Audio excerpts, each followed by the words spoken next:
Good evening, esteemed professionals. It's wonderful to see you all. It's me, Purslin Doll. We are back with more Final Fantasy XIV New Game Plus tonight.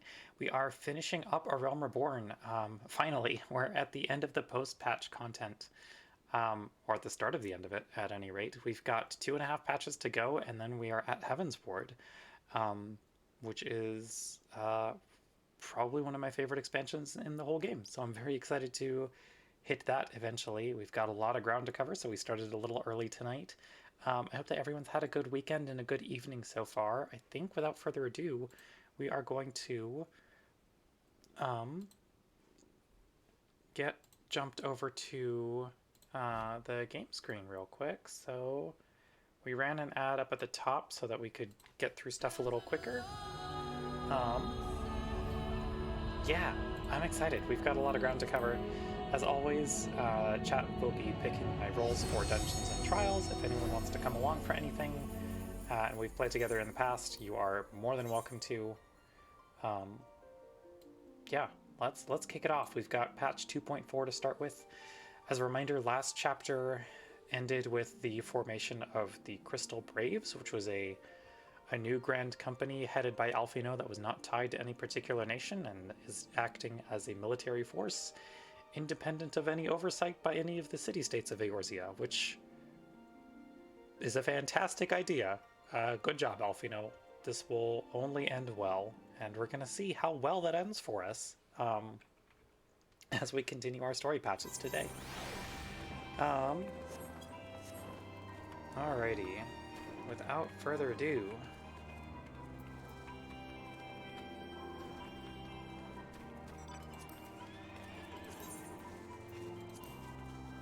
A Realm Reborn Part 6. The 7th Astral Era is meant to be a time of peace, and yet Eorzea remains rife with turmoil.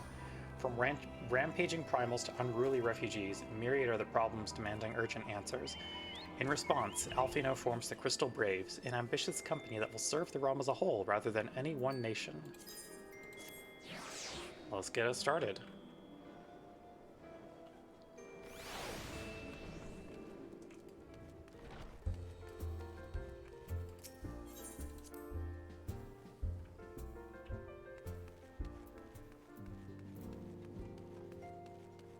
Hello, Alphino. The Crystal Braves. 'Tis a most fitting name for a company of champions summoned together by the Mother Crystal, would you not agree? The blue of the uniform represents the crystal's light, pure and unadulterated, a beacon of hope. The crystal sword is the sign of those who would stand strong in the face of danger. Until the day my Crystal Braves are a guiding light for all of Eorzea, I will not give up the fight. Very ambitious of you, sir. I hope that happens. Traitor in the midst.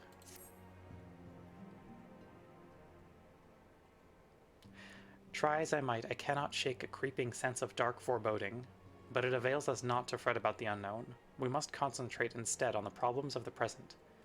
Hello, Lena. Wonderful to see you. Hope you're having a good evening so far.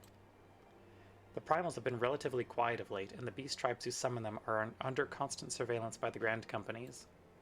Should any suspicious activity be afoot, you may be certain that we will hear of it. And until such time as a permanent solution to the primal problem has been found, we can do little but wait and observe. Ah yes, Crystal Braves time. As for the Ascians, Urianger is wholly dedicated to finding the means by which we may defeat the dark beings. Let us pray for good tidings on that front. But all of this you knew already. Let us speak then of more current matters, in particular the state of the Crystal Braves. Alphino did well to found the organization, but ensuring its smooth operation is another matter entirely. Though I doubt not that he is doing his best, I felt that a helping hand or two would not go astray. To this end, I offered to send one of the Archons to assist him, but he declined.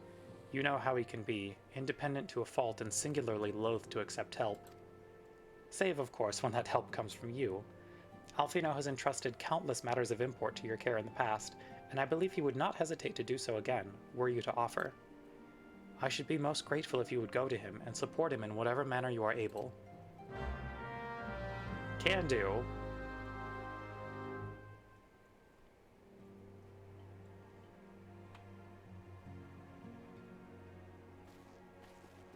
Okay, hate to do this so soon into stream, but I am actually going to be right back. There are a couple things that I failed to check on prior to starting stream, and I need to take care of those. Should only be like 5-10 minutes, but BRB.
Okay, we're back. Sorry about that delay, everyone. Thank you for your patience. Let's go and talk to Alfie now.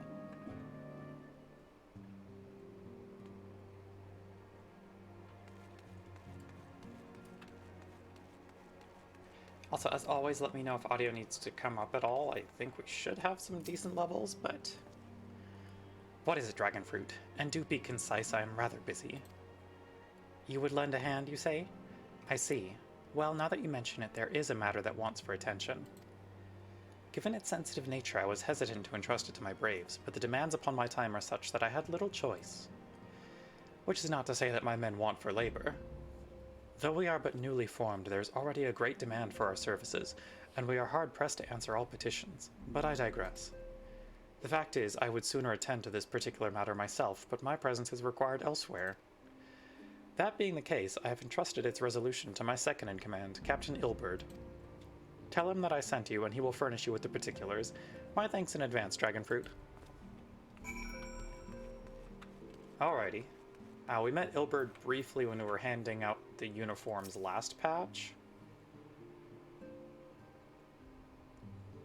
Now we're going to be working a lot more closely with him.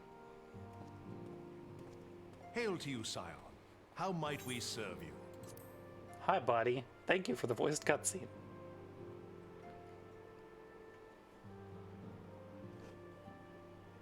Commander Leveilleur bade you serve us? These are welcome tidings indeed. Given the sensitive nature of the task, I could not rely on one of my own.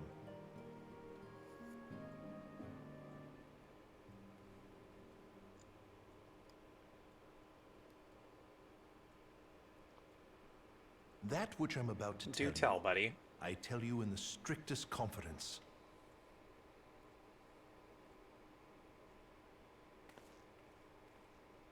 Some days ago, we received certain documents from an anonymous source. They notified us of the presence of a Garlean agent within the ranks of one of the Grand Companies. Following some discreet inquiries, we identified a suspect among the Immortal Flames, whom we detained for questioning. Of course, they're from Ul'dah. Alas, the man was not our agent. He was but one of many men in the agent's employ.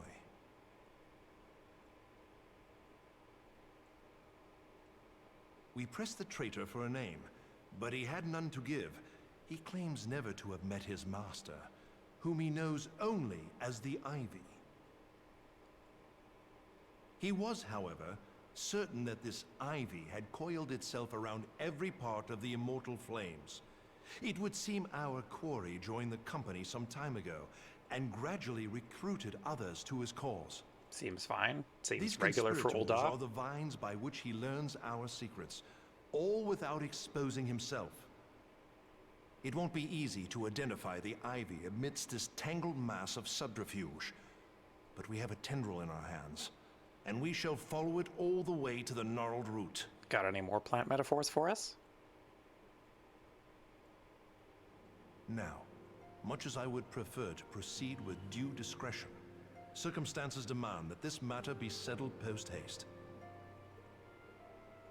Garlemald's War of Succession nears its end, and it is feared that the Empire will soon resume its march on Eorzea. When it does, we can ill afford to have traitors in our midst. The Ivy must be rooted out now. We must begin by apprising General Reborn of our findings. I would ask that you accompany me to the Hall of Flames, and remain on hand to see that things go smoothly. Assuming the Ivy's tendrils are as widespread as we believe, he would be aware that an investigation is underway, and if that is the case, he may well move against us. We must be prepared for anything, while taking care not to betray our purposes by seeming prepared. A simple enough task for a one-woman army like you. Yeah, we got this.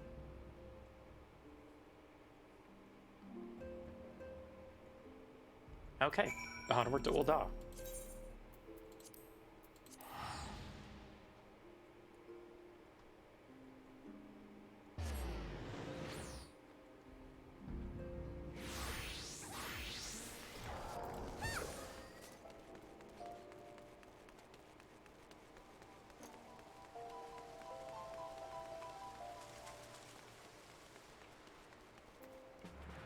Hello, Raban.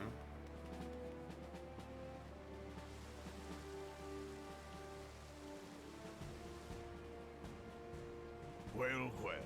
What brings you here, my friend?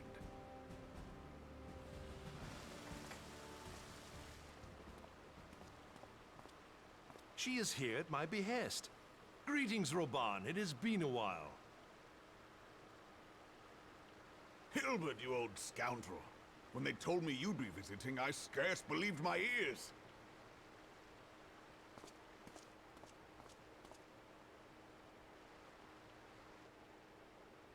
But look at you! The honored captain of the Crystal Bloody Braves. Who'd have imagined, eh? Oh, good, they know each other. Not many, but fewer still would have imagined your destiny lay in politics, old friend. Aye. We've both come far, have we not?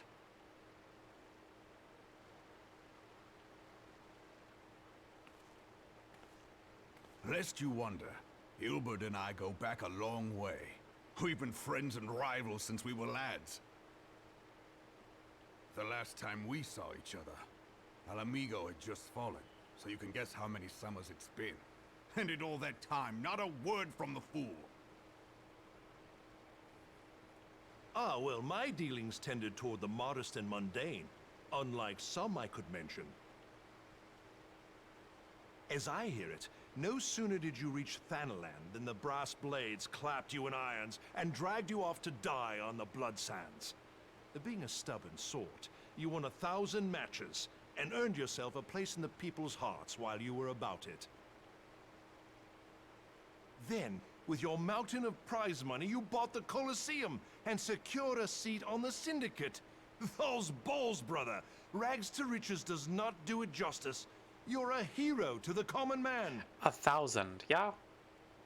Ha! Spare me. I am no hero.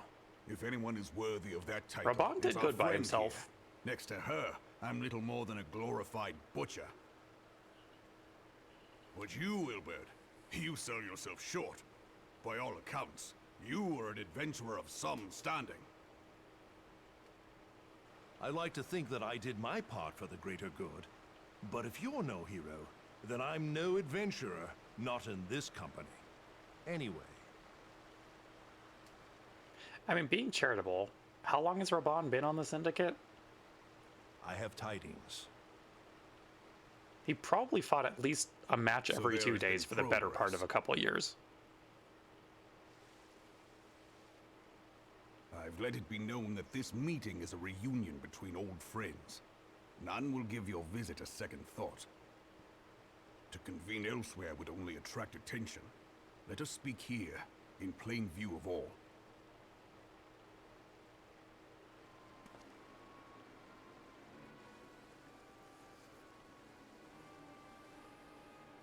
It was at least several matches a week.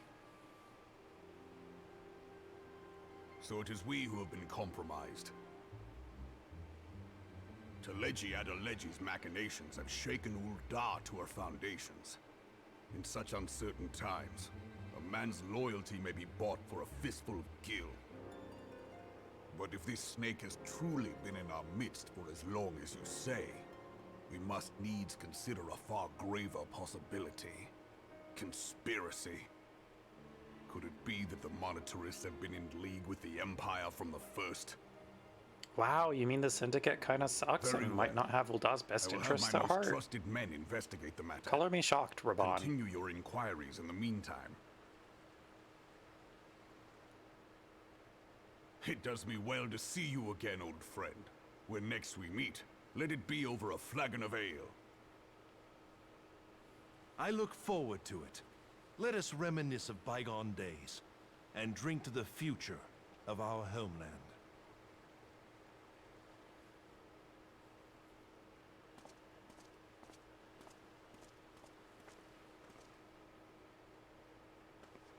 Oh, she's cute.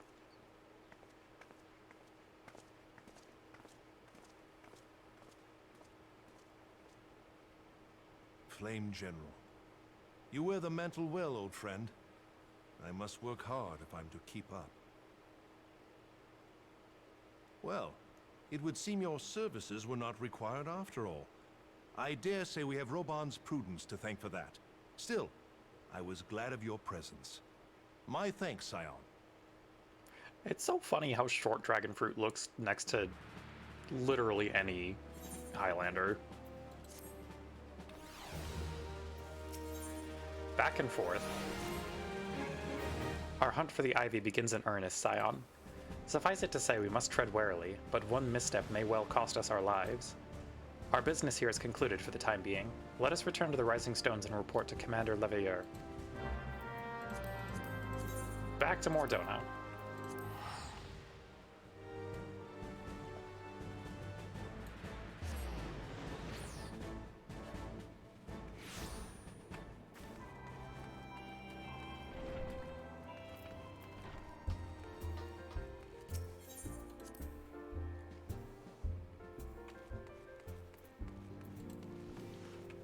Alfino. We went and learned backstory. You proud of us? We are returned from Ul'dah, Commander. And not a moment too soon. Something has happened. Trouble? You would recall that the Fourth was tasked with reconnoitering the rendezvous site used by the Ivy's minion and his Imperial contacts. Soon after you left, we received word that the unit was ambushed en route to its destination. Gods damn it. According to the report, one of ours has been taken captive. The Garleans are not wont to treat their foemen with dignity, and I have grave fears for her safety. We must dispatch a rescue party at once. Recall those braves who are afield. Begging your pardons, Commander, but we have not the time. I'm afraid I must ask you for your aid once more, Scion. An ill-prepared rescue party will only serve to provide the Garleans with more captives, yet time is of the essence. Simply put, you are the best chance we have. This is true. Captain Ilbert has the right of it. I trust you are willing? But of course you are. Now, Alianne of the Fourth lies in wait in the Tangle, near the entrance to Castrum Sentry. Seek her out, and she will apprise you of the situation.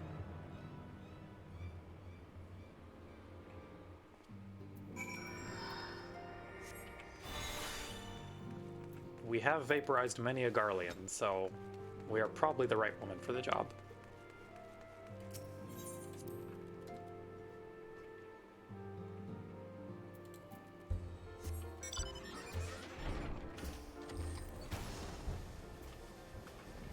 It is very foggy today.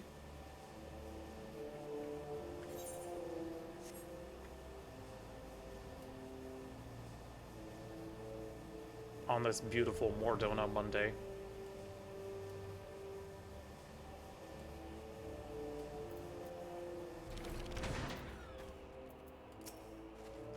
Hello. You would aid us in the rescue mission? We are in your debt, Warrior of Light. Now, time is against us, so allow me to brief you on the situation. The Garleans fell upon us without warning, wounding poor Resh and hauling her away to the castrum yonder. Outnumbered as we were, it was all we could do to flee and regroup. Even as we speak, the Garleans may be interrogating Resh, or worse. With her hurts, I fear that she will not long survive their attentions. We must rescue her without delay. Our order may yet be in its infancy, but the bond that binds us is strong as mithril. None of us will stand by while a comrade suffers. We, the remnants of the Fourth, will infiltrate Castrum Sentry.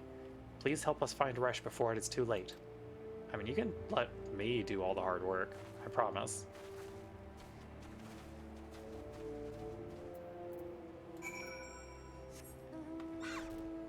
Time to find Resh Polali. Oh, hello, rat. Is this a moon cat? Am I thinking right? No. No. And also no. Once you're in my line of sight. Also no. There we go. Is this a Kibiti? Oh, it is a Kibiti. Hello, Resh. A good friend. Where am I?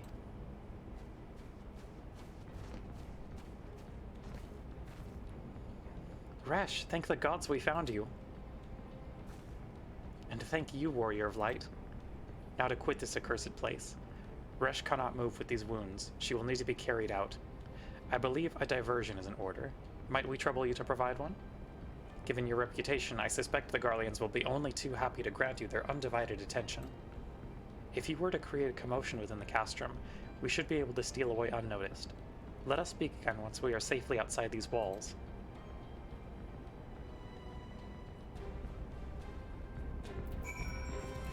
Alrighty.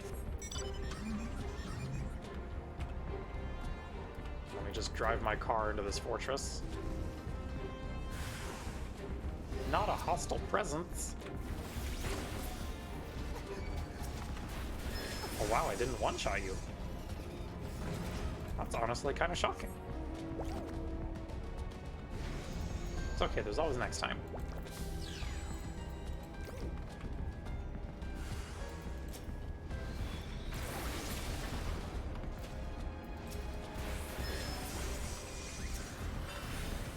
No. None of that.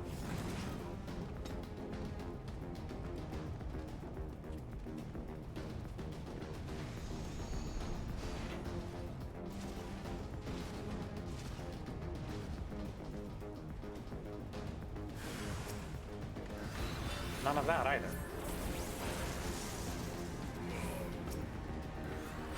No.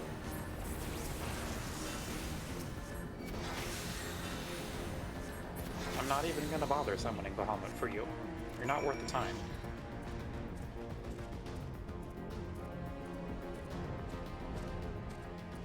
The Elder Primal has other things to do.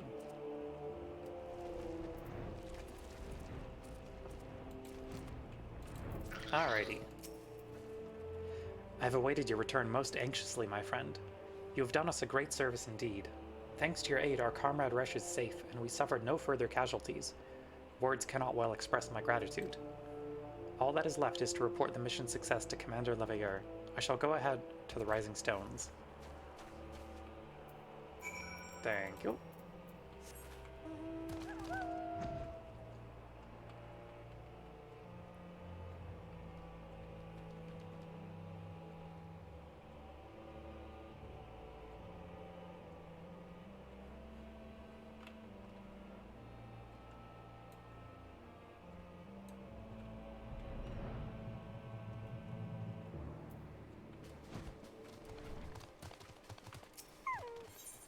I'll also add starting shortly chat, just so y'all are aware.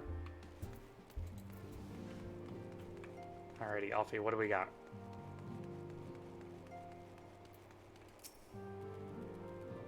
We have saved our friend.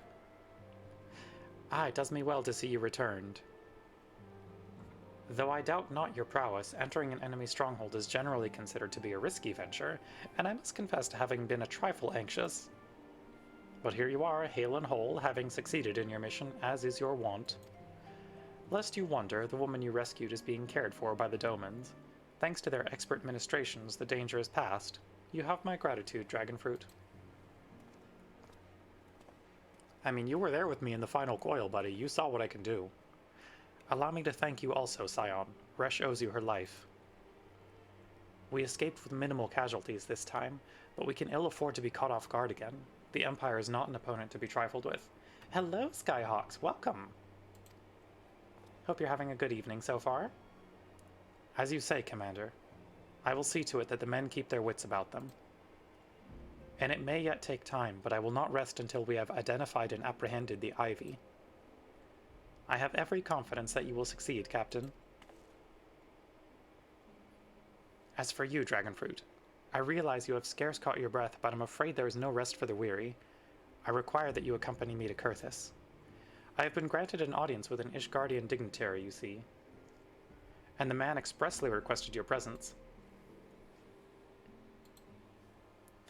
About to head to bed, signed out after you hit level 50. Well, congrats on 50! Hope you've been enjoying the game so far. Oh, do not look so surprised. You should be familiar with the trappings of fame by now. We shall depart as soon as you are ready.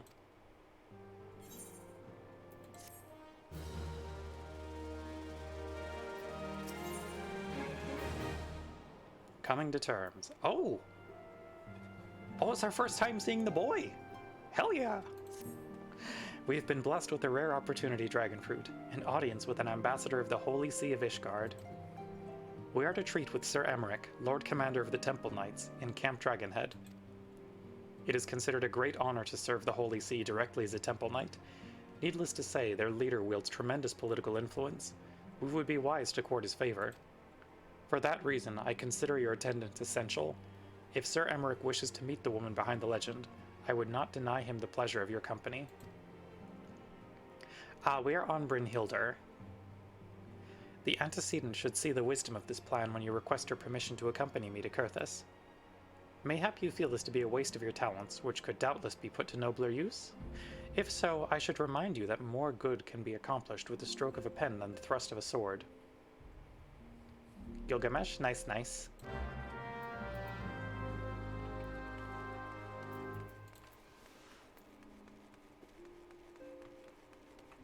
Alrighty, we doing that big diplomacy time.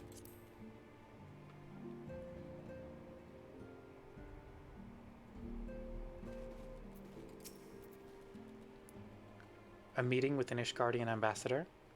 By all means, I think it is a wonderful idea. We have received no reports of etheric disturbances or unusual beast tribe activity of late. If Alphino believes your presence may help him to secure more favorable terms, I see no reason to deny him.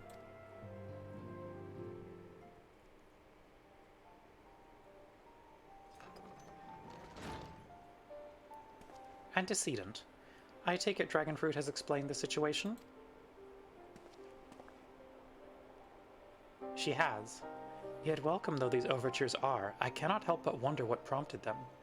The Ishgardians have spurned all contact with the other city-states for decades. Why reach out now? Would that I knew. The question of their motives is one to which I have given no small amount of thought. Alas, I know no more than is generally known.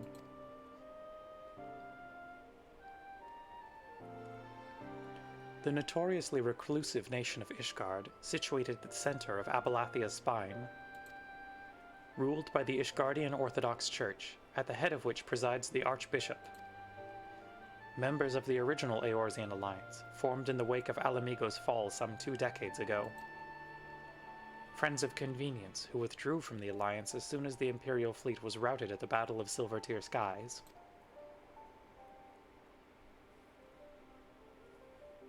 Since which time their borders have remained closed to all outsiders. They have rejected every one of their former allies' calls to reopen dialogue, turning a deaf ear to their neighbors' pleas even when the calamity loomed large.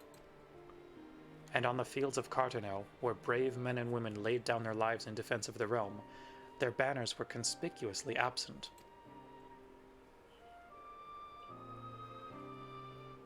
I have tried to convince Ishgard to rejoin the alliance at every opportunity. I have explained over and over again that unless Eorzea stands united, we cannot hope to preserve our freedom. One by one, our nations will fall, as once fell Alamigo.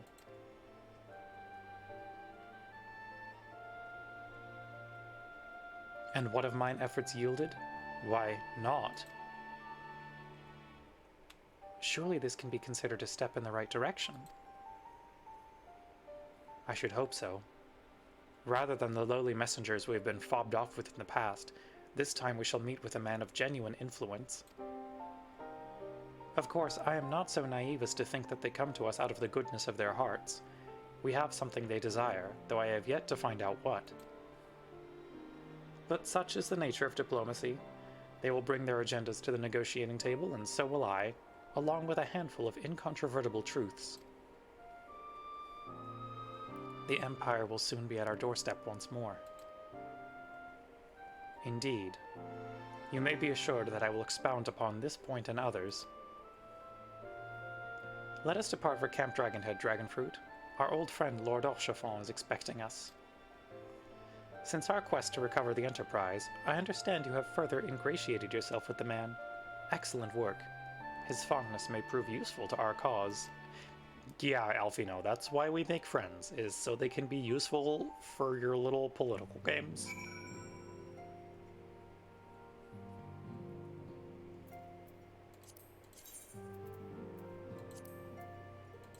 Alrighty. Heading to Camp Dragonhead.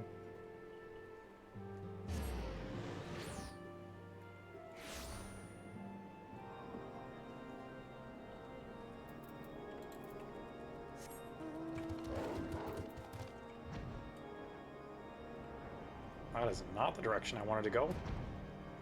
I know how to navigate. Over the table.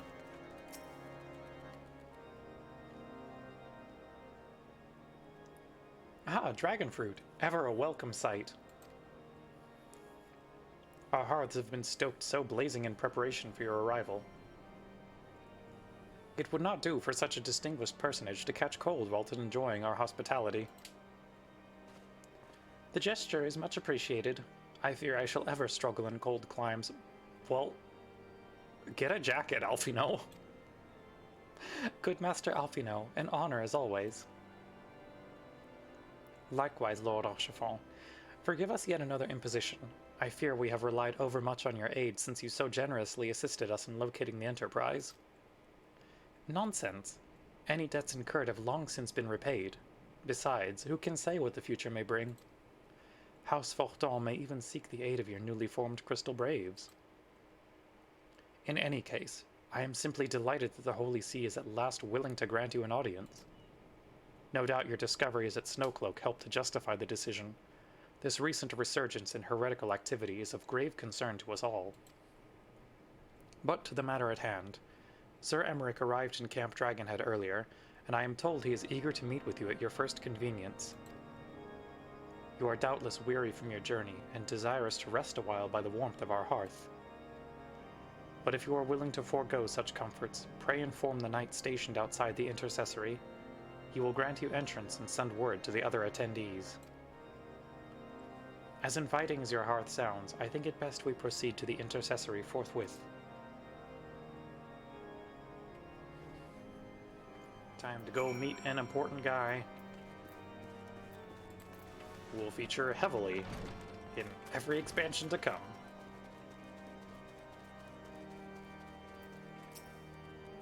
We've been expecting you, madam. Pray take your ease inside, and I shall summon the others.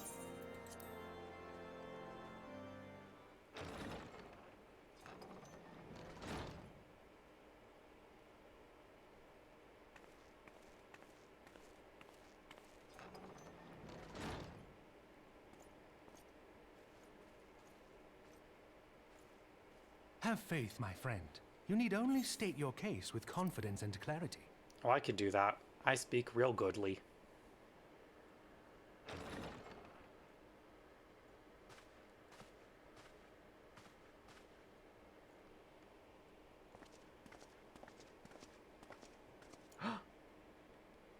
Oh, she's here too!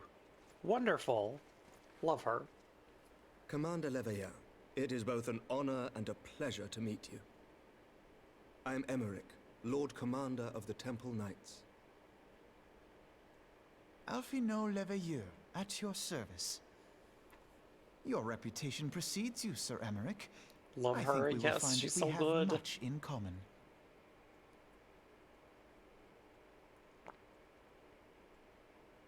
Hello. Speaking of reputations, yours towers over us all. Does it not? I mean, I've killed a couple primals. It's fine. It does indeed, Lord Commander. He's so pretty. I am not too proud to admit that I have followed your activities with an interest bordering on fascination. Full glad was I to learn that you would be joining us. Now then, shall we begin?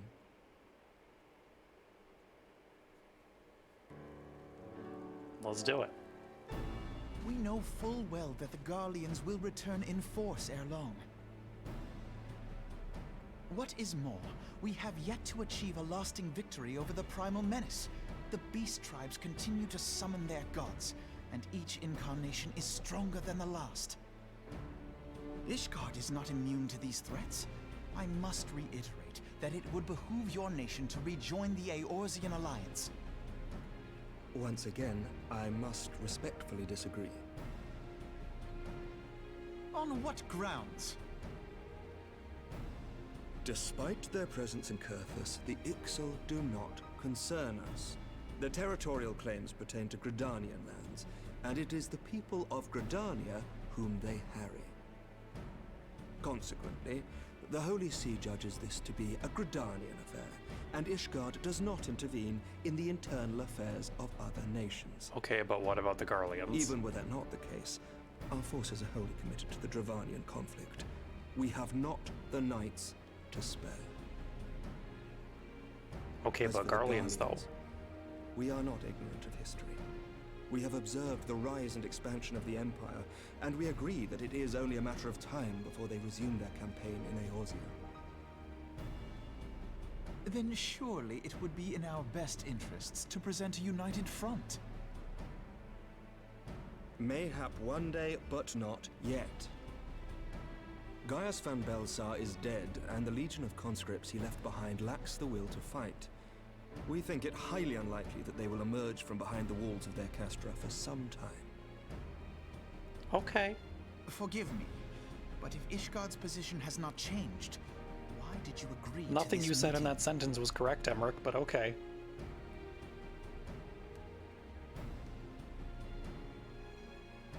It was not only as a representative of Ishgard that I came here.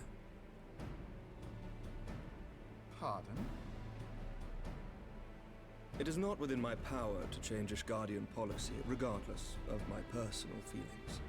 There is, however, one area in which I may exert a measure of influence. Concerns have been raised over the supplies House Forton has offered to Revenant's Toll. These have led to calls for restrictions on the provision of aid to foreign powers. No, it's chill. We're an independent military. Don't even worry about it. I can ensure that the shipments continue. Hello, unabated. accidental cookies. Hope you're having a good one. Sir Emmerich, we would be in your debt. No, you would not. For I require something in exchange.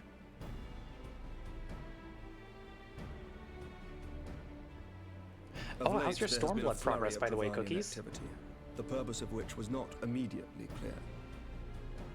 However, our astrologians have since observed alarming changes in the heavens. The dragon star waxes unnaturally bright, and there are whispers that it portends the resurrection of Midgard Sorma. The fallen guardian of Silver Tear Falls? Oh, you finished base That's Stormblood? absurd. Congratulations. Full many times have I gazed And your upon sub the expired dragon's now? claw Oh, no. still wound around the Agrius, and wondered how different our world might be if it yet lived to plague the But it is going stars. well. We are hopefully pushing know all the way that. to Heaven's Ward tonight, And I do not so wish we've to know, got nor does any son of some Ishgard. ground to cover, but Yet we're gonna the do mere it. presence of Dravanian forces is not sufficient grounds to send knights It's to our first Mordor, time meeting Emmerich, whatever our and I love astrologers this say. man very much. As I told you before, we have not the forces to spare. But we do. So you will intervene on our behalf if we agree to watch over the Keeper of the Lake. Do you accept these terms? All according to plan, you're going to be traveling do. soon, so nice continuing I will your see sub. that you are kept That abreast is of entirely any valid, and I developments. hope your traveling goes very well.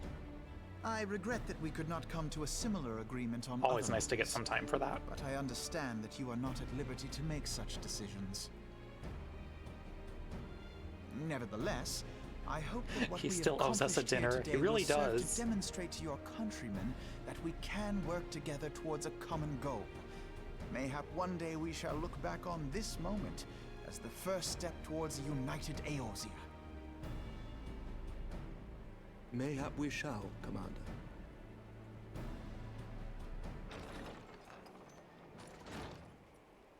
What is the meaning of this? The caravan, my lord. It's been attacked. I distinctly remember It the was dinner ice quest hard, because my my first lord. time in this story where I was like, oh, What? I should dress up for By this the quest. Fury.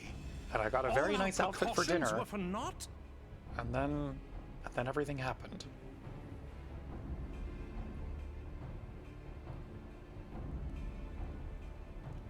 Warrior of Light, enjoy one nice dinner challenge. Impossible.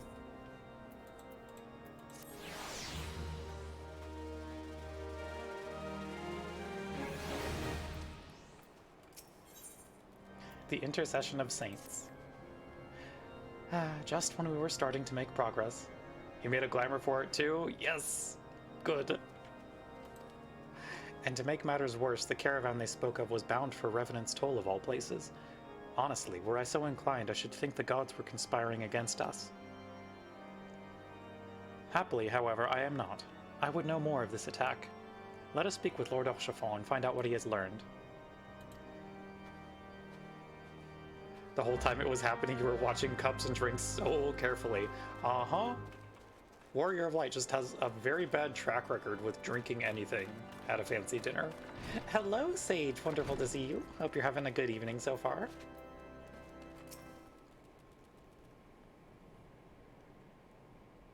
My sincerest apologies for the interruption, my friends, but the situation is such that we must act swiftly. If you would be so kind as to elaborate. Iceheart's heretics fell upon the caravan bound for Revenant's Toll as it was passing through the Boulder Downs. 'Twas an ambush, swift and ruthless. In an instant every knight was slain, every crate seized. Then, as quickly as they had appeared, they were gone. EP but decent? I'm glad to hear that.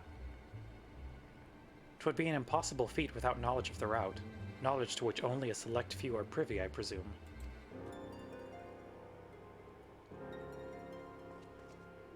Quite. We can pursue that avenue of inquiry in due course. It seems to me that examining the scene of the ambush should be our first concern.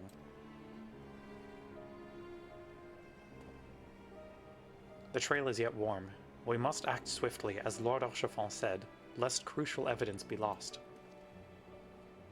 You have a knack for discerning truths, Dragonfruit. Why don't you go and inspect the ambush site in person? An excellent idea. Inform my men of your intent upon arrival, and they will gladly share their findings. A knack for discerning truth is a very tactful way to put I often get plot migraines, but thank you, Alfino. Alrighty. Where are we headed? Oh, see, they were by the Aurum Vale, that's the problem. You don't ever want to go close to there.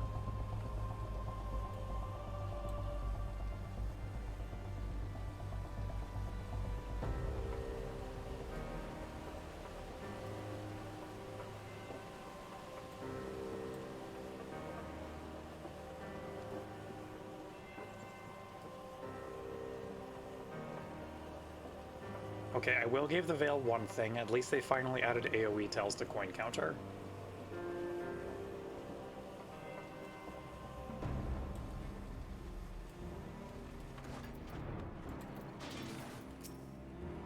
Move along, adventurer. There's nothing for... Hey? Lord Orchefon bid you speak with us? Then you must be... Beg your pardon, Scion. As you can see, they left nary a crate behind. Tipped the wagon for good measure, even. Whole thing's a bit odd if you ask me. Would have been easier to just steal it, though a damn sight harder to conceal it, I'll allow. Your newbie friends just finished Realm Reborn patches and entered Ishgard for the first time yesterday. Oh, that's really exciting. I hope they liked the end of the story for Realm Reborn, because that last patch in particular ramps things up very quickly. Reckon they came prepared, probably with wagons of their own hidden away off. But pay no heed to my ramblings. Absent of proof, 'tis naught but speculation. Oh yeah, they were mind-blown? Yes. Might be as the squire receiving care at the observatorium could tell you something more factual. That is, if he's awake. Unlike myself, he was there during the attack. Not that his presence amounted to much. Been waiting to see them reach it for so long? Yes. Wanted to see if they anticipated any of it. It's been very interesting replaying it in New Game Plus to see, like, the very tiny breadcrumbs they leave leading up to it.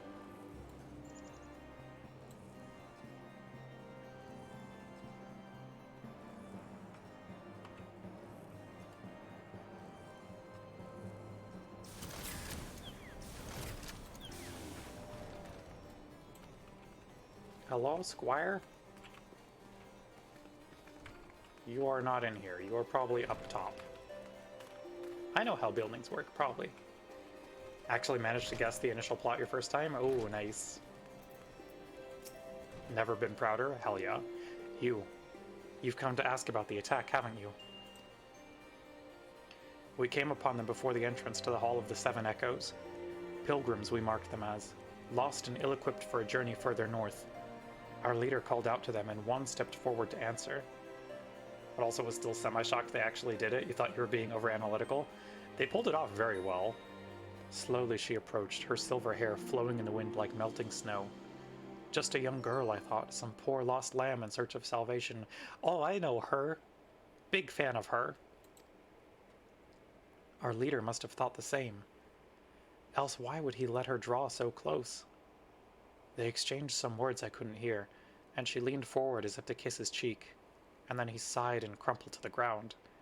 I didn't know what had happened till I saw the snow turn red. And then there was red everywhere I looked. I tried to fight but took a blow to the head, and by the time I came to, the others were dead and the heretics were unloading the wagon. I couldn't... I mean, they'd have killed me, so I just lay still and listened. Iceheart's people spoke of deliverance and resurrection, and they spoke of Shiva. Yeah? You want to elaborate on that, pal? It's fine. We will learn soon.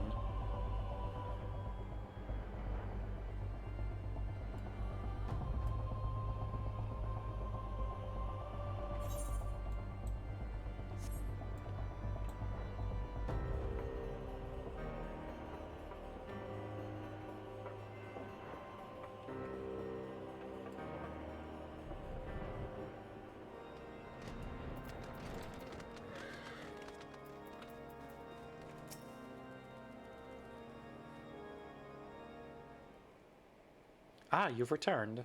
What news have you for us? It seems the Lady Iceheart does not scruple to sully her hands with blood. Who is this Shiva the heretic spoke of? Have you not read a single line of the Enchiridion, Master Alfino? No, he's not watched any Adventure Time, unfortunately. Shiva was a traitor to kith and kin, an apostate who lay down with dragons. Now, we cannot expect all foreigners to know Ishgardian scripture so well, particularly when it concerns the patron saints of heretics. Wait, you say she is their patron saint? Oh no, it all makes sense now. Lord Archifant, what was the caravan's cargo? Ah, if I recall correctly, the Diamond Forge had requested a rather large quantity of crystals. Do you not see? Iceheart and her followers intend to summon Shiva, as a beast tribe would a primal. Why else would they go to such lengths to secure crystals? I shall inform the Lord Commander at once. Lord Archifant, you would agree that discretion is of paramount concern. Of course. I trust we can count on your continued support, Master Alfino? The Scions of the Seventh Dawn are sworn to combat the primal threat. Our support is a given. I will need to send word to my brethren in Revenant's Toll. Our entire order must turn its efforts to the prevention of this summoning. Naturally, that includes you, though I am sure you would not miss this for the world. You are very correct, Alfino. Always love to throw down with another god. Strength and unity. The persistent attacks on our caravan seemed little more than a nuisance at first. The heretics were a problem, to be sure, but a relatively minor one. That was before I discerned the purpose behind their attacks, of course. Now they have my undivided attention. After apprising Minfilia of the situation, I shall summon a unit of Crystal Braves to assist us. As for you, Dragonfruit, pray join me in Whitebrim Front. Since the incident at Snowcloak, the Knights of House Durandère have redoubled their reconnaissance efforts in the region. It is my hope that they have information which may help us to determine precisely where the heretics are hiding. Do we ever get much mention of summoning the Scions prevent from happening? You know, good question. We usually don't do that. We try real hard, but given our mutual enemy, Lord Drillemont should be eager to oblige us. I shall see you there then? Good.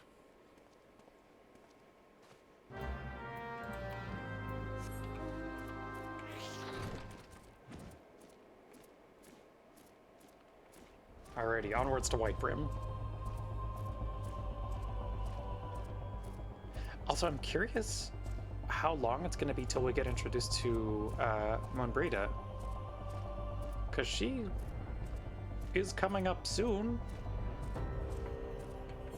She's in this stretch of patches.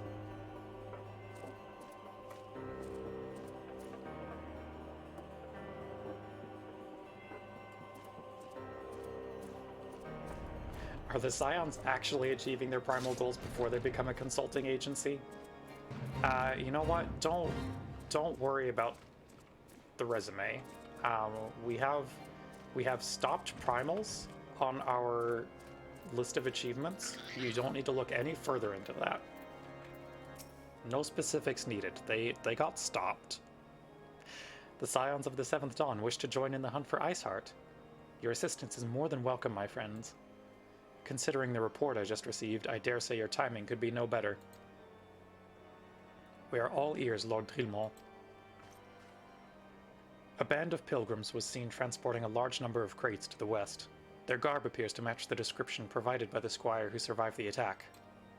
Alas, our scouts lost track of that snow cloak, that self-same frozen wall which we speculated might conceal the heretics' hideaway. Suffice it to say, the disappearance of these pilgrims and their provisions all but confirms our suspicions. I have heard enough. My knights will join the hunt. I took the liberty of summoning a unit of Crystal Braves to Whitebrim Front. Given the gravity of this situation, I trust you will agree that we must use every resource available to us. Yes, let's call in our paramilitary organization to this fort, owned by a sovereign nation. These are extraordinary circumstances, Commander. It would be in our best interests to coordinate our efforts. Such was my intent from the start, Sir Emmerich. Also ad starting in about a minute, chat.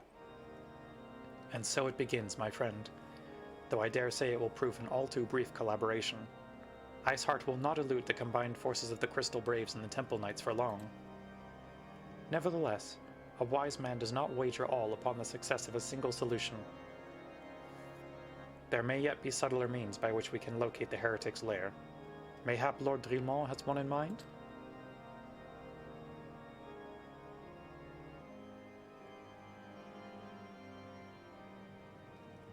Oh. I forgot that we get a little glimpse of Snowcloak firsthand.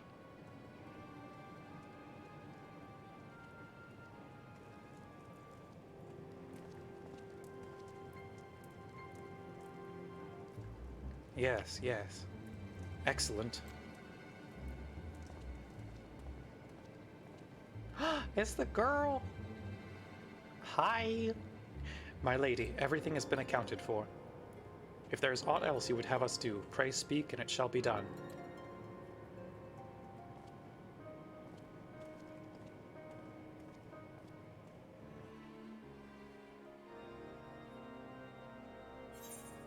I'm sure we'll see above her waist at some point.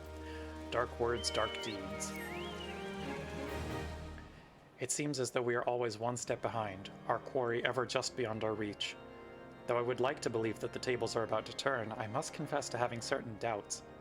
A joint effort may succeed where others have failed, but it could yet yield the selfsame result. Fortunately, we are not without other options. I trust you haven't forgotten Inquisitor Guillaume? Guillaume?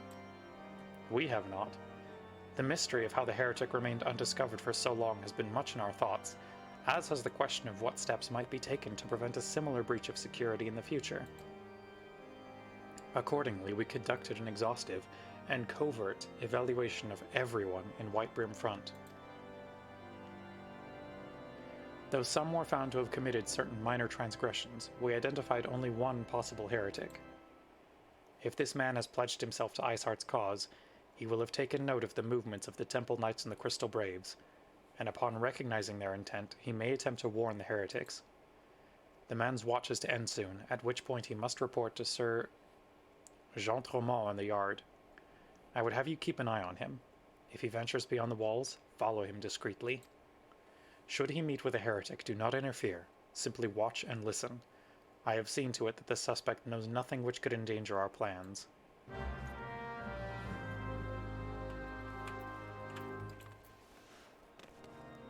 I'm real good at covert operations.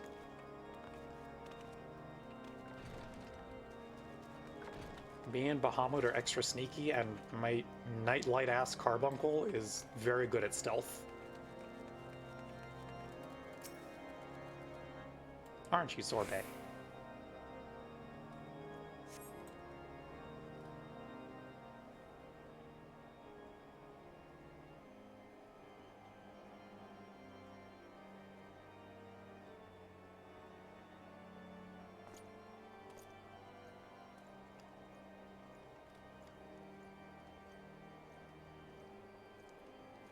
Nightlight Carby, he glows!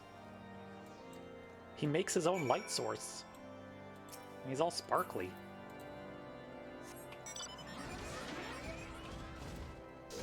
Follow the suspect. Can do. Right into the middle of this fate.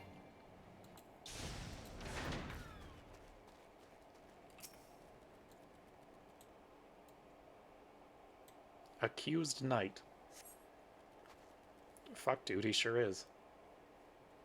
The suspected heretic follows the road east.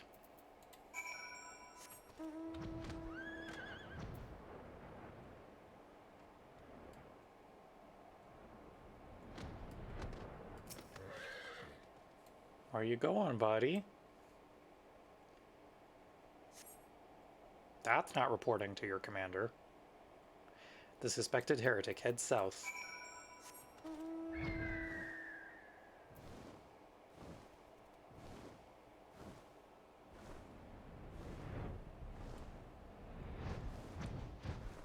Well, this is where we fought the mud puppy, right? Right.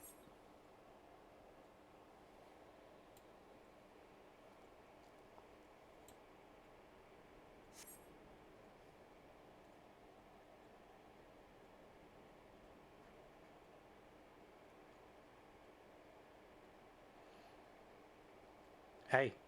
Hey! Where in the seven hells are you? I'm freezing my bollocks off here.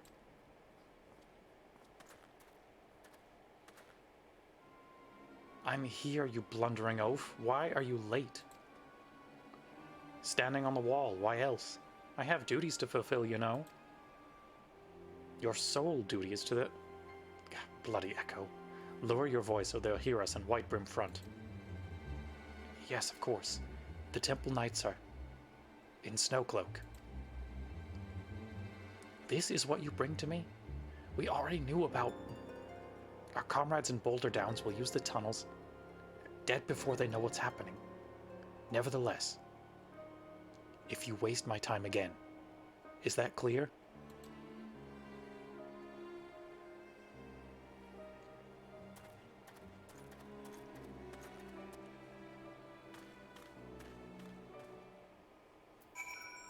Oh, we got so much information. Well, it's our little jellyfish friend. I love this mount so much.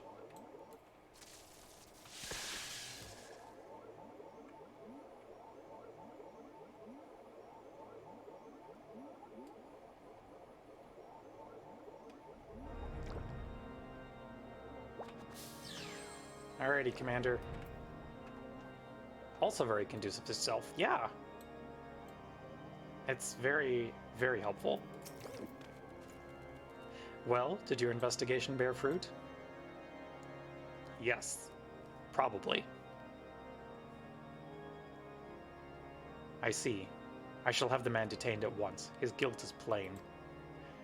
Would that you could have heard their words more clearly. To be fair, people never look up. This is true. Yet the few snatches you were able to make out are nonetheless enlightening. It would seem the heretics are aware of our operation, and confident that they can thwart it. Their comrades in Boulder Downs are key to their plans, which means it is key to our plans that they be rooted out and put to the sword. First Blood. We have long suspected that the heretics use a network of secret tunnels to traverse the highlands undetected. Given what you overheard, I fear that Snowcloak may be riddled with such passageways, and that the heretics in Boulder Downs are planning to use them to take our forces unawares. Needless to say, we cannot allow that to happen. A contingent of House Durandere Knights are on patrol in the area, and I shall order them to begin searching for the heretics at once. But knowing nothing of our enemy's numbers or readiness, I cannot say for sure that they will be sufficient. It would put my mind at ease if you would consent to assist my knights with the search. I know they would take courage from the presence of so storied a warrior. Pray rendezvous with them at Boulder Downs. If Halone is kind, we may catch these heretics before their plans come to fruition. Show them no mercy, Dragonfruit. The lives of our allies are at stake. Rendezvous with House Durandere Knights. Can do.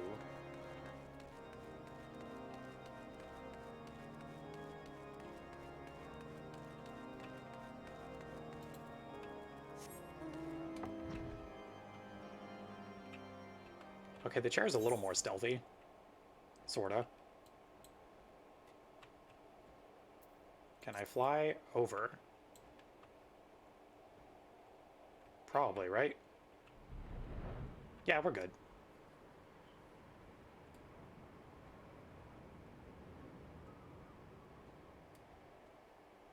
Curious, any particular reason my wall is an Aura instead of a Miko? So I did used to play Miko a while back. I started out as a Mikote. And then at a certain point I just kind of got sick and decided that I wanted to Fantasia. So now we play it as an Aura. So this is technically this warrior's first time going through the main story, because I did all the main stories in Mikote initially. I do like both, but yeah.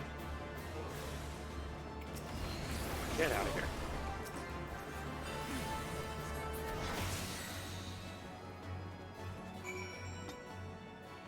Search the heretic's effects. What do you got there, guys? Oh, a fun paper.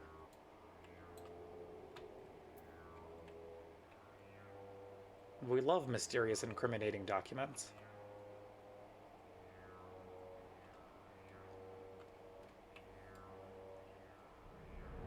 But yeah, I used to play a Seeker of the Sun, Mikote.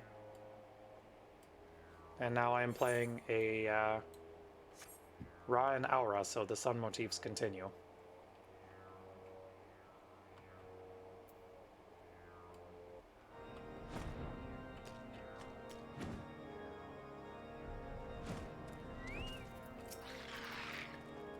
Also, this girl that's been doing quests alongside us has a very cute clam, and I think it's just the samurai default armor, but it's very good.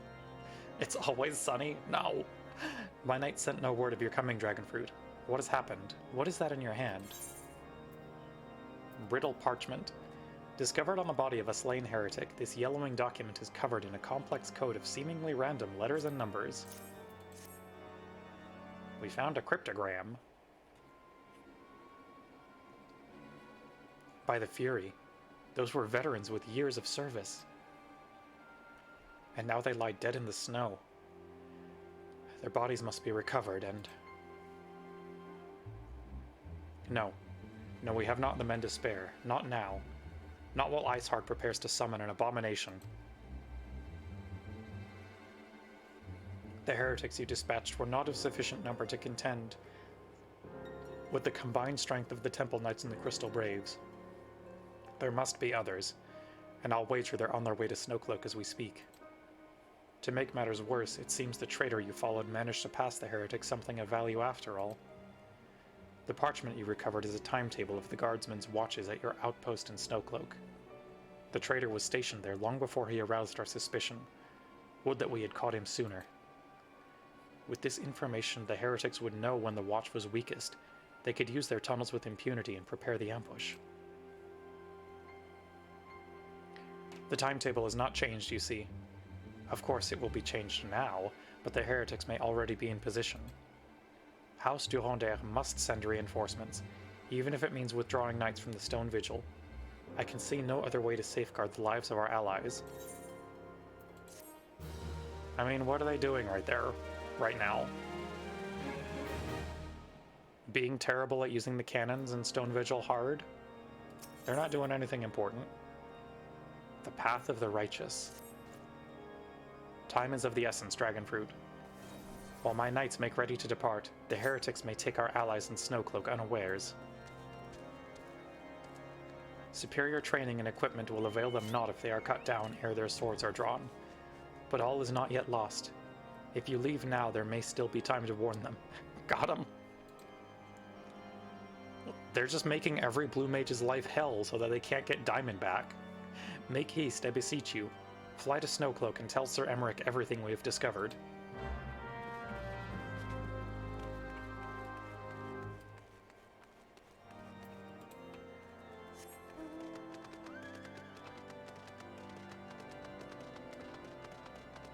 Alrighty, it might actually be Snowcloak time soon. Which is exciting, because I think that's our first dungeon of the night.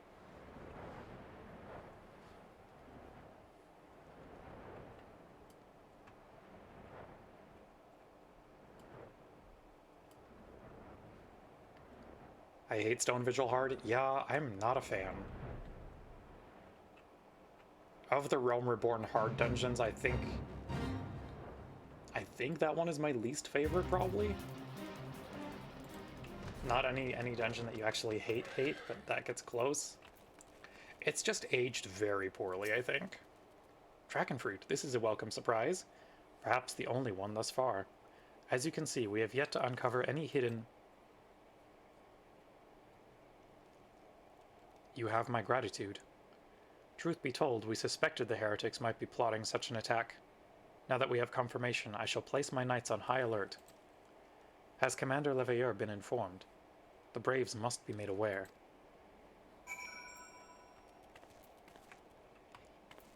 Emmerich, he's right over there. God, fine.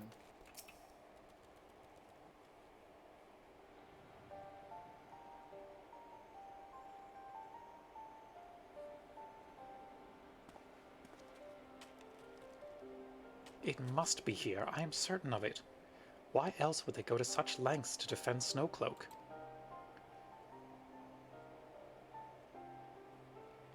Tis but a pity this discovery comes when our enemy has us at such a disadvantage. Forewarned though we may be, the heretics know the terrain far better than we. I dare not think how many are watching us at this very moment. They decided they wanted to ignore core party structure for the last boss and also remove any actual fighting in the second boss. Yeah, basically. It's just a bunch of very gimmicky fights that don't do much for me.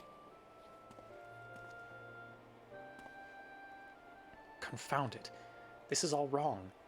Iceheart has us scrambling to save our own skins when we should rightly be straining every sinew to find her and stop this damnable summoning.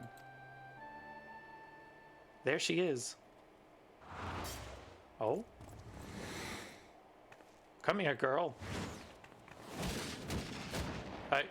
But... Eh? Ida? Hi, Ida. That was close. They didn't hurt you, did they? Only my pride, Ida. There will be others nearby. We must see that they are given a similarly warm welcome. I forgot she showed up randomly. Yeah, I did not remember Ida being part of these quests. Commander Leveilleur. Oh, and Papalimo's here too. Okay. There's been a development, sir. Together with the Temple Knights, we've secured the entrances to some half-dozen tunnels after spotting the enemy breaking the surface. But that is not all, sir. We think that one of them may be important. Certainly the heretics near flung themselves upon our swords to defend it. Aha! Just as I suspected. Amongst this warren of tunnels lies the entrance to Iceheart's lair. Summon the others. We're going in. A moment, Alphino. The tunnel in question is barely wide enough for 2 men abreast. We cannot say with any certainty where it leads, much less what is waiting for us there. Furthermore, we have no way of knowing how many heretics are still lurking here on the surface. What if they were to converge on this point after we entered the tunnel? For all we know, we could be funneling our forces into a trap. I take your point. If the tunnel is indeed as narrow as you say, greater numbers would be more a hindrance than a help. Should we encounter difficulty, our own allies would become an obstacle to escape. Wish we had more time with Papalimo before Stormblood, had no idea of his backstory or anything before. I agree. And as someone who didn't start out in Gridania, it feels like I got even less time with him. Ahem. A change of plans. While we rendezvous with Sir Emmerich and keep the heretics at bay here, you will go wherever that tunnel leads. If you find Iceheart at the end of it, do not let her escape. You venture into the unknown, so see that you are prepared for anything. I suggest you call upon your allies, though not too many or Papalimo will sulk. Alfino? Let me run dungeons my own way. He'd be practically a total stranger then, right? The entrance to the tunnel, madam. It's just over here. Had we not seen the heretics breaking the surface, we would never have noticed it. Per Sir Emmerich's orders, we will stand guard outside. Please be aware that even should you encounter significant resistance, we cannot leave our post. Okay. There's no cloak available. I totally forgot to do the roll pull. One sec. I'm gonna get that set up. Okay. Roll for snow cloak. As always, healer, tank, or DPS. I'm just going to do a 2-minute poll. That is live in the chat now, so be sure to tell me what I'm going into this as. I am kind of curious who the NPCs are for this. Oh, it is still just Scions, huh? Interesting. I mean, they got fancy level 50 armor now.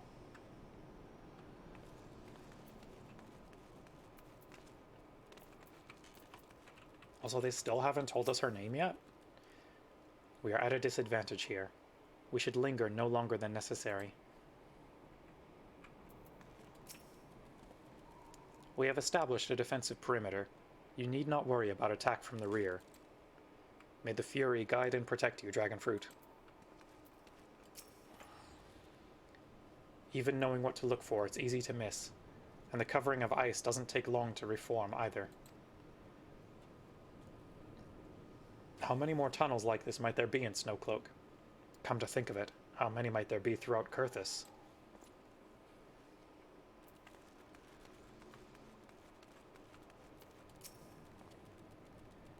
We will hold the line, Dragonfruit. You may concentrate on the task at hand. Gods bless whoever designed this uniform. I would have frozen to death by now if it weren't for this greatcoat. Hey, Alfino. Remember when you were bitching about the cold? You know that military unit that you run? And that has, like, matching uniforms? Maybe put on one of those. You know? Show solidarity with the troops.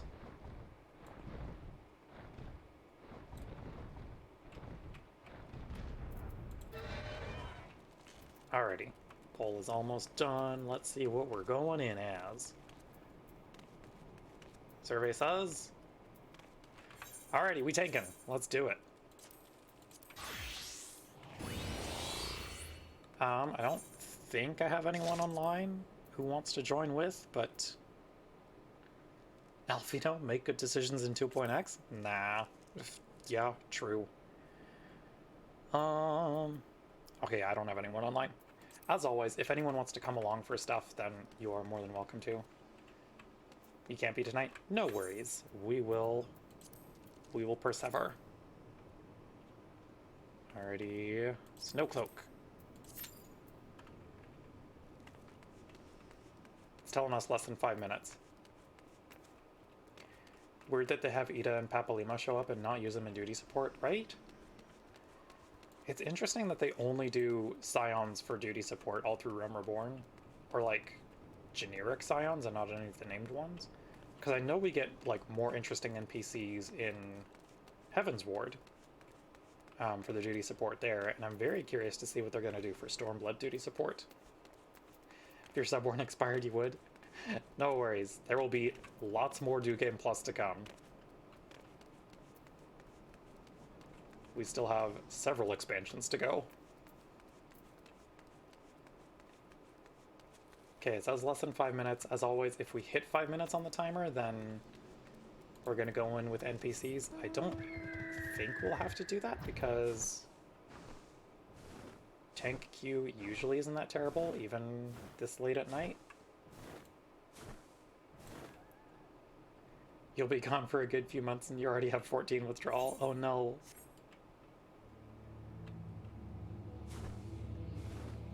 Hey, this is that cliff from the trailer.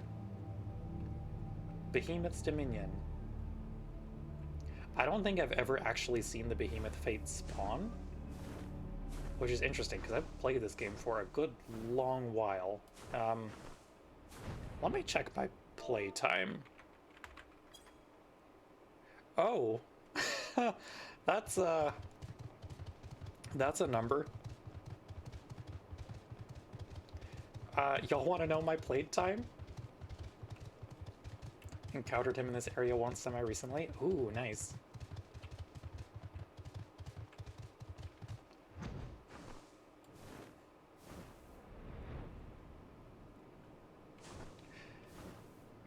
I mean, we're about to hit a milestone on playtime, which is certainly something. I have played Final Fantasy XIV for... Your main healer for the tank was a lot smoother than you feared it would be. I know these easier, or like these earlier level 50 fates don't always sync item level, so they can be a lot smoother than they were at like launch and stuff when they had like early level 50 gear. Does it let us like land up here? No, of course not. Why would it let us land on the scenic locales? I have played Final Fantasy XIV for 99 days, 5 hours, and 24 minutes. I think they allowed us to remain at like level 60 or 70, strangely. Interesting. It's a weird sync.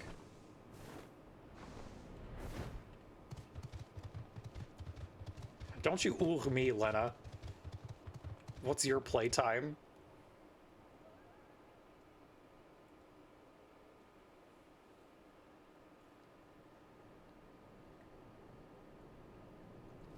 Look, all that means is we're going to hit 100 days at some point in this New Game Plus playthrough, and, hooray. I make good choices with my time.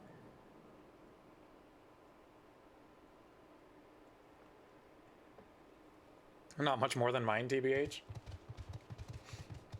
Pretty sure your playtime is absurd for only having done base Stormblood. That's the thing, is there is a lot of stuff to do in this game.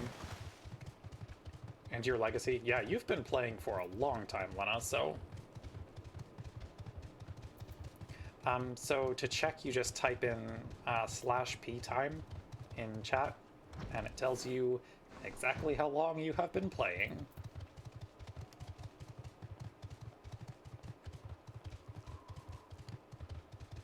Okay, we're coming up on 5 minutes.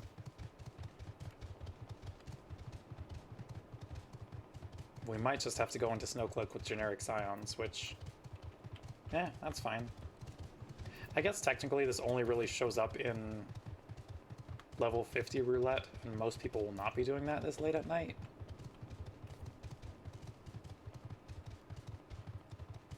I think the next trial should be a little easier. Can you view outside of the game? I don't know. It might be contained on your Lodestone page, but I don't know for certain.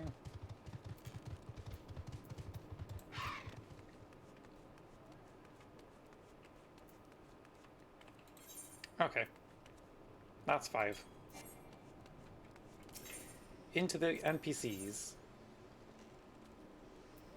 Oh, that Lancer is... He certainly has armor that looks...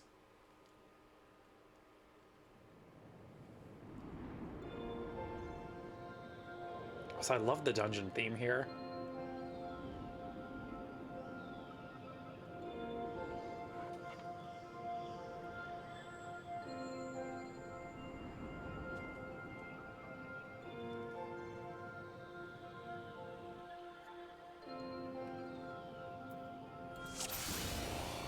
Okay, I'm very curious as to whether or not the NPCs can heal me for a double pull. We're gonna try it. Just for funsies. Can I be my normal bad self?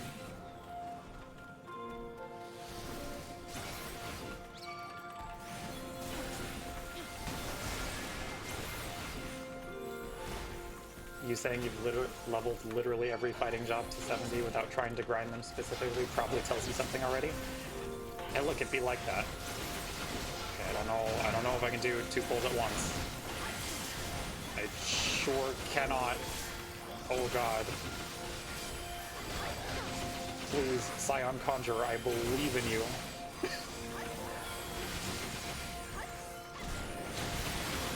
I had to hallowed ground.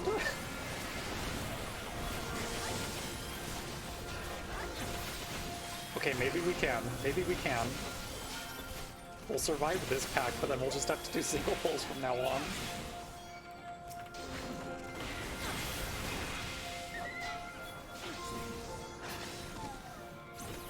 I mean, that's better than I am. I only have everything at like at least 60, so still got a ways to go there. Okay, we'll do single pulls so that we don't give our Conjurer a heart attack.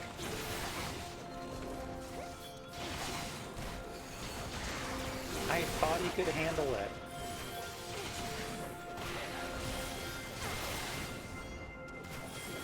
And you know what? I was wrong, and I can admit that I was wrong.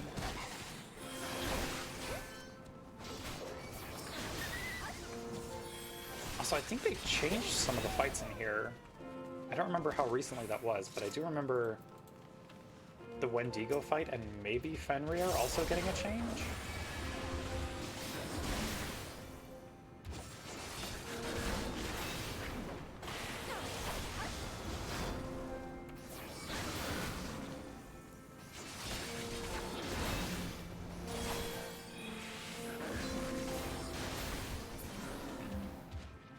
Tiny key.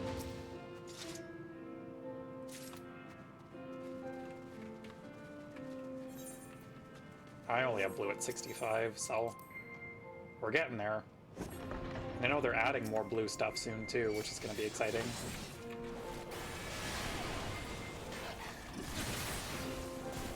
Think you have every crafter to 65 and botanist miner to 70? Anyway, you enjoy the game too much? Look, valid. Where are my crafters at? Yeah, we've got everything at 80 at least, and all of my gatherers are maxed out, so it be like that. That's the thing, it's nice that they allow you to do literally everything on a single character. Hello, Wandiel. Also, I was thinking about the wrong boss. It is, Yeti that they changed, I believe.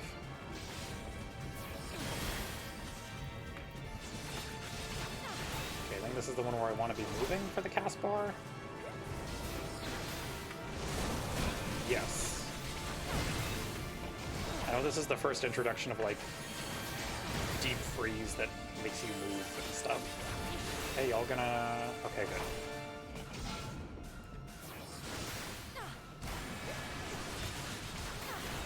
No cold wave.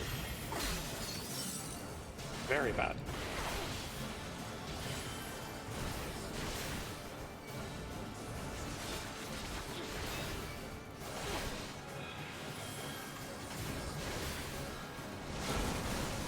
Remember running some of the Heaven's War dungeons in 2D support to see the mini dialogue with special characters there? We found that the generic healer was consistently a lot worse than Alpino. Yeah, it's weird how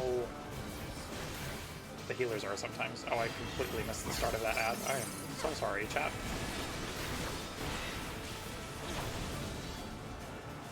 Anyway, ad starting soon.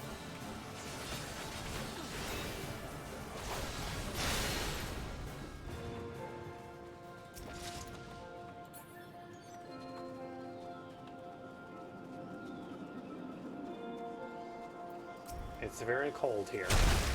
Oh. Hello, Snowcloak Agubu. 3 of them. It's genuinely been so long since I've had to single pull Snowcloak that I don't remember the size of all the packs here.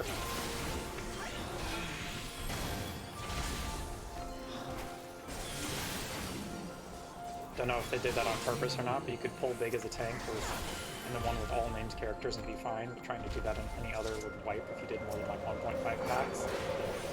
Yeah, it's very weird which ones will let you like pull multiples and be fine, or have to. Yeah. Well, what are we doing here? What is going on here? Conjurers, why are you standing in the frostbite?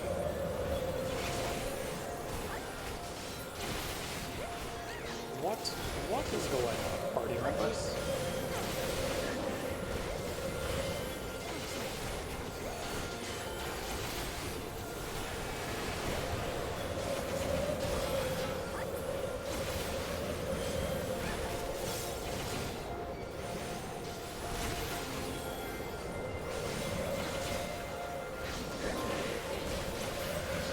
This is the true level 50 experience. Not knowing what the hell your party is doing.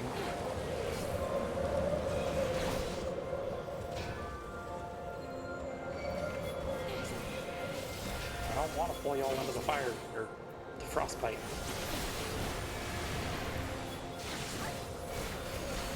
So true. What is my conjurer doing? I would not be this nervous if I had a real healer, but like, I don't trust the NPC to let me get to 20%.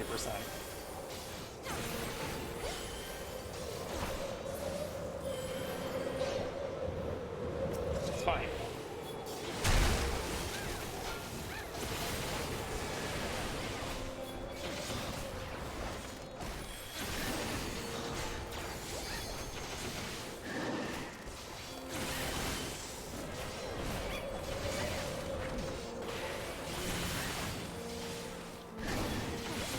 Doing something, certainly.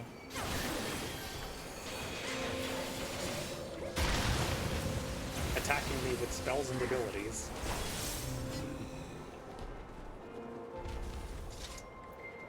Hello, Yeti. I do love that they kept the Final Fantasy IX Yeti design. It's such a good look.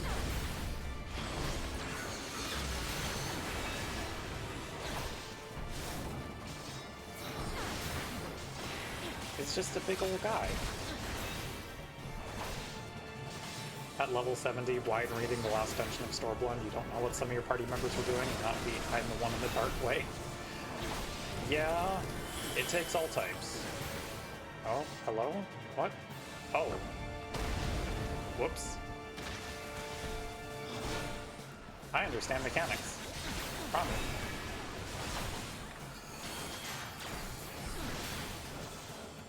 No! My combo!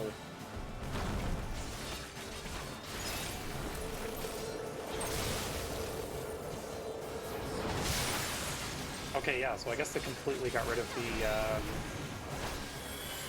the old snowball mechanic here, which is kind of sad. I miss that.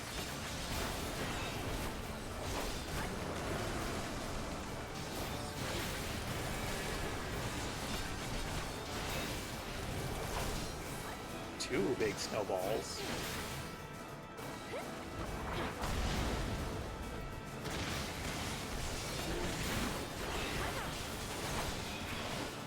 Don't remember what was the old snowball.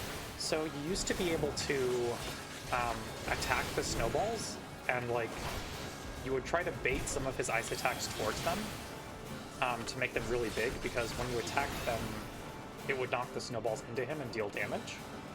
And you had to use it to like interrupt a specific mechanic, but also it did a lot of damage to him. Like a full-size snowball would deal like 10% of his health.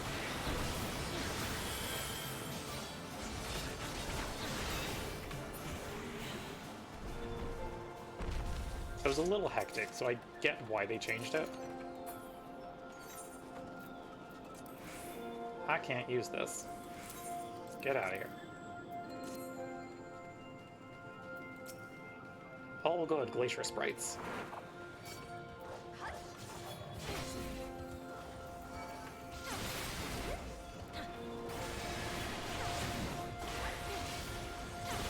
Time to see if the NPCs know what to do with those.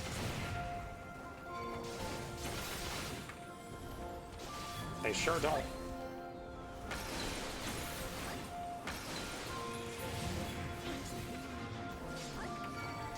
think you vaguely remember that for the first time you did it, but it might have only done it that one time before they changed it. Yeah, I know they changed it. I want to say like towards the start of Endwalker, or maybe even a little before.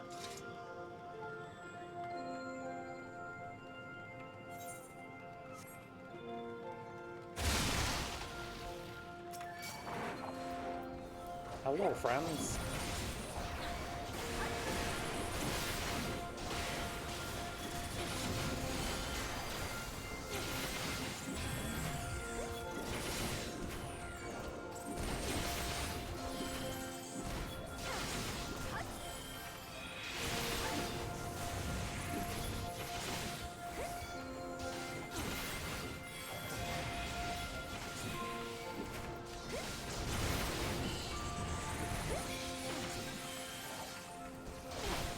You started your free trial shortly before Endwalker, so that makes sense.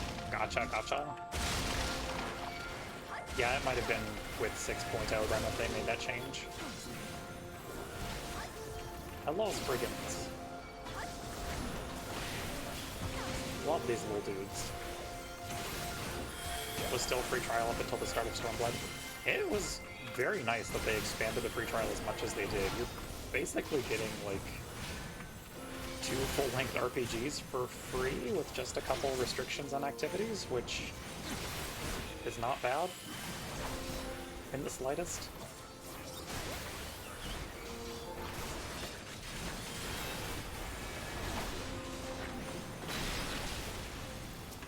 Come here, Snowclops.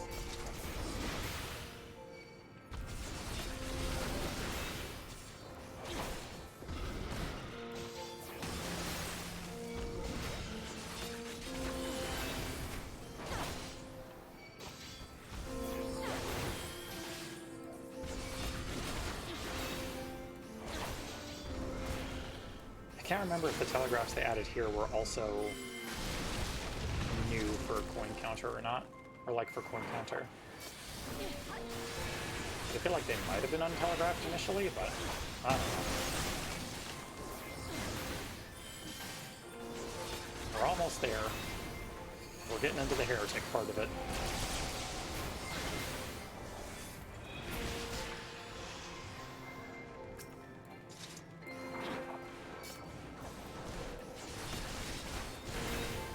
The only annoying thing was no parties unless someone invited you.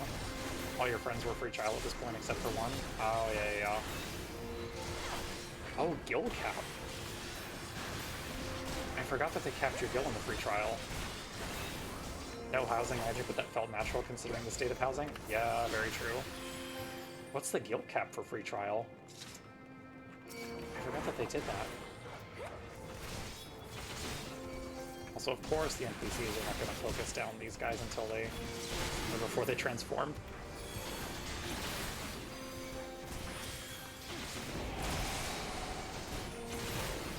No market board or free company either. Yeah, that's true. No more screen. Guild cap at 300,000. Oh wow, that is. I mean, I guess it's not the worst for the first 2 expansions, but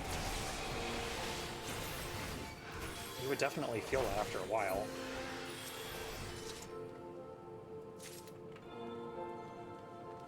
Door to Oblivion. Alrighty, time to say hi to Shiva's weird dog. Hi, puppy.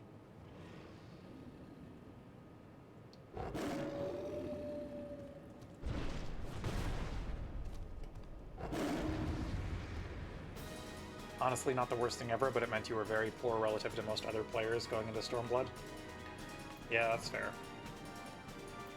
I have you as a mount. You cost a lot of gold saucer points.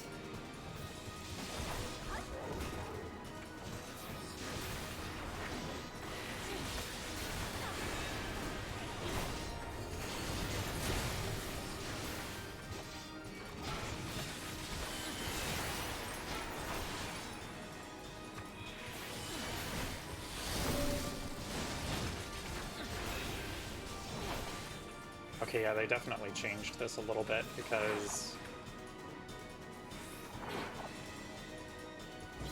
I think those AoEs were targeted initially. Fenrir's Gold Saucer, I feel like you should have known that. It's weird of what mounts are and are not the Gold Saucer. First time you saw him was like, you wanted his amount. Yeah, he costs 1,000,000 MGP if I'm remembering correctly.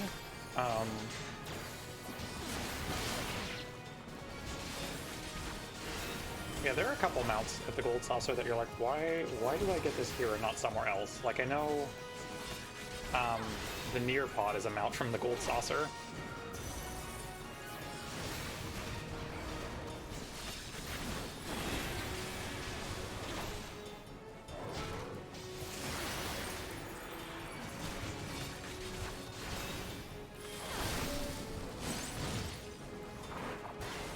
Okay, yeah, so they did change this a little bit.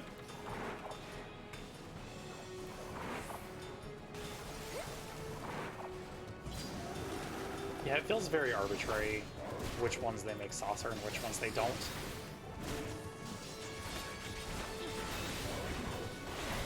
Free trial has no MGP cap actually, which is actually really nice. Ooh, that is very nice.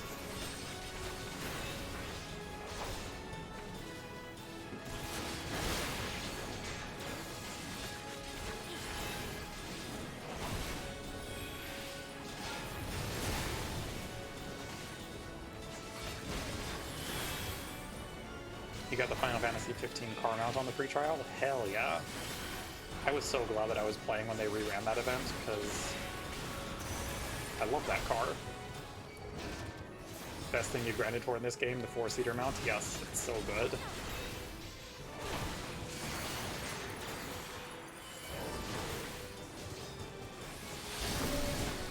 Anytime one of y'all want to use the limit break, generic party members, feel free. Don't feel too pressured. There we go. We did it. Dog defeated.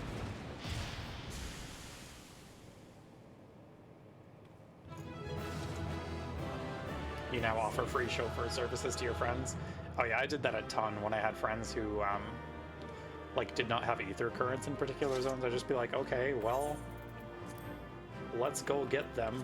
Hop in.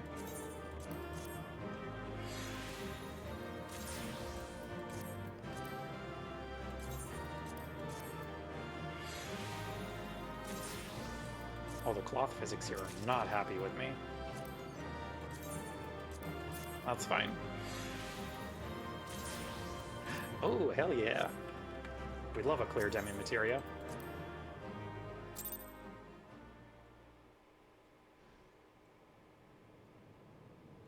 The tales do not do you justice, warrior of light. Hi! Hello, nice to meet you, ma'am.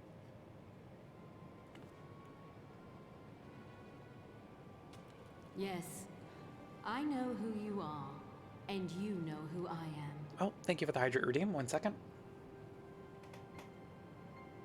I was given the name Izel, but I earned the name Iceheart.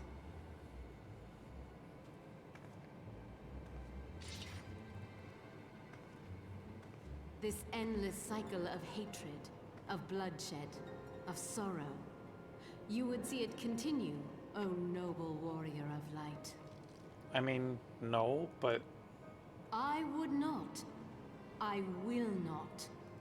I will bring an end to this war between dragon and man, no matter the cost. Oh, she's so tall compared to me. In Kind of time, forgot Izel you had will white come hair, to actually. Understand that what we do, It's we been so do long for since the I've seen greater her. good.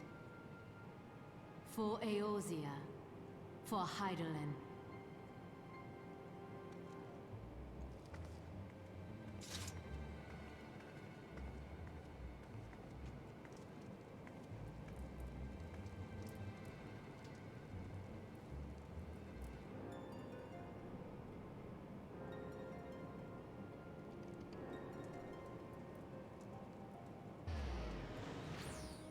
Oh, there she go.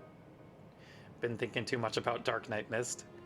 Yeah, they do look kind of similar, honestly.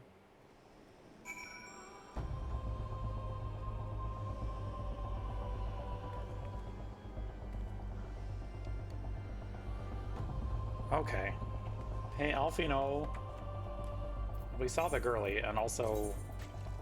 Let me swap back to Summoner.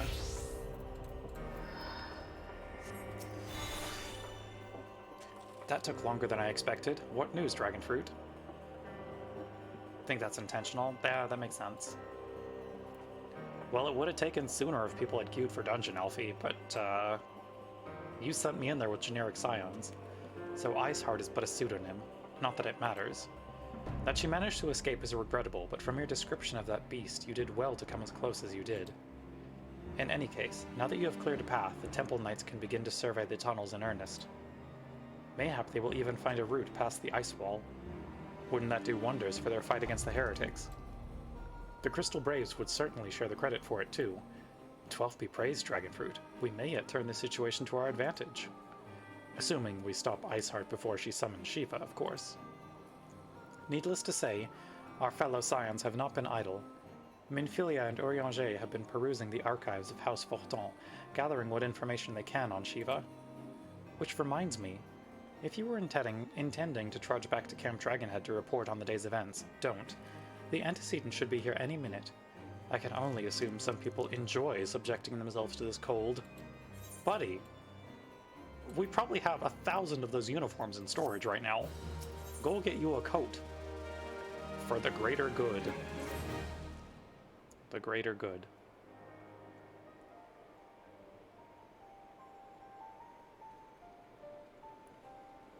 Oh, I love Minfilia's coat. Antecedent. You come to us straight from the archives of House Fortin. I trust your time there proved fruitful. After having finished the level 70 quest, you're pretty sure Mist is visually meant to be a combination of the two Heavens Ward losses? Oh. Yeah, I can see that, and that makes sense. Would that it had.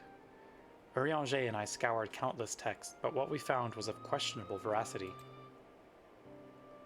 Accounts of Shiva's life and deeds are sparse and contradictory, only agreeing upon one point. She lay down with a dragon, the gravest of all sins according to the Ishgardian faith. Well, maybe the Ishgardian faith needs to chill a little bit. Yet in the eyes of Iceheart's followers, this was a holy act, the blessed union of man and dragon. How such a thing could even be possible is quite another question.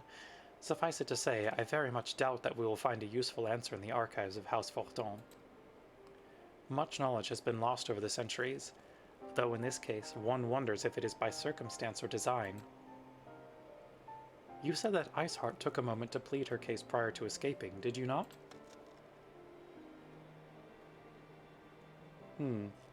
Viewed without prejudice, most would agree that bringing an end to an endless war serves the greater good. I think Sir Emmerich might take issue with her methods.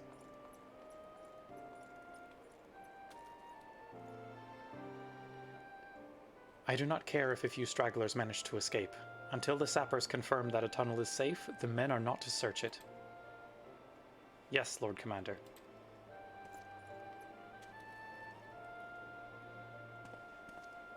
Also, I'm very curious to see the Steps of Faith rework, because I know that's not a trial anymore either. You pursue your foes with less zeal than I had expected, Sir Emmerich. Lest you misunderstand, I do not deny that our enemy has given us good reason to be prudent. I merely meant, you being a man of faith, that I had expected a certain single-mindedness. Alfino! You can't just say that, dude. After all, was it not by the will of Helonia that your ancestors came to this land? Why they took up arms against the Dravanians? What would they have done in your position, I wonder? There are those who believe that faith is a renunciation of free will, that unquestioning devotion is required of all who would live a life in service to the Fury. Such righteous fervor may well serve a knight on the front line, less so a leader of men. Get his ass, Emmerich. Put the child in his place. We are all at liberty to interpret the scriptures as we will. I choose to believe that the Fury would value the lives of her followers over the deaths of her enemies. But I would not presume to speak for the Knights of Eld. 'Twas a different time, nay, a different era, and scripture tells us only so much. Would that it told us more.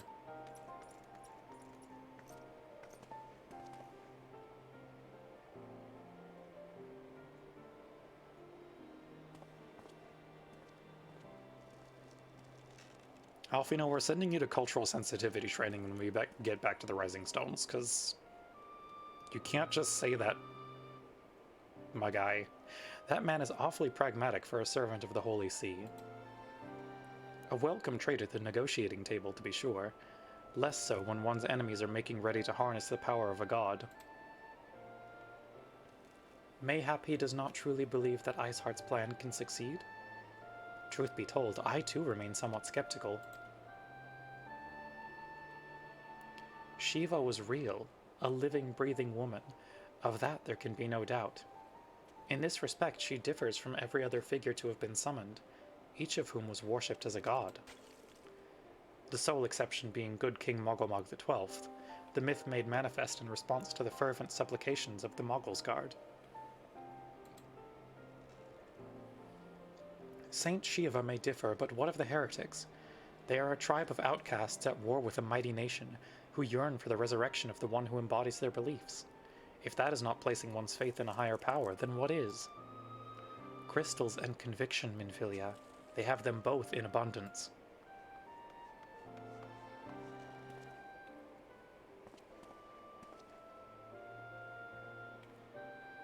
Who decided the 16-year-old should be a political ambassador and representative? I mean, he kind of decided it himself. And then he made his own army. And, you know, we're just kind of rolling with it. Can that truly be all that is required?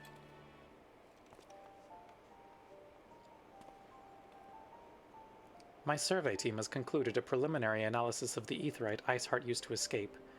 They believe that she teleported to another Aetheryte, somewhere not far to the west. Despite the apparent proximity of this second Aetheryte, however, they have been wholly unable to detect its presence directly. Unless Iceheart has some means to mask its signal, I can only presume she had it destroyed to prevent us from following her. Without the means to teleport as she did, we have no choice but to search for an alternate route, most likely a tunnel, assuming one exists. Let us not give up on teleportation just yet. One of our colleagues in Charlian may yet be able to assist us. I pray that you are right. I dare not think how long it will take us to survey the entire tunnel system. He's never hurt no in his life, yet very true. He's gonna learn some important life lessons in the next several hours. While Minfilia looks into our Aetheryte problem, I would like to request your assistance with another matter. The third unit is currently tracking the remnants of the heretic force which attacked us. However, the search goes poorly despite our numbers. Kurthis is vast, and Iceheart's followers know the terrain far better than we. Your knowledge of this region may serve to hasten the process. The sooner we capture Iceheart's followers, the sooner we can press them for their leader's whereabouts. Also, though it is admittedly a selfish request, I feel that my braves would benefit immensely from working alongside you. While we have our share of veterans, we also have more than a few less experienced recruits, many of whom look up to you in case you are not aware. Yeah, does that include Laurentius, who called me an Aura bitch? Can we send him home? Good, I knew you would understand. Yu Yu Hase can apprise you of the details. When the task is complete, come and find me at the observatorium. Captain Ilbert and I are meeting there to discuss the latest developments in his investigation. The Temple Knights shall hold Snowcloak in our absence. Let us leave them to their work. Ours is more pressing. Still feeling good about this, Minfilia? Okay. God, Laurentius, uh-huh. He sucks so much. Had such high hopes for him. There you are, Dragonfruit. Commander Leveilleur instructed me to wait for you. Your assistance is most welcome, believe me. Most of the Third hail from Ul'dah, and for a man accustomed to the feel of sand beneath his boots, the crunch of snow can be rather disconcerting. Still kinda duped, despite your better judgment. But to the matter at hand. Nary a moment ago I received word that the heretics we seek have been spotted making for Danafin Pass. My braves are already in pursuit, and I should be grateful if you would join them. I myself shall be taking part in the hunt. Never let it be said that I do not earn my coin. Oh, don't worry, no one would say that.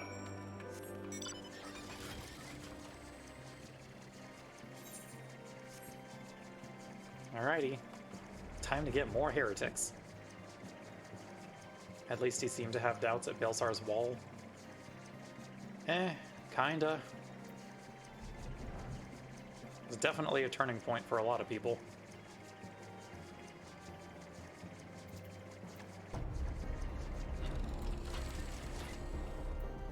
Unlike you, Hase, yeah.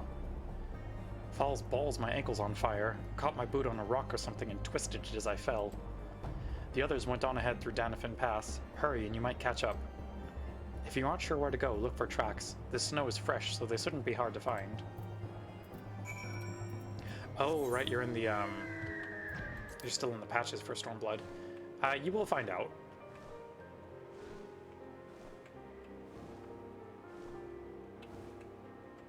Things will be learned about their location.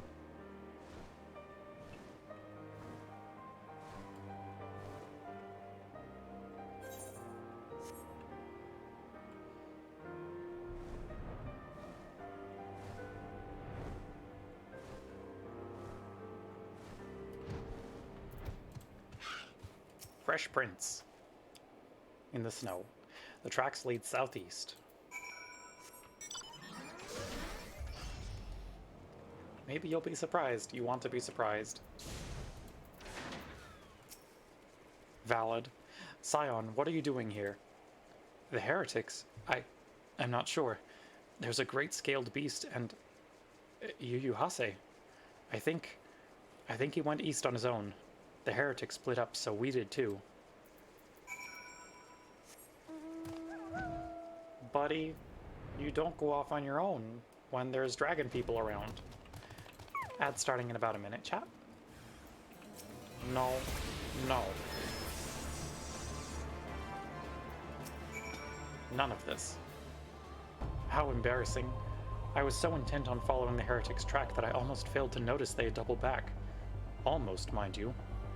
One tried to sneak up behind me and got a knife in the gut for his troubles. I thought myself alone, so I started searching the dead man's knapsack for anything of interest. And lo and behold, before his friends found me, I came upon this. Withdraw in groups of 3 or less to the observatorium. Give the signal and wait. The merchant will be watching. Be late and be left for dead. Speaks for itself, does it not? They can't possibly mean to rendezvous inside the place, so we should restrict our search to the surrounding areas. Let me rephrase that. You should restrict your search to the wilderness around the observatorium. I will need more than a moment's rest to recover from these wounds. Still sad over Wilrid and Mefrid, and then just the Dark Knight quest. We're like, yeah, Mefrid's friend is also doomed. This game do hit hard sometimes.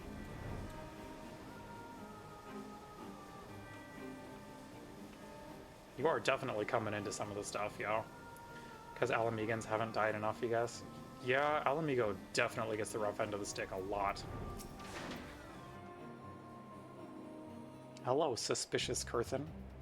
I am through with listening to your excuses. We leave now. How?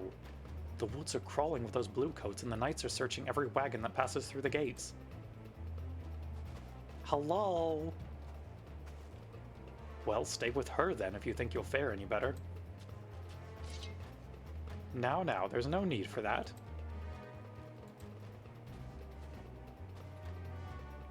There are places like this in my homeland, sacred snow-capped peaks where blood must not be shed. Hi, Yugiri! Yet your lands ever thirst for the blood of the fallen, and by your deeds it has drunk deep.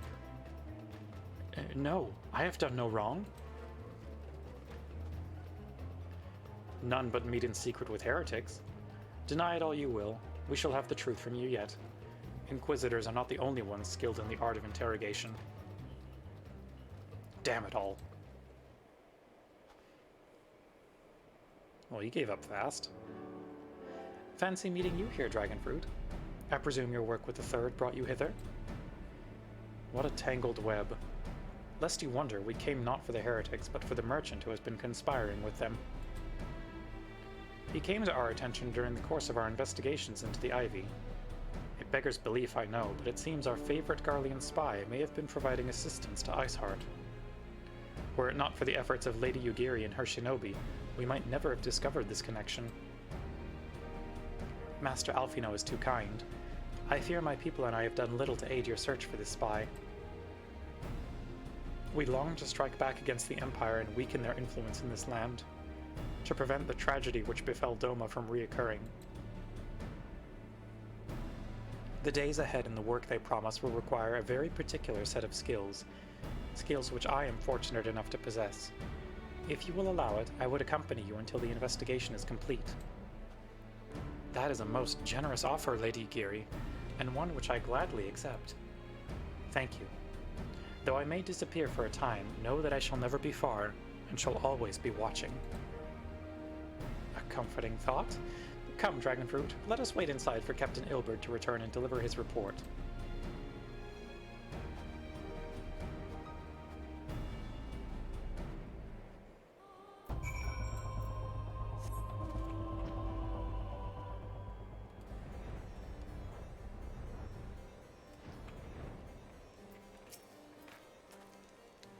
Captain Ilberd seemed confident that the merchant's resolve would swiftly crumble when pressed. If so, we should have new information ere long.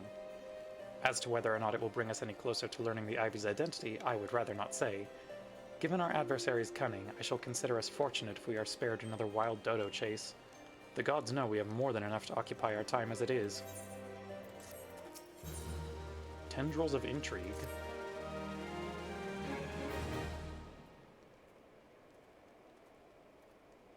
I forgot that they sent us off on a small diversion before the next trial. Captain Ilberd, your report, if you will. Aye, Commander. Firstly, with regard to the heretic we captured, I regret to say that the man could tell us naught that we did not already know of Shiva. We have since handed him over to the Ishgardian authorities. Henceforth, the Holy See will pursue the matter independently. Our inquiries concerning the Ivy, however, have proven more fruitful. We have ascertained the channel by which the heretics acquired their information on the shipment routes. Go on. You will recall the flame we first identified as being in the Ivy's employ. From him we were able to trace a trail of conspirators, each taking us closer to his master. Alas, the trail came to an abrupt end. Fearing that the investigation had been compromised, we took the necessary step of detaining all suspected of conspiracy. There were 5 on our list, including a flame stationed at Revenant's Toll. The man's primary duty was to keep an inventory of donations from abroad, the particulars of which he would share with benefactors, thereby ensuring that needs did not go unfulfilled. By virtue of his role, he was privy to the details of all shipments bound for the settlement. Needless to say, that included those originating from House Fortin. He knew the precise route a caravan would take, and he sold that information to a merchant. I think I can guess which one. None other. With a little encouragement, he soon confessed to knowingly aiding and abetting the heretics. Well, that is one mystery solved at least. But what of the Ivy? Are we any closer to prizing off his mask? I dare say we are, Commander. Our relentless pursuit has forced him to commit a grave error. In a desperate bid to cover his tracks, the Ivy resorted to exercising certain administrative powers available only to high-ranking members of the Immortal Flames. Oh, hello, Mango. We have been blessed with a visit by my new kitty cat. She's gonna chill with us for a little bit. If you consider then that our investigation is known to barely a handful of them, the field of suspects is greatly narrowed. Hello, madam. What you doing? You mean to say that the agent is among Reborn's innermost circle? Someone who has been with him since the Immortal Flame's establishment? 'Tis the most plausible explanation. The infiltration likely occurred during the company's founding, with the groundwork for the act being laid beforehand. To slip into a position of authority unremarked and remain above suspicion all these years. Aye, I too was surprised, though I really should not have been. Of the 3 grand companies, Ul'dah was ever more vulnerable to infiltration. Yeah, Both Limsa Lominsa and Gridania had long-standing armed forces that lent themselves well to the formation of the Maelstrom and the Order of the Twin Adder. To all intents and purposes, it was the same people, loyal ones mind, under the same leadership. Only the banner was different. Not so the Flames. Uldah's military was made up of disparate orders, most of which were glorified mercenary companies that answered only to their own paymasters. Hardly an ideal environment in which to establish something as high-minded as a grand company.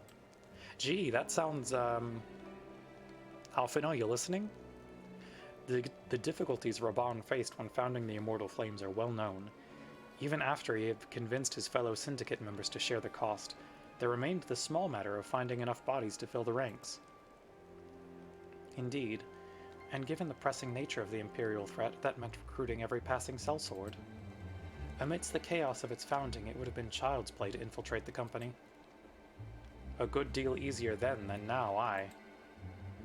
The Immortal Flames have ever been caught between conflicting interests, the public and the private.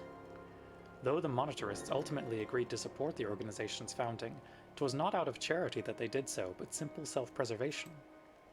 Had Nael van Darnus' ambitions been any less apocalyptic, you may be sure that they would never have risked supplying Reborn with an army. 'Tis but a wonder they did not attempt to extinguish the flames the moment the danger had passed. Returning to the present. Even as we speak, our Doman allies are shadowing several high-ranking flames, any of whom could be the Ivy. Desiring to deal a blow against the Empire, the refugees were eager to lend us their aid. I expect to hear from them ere long. Very good. Pray continue your investigation with the first. Meanwhile, have the second attend to the unrest. The third can join the fourth in inspecting crystal shipments. If they notice anything unusual, I want to know about it. If Shiva is summoned in like manner to the other primals, the heretics will be looking for further supplies. Understood, Commander. I shall send word to Sir Emmerich informing him of our success in identifying the heretics' abettors. Hopefully the information will be of some use to the Ishgardians. It is time, Commander. Yes, I am aware. An emergency council of the Alliance leadership has been called. There have been developments in Garlemald, it would seem. Wonder if MSQ will continue to reference the Ivy past Stormblood? I'm racking my brains to remember if they do or not. I don't think that they do. As commander of the Crystal Braves, my presence has been requested. I would have you accompany me, Dragonfruit. As the realm's stoutest champion, 'tis only meet that you be present for the discussion. Oh, and the antecedent has already given her consent, lest you worry.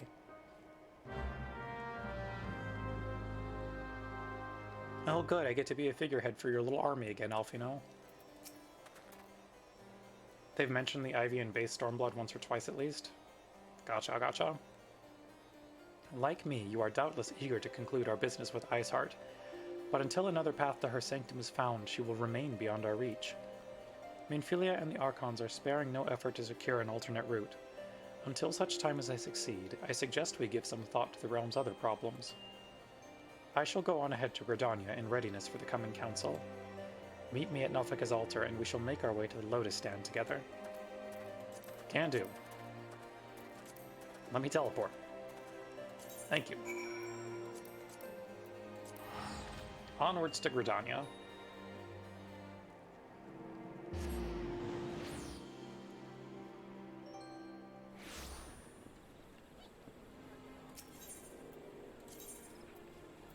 Oh, that's a very pretty weapon. I think it's from one of the ultimates, but I don't know which.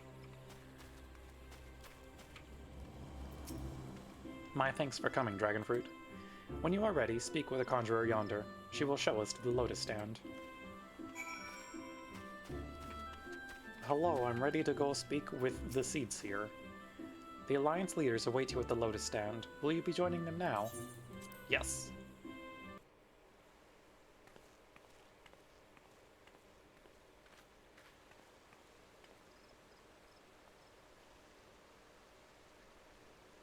Change has come to the Garlean Empire, and we must discuss the implications. Oh, is it time already? Let's go. The rumors are true then? The War of Succession is ended. Kinda. It is. A new emperor reigns in Garlemald. Who?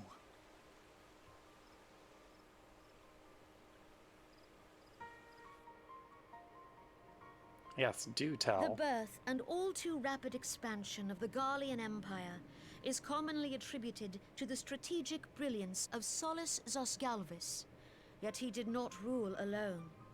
Several members of the royal household also distinguished themselves during his reign. Nevertheless, it was the eldest son who stood to inherit the throne, until his most untimely passing. I thought us fortunate when I learned that the Emperor had died without naming a successor.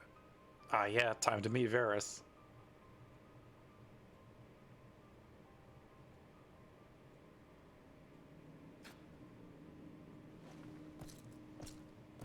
Oh, you're so mean Would to that your the dad's Garlean corpse. Empire had died with him.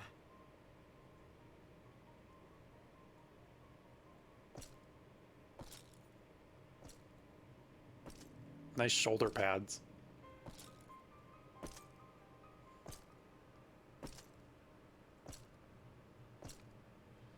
'Twas the grandson and his uncle who had the strongest claims, was it not? Forgot they introduced him here. Yeah. I thought it was either here or like early on in Heaven's Ward. I could not remember, but I guess it was here. Indeed. Yet claims count for little without the power to assert them. High Legatus Varys Ye Galvus is a Curious to see respected what becomes military with him, leader. Shadowbringers and Walker. Not so his uncle. Oh, yeah. You will see. So young Varys has torn the crown from his uncle's grasp and taken his place at the head of the Empire. Yeah, he looks exceedingly young.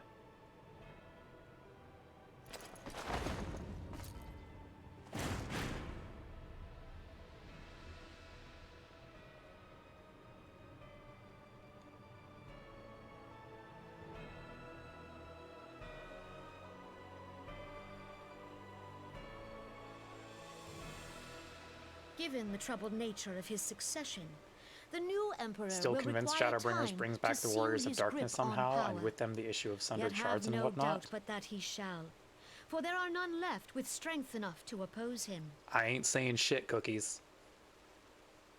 I'm not saying a goddamn thing. Since the success of Operation Archon, the remnants They introduced of and the then dropped 14th that way too Legion and fast to not go forces back to it. occupying Alamigo have done naught but fortify their positions. But you can be sure they'll be ready Not spoiling to you march on us one of the best again expansions. if their emperor gives the word. When, not if. They say this Varys was so set upon Eorzean annexation that he spoke out against the Meteor Project. Plainly, the new emperor's intentions are of great concern to us all.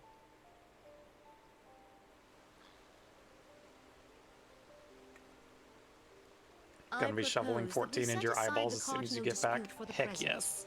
and discuss fully what support measures this. the Alliance might take to prepare for a resumption of hostilities with Garlemald. Moreover, I move that we re-examine the question of how our former allies in Ishgard might be persuaded to retake their place at our side. Could Eorzea but stand as one, 'twould deal a grave blow to our enemies' ambitions. Let's go talk to Emmerich again and be like, hey, remember when you said Garlemald will be coming soon? We moved that up to now.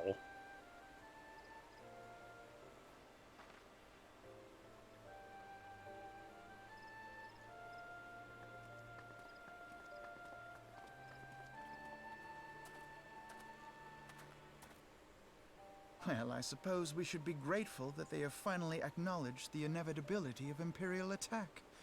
Who knows? They may even do something about it. If only the leaders of Ishgard would follow their example and stop hiding behind their gates, praying for the coming storm to pass them by. But that is a discussion for another time. At present, I am more concerned by the fact that the Alliance's mooted preparations will be made known to the Garleans many moons before their coming. That's true. A spy would let them know that. So long as the Ivy eludes our grasp, no secret is safe.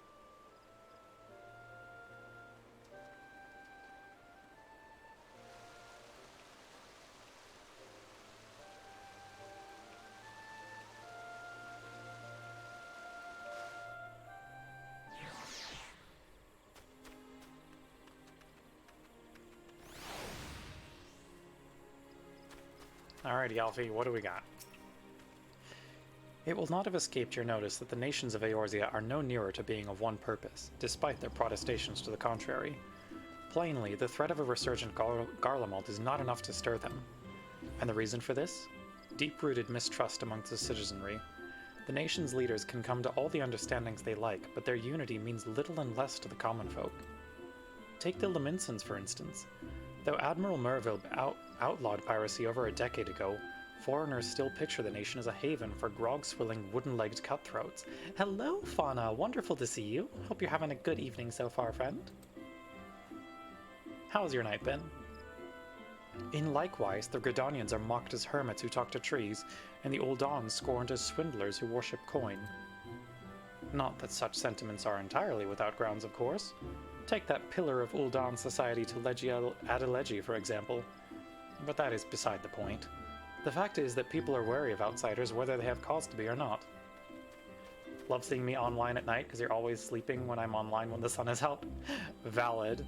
And it's always nice to have you here. On that basis, one could argue that the conflict at Cartano is a necessary evil. Had a MDB, but feeling fly like a G6 again. Well, make yourself comfy, get yourself some snacks and something to drink, and take some time to chill. Each nation has its own warmongering faction that advocates the acquisition of Omega. In order to placate them, we present them something resembling warfare, and thereby curb their appetite for full-scale conflict. But enough idle musing. Let us speak of a more pressing matter, the Ivy. Since we spoke at the Observatorium, Captain Ilberd has further shortened his list of suspects. And by happy coincidence, the one he deems the most likely candidate has lately come to Gridania. What's my favorite snacky to go with tea? Ooh, that's a very good question. If I'm going for something sweet, I really like, I'm a big fan of dark chocolate peanut butter cups. Savory's a little harder. I usually like, I guess it's hard to pair stuff with tea a lot of times because I usually just take tea by itself. But for savory, I'm a big fan of pork rinds. I really like spicy pork rinds. Those are some of my fave junk food snacks. Chocolate, yeah, chocolate's good. The hunt nears its end, dragon fruit. All that remains is to corner our quarry. Seek out Ilberd near the Adder's Nest. He will give you the particulars. Should there be any developments in Kurthis, you may be sure that I will send word without delay. In the meantime, I wish you success in apprehending the Ivy. No way you wouldn't have guessed. Oh, that's right. Yeah. No, I don't keep kosher.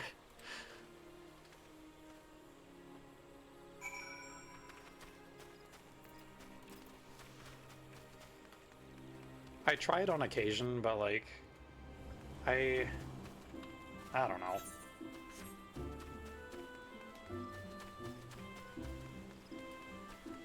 I like shrimp too much, if I'm being real. My thanks for coming, Scion. Doubtless the commander has informed you, but we have unmasked the Ivy. From this point on, we must proceed with extreme caution. Chasing Ivy.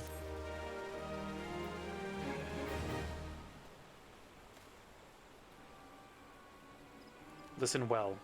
The spy we've been seeking all this time is none other than Flame Marshal Eileen Royal.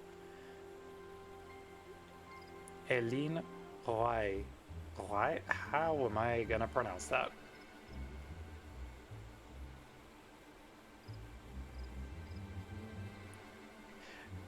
You just you feel people who eat pork rinds are like truckers, and I just give off polite, classy vibes.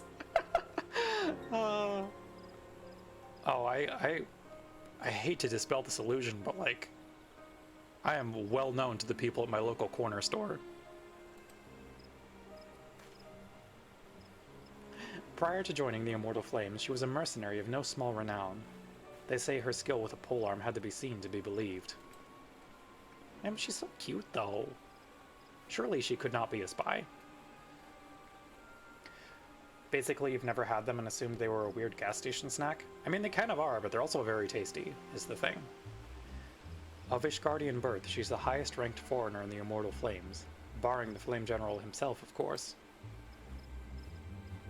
When he formed the Grand Company, Reborn chose people based on their worth. Whence they hailed was of no interest. The Monetarists saw things differently, however. Having funded the Enterprise, they reserved the right to reject candidates nominated for high-ranking positions. Do they taste like actual pork? Kind of? They have a little bit of a porky aftertaste. They're mostly just like salty and crunchy. You eat them for the crunch, and also the seasoning. And 'twas no secret that they did not favor foreigners, Ishgardians especially, after the way the Holy See forsook the Alliance. Yet the Monetarists did not raise so much as a murmur of protest when Raya was appointed to her post. Passing strange, is it not? Could it be that the Ivy has some hold over the Monetarists?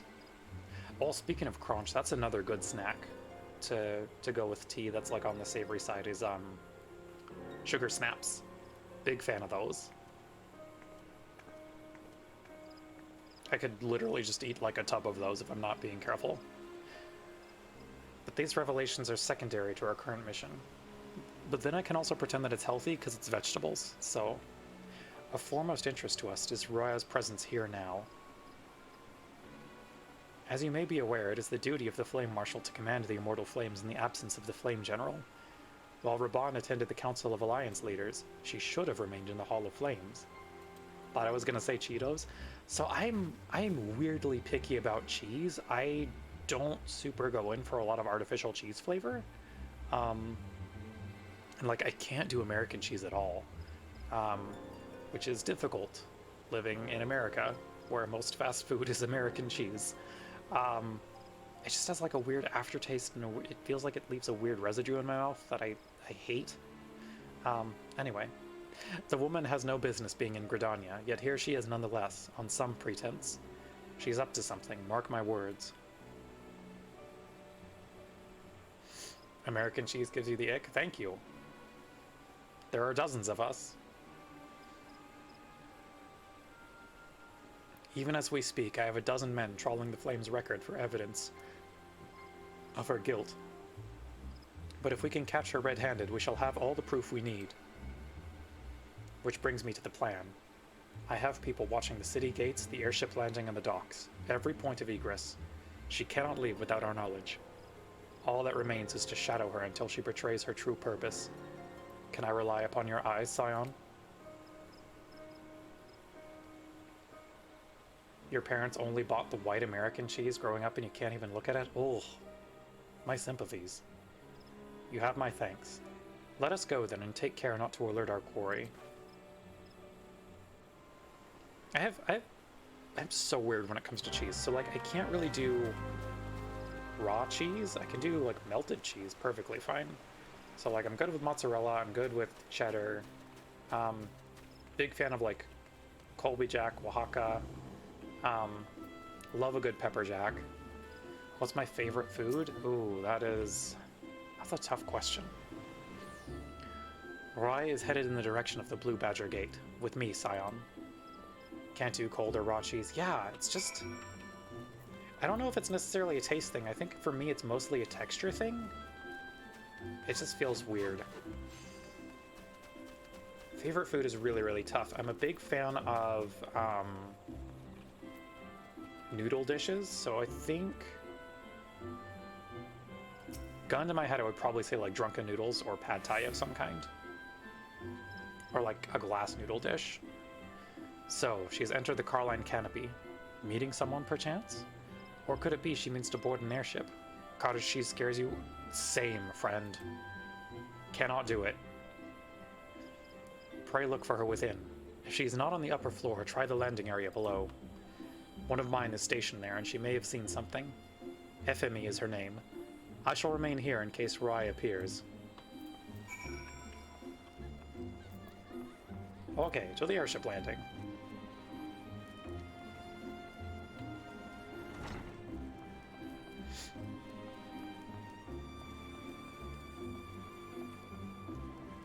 Hi, girly. Did you see someone?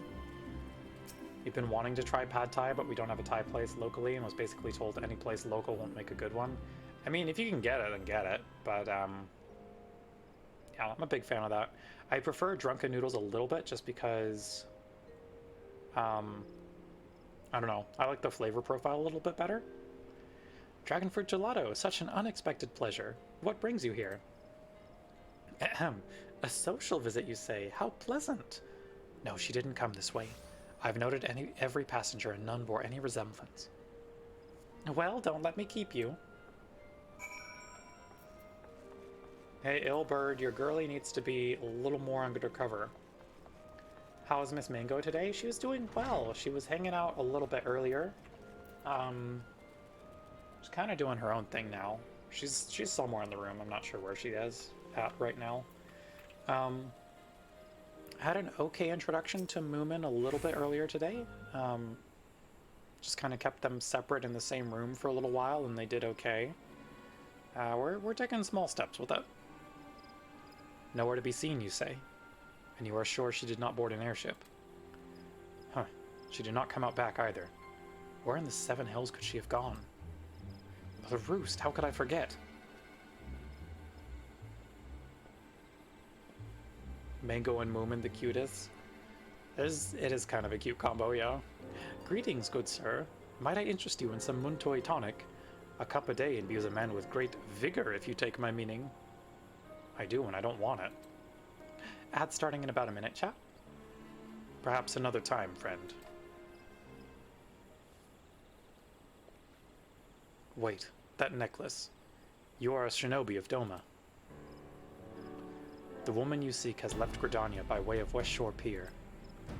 She was attired as a merchant, but these eyes are not so easily deceived. You may wish to take your search to the East Shroud.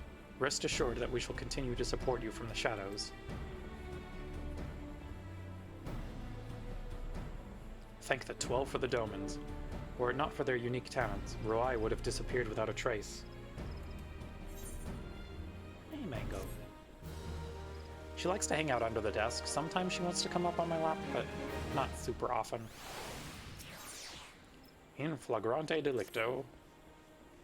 Our hunt leads us to the East Shroud, Scion. I suggest we follow Roi's example and take the ferry from West Shore Pier. You'll doubtless wish to make certain preparations. See to them while I go on ahead. I shall wait for you at Sweetbloom Pier. Okay.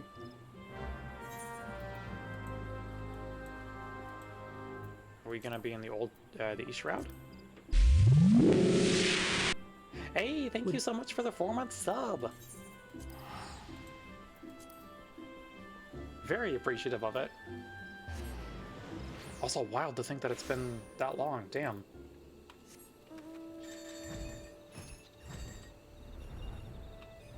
I mean, I guess I did hit 6 months not too long ago, so...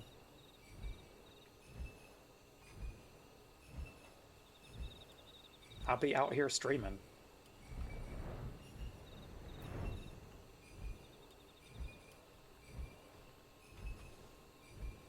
Alrighty, Ilbird.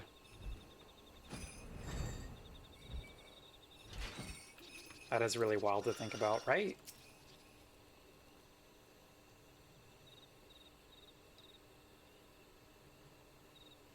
This way, my friends.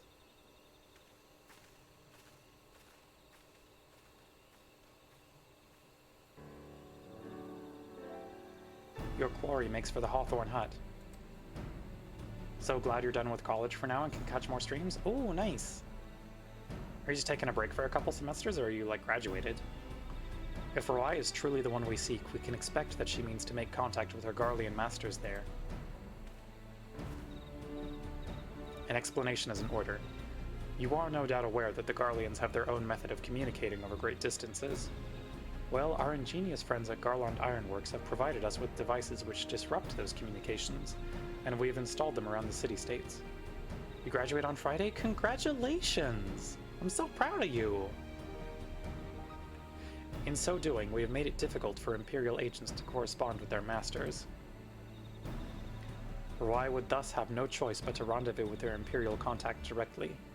Yet, as a well-known face in the Immortal Flames, she cannot move about Thanlon without being recognized. It would only be a matter of time before someone saw through her disguise. 'Tis for this reason, I believe, that she has chosen the Black Shroud for her clandestine meeting. The Elysian are a common sight here, and her comings and goings are not like to turn any heads. As my scouts tell it, the Garleans have sent agents with a mind to destroy the devices, and render such direct contact unnecessary. Fortunately, our shinobi have thus far been successful in rebuffing their efforts. This is it. We need only make for Hawthorne's hut and catch Roy in the act. Let's do it. Let's go catch a spy.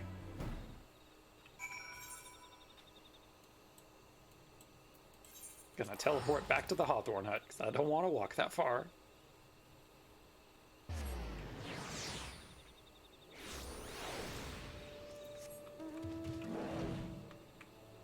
Remind me again what you're getting your degree in, Fauna?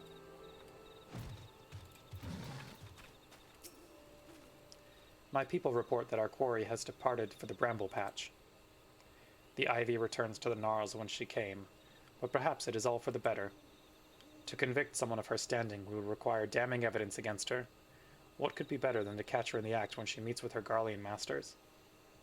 And associates in social work. Oh, nice. My countrymen and I shall lie in wait in the shadows. Tread warily, my friends. Alrighty, let's go.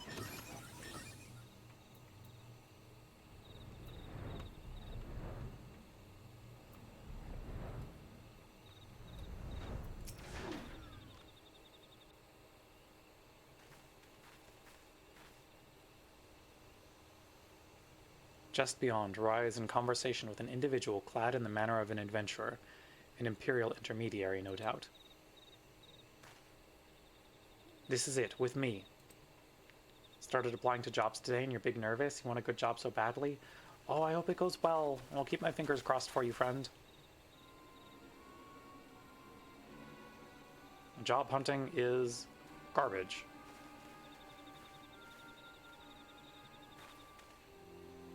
Flame Marshal Aline Roy, you are under arrest for treason and espionage. You were followed, you bloody fool.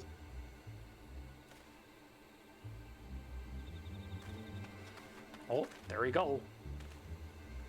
Damnation.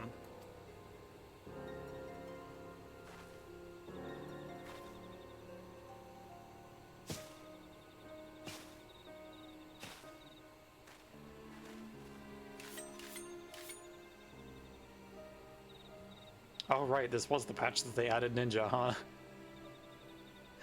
Huh. You are unarmed, my lady, and scarcely garbed for battle, but if you wish to fight, you are welcome to try.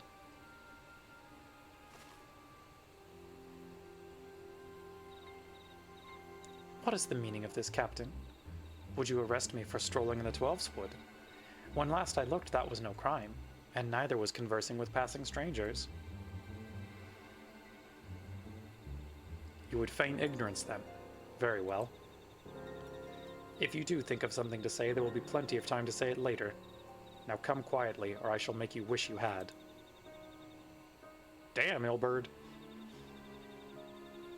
Kinda rude, but okay.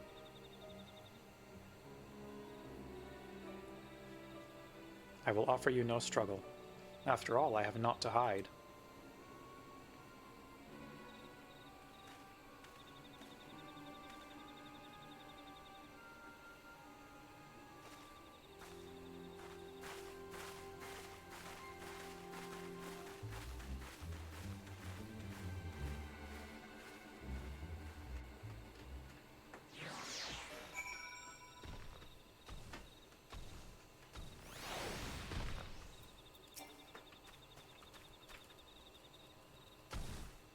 Even a warrior of Roy's renown could not have hoped to escape by force. Despite her claims, her surrender does not bespeak innocence, but an awareness that her position is untenable. With the ivy thus uprooted, it is to be hoped that the tendrils she entwined around the immortal flames will gradually wither and die. Mayhap then the people of Ul'dah will have the grand company they deserve. But let us speak of the present. If I may ask, what will you do now, Dragonfruit? Well, we were hunting down a primal. So the Scions seek a way into Iceheart's sanctum. Then I dare say you are eager to return to the Rising Stones. Pray do not let me keep you. Fear not. My countrymen and I shall tend to the aftermath. You need not waste your talents here. And speaking of talents, you have been training in the art of the shinobi, have you not? The change in your bearing is quite evident, to me at least. I look forward to seeing you in action. Till next time, my friend. Oh, that's cool. I didn't know they had changed dialogue for if you had ninja leveled there. I guess we're going to be getting like all of the optional dialogue because I've done most everything that Realm Reborn has to offer.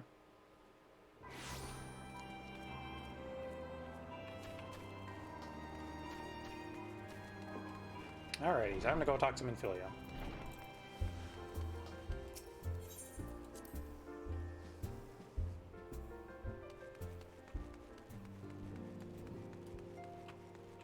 Tataru, why are you juggling?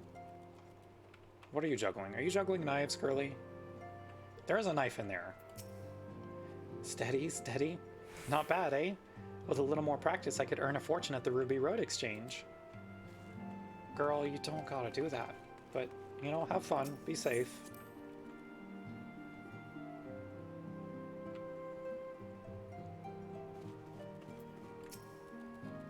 Welcome back, Dragonfruit. I understand that Alphino had a task for you. May I ask what it was? Charges of treason and espionage against Eileen Roy. I can scarce believe it. Could there not have been some manner of misunderstanding? No, it avails us not to dwell on it. Whatever the truth may be, we must trust the authorities to uncover it. Let us speak of another matter. I am pleased to report that we have made progress in our efforts to find a way into Iceheart's sanctum. Let's go! A simple plan. As you may recall, Iceheart used the Aetheryte in the depths of Snowcloak to teleport a short distance to the west, most likely a sanctuary of some description.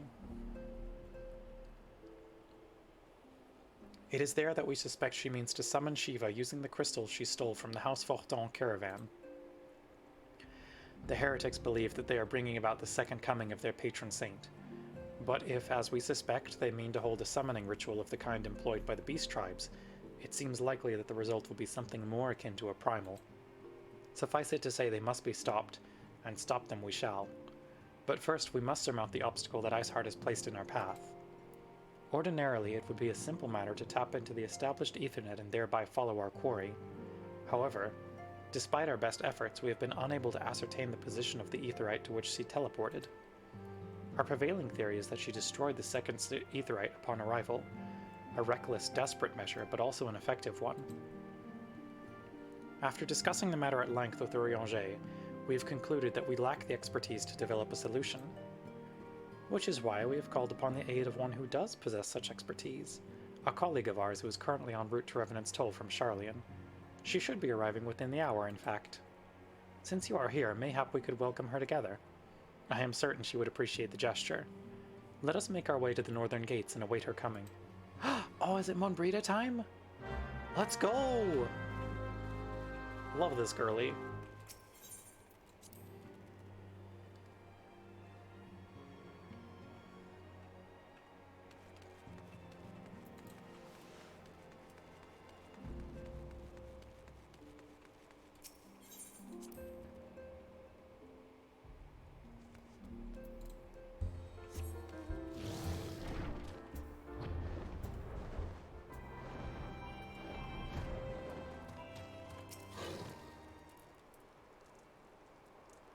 They could have done so much more with her. Uh-huh. They sure could have. I will say that there's a very good moment in Endwalker that calls back to her. Several good moments, in fact. But yeah, she's not in the story for long. I have that carriage.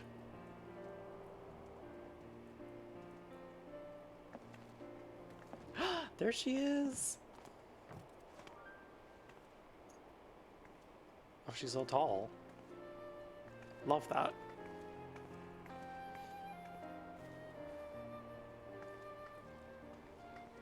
Minfilia, am I right? Yes. None other. I bid you welcome to Revenant's Toll, and thank you for traveling so far on such short notice. As if I could ever say no to Urianger. Moonbreeder is an accomplished Sharlayan scholar and an authority on aetherite technologies. She has played an invaluable role in our search for a means to capture Ascian souls. Charmed, I'm sure.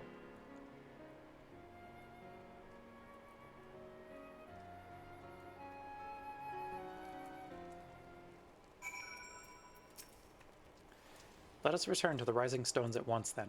We have much to discuss. Let's do it.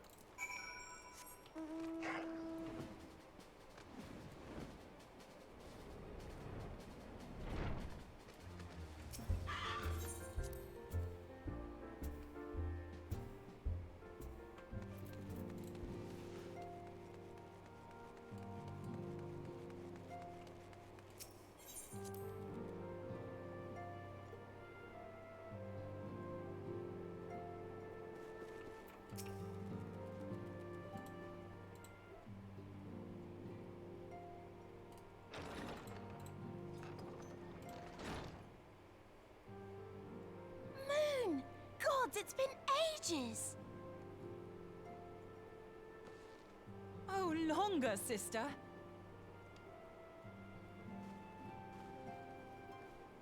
A joyous reunion indeed. Where's Urianger, though? Well, of course it is. Moon and I are like twin sisters. Save in appearance and aptitude. Papalimo. Rude.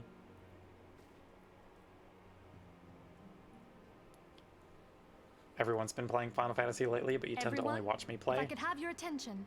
I mean, that's valid. There's we have with us an so esteemed much. Guest who has Wonder come if there's a from new game Sharlayan coming to out. assist us. So there's a new content patch coming out later this month for 14 specifically. I bid Moonbreeder join us here that she might share with us her extensive knowledge of aetherites. But Final Fantasy 16 is coming out next month. As many of you are already aware, she has been overseeing our research into white auracite, a sample of which she has been good enough to bring with her. Thinking about this now, did they ever explain Ida's situation in Stormblood with how she acts here? Well, I had to come, didn't I? Don't You'd know, have to be bloody daft to turn honestly. your nose up at a chance like this. Where better to conduct my final tests than a land so steeped in ether you can taste it? Well, she brought us the white fruit gummy.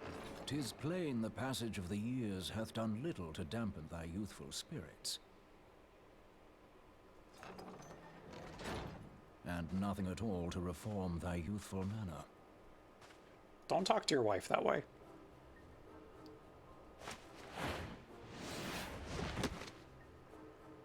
Is this the game I can marry people in? Yes. Yes, you can marry other players in this game. Unhand me. Unless Moon was also apparently in on the secret, it doesn't make sense. I think she might have been. I come all this way, I and don't that's know. what you have to say to me. I much preferred What's when you up, were honey? pleading with me to drop everything and hurry to your side. What was it you said? None save thee can satisfy this need. Go on. Yeah, do tell Urianger. Thine artless attempts to misrepresent mine all too innocent motives do thee little credit. Mine intent, as well thou knowest, was but to impress upon thee the gravity of the circumstance. Lest thou doubt, a deiform entity shall shortly be summoned, save if thou and no other grantest my compeers thine aid. You still haven't found it then, your missing aetherite? We have not. No. We know that Iceheart teleported to an aetherite not far from the first. Yet even after careful analysis, we could not locate the second beacon. We now suspect that the heretics destroyed the second aetherite to impede our pursuit. Our allies continue to scour Snowcloak for Iceheart's sanctuary, but we have no guarantee that they will find it. Yet it must be found, for even now Iceheart prepares to call upon Saint Shiva. I'm sorry, but if the aetherite's been destroyed, then that's that. Although, you're absolutely sure she used the first aetherite, are you? She didn't just use teleportation magics? One of our own bore witness to her escape. I can say with absolute certainty that Iceheart used the aetherite.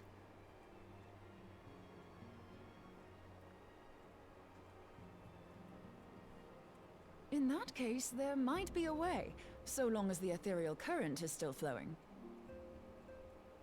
Yeah, we got this. Truly? How? We use the current to recreate the beacon. As you know, aetherites are a bit like lighthouses. We use them to reconstitute our physical forms when crossing the ethereal sea. Without them, we'd lose all sense of direction and our essence would dissipate. However, we don't rely solely on these beacons. There are currents of ether which flow between them, currents which help guide us to our destination. Now, these currents will gradually dwindle away to nothing if an aetherite is destroyed. But if even a sluggish flow remains, we could theoretically use it to direct a surge of concentrated ether towards the void left by the beacon, and thereby fill it up again. Love when she talks like science. Opening the floodgates to fill a dry riverbed. Though, correct me if I'm wrong, but would we not need a veritable reservoir of ether? In concert, we might manage to channel a sufficient volume, yet that is not my chief concern. To direct the flow of so great a volume of ether with the requisite precision would be a nigh impossible task in itself. Moon can do it. She's I built barely different. succeeded in facilitating travel to an unattuned beacon. That which you describe sounds considerably more difficult.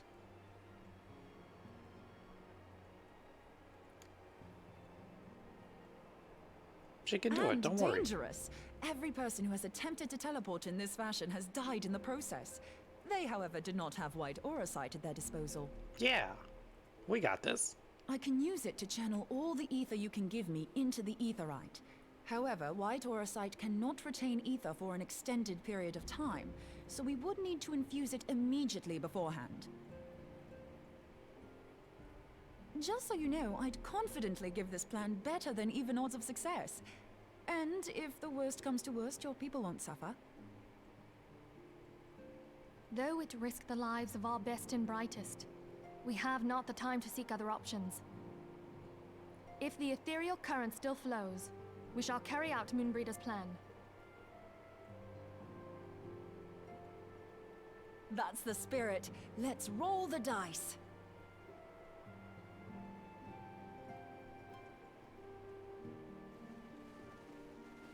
What's up, Mango? Yeah? What's up, honey? Hi. Hey.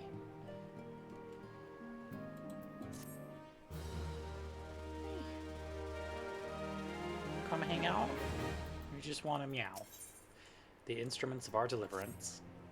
I have already informed Alfino of our plan to recreate the beacon in the manner Moonbreda described. He agreed that despite the inherent danger, it represents our only hope of success. He also said that he wished to meet with you at Snowcloak before proceeding.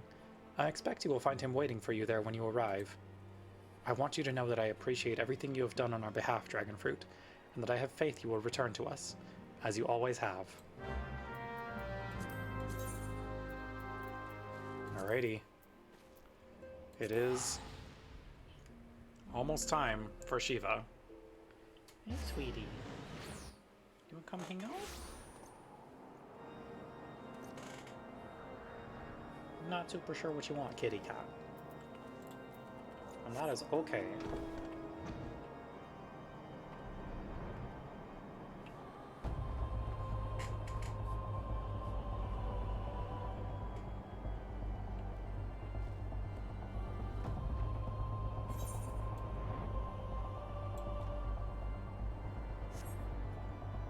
Alrighty, onwards to Snowcloak.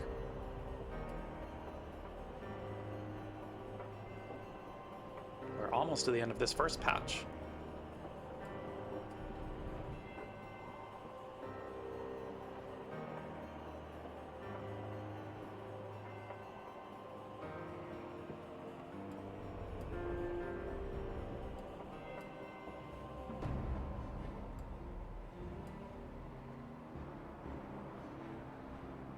Yeah, you can come hang out, sweetie.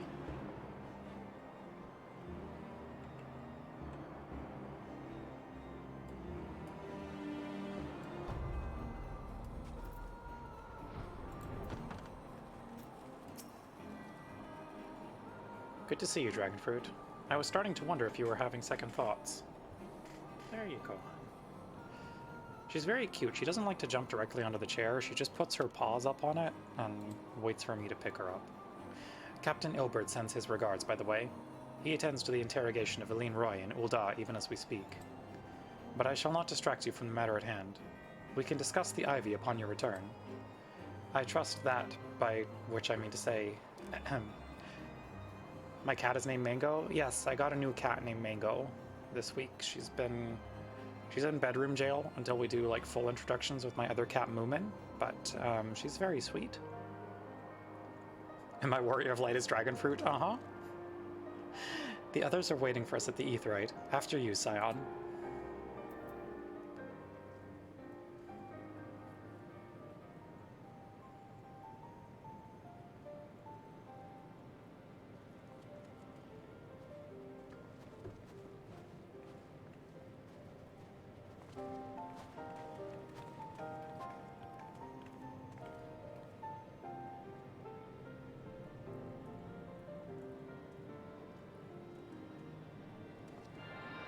So until tomorrow, you work at Starbucks?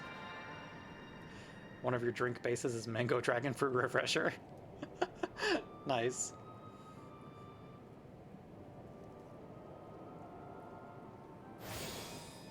Oh, we had a real good sesh. The crystal's charged, everyone. There, it's ready.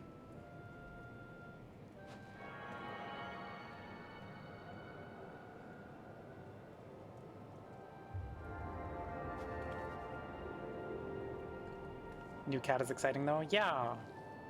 It's been very nice to have another cat again.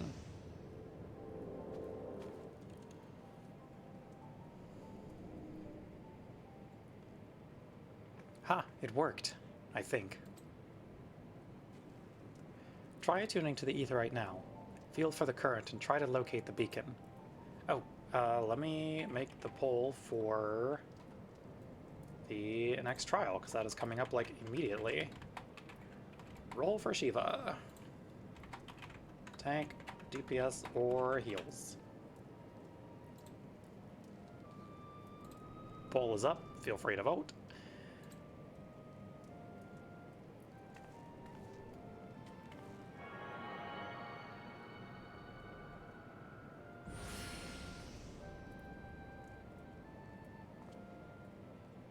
We have done all we can, Dragonfruit.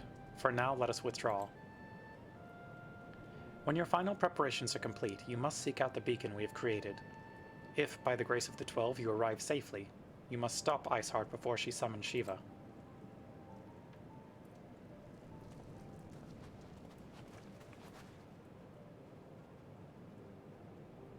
I can do that.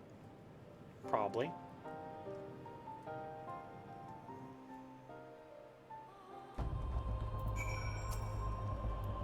We cannot ignore the possibility that our actions have alerted Iceheart to our plans. Should that be the case, she may attempt to hasten the completion of the summoning ritual, and if she succeeds, you will have little choice but to face Shiva in battle. Knowing little of this saint, I cannot say if your own strength will suffice, and so I would encourage you to call upon your allies. Some may have reservations about wagering their lives on the success of Minbrida's experiment, but others will surely agree that desperate times call for desperate measures. Ah, before you assemble your party, pray speak with that knight. I believe he has a message for you from Sir Emmerich. What do you got for us, pal? Madam, Sir Emmerich regrets that he could not be here in person and asks that I read to you this letter. Ishgard faces an unprecedented threat. Yet in our hour of need, it is not her knights who stand poised to defend her. Dragonfruit Gelato, the warrior of light, savior of Eorzea, your deeds this day shall not be forgotten. Where others would flee, you choose to remain. Where others would falter, you rise to the challenge. Where others would use their gifts for selfish ends, you wield yours in service to a greater cause. May Halone bless you with good fortune and see you safely home. Alrighty, we tank him. So saith the poll.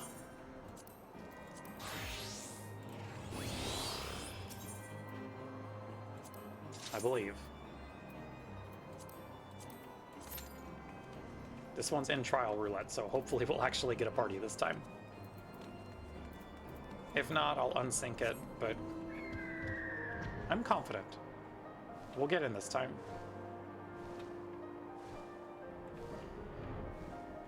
Won't we, Miss Mango?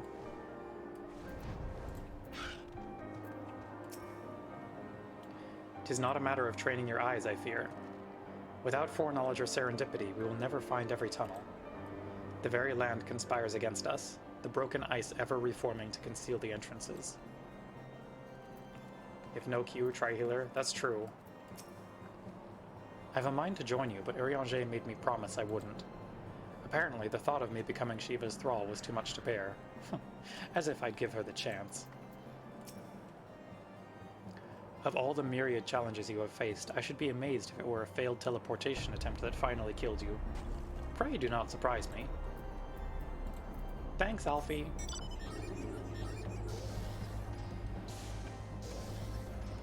Glad we've got the vote of confidence from you, bud.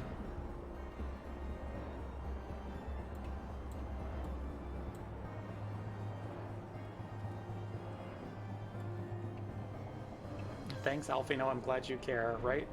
What is going on with the textures here? That is something. Also, it looks like we've got an ad starting in about a minute, chap.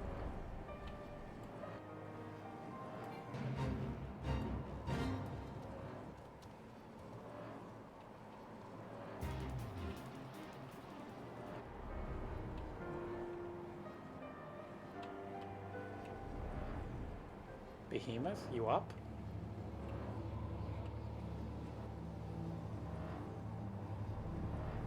Blizzards. Maybe I can trigger early while waiting for a Q, right? I don't know how to trigger the Behemoth Fate, though.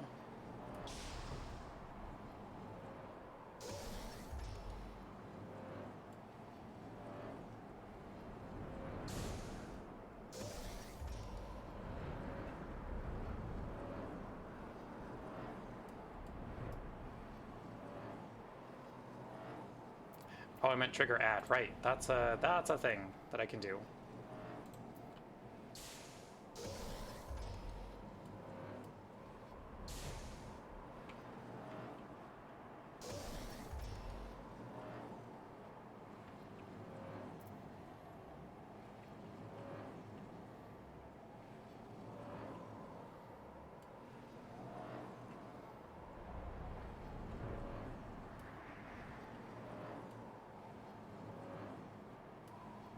Don't mind us, we're just going to be flying around Kurthis for a while.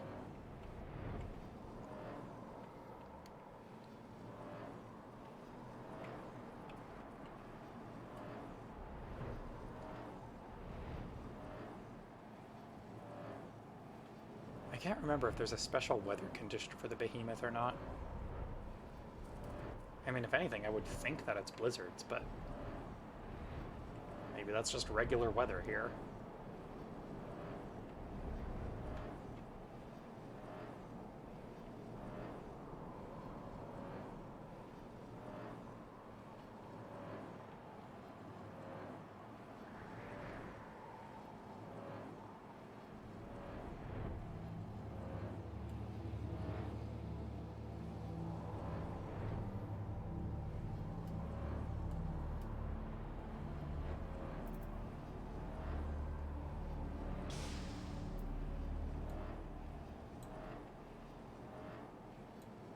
Hello, Behemoth? big kitty cat friend? Perhaps?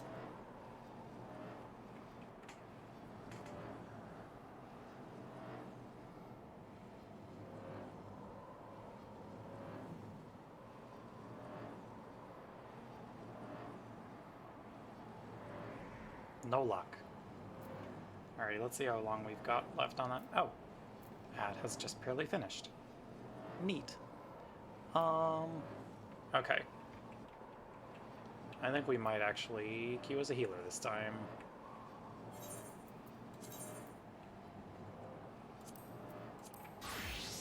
Let's do it.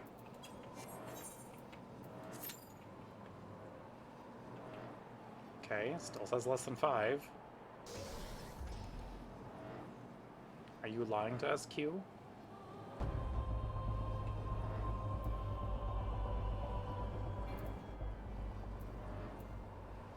Are you telling us falsehoods?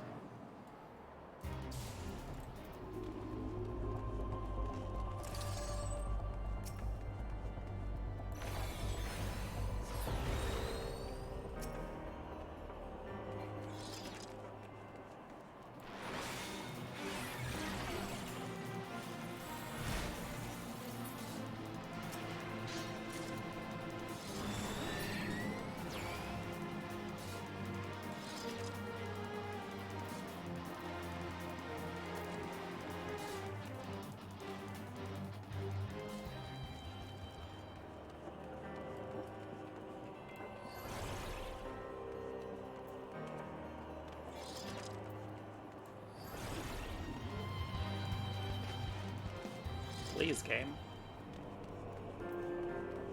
I can unsync it. But I would like to actually do the fight.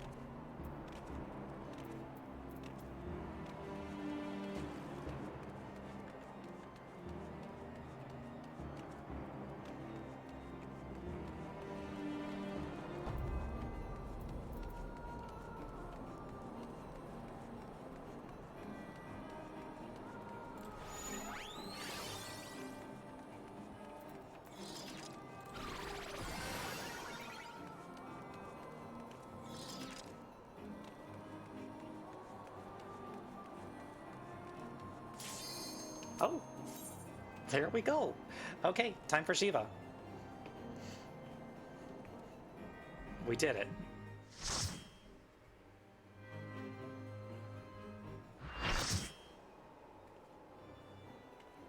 I am so sorry to the rest of my party.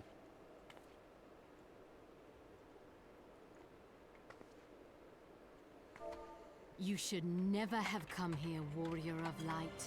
I labor only to forge a lasting peace. A peace you would deny Let's us go. I love out of this theme so ignorance much. and blind faith.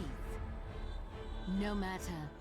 If it is our fate to be at odds, then it is mine to Healer strike privilege, you proud down. white mage, heck yes. We whom gods and men have forsaken shall be the instruments of our own deliverance. Partake of my flesh. Fill this vessel with your light. Walk amongst your brothers and sisters once more. Oh, Saint Shiva, still the hatred within our hearts and bless us with eternal grace.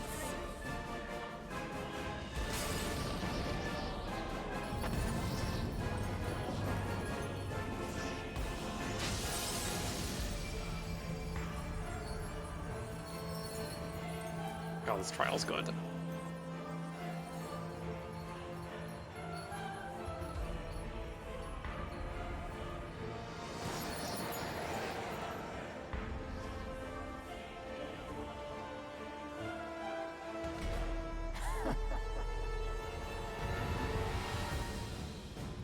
Alrighty.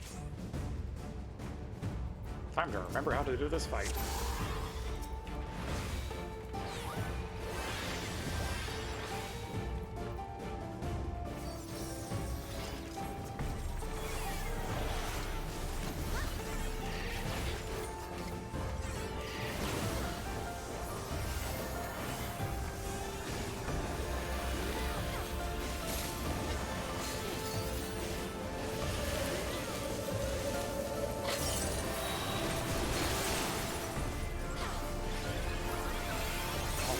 done.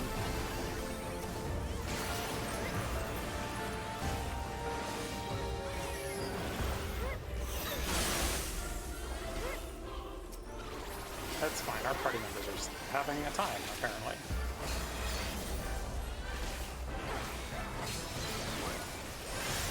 That's not ideal.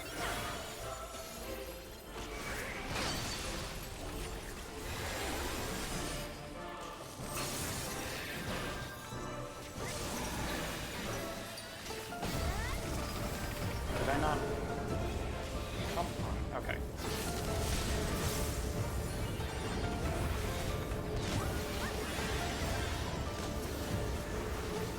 It's a little more panic-inducing than I would like. But you know what? It feels like that sometimes. Oh god. Please, please, healers. I would like my co-healer to actually do their damn job. Thank you. Not ideal.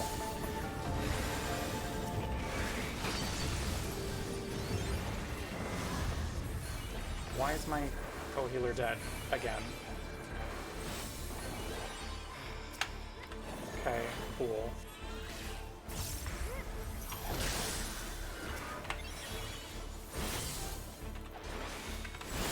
Yeah, we're having a time. I do like that sometimes.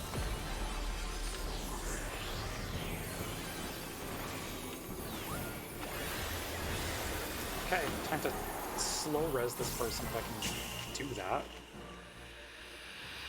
I mean, res the healers if possible. I haven't died.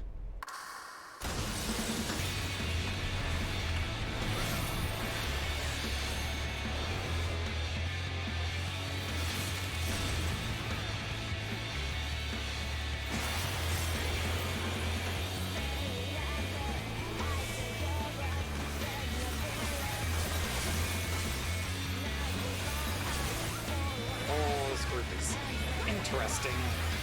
I'll say that.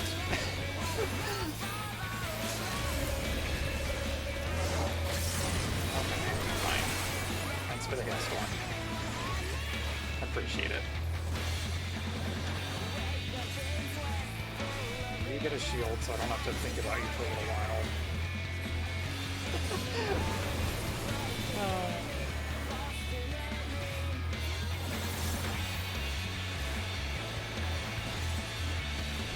It's fine.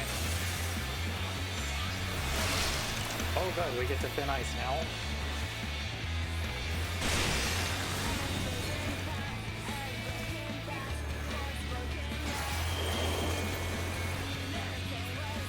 This team definitely needed me on healer. I'm trying my best. It's been a hot second since I've healed for this fight.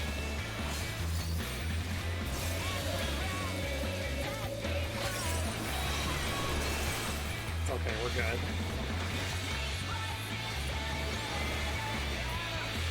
There we go! Oh, look, we made it. That's the important thing.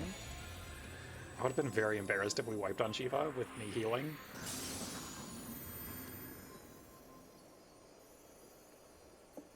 Okay, let's see if I actually get any commendations. I am calming my co-healer.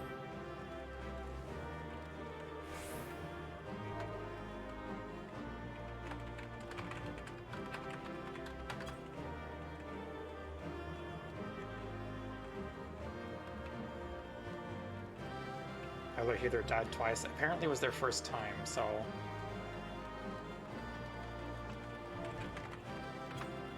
Alrighty, they're asking that we take a photo, so...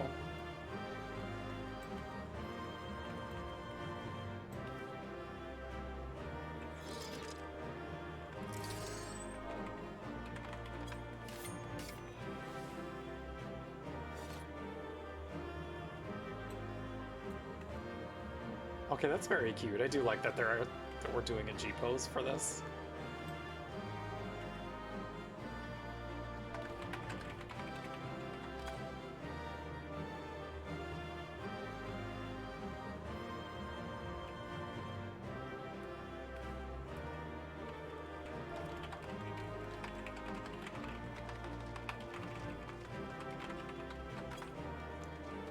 I do like the little small moments like that, even when a fight does kind of go south. If people are having fun with it, it's always good. One whole commendation. You know what? It's fine. I worked for that one.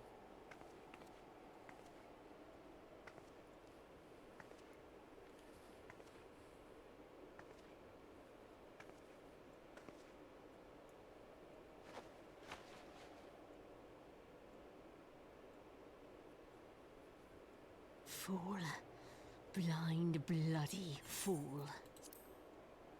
DVH, you love when fights go south? I mean, that's when we actually have to, like... Yeah, it makes healing more challenging. That's when I actually have to do stuff as a healer. You, of all people, should understand the suffering war begets. That no sacrifice is too great if it brings an end to the violence. Mine is the righteous cause. Sure thing, Shiva. You fight in a war you do not understand.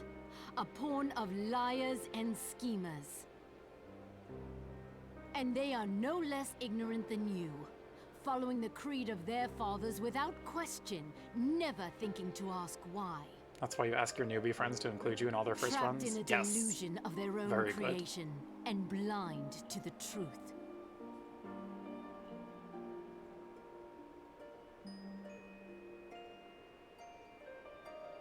Warrior of light, redemption is not beyond us. We who walk before may lead those who walk after. Hey, that's from Answers. Seek the keeper of the lake. See with eyes unclouded.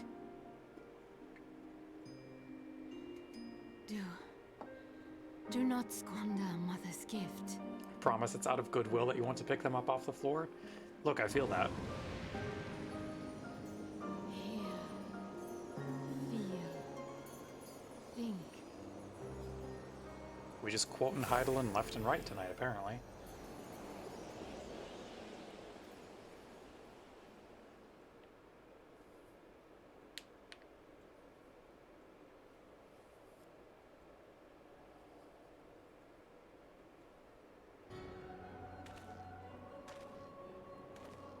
Oh, good. And so the vessel withdraws. A predictable outcome. Oh my god, I forgot how nasally Nabrielez's voice is. Nevertheless, La Habrea will be pleased. Quoting Crystalm is what convinces us, isn't it? It definitely is. Just quote Heidelin a couple times at the Warrior of Light and she'll do whatever you want.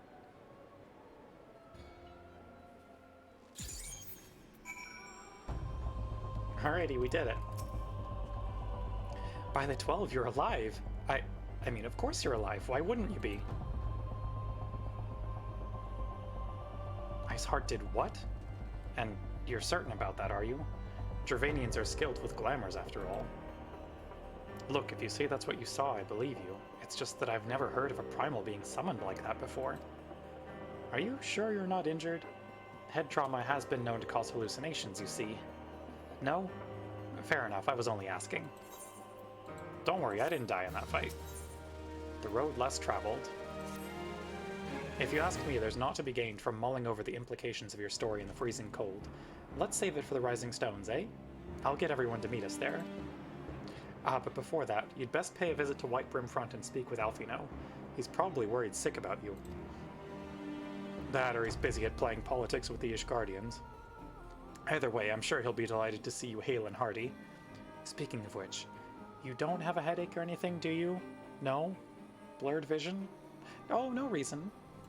Thanks, Moon. Right. See you again soon. I saw what I saw, Moonbreeda.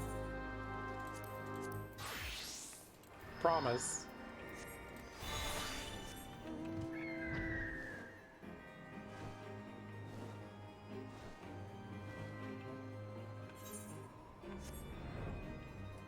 Alrighty, we are almost to the end of this patch, which is exciting because we have 1.5 patches to go after that.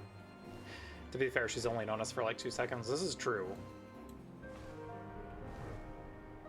probably expects a decent amount of trauma and injuries too, given that, like, all she's heard of us is, oh yeah, this person just regularly kills primals. And they seem to be fine about it, so...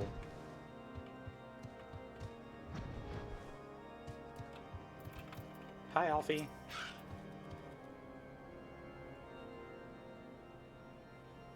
There she is, and none the worse for wear. Was there ever any doubt that the Warrior of Light would succeed? I think I speak for all of us when I say that I should like nothing more than to hear the stirring tale of your victory, if you would be so kind. Buddy, we were trying to stop the summoning from happening in the first place. We were not victorious. Then we were too late to prevent the summoning. But not too late to prevent further loss of life, an outcome worthy of celebration, and one for which we have Dragonfruit to thank.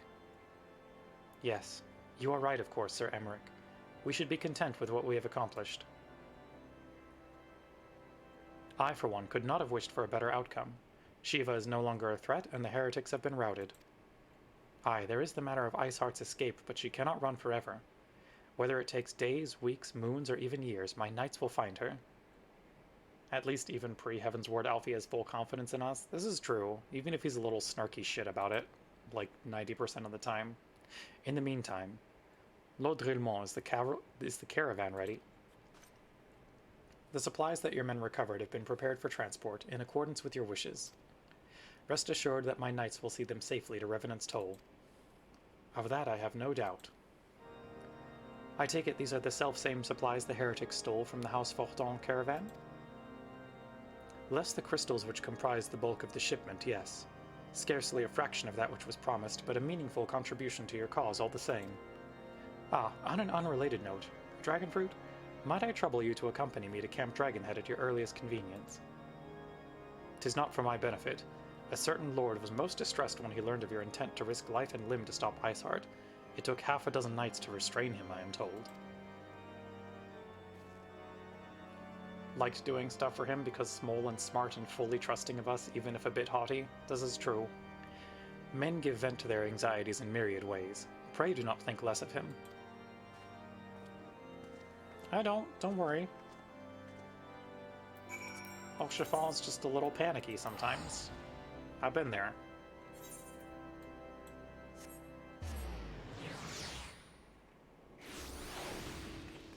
Who hasn't had an anxiety attack when they hear that their very good friend is off to go kill a god?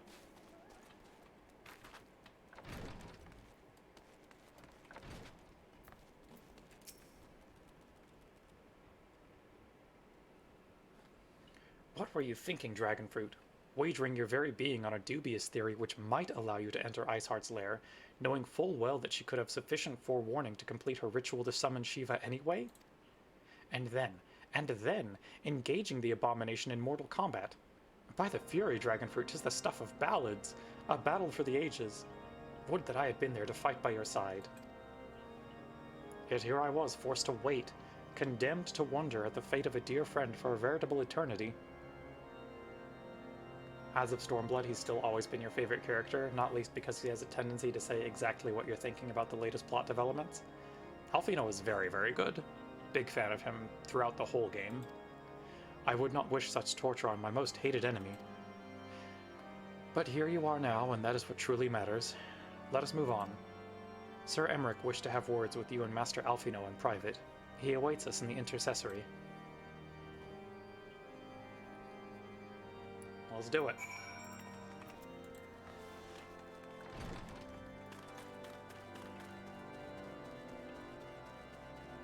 Hello, I'm here to speak to your man.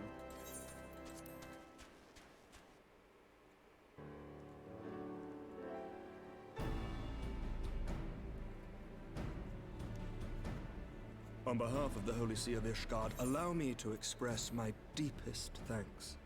You're welcome, Emmerich. Never before have we been required to contend with a primal. Indeed, there were fears in some quarters that our knights might not be equal to the task. From what we have now learned of these beings, I can say with certainty that we would have lost a great many men had the Scions not intervened. Then the argument for preemptive action should be self-evident. Perchance now you will reconsider my proposal that Ishgard move against Nautalon. Alfie, we want their help against the Garleans. Ere we first met, a similar proposal was tabled, but the Holy See decreed that we were to observe, and that military action should be taken only in self-defense. All things considered, it was not an unreasonable decision. Since the calamity, 2 vigils have fallen to the Horde, while Garuda has never shown any inclination to storm the gates of judgment. Which is why this unprecedented crisis and its resolution may prompt a change in policy. You who have faced these primals know well the threat they pose. Ishgard did not. Not until now. And there is naught like a brush with death to change a man's outlook. At the very least, this should silence any lingering objections to our arrangement with Revenant's Toll. The Holy See may even feel moved to grant us its formal endorsement. So far as it is possible, the Scions shall be compensated for their service. Yay! Ishgard's helping, kind of. A little bit. As a gesture of good faith, I shall withdraw my previous request. Your people are doubtless needed elsewhere. That will not be necessary. We too have a vested interest in watching Dravania's movements. I see. Once more, I must thank you. Sir Emmerich, if I may, do you truly believe that Midgard-Zoma could return?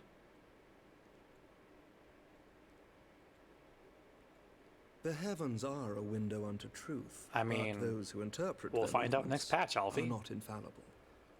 I requested your involvement as a precautionary measure. But of course, you sought an excuse to compensate us from the first, mindful of what would happen if Revenant's Toll were taken by your enemies. Ishgard is not wont to aid its neighbors, but that does not preclude it from manipulating them to serve its own interests. Choose your next words carefully.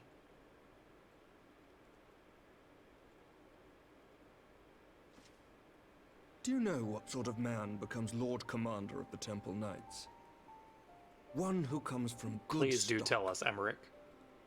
I did not. Yet here I am now. Why do you suppose that is? Because I swiftly learned to tell the difference between words, deeds, and beliefs. You are correct, Master Leveilleur. Ishgard desires to see Revenant's Toll flourish, as it would present a troublesome obstacle to our enemies from the south. We are so glad to be of use to you. As we are to you. Ours is a mutually beneficial arrangement, lest we forget. One born of necessity. The dragons grow more restless by the day, and the heretics harry us nigh without cease. We have contended with such troubles for centuries, but there are limits to even our endurance. Yet as a pauper is loath to part with his meager possessions, the leaders of Ishgard are not wont to render up their trust to outsiders. But with perseverance on our part, they may yet be made to see the light. Nevertheless, one must take care when walking the road less traveled. Wise words, Sir Emmerich. I shall make a point to remember them. I must apologize for my earlier outburst. I hope it will not sour our good relations. Alfie, we are still sending you to sensitivity training when we're back at Revenant's Toll. You but spoke from the heart. I trust you understand that at times my duties may prevent me from meeting with you. On such occasions, my second in command will speak for me. Hey! Lucia, at your service. Yes! Okay, we finally get her Pray name. excuse our reticence. We are but wary of speaking too freely, lest our sentiments be made known to our enemies. Know that the Lord Commander and I are of one mind. For the sake of Ishgard, and of Eorzea at large, I pray our peoples can put aside their differences. Those who dwell in the past risk losing sight of their future. Should This aught is befall very one true. of our shipments, pray inform Lucia immediately. You may also relay to her any words you might have for me alone. Who authorized Not the being of 16-year-old to do all the birth, She politicking? owes no allegiance to any noble house, I mean, making her as near to Minfilia, incorruptible mostly. as one can find in my So that one's on homeland. her. Suffice it to say, I trust her completely, and so may you. Which reminds me, Lord Orchefort, if you would be so kind. Certainly.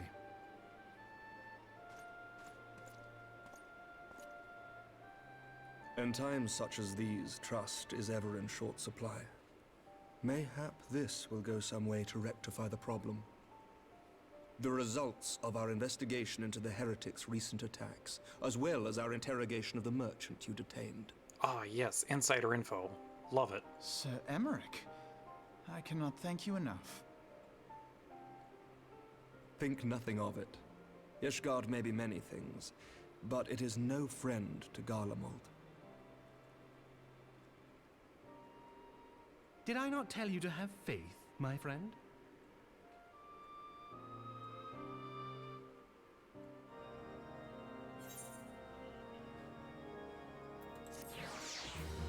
Alrighty. Funny thing to you is that this game does make a point to have actual adults in charge of things and not just kid hero protagonists, but then Alfino and Elizir are here. It's true. They're along for the ride. Eyes unclouded. For one with reason to celebrate, Alfino looks rather grim.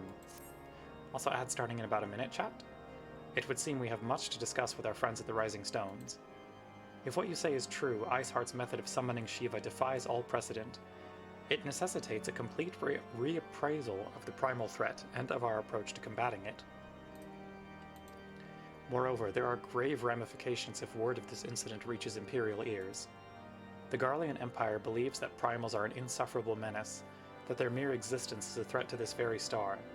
As such, they deem any action taken against the beast tribes to be justified by default. Imagine, then, if it became known that it was not only the beast tribes of Eorzea that could summon primals, but our civilized peoples as well, any lingering objections to the Eorzean campaign would vanish overnight. Where before we had to contend with a single Imperial Legion, we could well find ourselves facing the combined might of all Garlemald. But I speak unadvisedly. Come, Dragonfruit, it is better that we continue this conversation in Mordona.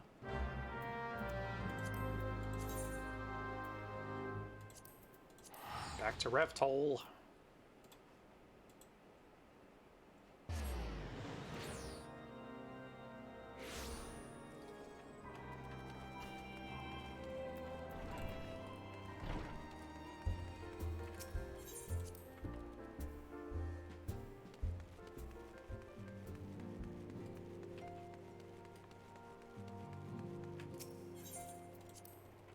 I don't actually know if we get a patch title quest in this, or if Eyes Unclouded is the final quest for the 2.4 series.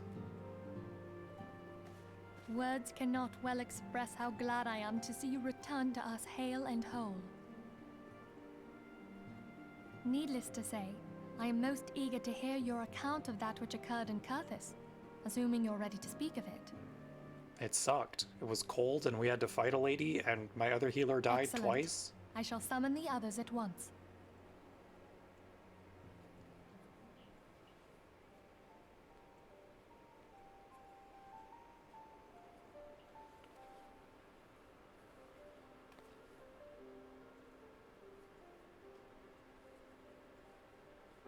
Iceheart used her own body as a vessel for a primal soul? Yeah, it was sick. Master Louisoir's writings make no mention of such a possibility. Can we be certain this entity was a primal? As certain as we can be that good King Mogulmog the 12th was a primal, I should think. Both were ostensibly summoned. Let's not quibble over definitions. Of more concern is the implication that Iceheart retained her will, even after she was possessed. We are talking about a mortal, wielding the power of a primal. It can't possibly be that easy, can it? There must be some sort of sacrifice required. Or maybe she's just special? What qualities this woman possesseth, I know not, but full sure am I that she was groomed for this role. Few are privy to the secrets of summoning, and but a single party standeth to profit from their dissemination. Well, I wouldn't presume to comment on how the lass came to know about summoning, but I will say that what she summoned was a primal. The readings were the same, or near as damn it. Strange as it all sounds, it's really no different from what you've faced before. Then mayhap it is time that we re-examined our previous encounters. Gotta say, as a healer main, you kind of feel like the Stormblood antagonist trying to impose their worldview on your Warrior of Light felt a little incongruous. Uh-huh. Yeah, same thing as a tank main, honestly. Xenos is, About Iceheart's final words to you. interesting. Hear, feel, think. Yeah, I recognize those ones too, Hydaelyn Minfilia, don't speaks worry. to her as well. If Iceheart is blessed with the power of the Echo, she will doubtless have used it to further her goals. Or could it be that it was a revelation granted her by the Echo which first set her on this path? She did say that the Ishgardians were blind to the truth. Do you think she has knowledge of the origins of the Ishgardian-Dravanian War? It would do much to explain her unwavering conviction. I mean, maybe, Minfilia. We didn't really Did not ask her. the Lady Iceheart implore thee to seek the Keeper of the Lake? And did she not imply that in so doing thou wouldst come to see with eyes unclouded? Midgard-Zoma was a king amongst kings who reigned for centuries on end. But he is dead and his wisdom lost to the ages. Unless the Ishgardians' fears are well-founded. It would seem we have yet another reason to stand watch over the Keeper of the Lake. For a mercy, we are well positioned to do so. Iceheart, Shiva, Ascians, and Midgard-Zoma. I shudder to think how they're all connected.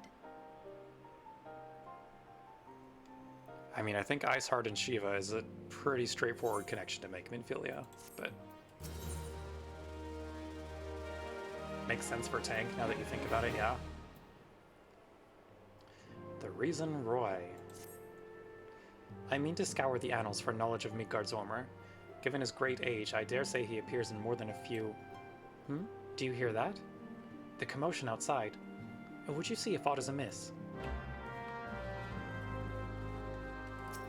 Alfina, what have you done now?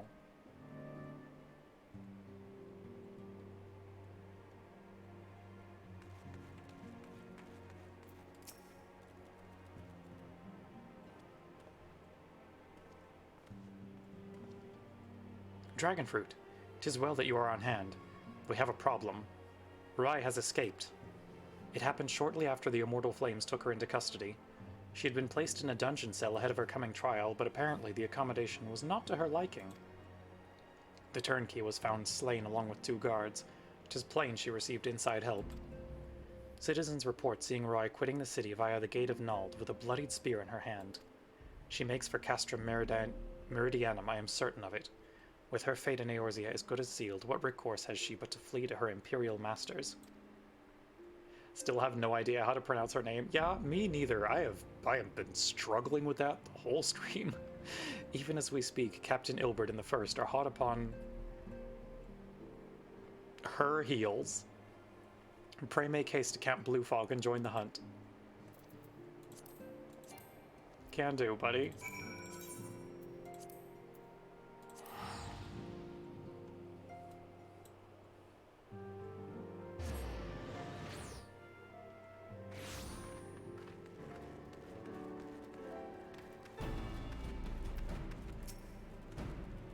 My thanks for coming, Scion.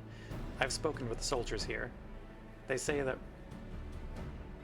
you've listened to the voice actors on it, and they did not clear it up. Oh, good. They say that the Ivy walked through camp not a bell ago. Aye, she walked right through. You did not mishear. We have Raban's decision to keep the matter secret to thank for that. Bad for morale, he said. As a result, not a single flame in the garrison made any attempt to detain her, and so here we are. She must not be allowed to reach Castrum Meridianum.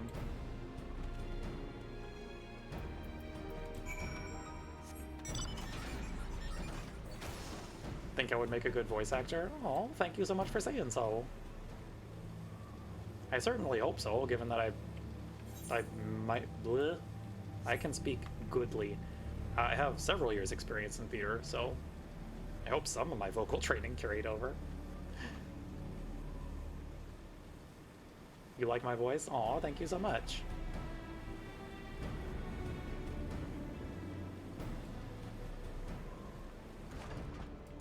Oh, quest battle time.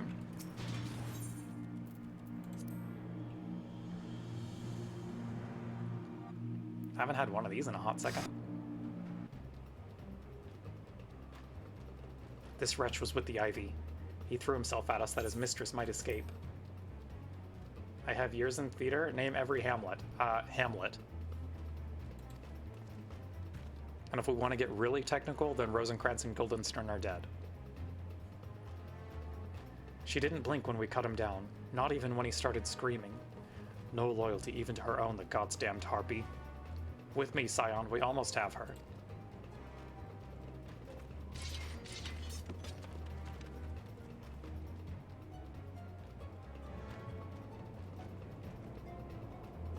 I love her armored look. It's real good.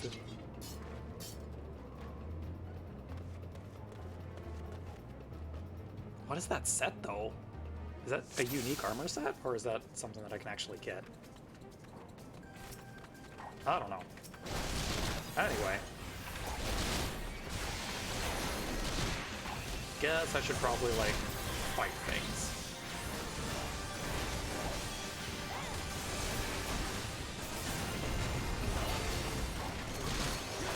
None of this. No Centurion.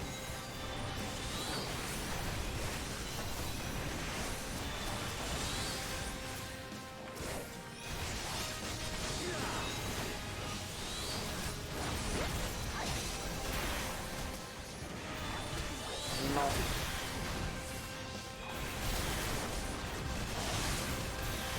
Come on, Ilbert, you can handle this, can't you?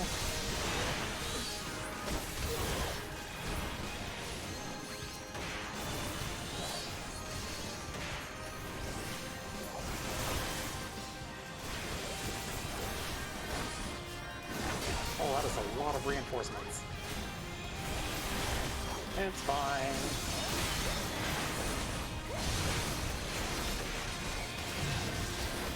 Oh, they do have healers.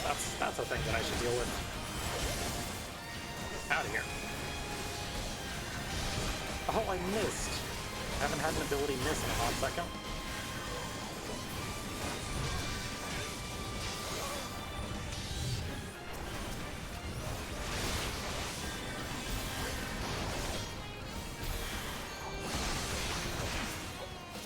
Okay. Now we just have the Colossus to deal with.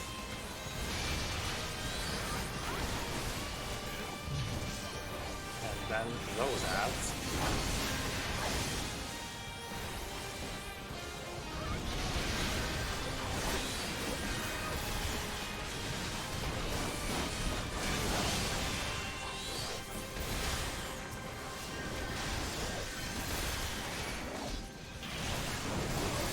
It's a very hectic fight.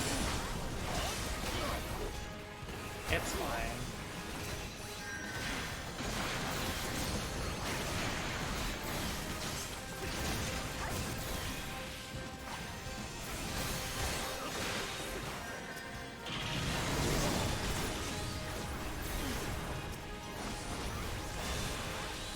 Maybe we focus on Elaine now. Just for funsies.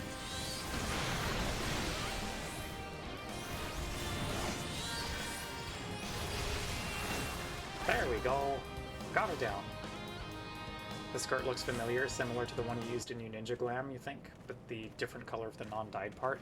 Gotcha. Bind her, and do it tight. Yes, sir.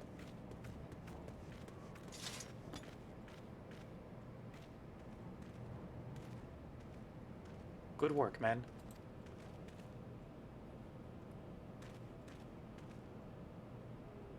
She and her Imperial cronies pushed us close, but we were better. Behold, a respected officer of the Immortal Flames. People looked up to you as one of the Order's founding members, one of its pillars. It saddens me to see you fallen so low.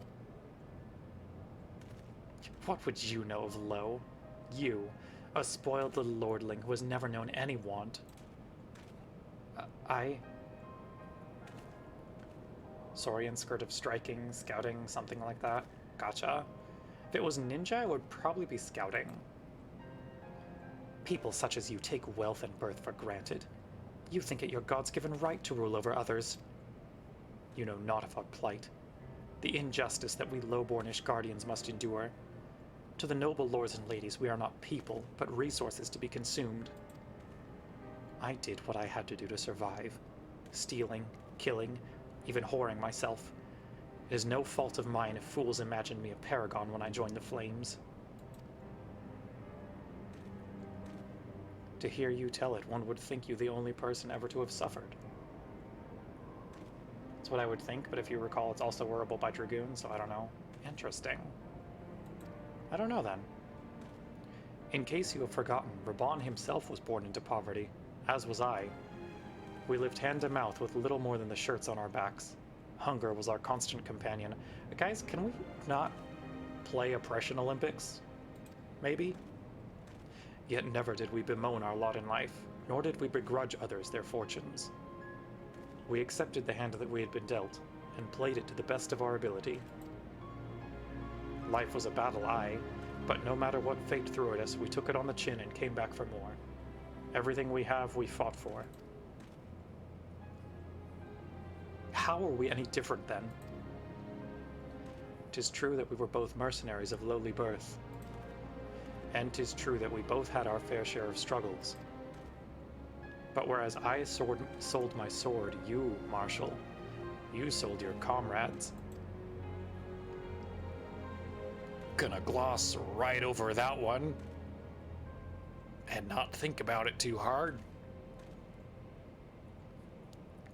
If life has taught me one thing, it is that you never betray your own. I would sooner cut off my own arm than raise a hand against a friend. But enough talk. You will return to Ul'dah to face justice and the people whose trust you have dragged through the gutter. Uh-huh. That sure is a line of dialogue. Writing is so much more ironic than you remember. Yeah. Not so much as a hint of remorse. 'Tis well that this sordid business is finally at an end. A friend's betrayal cuts deeper than steel. We must hope that we have chosen our own allies more wisely than Reborn chose his.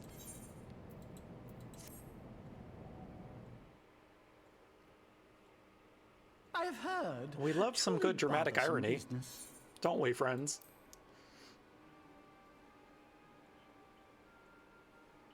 No, I do not foresee a problem on that front. The main concern is Reborn. There is no telling what the brute might do. Have the blades watch him in the flames day and night. DBH, you think this was the moment that made you dismiss You the may weird leave the vibes you got when Sultana to Ilberd and me. Reborn met? I Oh shall no. personally attend her grace. Didn't think they'd write a character that bold-faced?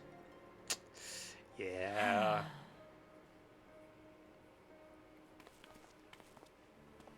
Sever one of the East Aldenard trade routes. That ought to keep Lolorito occupied for a while.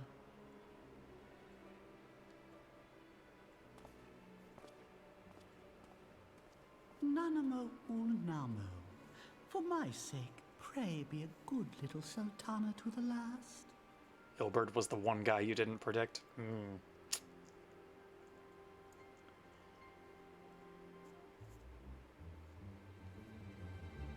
Yeah, they seeded that betrayal very carefully. Let us cling together.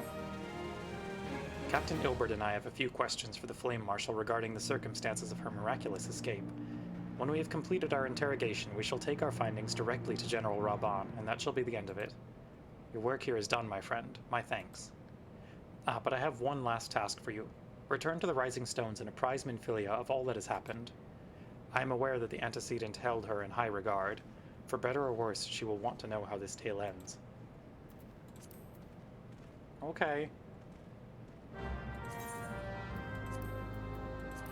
Alrighty, pretty sure this one is the last of 2.4.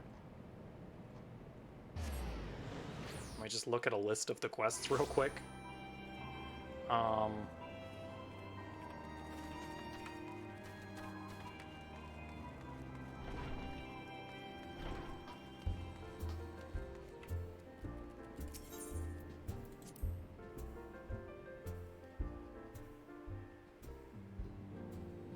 Seventh Astral Era quests. That's what I want to find.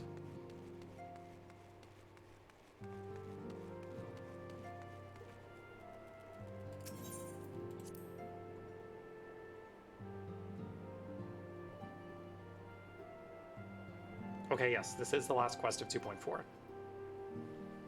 Think you generally got almost every other character except you interpreted Lolorito more generously until the post-banquet scene? Ah, yeah. Welcome back, my friend. I have already received word from Alfino. To think that Flame Marshal Huayu was the Garlean agent. Excuse me? Together with Reborn, Eileen lent us much needed aid at the time How Elray did you was pronounce that, founding. Menphilia? She was particularly passionate about the need to tackle the primal threat. When we discussed the subject, her eyes fairly shone with determination. Whatever else she may have been, I choose to believe that it was her true self with whom I spoke then. Yeah, no, you really did tell me. But now is not the time You to dwell did on not such clear it matters. up at all. I have an important announcement to make regarding our effort to defeat the Asians. We shall begin as soon as everyone is assembled.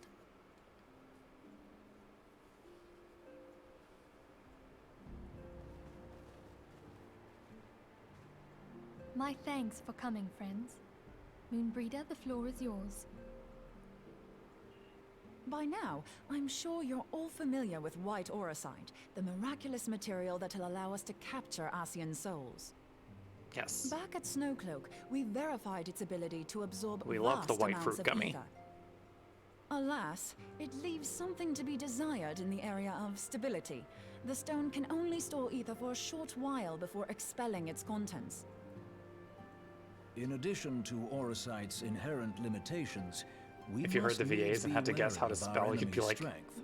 while? Our foe Yeah, no, draweth it did upon not an help at infinite all. wellspring of Damn. power. Even should we succeed in entrapping him, the stone will not long contain his wrath. It's okay, we just gotta Meaning smash that, the stone. If we want to kill the swine, we'll have to be quick about it. 'Tis our belief that an Asian soul may be permanently undone, if smitten by a sufficiently concentrated burst of pure ether. The only trouble is, we can't say for sure how concentrated the burst needs to be. Without knowing how much ether an Asian soul is composed of, we're basically guessing. Our sole clue lieth in thy struggle with La Habrea. During that encounter, Heidelin bid you forge what she called a Blade of Light. A weapon Smitten which took like the you form with of a Moon, huh, luminous stream Riange? of energy. Truly. Based on your description, we believe the blade with which you vanquished He's your down foe so was bad for composed her. of ether. Admittedly, your victory proved ephemeral, as La Habrea was able to use a crystal of darkness to flee into the space that lies between our world and the void. The fact remains, however, that Heidelin placed the means to destroy the Asians in your hands. Be that as it may, it would be unwise to assume that she will do the same when we next encounter such a foe. If we ask her really nicely, Quite she so, might. my lady. We must needs find the means to forge our own blade of ether, one to equal that which Heidelin did benevolently bestow upon her champion. That is all well and good, but it seems to me that producing such a blade will require a prodigious quantity of ether. Whence will it come, pray tell? Oh, what if we had two pieces of white auracite? One to trap the Asian, and the other to store the ether for the blade. 2 fruit gummy. Oh, nice try. But it's as I said, the stone won't hold ether for any length of time. We'd still need to collect the Crystal stuff Mom is there and eepy. then, Don't ask sorry to favors say. from her. Yeah, that's fair. And therein lies the rub.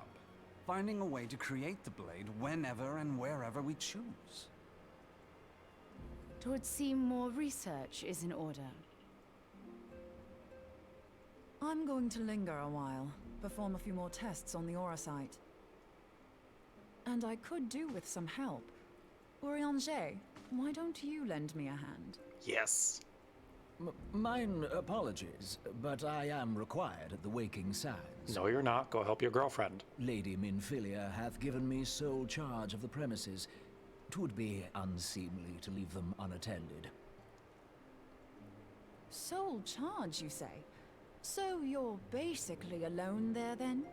Well, that settles it. I'll just have to come to you. Oh, I love her so much.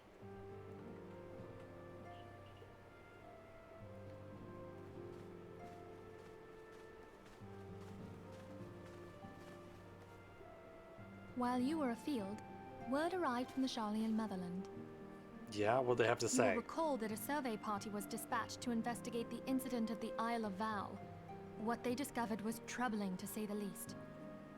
According to the report, the isle has been erased from existence. 'Twas as if a hole had been torn in the very fabric of reality. Aye, yet the mystery endeth not with the isle's disappearance. Why did they gotta do a moon like that? And is the LTBH? Yeah. Various other locales were reported missing. Square had a at big similar problem with a juncture. lot of their female characters. What's It's more, like, they all had something in common with the head got of a the little students of better Baldessian. in the later Every expansions, last one but of them was researching a phenomenon called dimensional compression. they do or fridge the a lot of rejoining, as women, the ancient and it texts kind call of sucks. I'll be damned if that's a coincidence.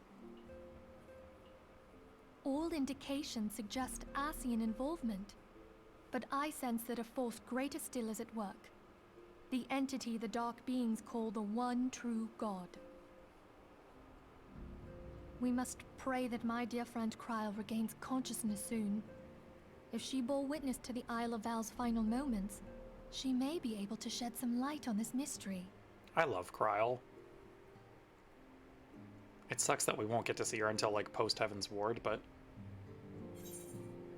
pattern you've noticed in Realm Reborn to Heaven's Ward is either they're hyper competent or they dead. Uh-huh. That is kind of how it goes.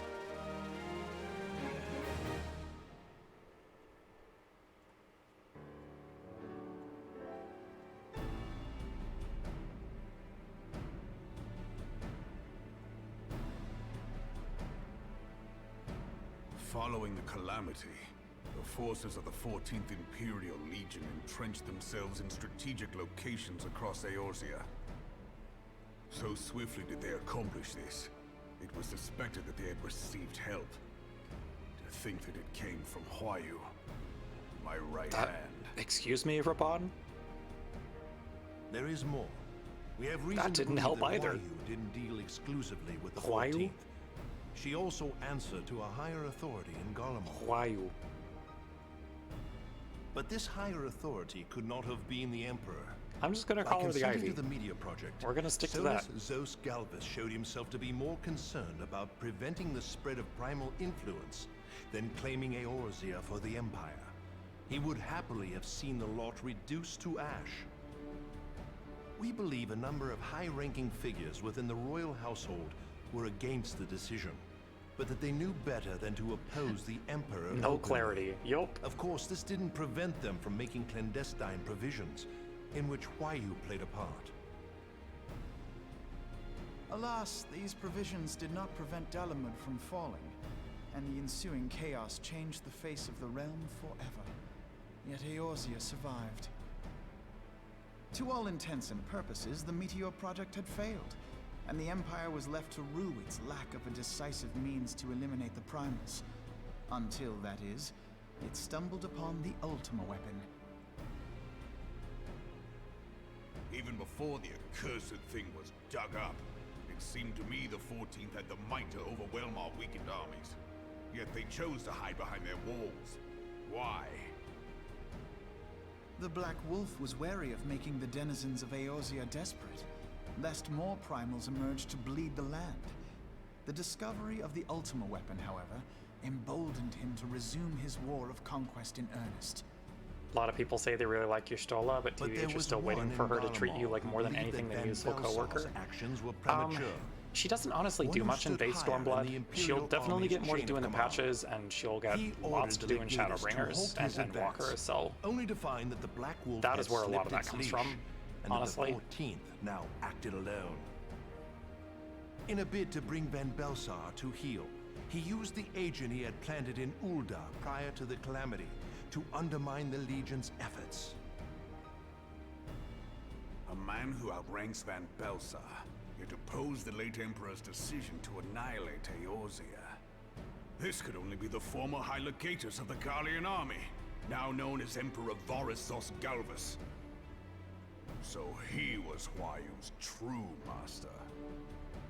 You keep saying this word, But and I'm one of not several getting in it actual any time fact. that you're saying it, my guy. We've learned that even as Huayu served the Empire's interests, she sold Imperial secrets to a certain faction in Eorzea.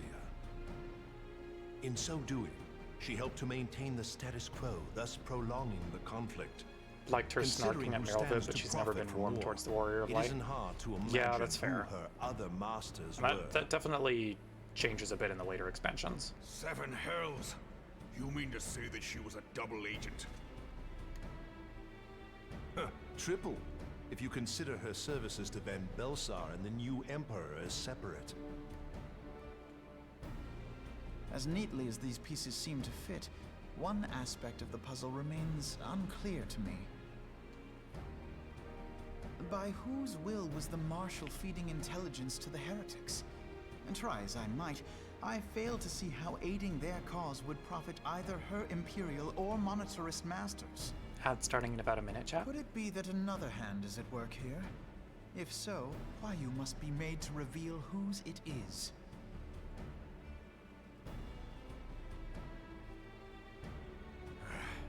Not only have I lost a trusted friend, now I must interrogate her as a stranger. Not a pleasant task, I grant you, but a necessary one. Unless we weed out the ivy, root, stalk, and stem, it will simply grow back. I know that full well. Those closest to Huayu have already been detained, and I will question them alongside her.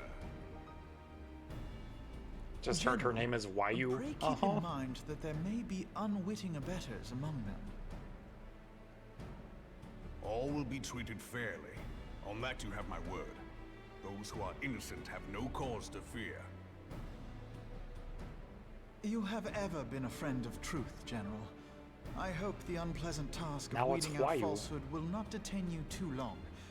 Though it be for the sake of Eorzea, doubting one's comrades is poison to the soul. Huayu. And with that, I take my leave. Alfino, you are so tiny next to these Alamegans, and it's very funny to me. Imagine if the VAs changed the pronunciation every time just to screw with the players. Years, I would do that. I've been made to dance That would be to fun. their tune. How could you, Huayu? How could you side with them?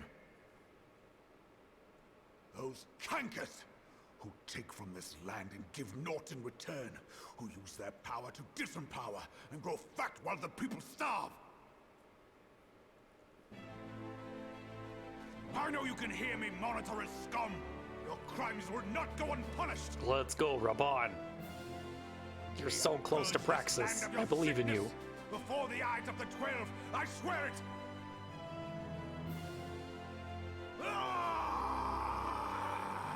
Me too, buddy. Me too. Sometimes it just be like that. How did I never know that Nanamo had, like, plushies on her bed? I shall have no That's further super need of you cute. this day. Your Grace.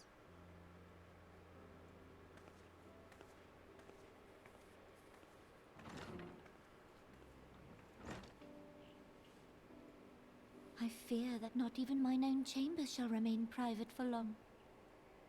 Wait a minute, I need to remember how old Has the Nanamo is. situation grown so grim?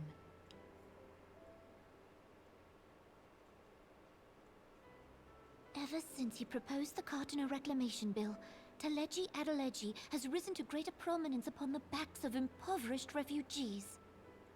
Nanamo is monetarists 21 were years united old. in their pursuit of profit. What? But the man's actions have torn a rift in their ranks. They snap at each other as rabid dogs. Yet now is not the time to be bickering among ourselves. Okay, well, If this bickering is a threat to law and order, might you not have grounds to dissolve the syndicate? I guess it makes sense that she has plushies on her bed. Would that the solution were so simple, Admiral. Alas, my moving to dissolve the syndicate is certain to spark outrage among the influential merchant class, whom the Cabal represents. This would serve to exacerbate the current unrest, and peace would slip still further away.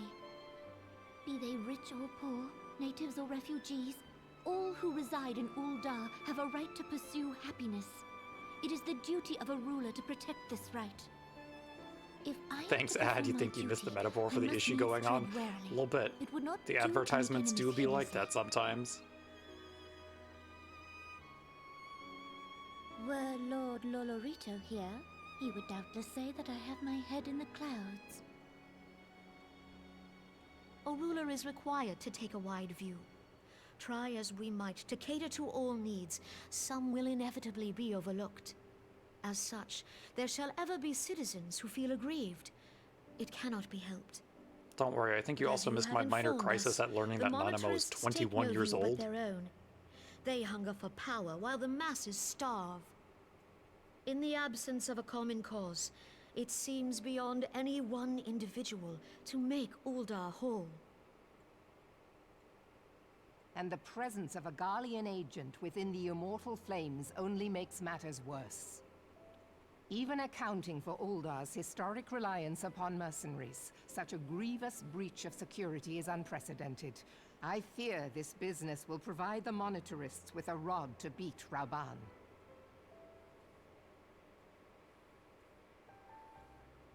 Eorzea can ill afford for the Immortal Flames to be dampened now. Ere long, the Garleans will turn their ravenous gaze toward our lands once more. If we are to resist their might, our nations must stand together. Yet for this to happen, our nations must be whole. Cannot be done to improve the situation in Ul'dah. Again, everyone is an adult and then we have the twins. Yup. The true wealth of Ul'dah lies in the health, happiness, and hopes of her citizens. Alas, the citizens shall never know these things, so long as their lives are ruled by the ambitions of the few. The monetarists claim to represent the best interests of the people, but in sooth they desire only to manipulate them for their own selfish ends. Merylvib, you took half a cake For the there. government to serve the people. Like It 3/4 must of a be cake if we're full looking of at the two people. different types of cakes. For Ul'dah to I support move you, but damn, forward, girly. it is not only the syndicate that must be dissolved. Nay, you jest.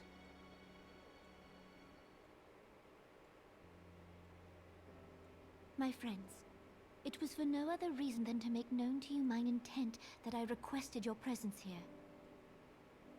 When I make my declaration to the people, chaos shall inevitably ensue.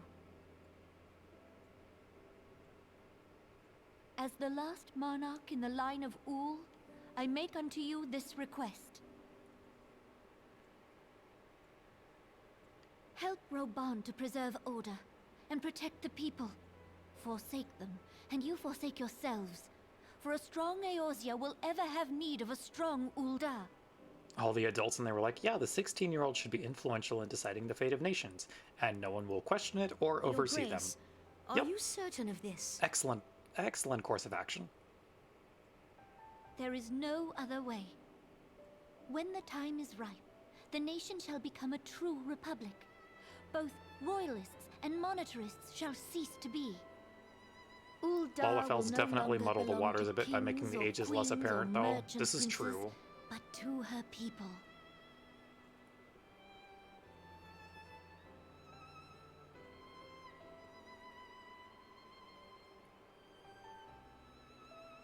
I just thought Nanama was for sure like at least late 20s or early 30s. Forgive me for casting aside all that you have toiled for in But my nope, name. she's 21 years old. Beyond this gesture, I am powerless to help my subjects.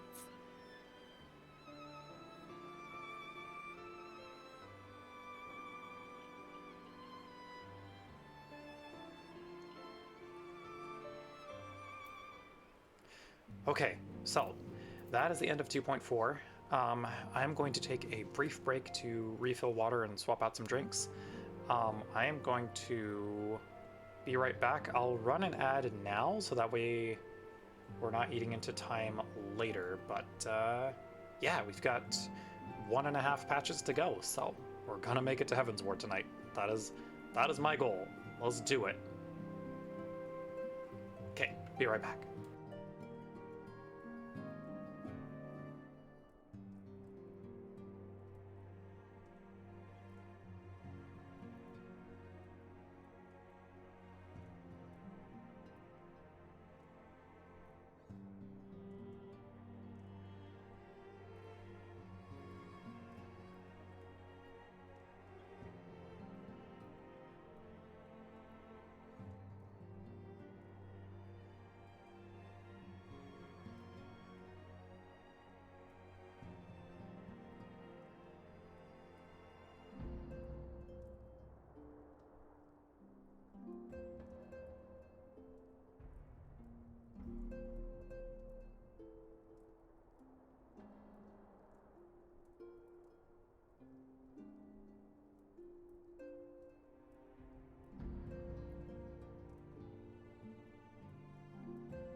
Okay, we're back.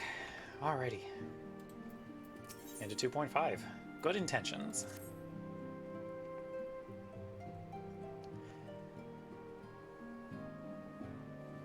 I am most eager to address the Ascian threat.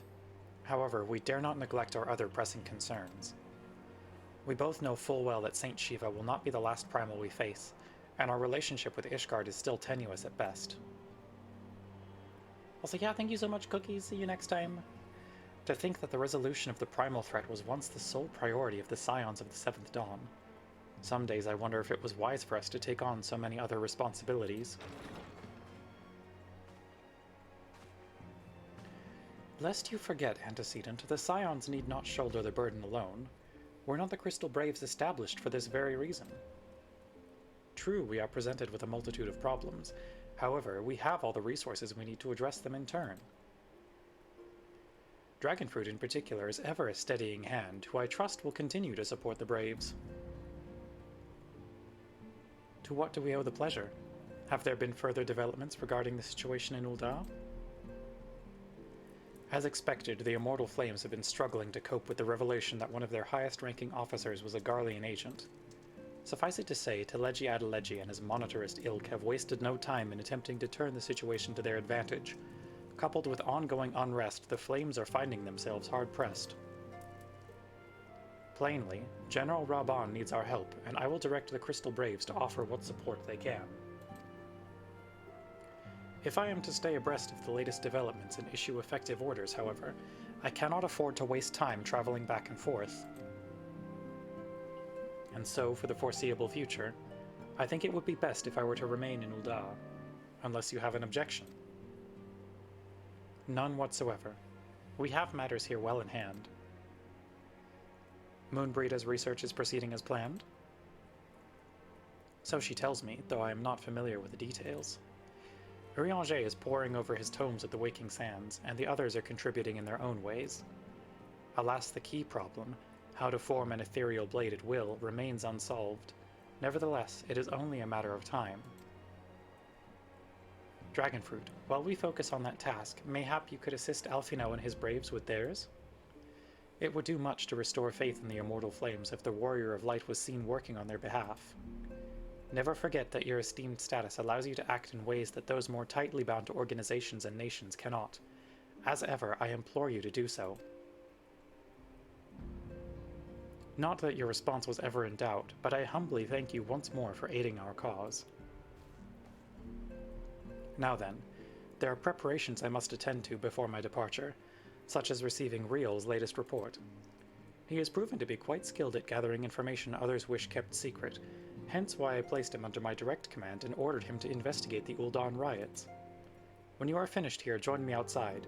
Depending on what he has to say, I may soon have a favor to ask. If there are any developments on our front, I shall inform you at once in the usual fashion.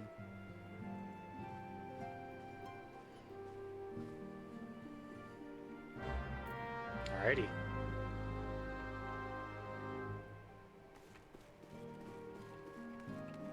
Let's go talk to Riel.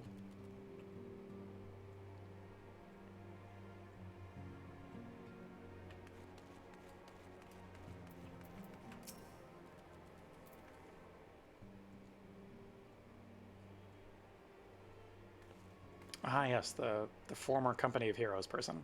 Pleasure as always, Dragonfruit. You'll be escorting the commander to Ul'dah, I take it? Actually, I had another task in mind for her. If you would be so kind as to repeat your report for her benefit? Right then. Me and mine have been making inquiries into the source of the weapons that found their ways into refugee hands a ways back. So happens we caught wind of something promising. A rather large purchase of sharp and pointy things by a black marketeer holed up near Highbridge. I doubt that this man would have secured such a quantity of weapons if he did not already have clients waiting. Clients that, for whatever reason, would prefer for this transaction to remain secret. Brings to mind that merchant who caught an arrow while talking to Dragonfruit, don't it? Generous fellow he was, doling out swords and spears to the downtrodden and disgruntled. Which isn't to say that these clients have the same mischief in mind, but if you want to be sure, might be prudent to intervene before they collect their goods, savvy?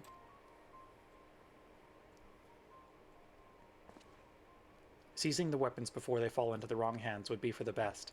However, if we strike at the appointed hour, we might capture the Black Marketeer as well as his clients. What say you, Dragonfruit? Let's do it. Then it is settled. Rendezvous with Captain Ilbert at Highbridge and intervene when the exchange takes place. Now then, if you would excuse me, I must leave for Ul'dah. I expect good tidings.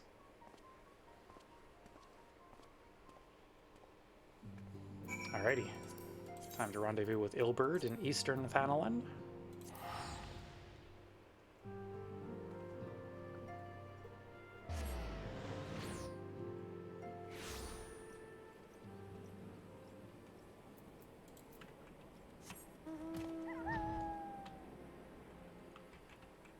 Haven't been to Highbridge in a hot second.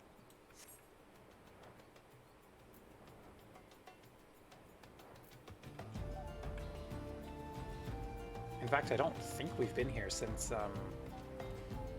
the Little Alamico arc, but I could be wrong.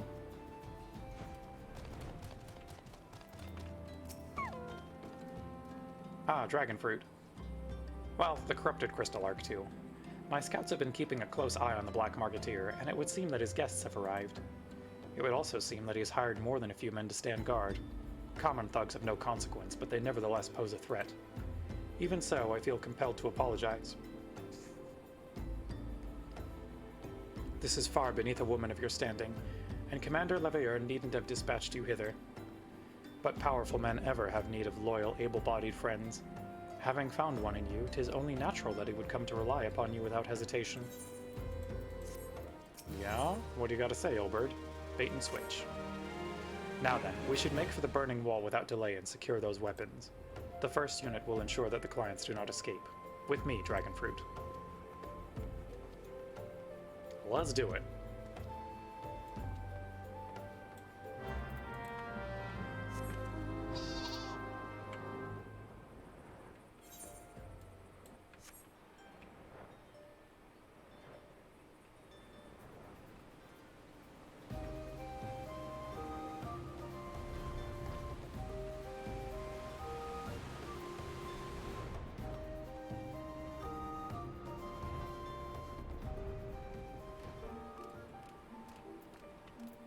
Got him yet, Ilberd?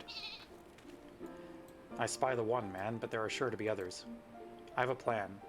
While you approach the sentry and create a distraction, my men and I will slip past and catch the Black Marketeer unawares. Okay? Once you've disposed of the thugs, wait for us outside the tunnel entrance. Any questions? Then let us be off. Good luck, my friend.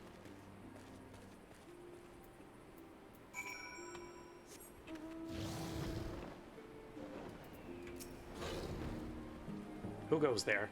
An adventurer? Damned fool, you should never have come here. Do you know who I am? I feel like you should probably know who I am. But okay.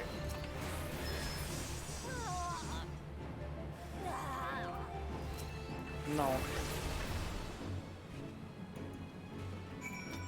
You did try. I'll give you that.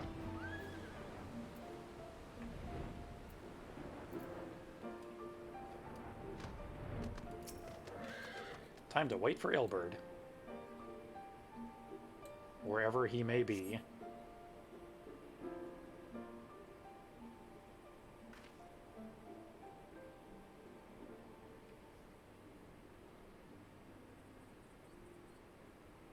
I don't understand. What's this all about? Oh. That don't sound good. Investigate the disturbance.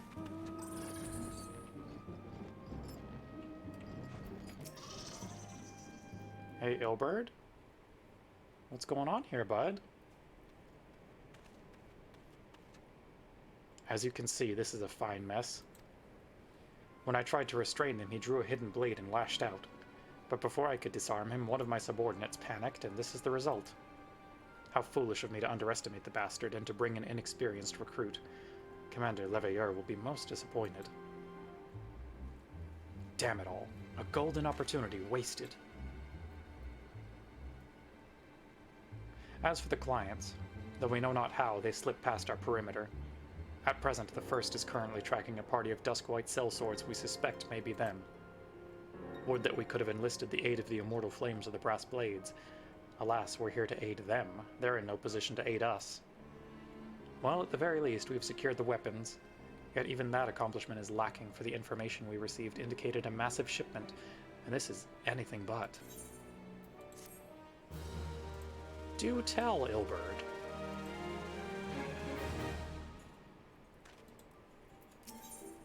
Best laid schemes. I will join the first in their hunt for the Duskwhite sellswords. If the gods are good, we will catch them before they escape into the Black Shroud. In the meantime, I ask that you deliver these weapons to Ul'dah in my stead. Entrust them to the third's Yuyuhase. He will take care of the rest.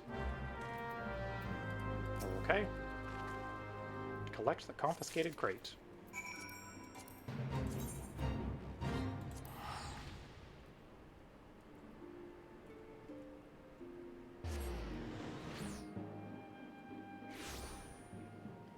Alrighty, where are you at, you Hase?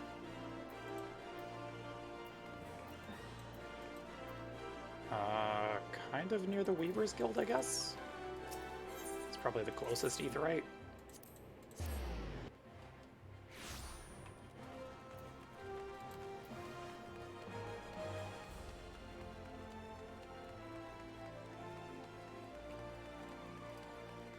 You helped us outside of Snowcloak, buddy. Ah, the Warrior of Light, ever reliable friend of the Crystal Braves. You have my deepest thanks for your assistance in Kurthus. Now, what brings you to us this day? A wooden box filled with contraband.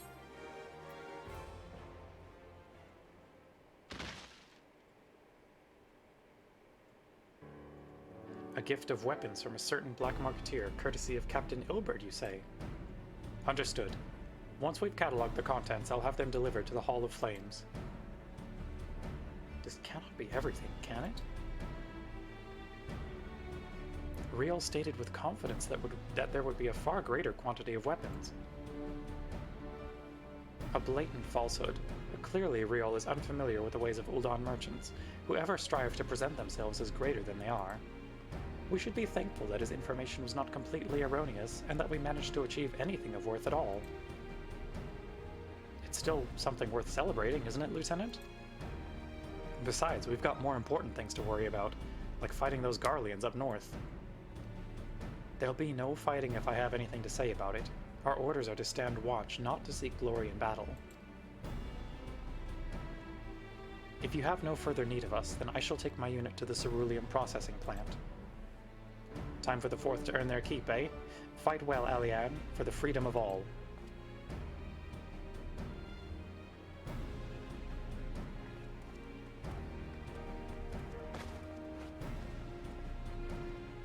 Excellent work as always, my friend. Rest assured that the Immortal Flames will hear of your contribution. Until we meet again.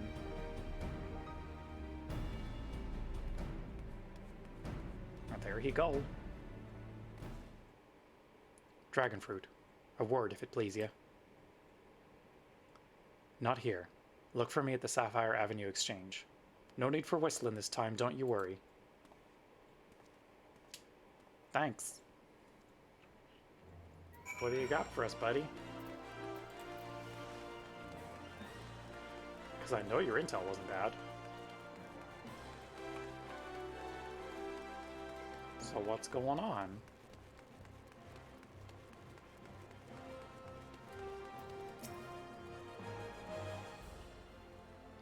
Thanks for indulging me request. Few places better than a market for privacy, I find. All the hustle and the bustle of commerce means most conversations go unnoticed. I'll get to the point. At the Burning Wall, when you and the captain interrupted the exchange, what happened? Tell me everything, leave no detail out.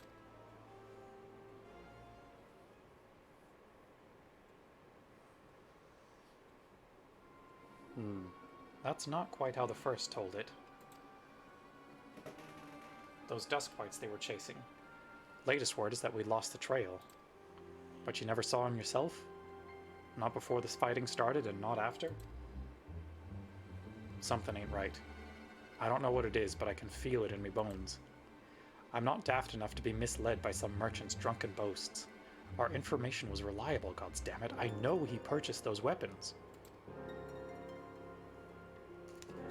As if I've never deciphered a moneylender's books or had to follow a transaction back to its source. Oh, come here, Mango. Did plenty of that back when the Braves were getting started, believe me. The commander wanted assurances that we weren't taking gil from the wrong sort of benefactors. Of course, these days the money flows like water and the first and third get the shiniest new toys. Forgive me, friend. I've a lot on my mind these days, and I appreciate you lending an ear. Right then. Best get back to it.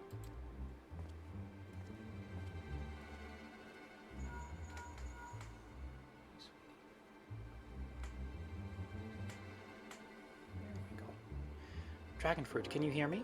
This is Tataru. Your presence is urgently requested at the Rising Stones. Please come and see me as soon as you're able. Sorry, the cat did not quite know what she wanted to do, so... Now she has made herself comfy. For the time being.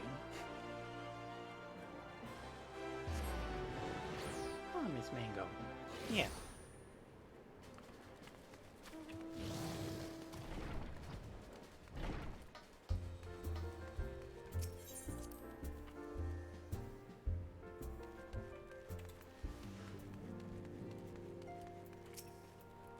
Thank you for coming so quickly, Dragonfruit.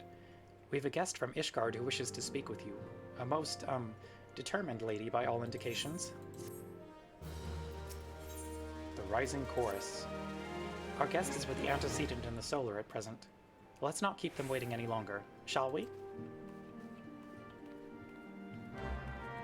is almost Keeper of the Lake time.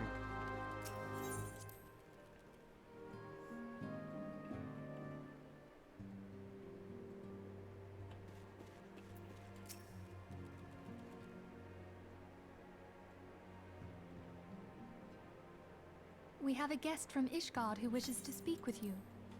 Yes, it's Lucia. She's great. Love her. I believe the two of you have met. We have.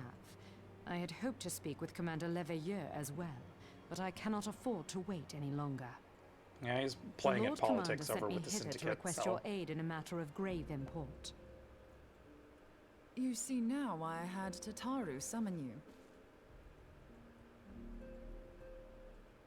Now that we're all assembled, perhaps you would be good enough to elaborate on the nature of the matter which brought you to us. The Observatorium's astrologians have sounded the alarm. Oh, good. Last night, the Dragonstar burned with an intensity not seen in 15 summers. Not since the Dravanians engaged the Empire in the Battle of Silvertear Skies. The northern sky doth burn full bright upon the Wormlord's call.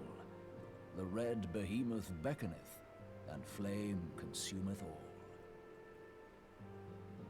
The old Curthin rhyme, aye. The brightening of the Dragonstar is said to accompany the roar of a great worm. The astrologians believe that it was Midgard Soma himself who cried out on this occasion. After an absence of centuries, the King of Kings did return to lead his kind against the might of Garlemald, only to fall in his duel with the Agrius, proud flagship of the Garlean fleet. Devoid of life, his corpse remaineth entwined about the Magitech monstrosity even unto this day. Ariange has the right of it. Whatever this alteration in the Dragonstar portends, the Great Worm has shown no sign of life. Yet. Tataru, have the Domans reported aught out of the ordinary?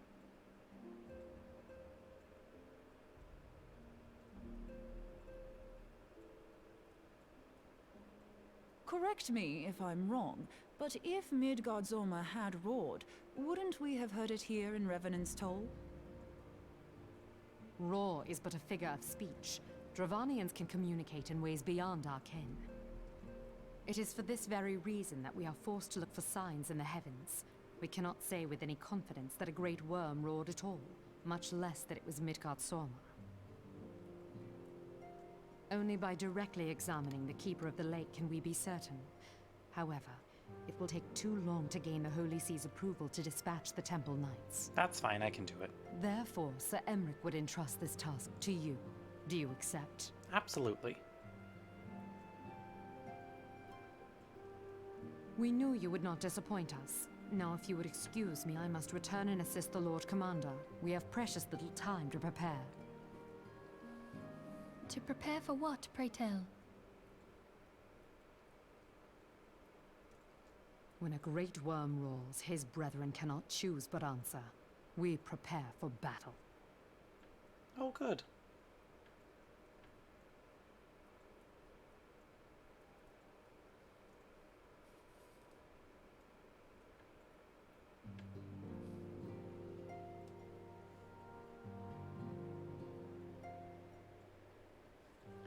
Forgive me if I state aught which you already know, but I would ensure that you understand the nature of your destination.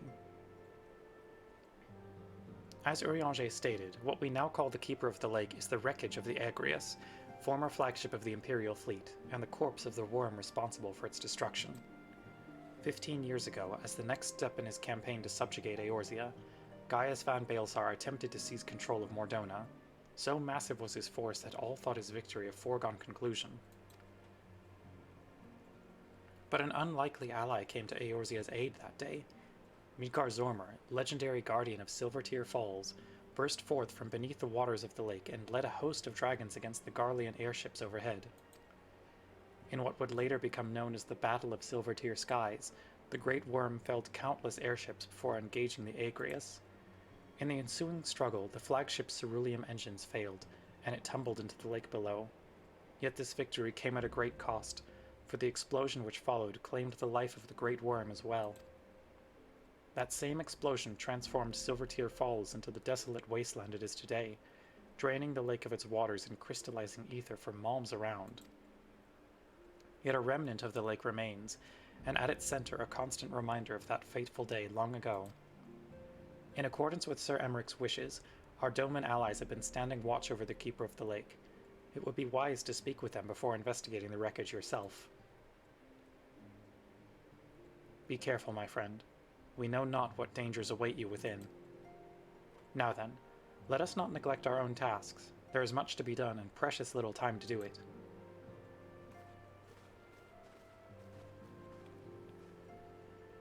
Alrighty. We're about to head to the Keeper of the Lake. I'm probably just going to do... Yeah, we're just going to do a random number to determine roll for these next upcoming duties. I'm going to do...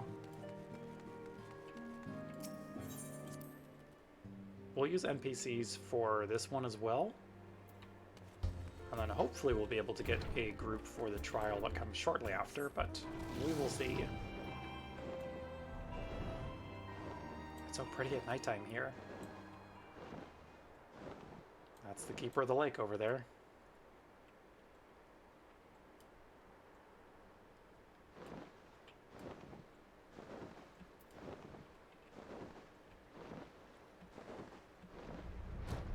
There's the Doman Watch.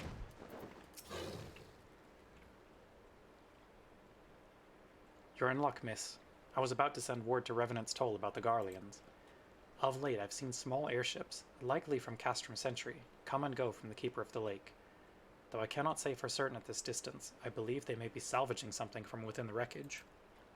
The Castrum supply lines have been cut for some time, and I'd wager they're desperately in need of spare parts and other equipment.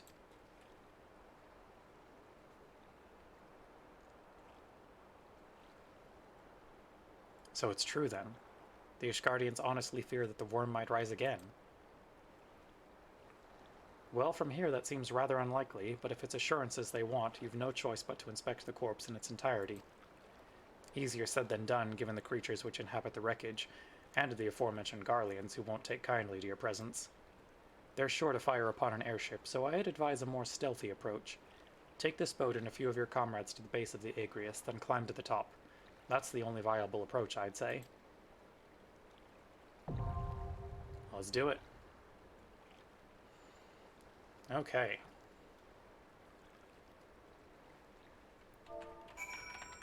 One is tank, 2 is healer, 3 is DPS. We're going in as a DPS.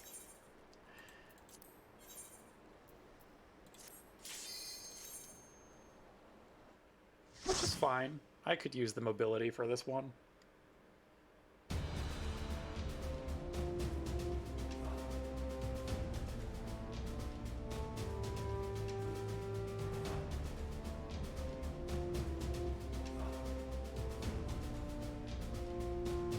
I can't remember if they've changed any of the fights here for duty support, but I guess we will see.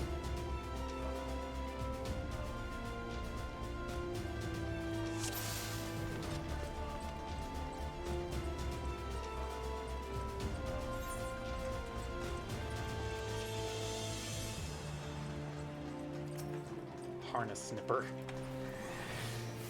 You do be snipping.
these enemies up a little closer, NPC? I know you can't really, but I'd love it if you would.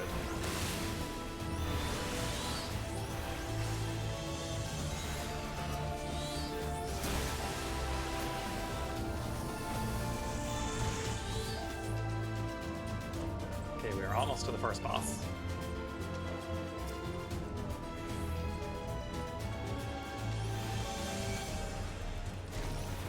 Oh, no thank you. Don't have time to play with frogs.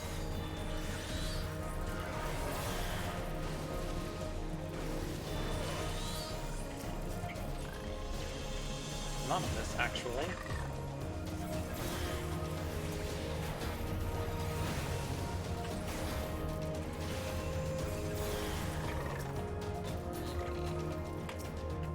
Okay, I know how to play my job, I promise.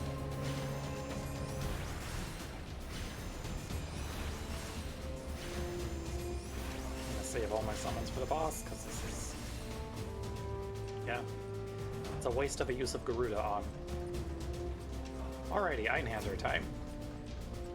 Let's see what this party does.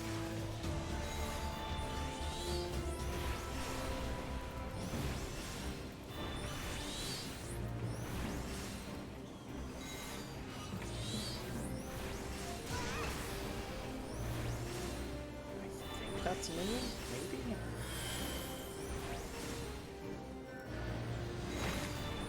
That is new. Okay.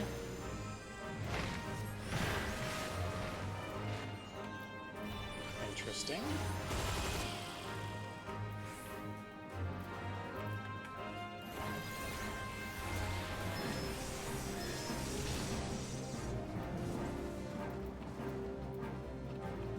Okay.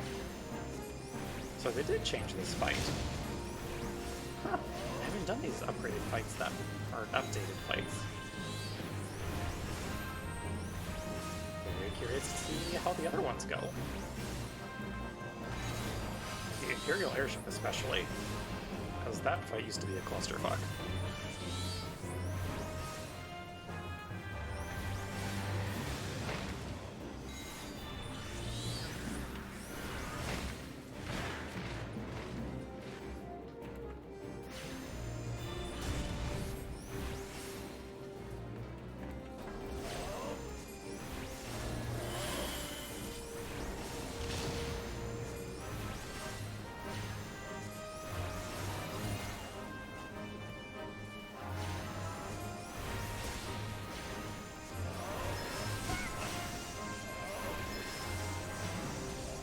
Best to weave.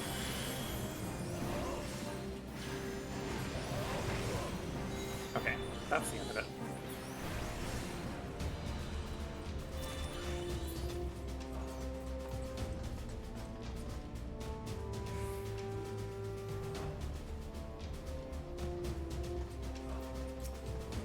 Time for Garleans.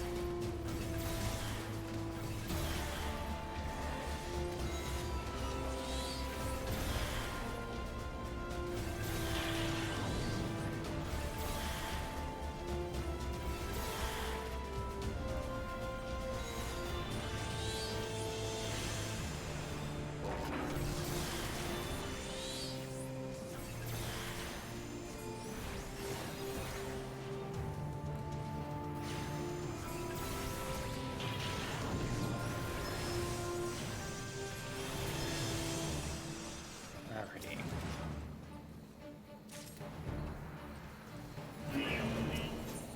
Oh, raised an alarm. That's probably fine. They can't do much to us.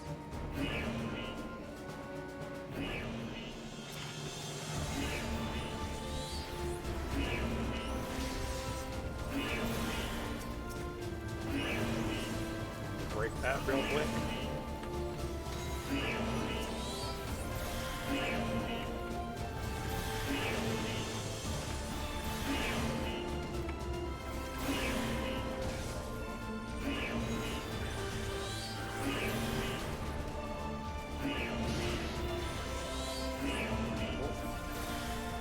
That's a big ol' AoE.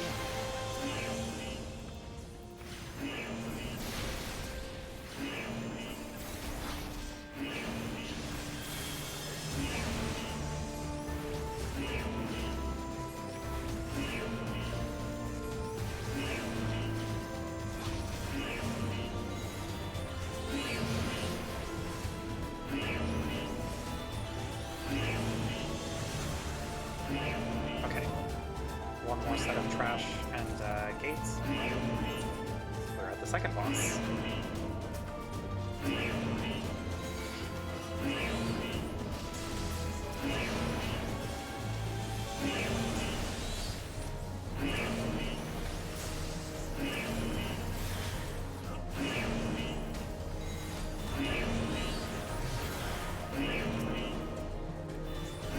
No, thank you.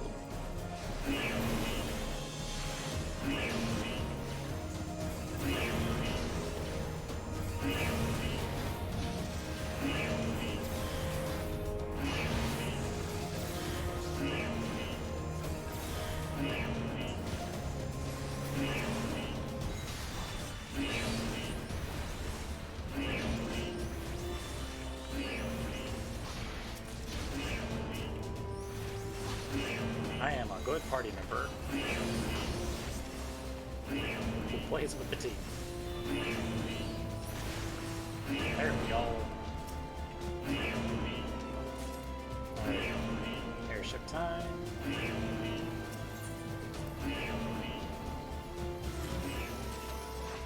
Don't go squeaky.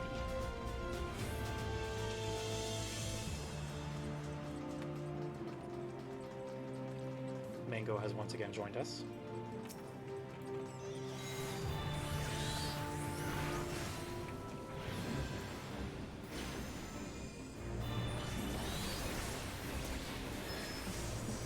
Okay, so it keeps flamethrower. Its other mechanics.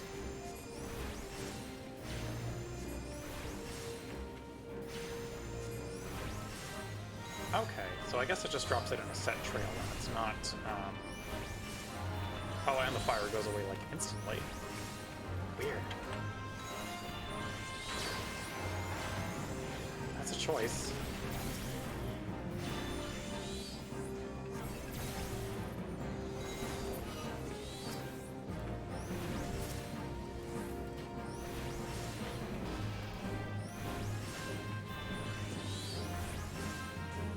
Yeah, they really, simplified this fight.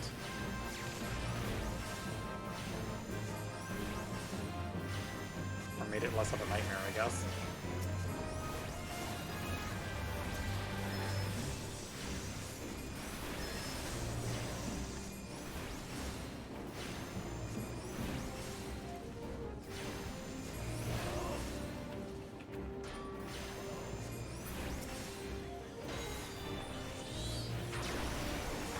No carpet bombing.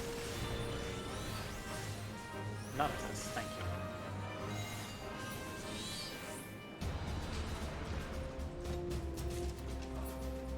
Alrighty. Just a few more trash packs, and then we're at the final boss.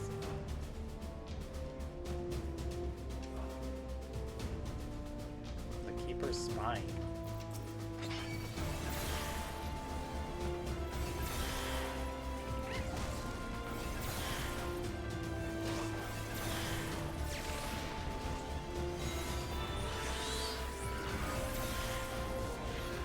No, thank you.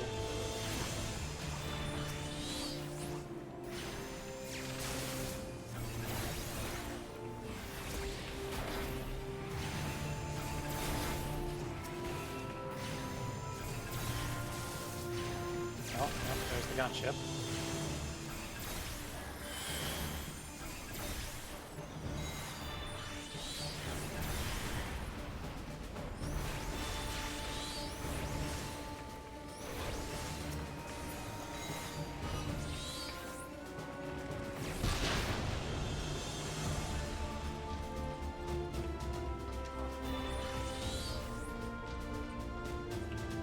Still coming after us? Sure is. Don't mind me, I'm just getting treasure.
ship retreats to the sky.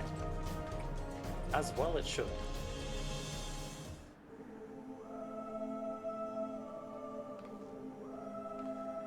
Alrighty, what do we got?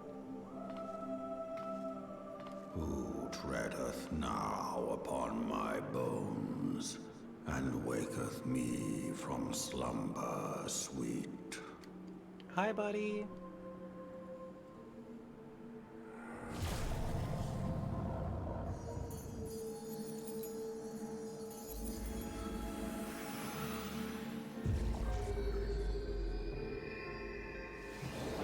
Thou hast forgotten the face of thy Lord. Oh, it's Big Dragon Boy. Remember, Love him. mortal, and fear me.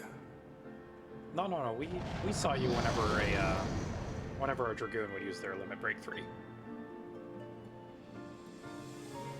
There he is. Beat Guard Zormer. Okay.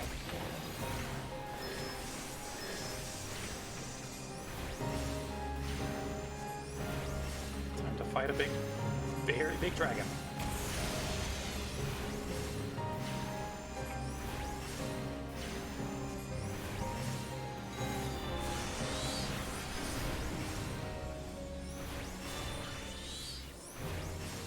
Oh wait, hold up. What? I'm not seeing the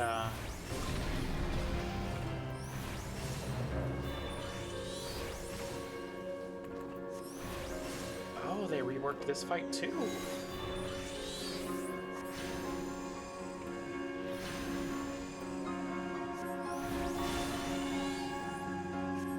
That is an interesting choice.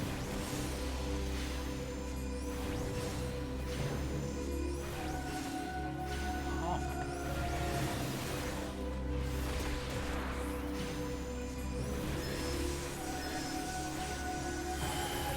So you don't have to deal with the ads any longer. That's neat.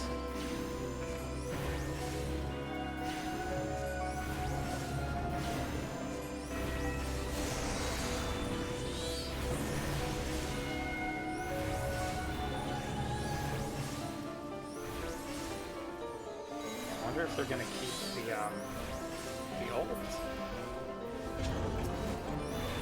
Okay. Hold up. So the Mirage Dragons are still a thing.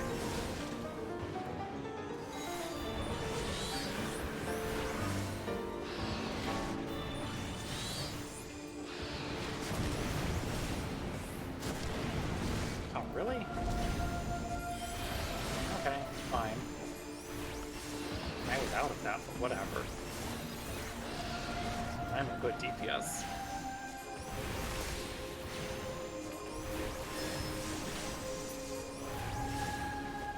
Does it not have us use the shield generator anymore? Anima diversion.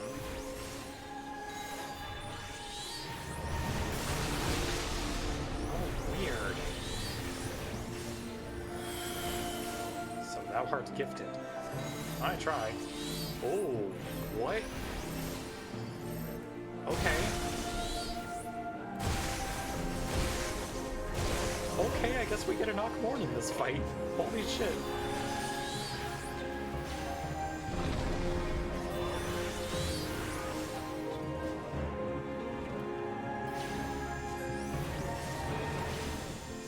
That's cool.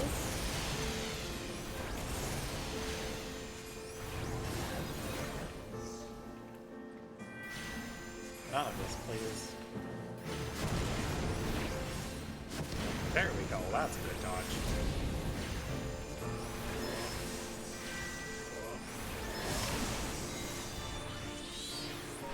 Can I get a limit break too? Maybe? There we go. Get Starstormed. For all 4% it's gonna do. It's not the worst. I've had lower damage spells.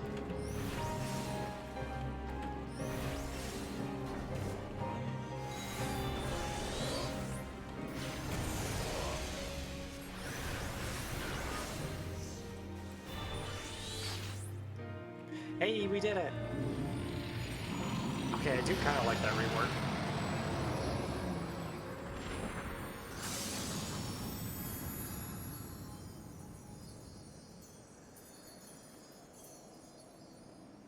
Also very cool that they gave us an Akamorn.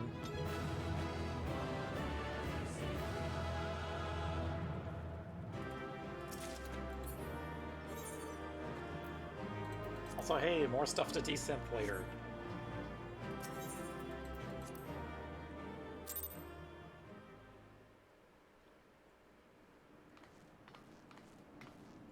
By her gifts hast thou earned a moment's reprieve.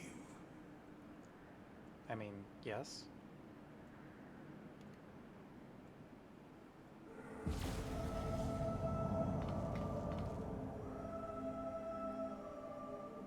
Speak, mortal, and I shall listen.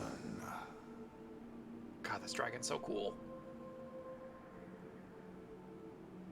Guided by a star.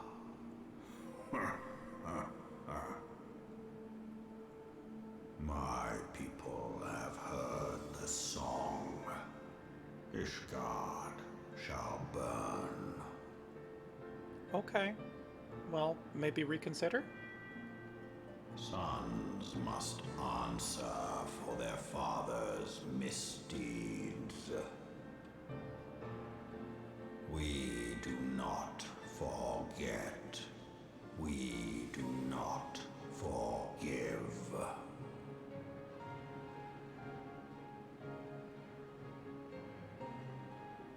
Seven children did I sire. One now singeth of retribution. Ah yes, the first brood. I rise to join in the chorus. Thou art powerless to silence us, mortal. Yet thou shalt not live to labor in vain. Oh? Thy reprieve is at an end. No, we're good. We'll just leave. We'll just, You don't gotta do nothing. Promise. Trickery is thy shield. This frail, ignoble creature is not gifted, but chosen. Hearken to me, Hydaelyn. I remember, and I consent.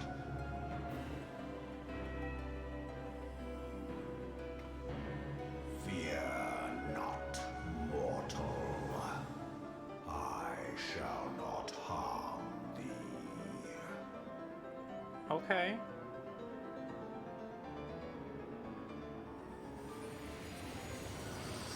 I mean, what's that, though? Because that looks a lot like harm. Yeah, that seems harmful. Well.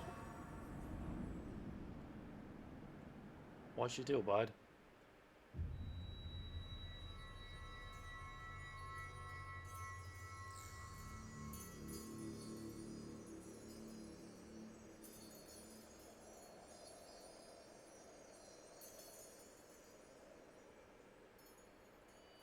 You can't take away our fruit gummies. That's very rude of you, actually.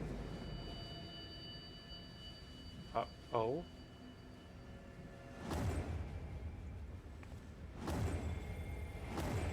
Oh no. He stole all our flavor.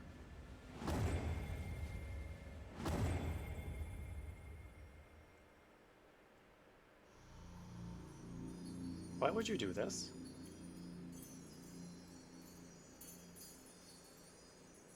Now they're all unflavored.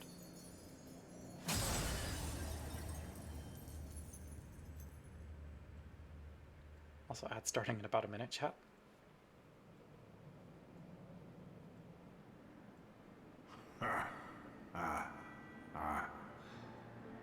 Mayhap thy calledest me an oath breaker. Thou art mistaken. If thou comest to harm, it shall be by another's hand, not mine. Okay, well that seems a little, I mean, fair, but maybe evading the spirit of the law there. Thee of thy mistress's feeble blessing. Yeah, and that's very rude of you, so... Thou didst profit much by her grace, but no more.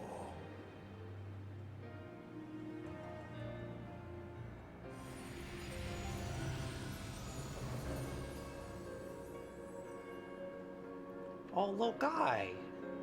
It's just a little baby. Hi, buddy. The covenant binds me to thee. I love my little grandpa dragon. I shall watch, listen, and wait. Just a little dude. Fight and struggle, if it be thy will. Man hath ever coveted that which lieth beyond his grasp. Yeah, and we've done pretty good about that, so...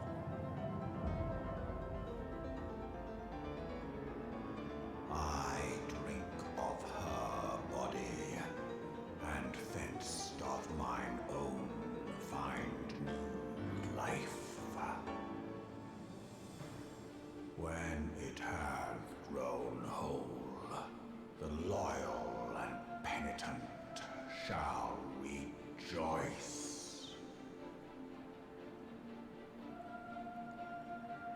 The dragon song heraldeth a beginning and an end.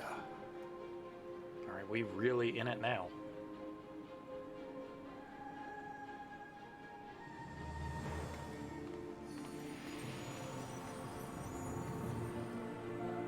It's just a little guy.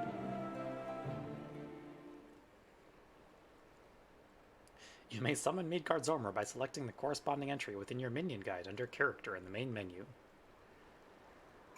Okay, well, maybe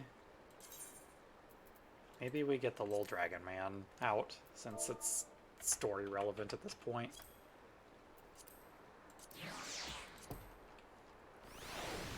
Hi, buddy. You gonna...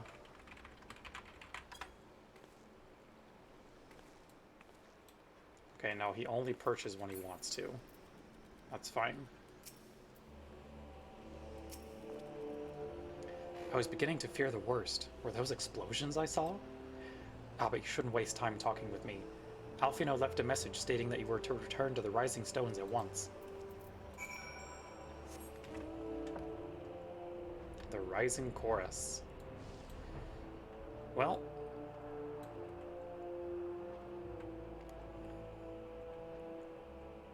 the dragon song has been dragon sung. And, yeah. Only good things gonna happen to Ishgard in the future.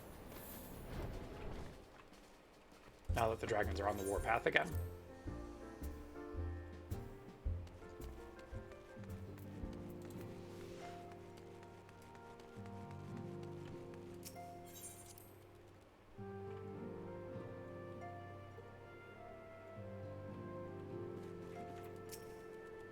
Praise the 12 that you are hale and whole.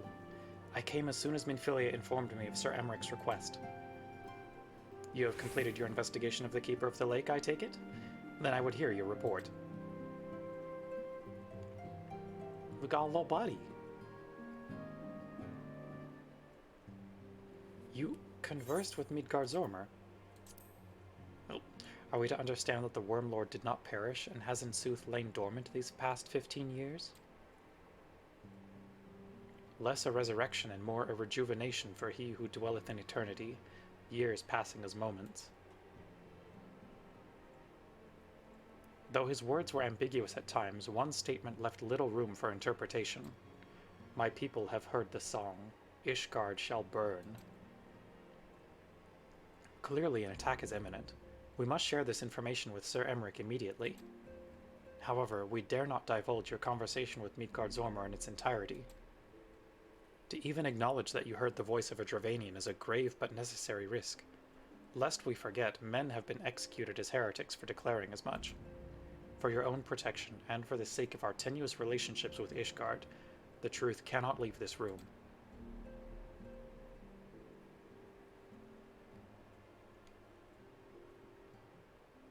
As for how we shall present our revelation to Sir Emmerich's emissary, you may leave that to me. Pray remain here for now.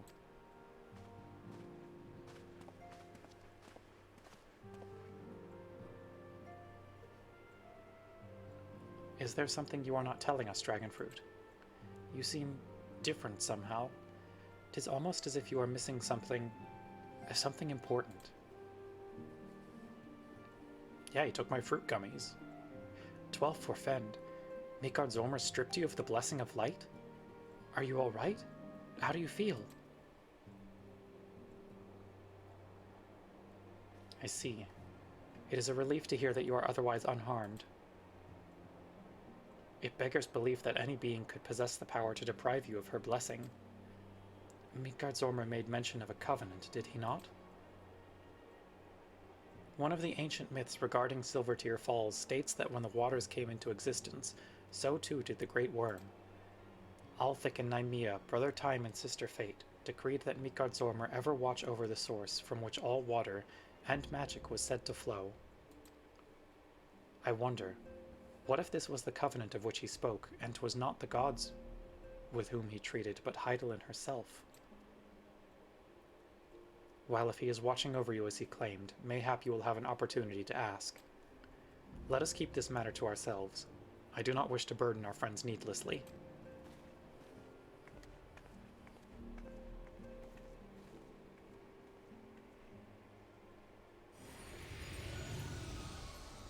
Hi, buddy. Art thou a pawn or master of thy fate? What hast thou wrought by thine own hands, mortal?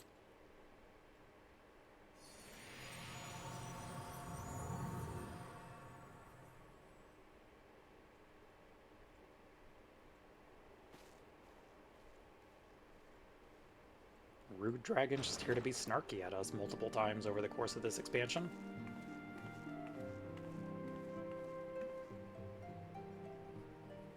My friend, I can scarce believe it. You confronted the Wormlord and lived to tell the tale. I did. Nothing else happened. Don't worry about it.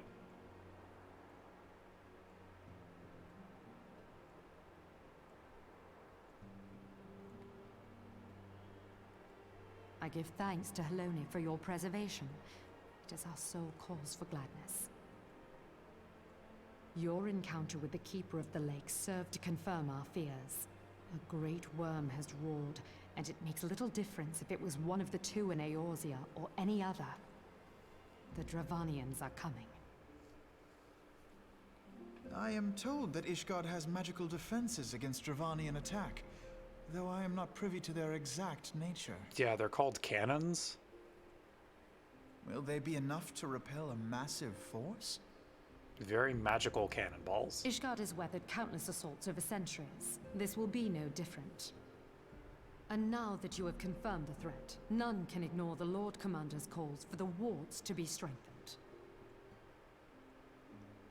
I dare not presume to speak for him, but I expect the Lord Commander would sing your praises. I must away, but we shall meet again soon.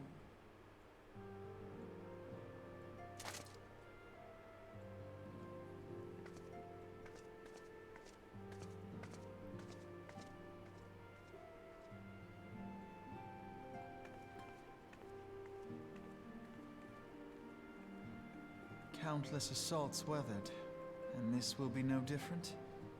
Why am I not convinced? Well, we kind of withheld some info from them, Alfino, but, you know, you do you.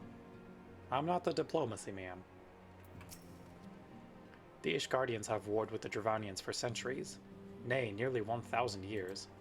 In all that time, not once have the enemies breached their defenses and entered the city proper. Yet regardless of how strong these magical wards may be, I nevertheless fear that the Ishgardians are underestimating the gravity of the situation. Though it was not Midgard Zormr who roared, a call to arms by one of the First Brood cannot be ignored. Until such time as they request our aid, however, we can do naught but observe the situation at a distance and pray that our fears are unfounded. Ether on demand. Ere I forget, I believe Mimbrida has requested a gathering of the Scions. I assume there has been some progress concerning our efforts to combat the Ascians. Pray inform her that our business with the Ishgardians is concluded for the moment.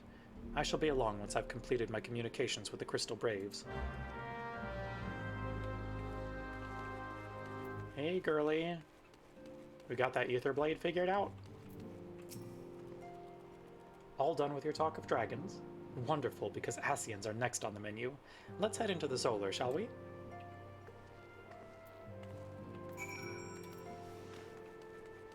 Can do.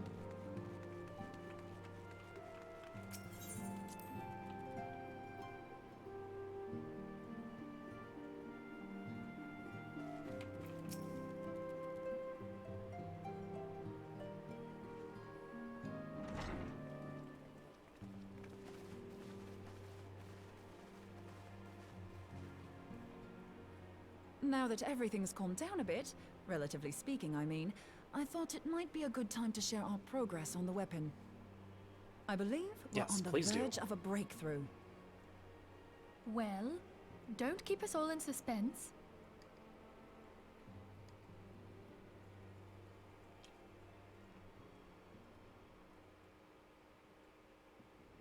Just in case anyone's forgotten, let's start by reviewing what we already know.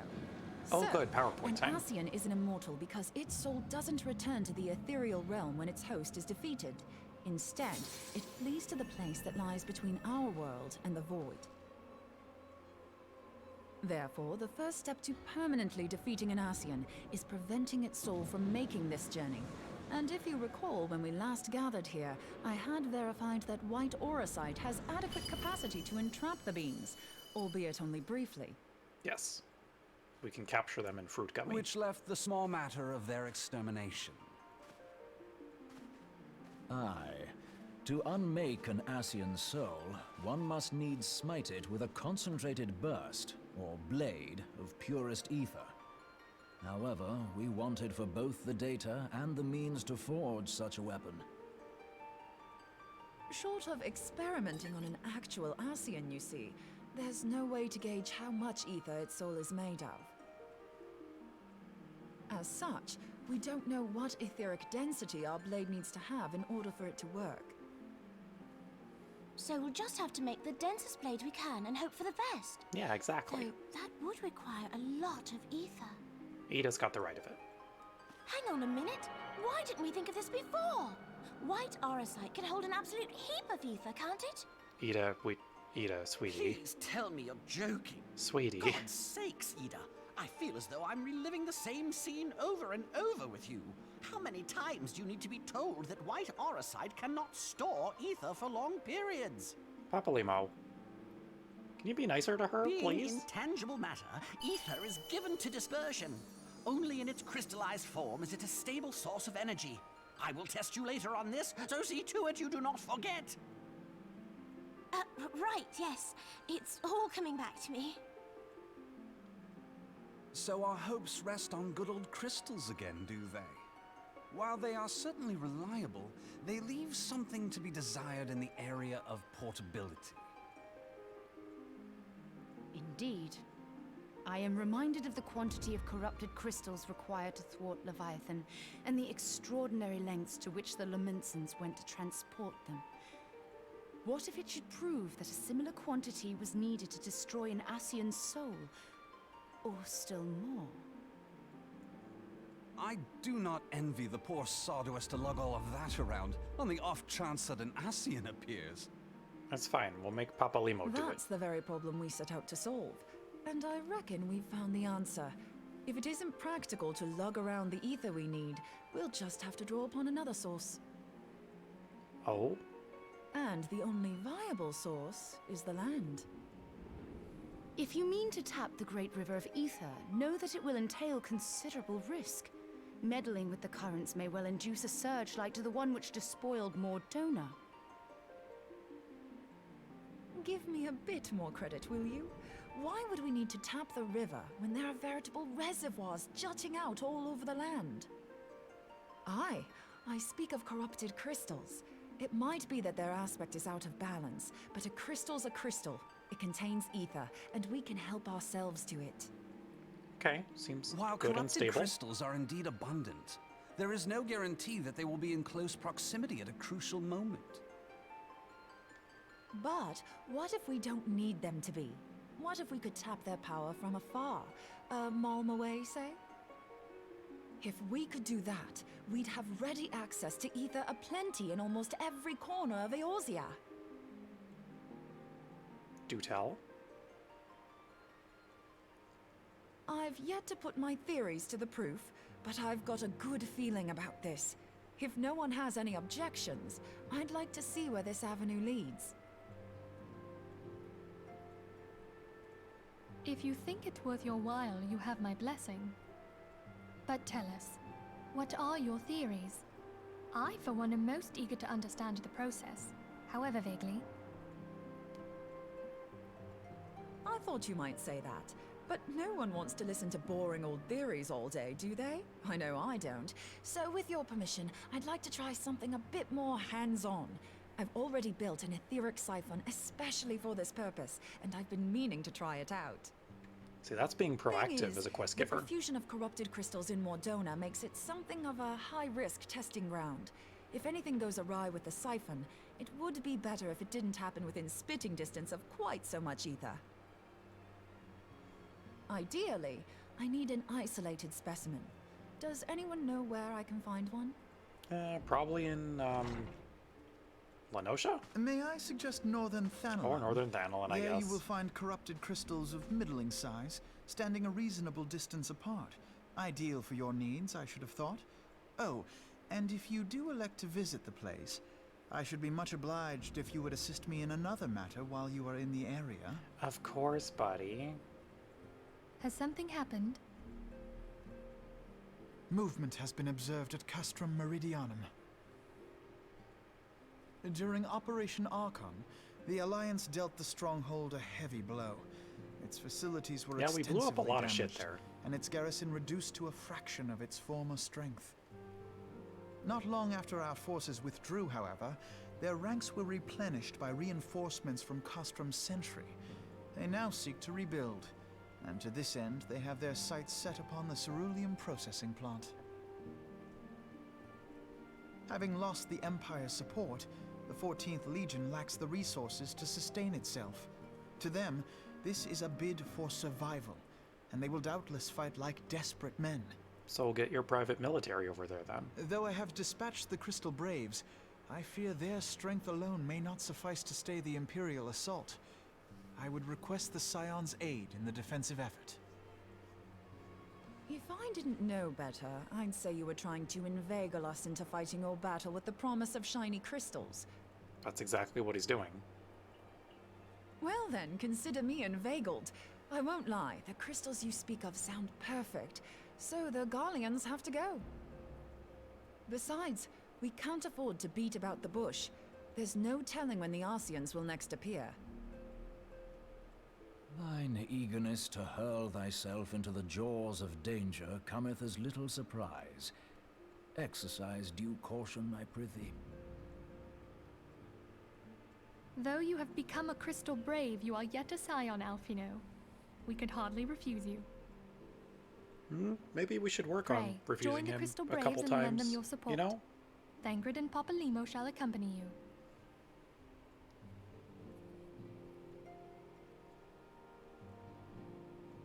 Ida and Yashtola, in the meantime I would have you assist Moonbreeder.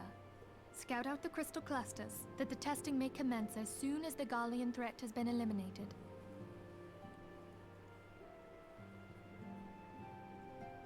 If it please you, I shall continue mine own experiments on white orosite. Thank you, Arianger. Everyone, pray see to your preparations and depart as soon as you are able. Go well, and be safe.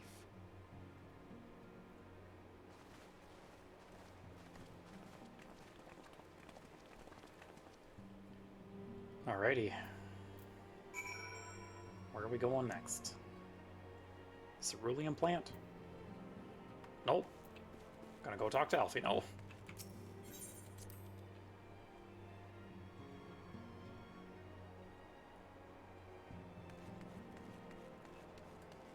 What's up, buddy? 'Twould seem that events have once more conspired to rob us of rest and recuperation. Though I would wish it otherwise, I must ask that you head straight away to the processing plant. The Fourth have already deployed to the area and await the arrival of the Scions. Willward will brief you on the developing situation. Meanwhile, I must rendezvous with Captain Ilbert at our headquarters in Ul'dah. I shall take command of our forces there with a lighter heart, knowing that you go to support the front lines.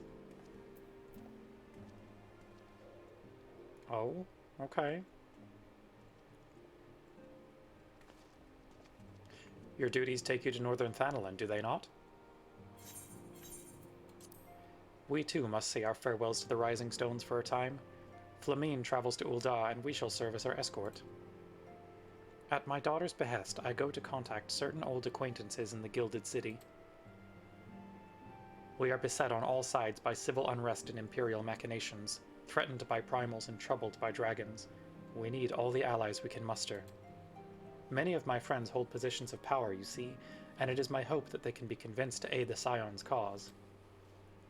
If past events have taught us anything, then we know that Eorzea must present a united front or we shall fall. How extraordinary that my little Acilia is involved in such far-reaching affairs. I am proud that I might now stand at her side not only as a mother, but also as a colleague. A colleague with influential connections, but I fear that Ul'dah has become a place of danger even for one so familiar with her streets. Woe betide the blackguard that so much as glares in your direction, milady. Oh, okay, buddy. I shall be well protected, it seems. Shall we be on our way, then?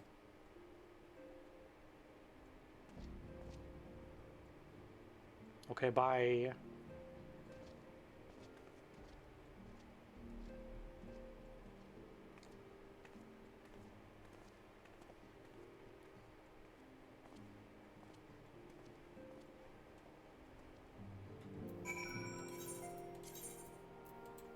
To the cerulean processing plant.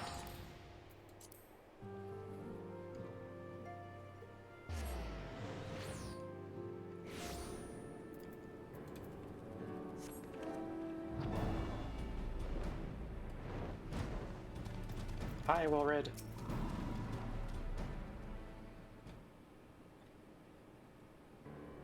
Commander Leveilleur sent word that you'd be coming. A veteran of your talents is most welcome.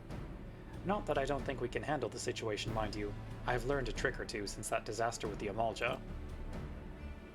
But returning to the task at hand. The Flames reconnaissance scouts have reported Imperial soldiers assembling at Reborn's push. Such a force is likely interested in only one thing: getting their hands on the resources found here at the processing plant. Oh, thank you so much for the Hydrate Redeem, Asto, and for the Head Pats Redeem. Hello, by the way, welcome, welcome.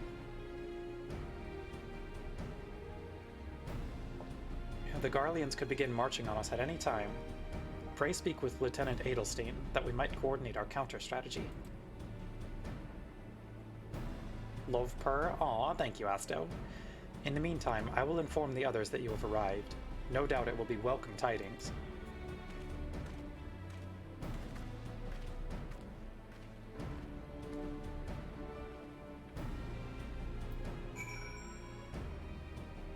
Alrighty, where are we going? Oh, it literally dropped us off next to her. Thank you. Captain Gelato, my soldiers yet tell tales of your deeds during Operation Archon. Would that we could sit a while and reminisce about old times, but I fear more pressing matters require our attention. The civilian draftsmen, you see, have come across several highly suspicious crates within the boundaries of the processing plant. I had my sappers take a closer look, and our worst fears were confirmed. These boxes contain powerful explosive devices. Devices of Imperial design, no less. By my order, the Flames stationed here are conducting a thorough sweep of the compound as we speak. Though it troubles me that we were unable to apprehend the Imperial spy behind this, I have faith that our men will be able to neutralize the threat for now. In the meantime, our scouts bring troubling news on the latest movements of the Imperial army. I would once again ask for your aid. Anyway, how have you been, Asto? On the counteroffensive. We've been keeping a close eye on that Garlean garrison, and 'twould seem the Imperials have finally begun to mobilize. According to the reconnaissance report that just came in, the squads seen leaving the castrum are too few in number to effectively take and hold our position. They will likely mount a swift assault and focus on the acquisition of resources. I have, of course, also shared this report with the Crystal Braves. They've decided to take to the field to meet this assault head-on. I've apprised your fellow scions of the situation, and am heartened to know that they will be joining the effort. Pray report to Lieutenant Alian, and lend your much welcome strength to the counteroffensive. Can do.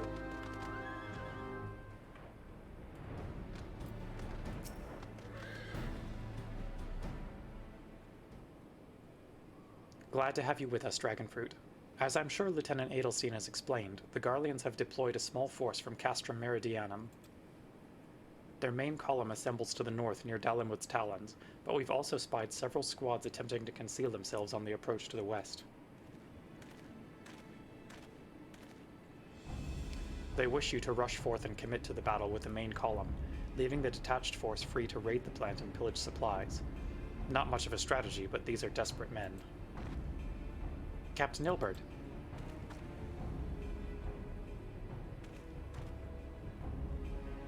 Greetings, Scion. I understand the commander bid you and your fellows come lend a hand to the Braves. With such mighty heroes at its disposal, the Fourth should have little trouble contending with aught the Garleans might throw at them. But even you cannot be everywhere at once. The Third was getting restless holed up in Ul'dah, so I marched them out here to fill any holes in the plant's defenses and add their numbers to your counterattack. The reinforcements are welcome. We've enough soldiers now to divide our own forces and safely engage the enemy far beyond the walls. Aye, 'twould be best to avoid staging a battle anywhere near this much ceruleum. Let's take this fight to the Garleans. A wise course indeed. I shudder to think of the consequences should any of these storage tanks be exposed to fire. If there are no objections, the Scions shall join the Fourth and give battle to this main column. You're with the Third then, Warrior of Light. Your job will be to intercept these squads hiding out in the west and prevent them from reaching the processing plant. When you're ready to proceed, report to Lieutenant Yuyuhase. His scouts should have a rough idea where the Imperials have concealed themselves by now.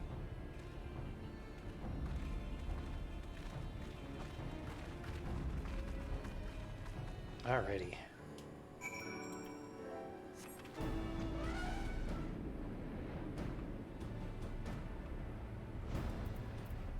Hi, buddy.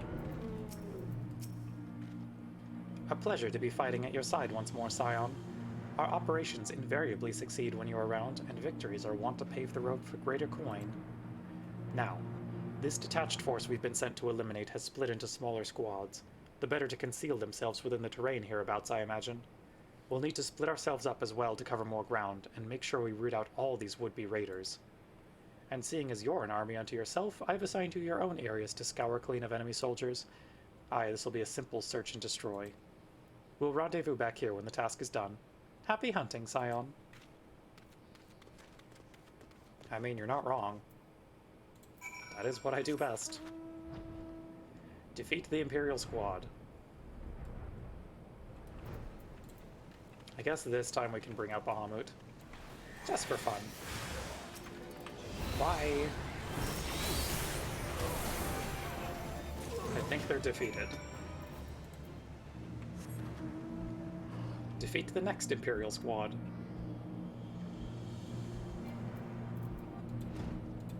Oh, ad starting in about a minute, chat. No. Oh, really? There we go.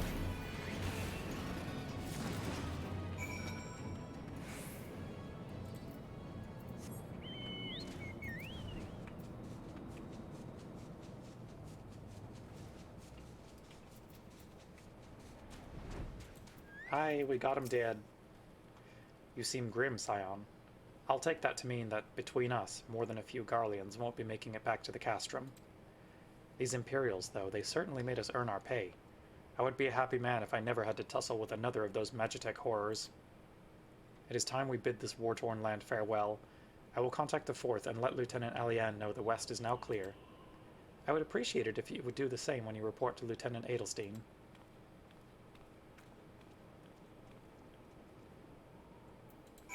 Can do.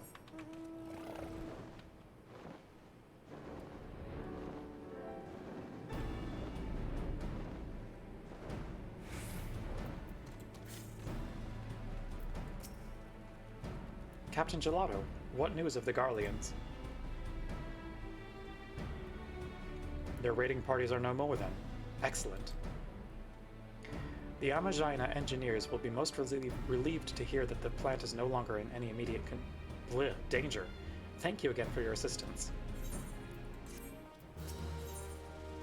An uninvited Asian.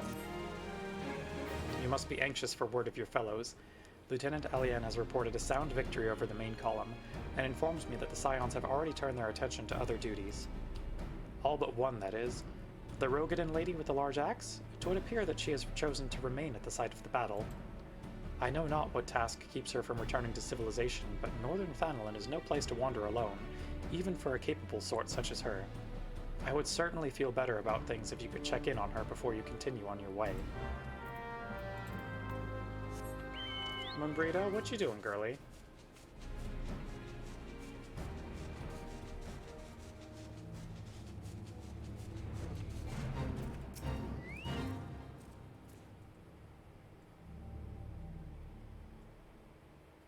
Hold on, I won't be a second. Okay, you're doing fine. The beast seemed peckish, so I gave it a taste of my axe.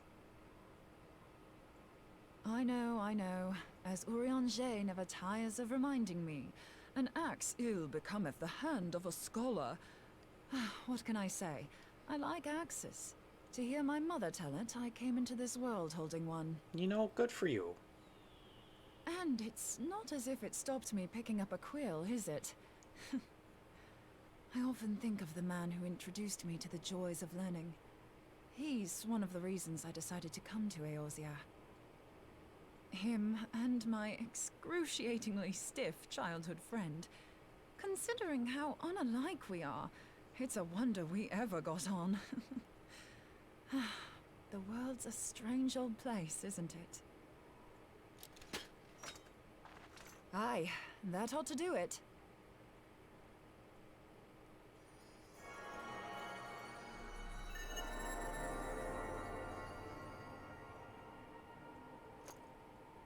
So far, so good. At these concentrations, it shouldn't matter too much if something goes awry. Just enough ether to make it interesting. Did you see that? The way the crystal glowed? I sure did. The siphon works, I'm happy to say. With a few refinements, it should satisfy our appetite for ether, which just leaves the small matter of forging our blade. I'm not sure how to go about it just yet, but I swear to find a way. I'll put a blade in your hands if it's the last thing I do. Oh, don't. Poor word choice, sweetie. She senses me. A useful talent.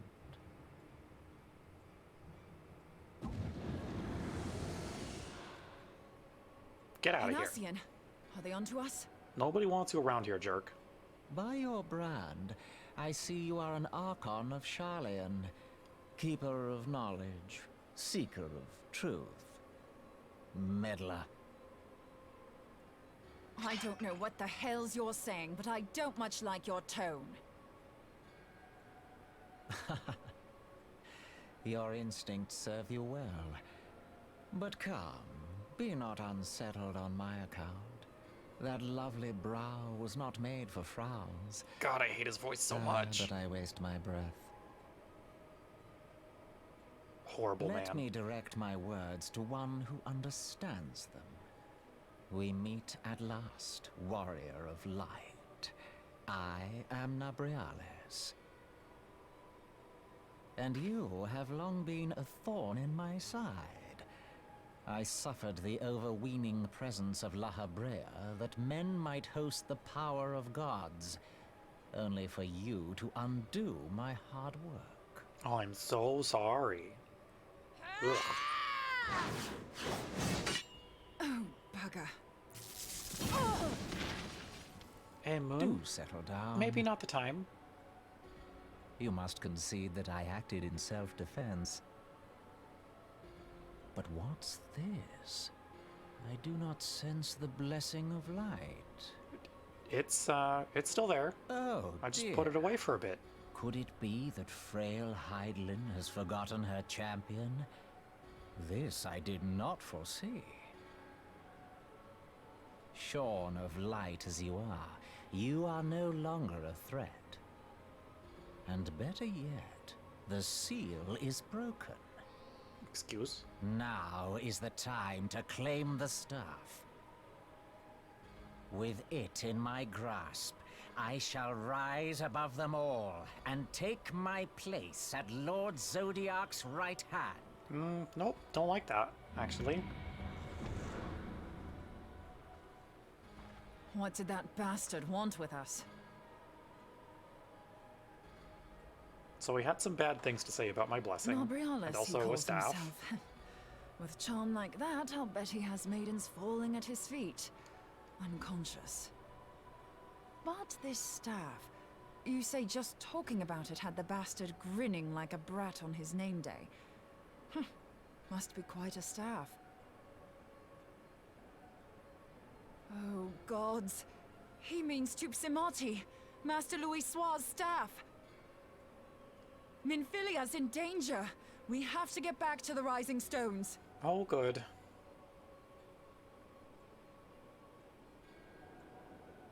Yeah, we really do.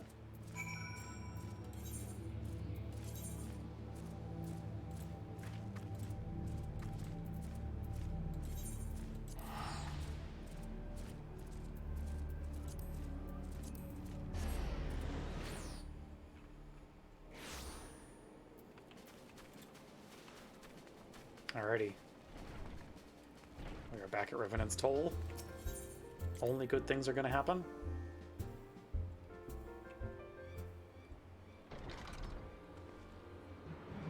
You're here. Master Louis Soir's staff is kept in the solar, isn't it? Quickly now.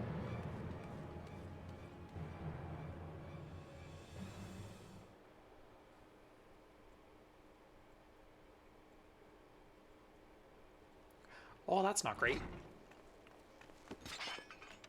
You too. Yeah, that's less than ideal.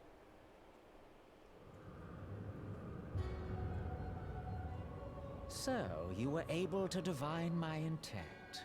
What now, warrior of light? Ah, but that name is no longer fitting. You have become decidedly dull, and quite incapable of barring my entry. Shut up, dude. What do you mean? You truly do not know? Then I suppose it is only right that I enlighten you. The blessing of light kept you and your fellow meddlers safe. It was that which prevented my kind from entering your domain. My kind, I say, though it had no power over the likes of Elidibus and La Habrea. Being of this world, they could come and go as they please, while I could only look on. But I need look no longer. Now that the seal is gone, I mean to act. Unlike the others, I am not given to waiting. I shall take that staff and bring about the next rejoining. No, you won't. Not gonna happen, my guy. Rejoining? Then it was your doing. The Isle of Val, the scholars, all of it.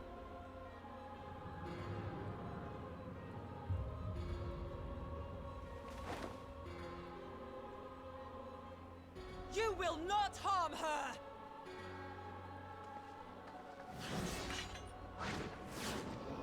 Oh. Oh, yeah. Not great. Moonbreeder! Why must you insist on forcing my hand? Did you learn nothing from our last meeting? Ah, but I forget. My words fall upon deaf ears. Oh, we're gonna kick your ass so hard. The staff is but a broken relic, a memorial to the departed. What possible use could you have for it?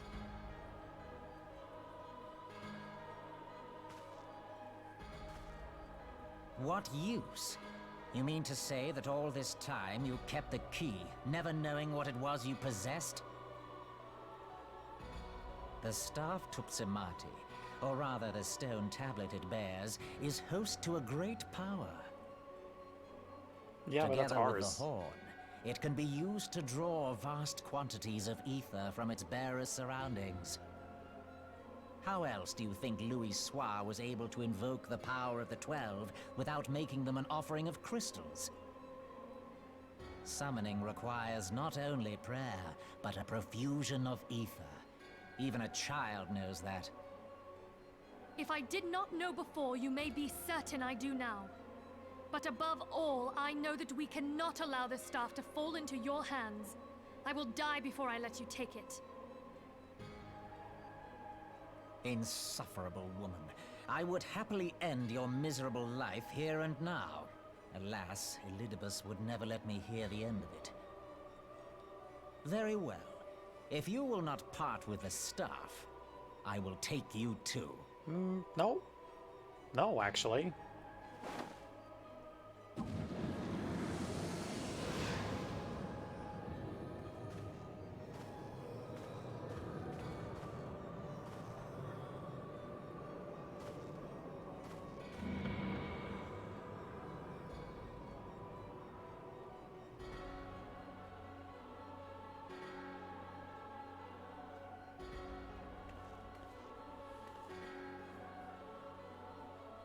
After them! Hey, I know you're dying, but we got stuff to Before do. the rift closes!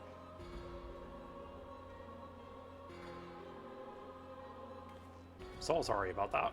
Truly. But we got a man to murder. The chrysalis now accessible.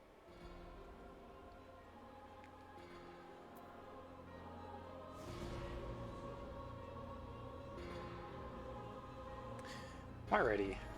Let's see. You know what? I'm just gonna solo this. Because I really don't want to deal with the chrysalis party at this time of night. Well, I guess I should still determine what we're going to be. 1 is tank, 2 is healer, 3 is DPS. It's a 3 again.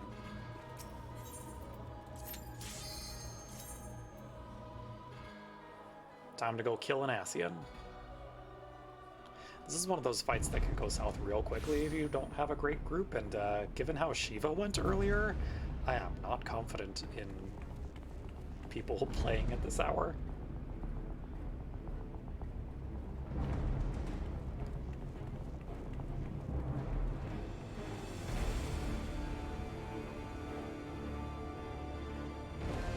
Ethereal Rift, the Chrysalis. Minfilia, you don't look so good.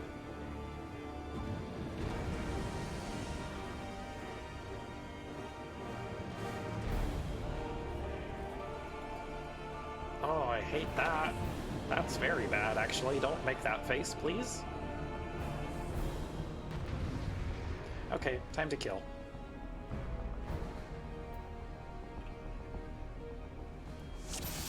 Very curious to see how this works unsynced.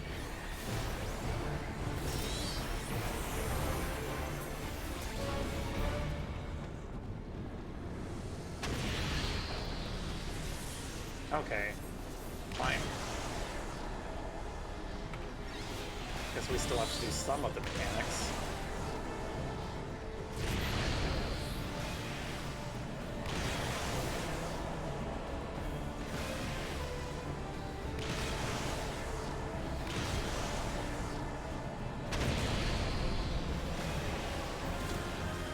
I do hope it's not like an instant kill if he gets a certain number of stacks, because there's no way I'm getting all these orbs.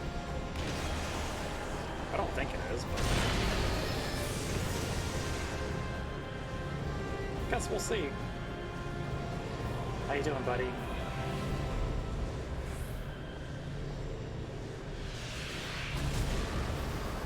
Okay, yeah, we're fine. Out of here.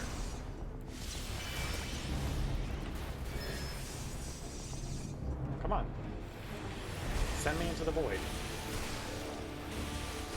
You want to send me into the void so bad. Yeah, that's what I thought. Oh, okay.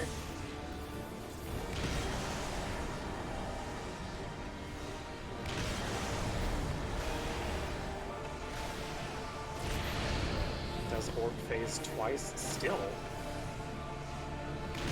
So I guess it's scripted to an extent? It's not what I would have expected, but interesting.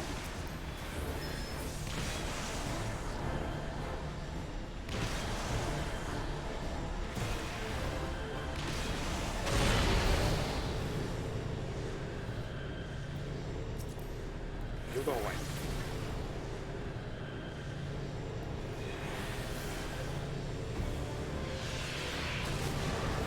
Oh no! 0 damage! Oh, yep, here we go. Let's do it. That searing light for forever. Oh no. I forgot about meteors. This will be interesting.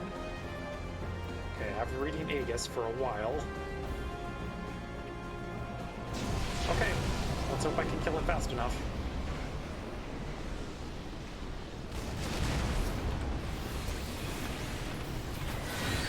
Okay, yeah, we're good. Normally tanks would have to get all of those meteors before everyone dies, but you know, we did it, we're fine. I wanted to see that part of the fight, so I kept him alive for maybe longer than I should have.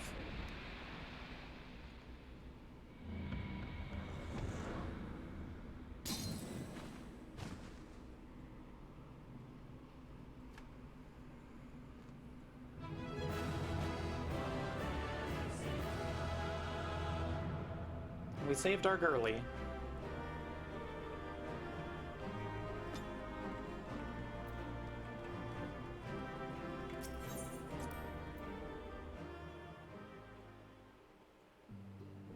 We are out of here.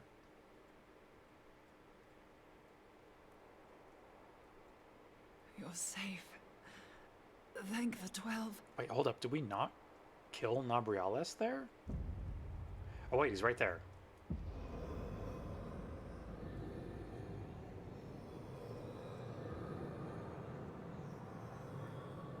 None of this. Go on the fruit gummy.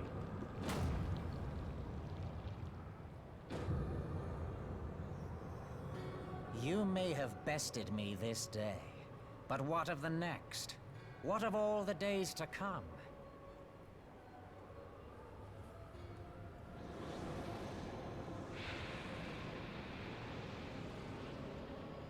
Absolutely not. We're going to kill you. Remember, light no longer Right holds now. sway here. I may return whensoever I wish, again and again and again. Eventually, you will falter, and the staff will be mine. Until next time, Scions. No, actually.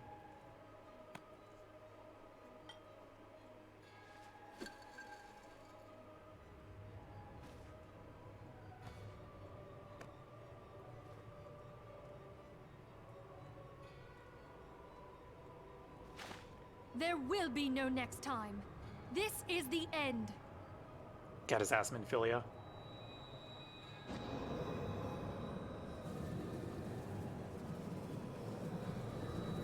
Let's go.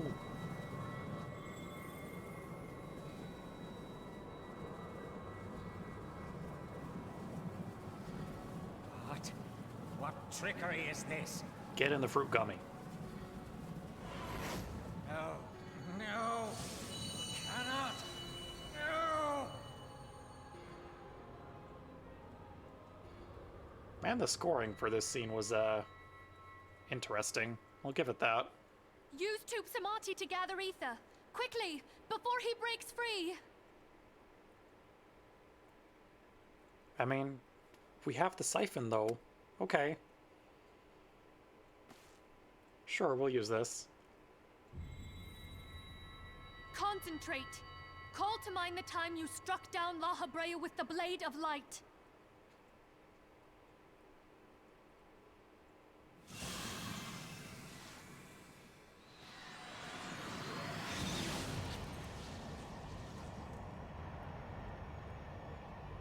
Why won't it work?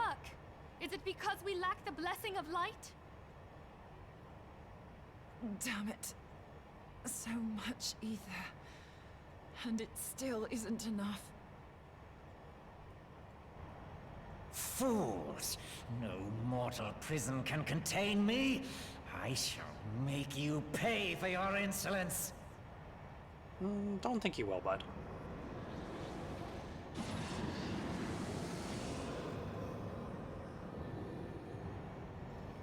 Please, Mother Heidelin, hearken to our plea.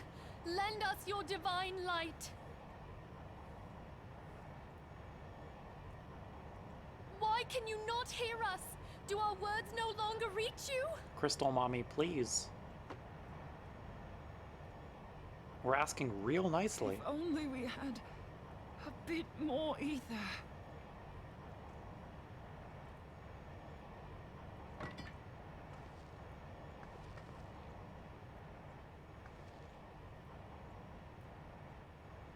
Moonbreeder, what are you doing? Master Louis, I understand now.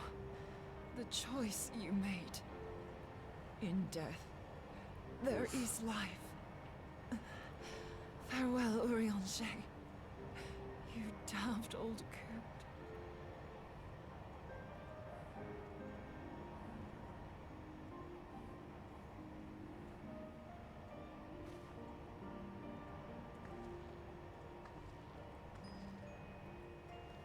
Hey, whatever you're doing seems like a bad idea, Moonbreeder. Moonbreeder, no! You mustn't!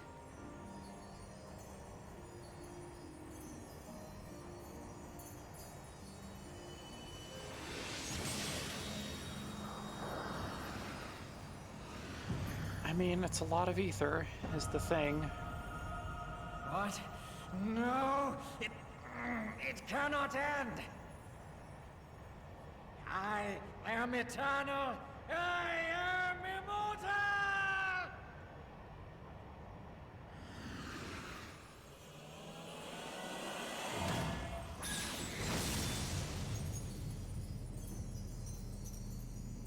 Well, we killed an Ascian for the first time. Moonbreeder. She's gone.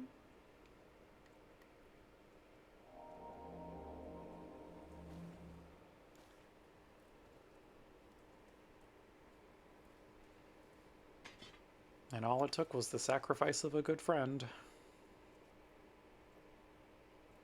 You did it, my friend. The Ascian is dead.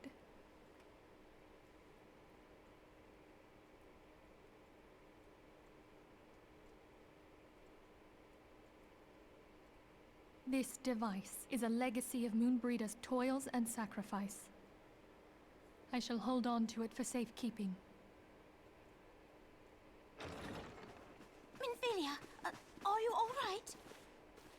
Y'all took your time getting here. I am. Oh, we were surveying northern Thanalan when we received the distress call. We returned as swiftly as we were able. It seems you have everything in hand, however. Well... What happened here? Where is Moonbreeder?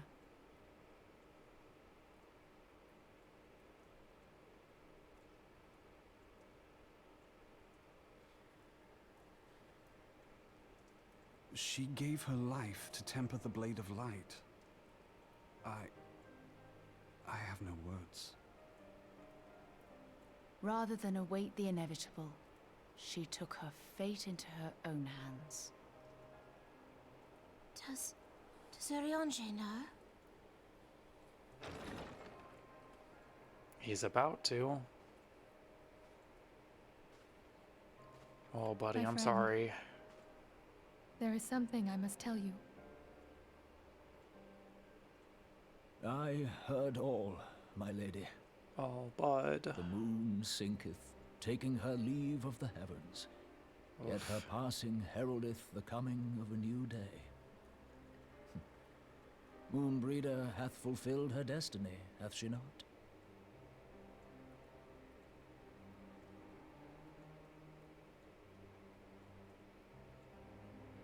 Long ago, far across the seas in the Charlayan motherland, Moonbreeder and I did study under the sage tutelage of Master Louis Soir.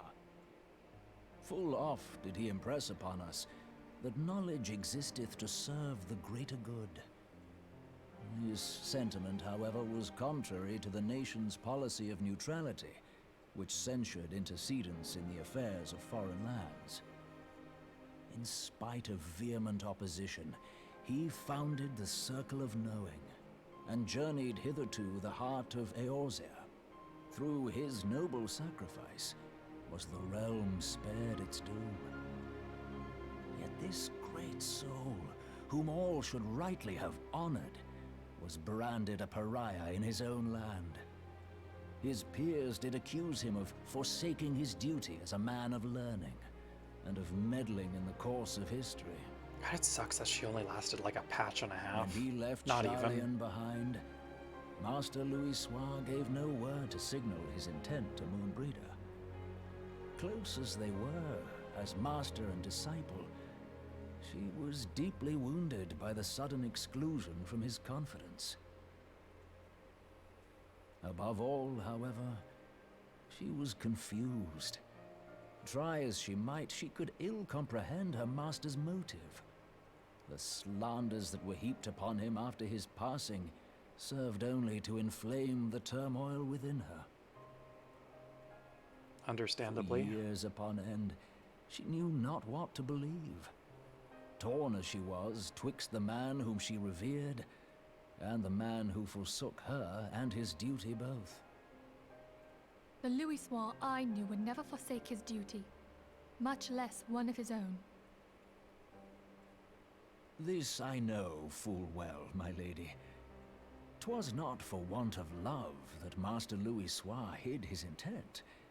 He but desired that Moonbreeder discover her own path, free of the shadow of his influence. Long did I contemplate revealing the truth to her, and long did I hold my peace. After all, was it not Master Louis Soir's wish that she come to the truth unaided? I told myself it was, and resolved to let her suffer. Yeah, and how'd that go, Urianger? Knowingly did I deny my friend the comfort she craved. And now she hath gone to her rest, with doubt still in her heart.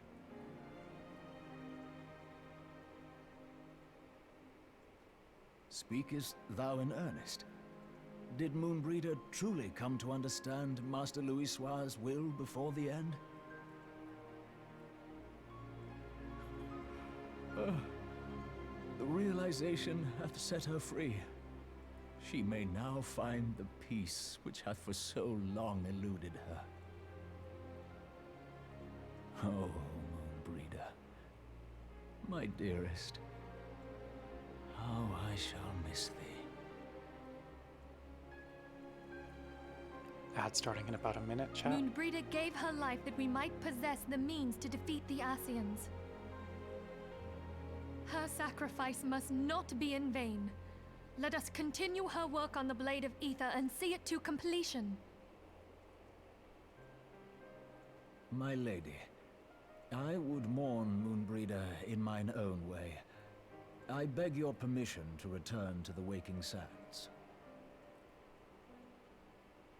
Of course, my friend.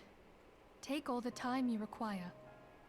We shall be here should you have need of us.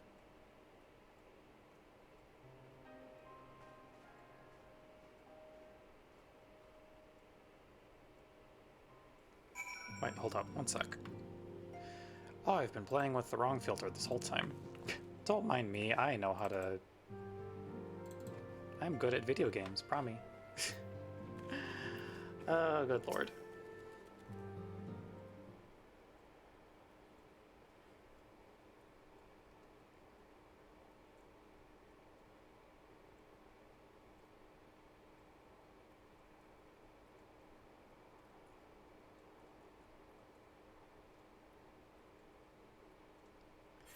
Never have I seen Urianger so utterly defeated. No one should be made to suffer such grief.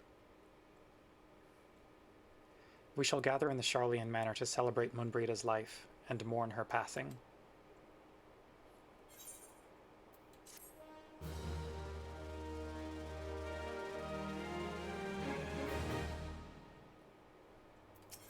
In memory of Munbrida. As Munbrida was a native of Charlian, I feel it is only fitting that we gather before the Mark of the Scholar.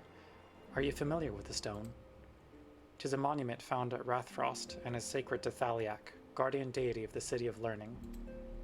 There shall we pray for our dear friend's soul and bid her a peaceful return to the light of the Mother Crystal.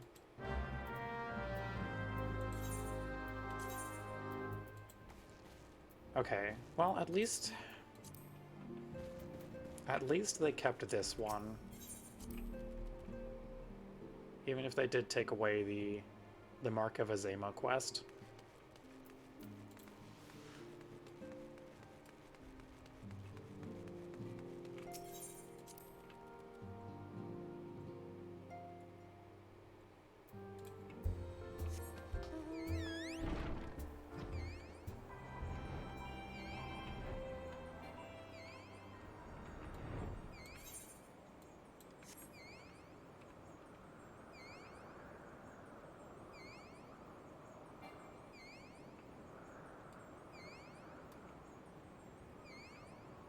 Enjoy the gentle squeaking of my serpent.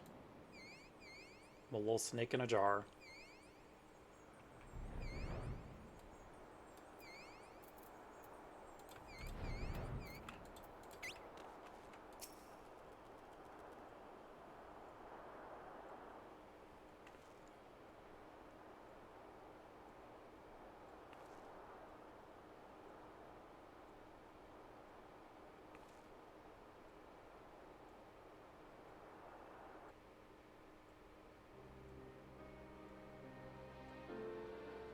I'm glad that we hit up this cutscene at nighttime, because damn, that is a view.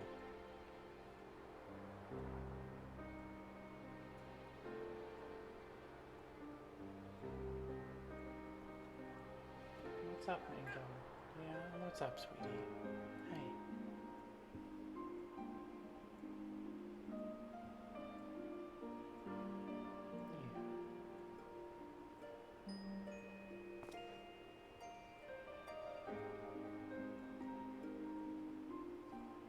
Forgive me, Moonbreeder.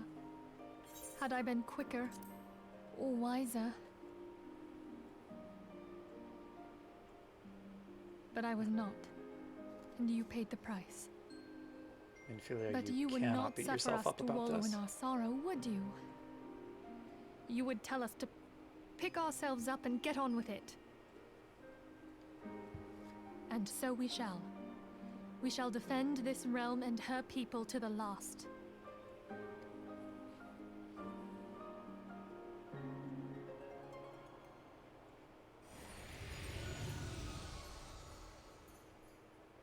Life for death, a fair exchange. Hello, dragon. Other bargains will be struck.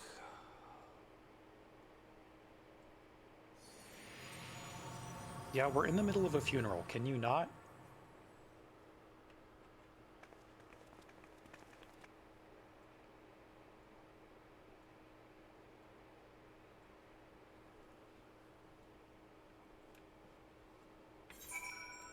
Alrighty.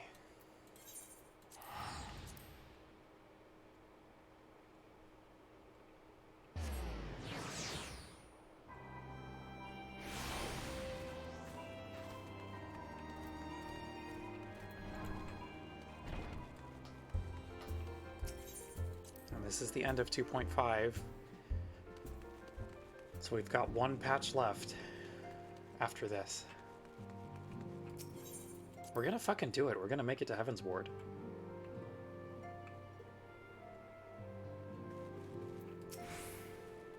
Though we have said our farewells, the pall of sadness has diminished but little. Forgive me. As antecedent, 'tis my job to be the pillar of strength for all others to lean upon. Yet I also believe the grief we feel now is precious in its own way, and not to be lightly swept aside. Do you not agree, Dragonfruit? Hello again, Fauna. Go off, thank you.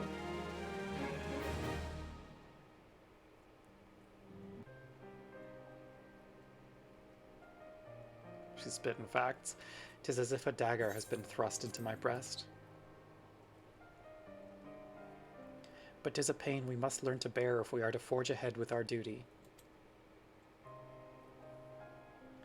The battles we have fought have taken the lives of so many. Louis Sois, Moonbreda, our fellows at the Waking Sands. Their spirit and dedication to our cause, however, will never be lost so long as we rise to fight once more. I hardly need remind you of this, of course. 'Tis for my own benefit that I repeat these words, a reaffirmation of mine own chosen path. Am I in the EST time zone? It do be a little early, but I'm pushing through, because this is my overnight anyway. So I swap my sleep schedule from daytimes to graves, and this is one of my swap nights, so I'm up for a while. The art in this game is wild, and we're still in the base game. Like, it gets even cooler in some of the expansions, and I'm really excited for that. If I do not rebuild the foundation of my resolve, I am like to collapse in a fit of weeping. My apologies again, Dragonfruit. There is no other to whom I could display such weakness.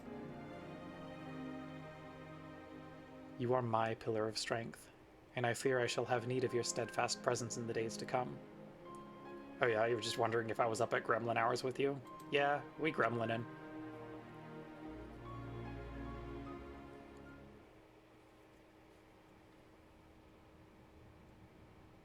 A victory won, a comrade lost.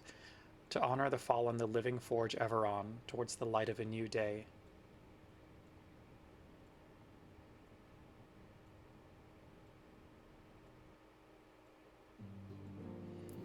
Okay.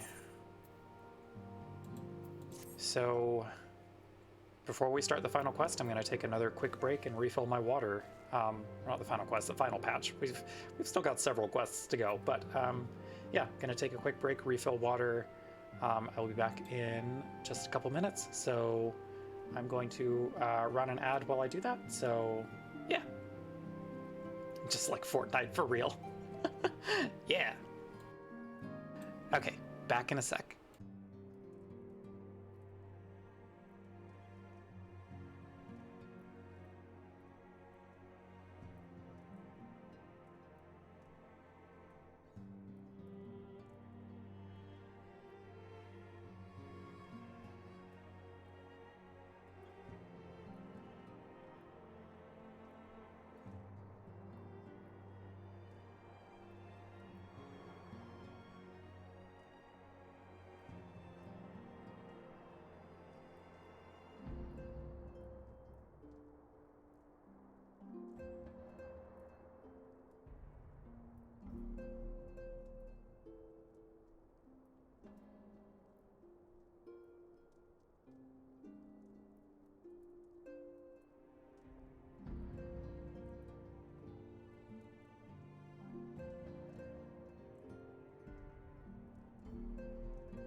Alrighty, we're back.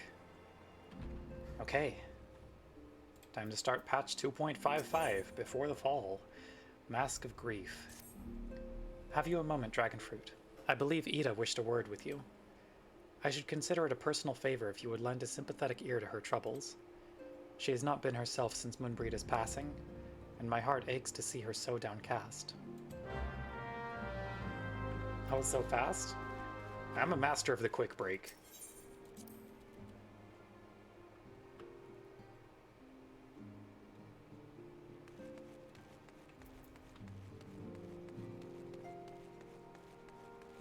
Oh, everyone's the big depresso after that quest.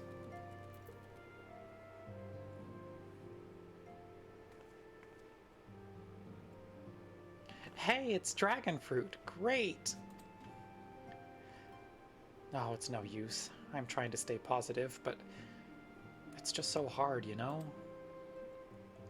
The thing is, I know Moon would tell me off if she saw me moping around like this. Which is why I decided to cheer myself up by getting her a special flower. I placed an order for a moon daisy with Rowena a little while ago, and it's ready to be picked up. The trouble is, I find Rowena a bit difficult at the best of times, and, well, this isn't one of them. I know it's silly, but I just can't face it at the moment. So I was wondering, do you think you could maybe collect it for me? I have the coin to pay for the flower right here. Thank you so much. I'll be waiting for you and the daisy at Rathfrost.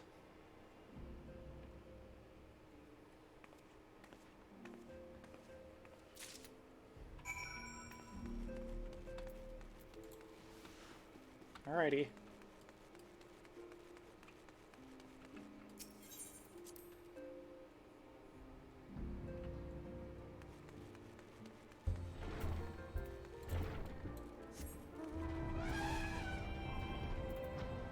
Why does it always pick the largest mounts when I have to go in somewhere indoors?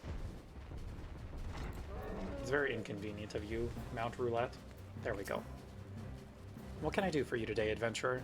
Eldritch trinket to trade? Yeah, a flower payment. Hey, they've got you running errands now. Them Scions really know how to make the most of your talents, don't they? Sending the savior of Eorzea to the bleeding market. Fine use of time, that is. Seriously, though, you'd best learn how to say no, or they'll have you mucking out the Chocobo stables next. Anyway, what was it you were here to pick up? The moon daisy, was it? Here then, take it.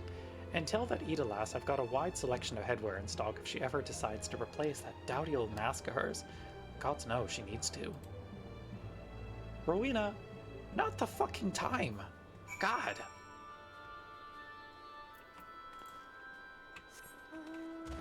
I know she kinda sucks, but like, damn. It's a little bit insensitive. You know, just a hair.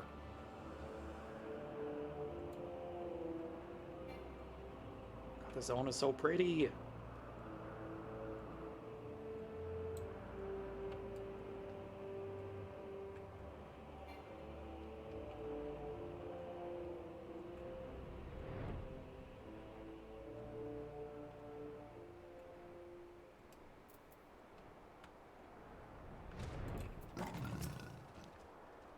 Ugh, Rowena can be so annoying. She just will not take no for an answer. Every time I visit her, she insists I replace my visor with something more fashionable.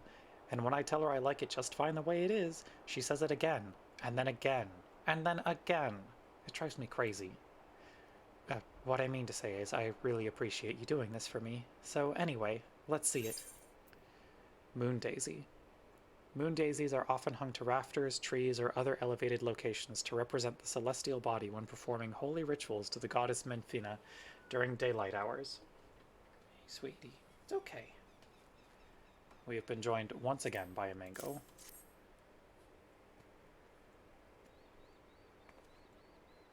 When Brita loved these things, you know. I hope that somewhere, somehow, she knows I'm still thinking of her.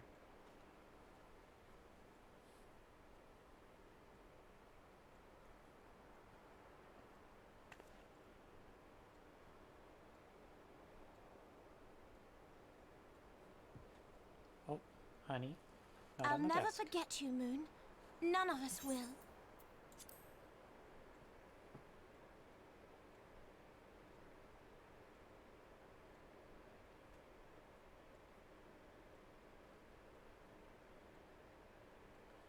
You here to be a shit at a funeral again? Song riseth to a crescendo.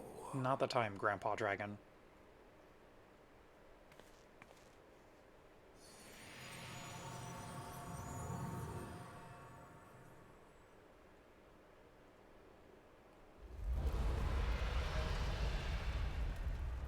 Oh, well, good.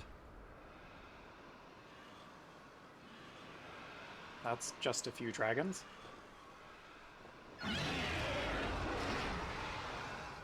Is that what I think it is?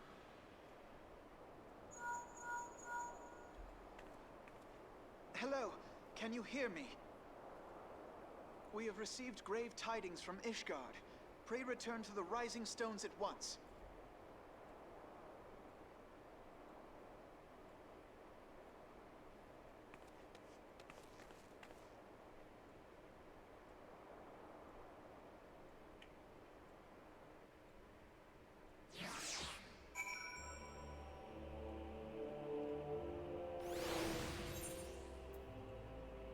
I was hoping it was going to teleport me there, but I guess not. That's fine.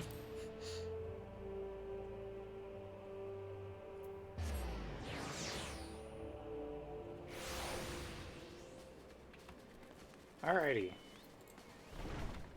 What's the good news, everyone? Why do we got dragons in the sky?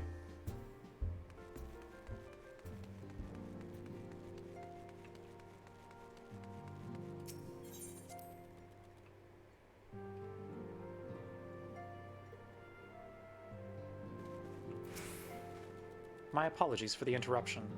I was deeply saddened to learn of Moonbreeda's passing. Her loss will be sorely felt. Alas, recent developments in Ishgard leave us little time to mourn.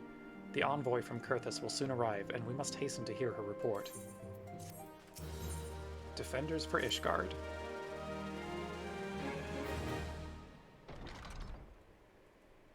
The envoy is here. What was it? Hi, Lucia! Welcome back. I thank you for receiving me at such short notice. Time is of the essence, so I would forego the usual pleasantries if I may. Certainly. You come with news of the Dravanians. Aye, the dragons have begun their attack in earnest. The first wave reached the Central Highlands a short while ago, and battle was joined soon thereafter. Sir Emmerich himself sallied forth with a contingent of temple knights and several companies of the noble house's finest. Though the beasts were ultimately forced into retreat, our victory, if such it may be called, came at a cost of many of our own. Too many. We will not withstand a second wave should the Dravanians renew their assault. You paint a grim picture, my lady. It is reinforcements you seek, then? We do. Though it pricks our pride, it is plain we cannot protect Ishgard with our ranks thus thinned by the Horde. Sir Emmerich would meet with you to discuss the possibility of enlisting your aid. Very well. I shall depart for Kurthus at once. I must warn you, however, that the involvement of the Crystal Braves is by no means assured. Our commitment to quelling the unrest in Ul'dah must take precedence. It is with such contingencies in mind that I must make another request. The Scions of the Seventh Dawn are known for sharing close ties with all three of the Grand Companies of Eorzea. Would you consent to plead our case to their leaders? Though I will gladly appeal to the Grand Companies on your behalf, I dare not promise a favorable reply. You need say no more. Considering our past dealings with the Eorzean Alliance, I can well imagine how our plea would be received. But the fate of Ishgard hangs in the balance. We must explore every avenue still open to us, no matter how unpromising. I see. Very well. I shall send envoys to each of the allied nations and have them present your request directly to the heads of the Grand Companies. In the event that your plea does receive a favorable answer, know that any support is certain to be conditional. Demands will be made of Ishgard. That is only to be expected. Rest assured that I speak with Sir Emmerich's authority in this matter, and that our actions are fully sanctioned by the Holy See. Which brings me to my final request. A personal appeal to you, Warrior of Light. The Lord Commander much desires to speak with you, regardless of your fellow's involvement. Never know what's going on, you're here for vibes, look valid. Right now, we are here to maybe stop a war with the dragons, but the dragons are attacking one isolated nation that's kind of been shitty to all the other nation states. So now they're asking everyone else for help. You faced Midgard's armor and survived. Anything you can share of your experience may yield us an advantage over our foe. Thank you. You wear the mantle of hero well. 'Twould seem the road leads us both to Camp Dragonhead. Seek me out when you arrive, Dragonfruit.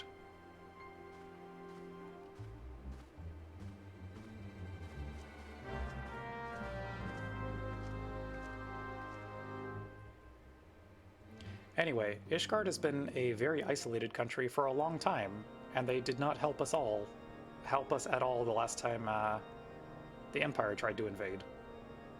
But now they want our help, of course.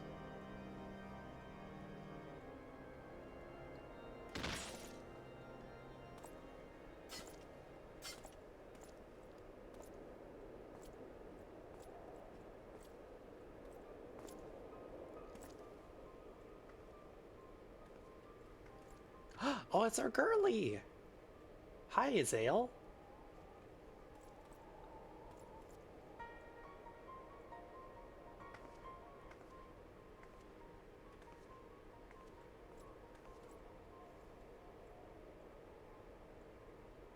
The sons must answer for their father's misdeeds. Only then will the cycle be broken.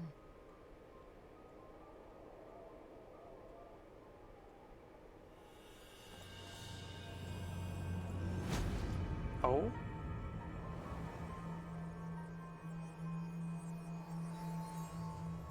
What you doing there, girly? The hair physics are so funny. Yeah, anytime the, like, wind and cloth physics are involved, it gets a little wonky. Brothers and sisters of the heavens, we raise our voices and join you in the chorus. The sinner's feeble magics are undone. Come, claim your retribution. And Iceheart is on the side of the dragons, so she's helping them.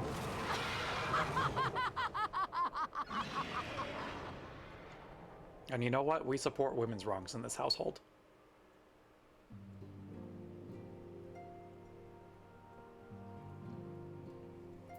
Okay, Camp Dragonhead time.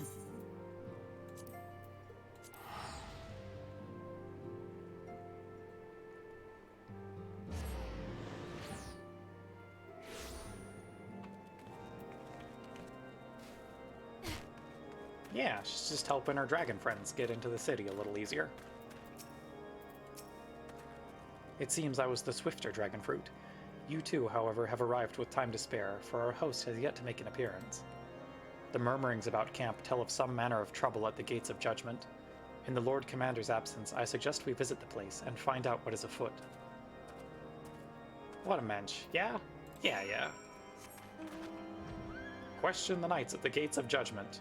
That sounds like a very friendly place.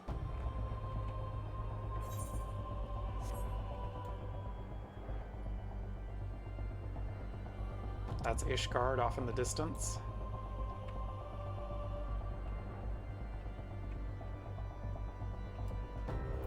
Alright everyone, what's going on? Bothered bowmen. The gates of judgment are much more than mere doors. They are the outermost layer of Ishgard's magical wards. If our first line of defense can be so easily shattered. Tenterhooked Temple Knight. When I laid eyes upon Lady Iceheart, I felt the marrow freeze within my bones. Dyspeptic Dragoon? Heretic scum, how dare they meddle with our divine protections? I shall rid our nation of their blasphemy, even if it means cutting them down one by one. Trembling Temple Knight. We need not fret over much. There are yet several layers of arcane protection that shield the city from invasion. Mother will be fine. Hey Alfino, I think they're not doing so hot.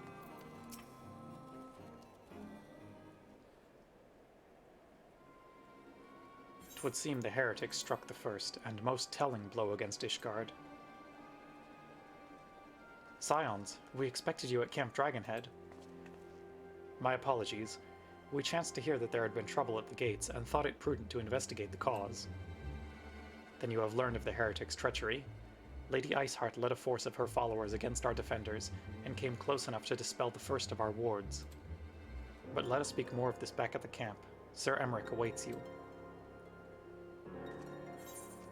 Okay. Seems like maybe you need us here, but okay.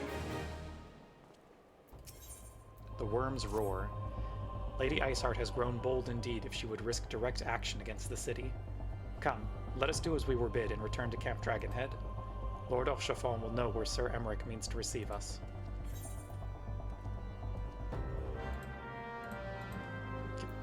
Let me teleport. Thank you.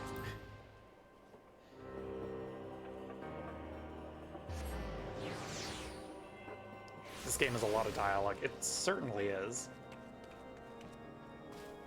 That's why I have a lot of water on hand all the time.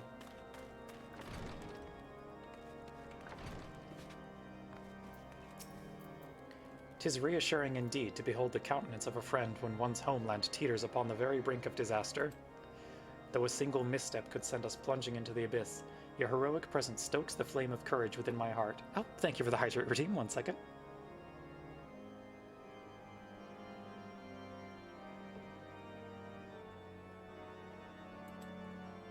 Ah, we must water the purr. It's true. But you did not come to Dragonhead to listen to my prattling. The Lord Commander has arrived and would treat with you in the intercessory. Okay. Well, we'll go there.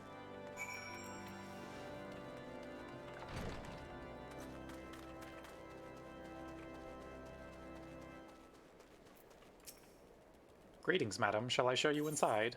Yes. Let me see the very pretty man. Can I not jump on this table? Rude.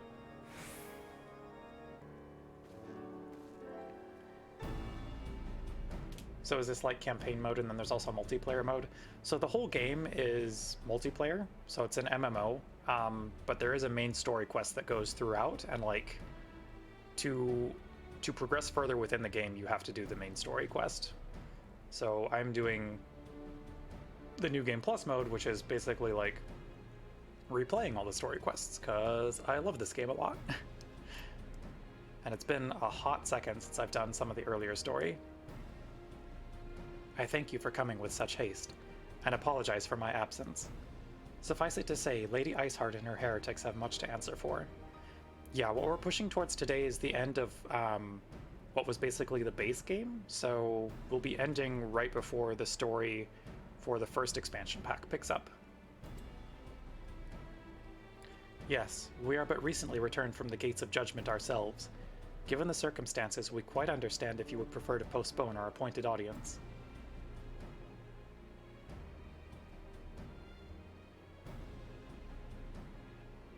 On the contrary, Master Alfino, I think it more important than ever that this meeting take place.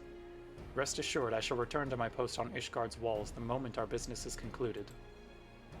Before we move on to the subject of reinforcements, however, I would introduce you to a close friend and stalwart ally, Estinian. Oh, it's the Grumpy Man! Hi, buddy! Oh, no, it's Horshafal. Okay. Man looks like a 1-star Genshin pull. Okay, there's Estinian. Hi, bud! How you doing, pal?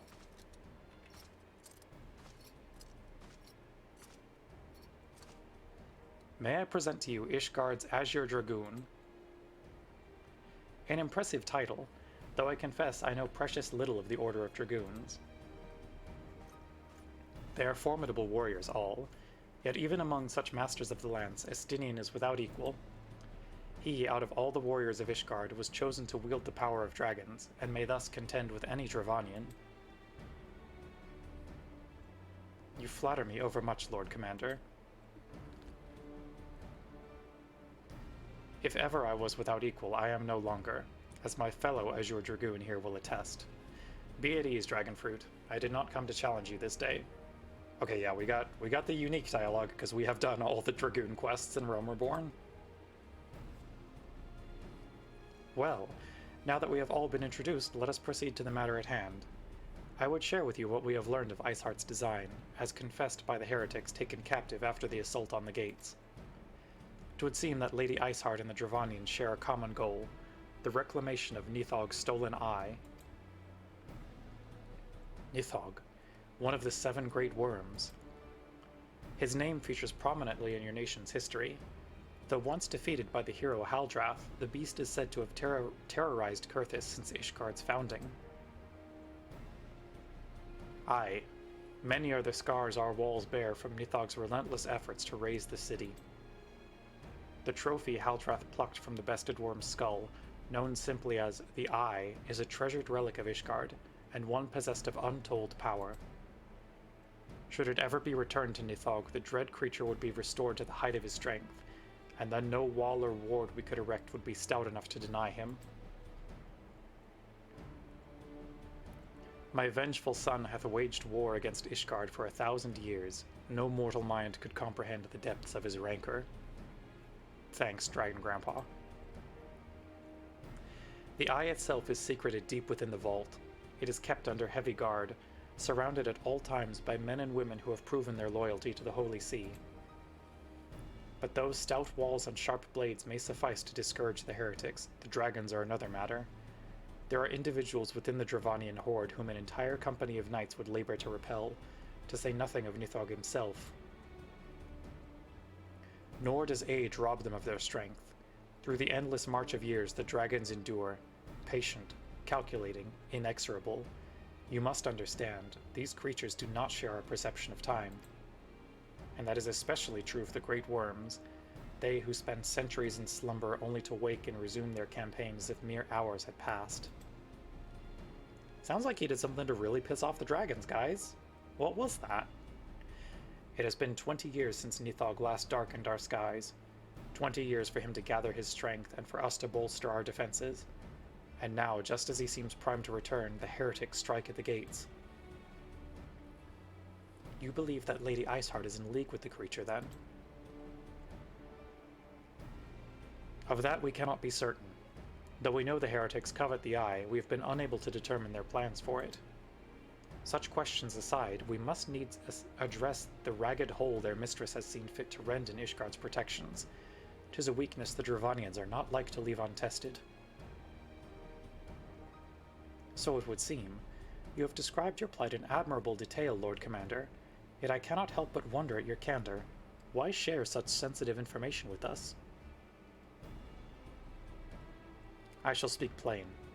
Ishgard has need of allies, and I would have you bolster our front lines in readiness for the coming battle against the dragons. This much I expected. Unlike our arrangement concerning the Keeper of the Lake, however, only you stand to benefit from our assistance in this matter. I fail to see why we should intervene in a conflict which concerns only Ishgard and Dravania. When the Eorzean Alliance requested Ishgard's assistance during Operation Archon, you refused us. Does it not seem grossly unjust to demand that we now risk our lives in your private war? I make no attempt to defend my country's conduct. I only ask that you consider what would follow were Ishgard to fall. Having razed our city to the ground, the Horde would have little cause to linger, and most would return to their lairs in Dravania. Soon thereafter, the ruins of Kurthis would be buried in snow, and the land would become the sole province of beasts and beastmen.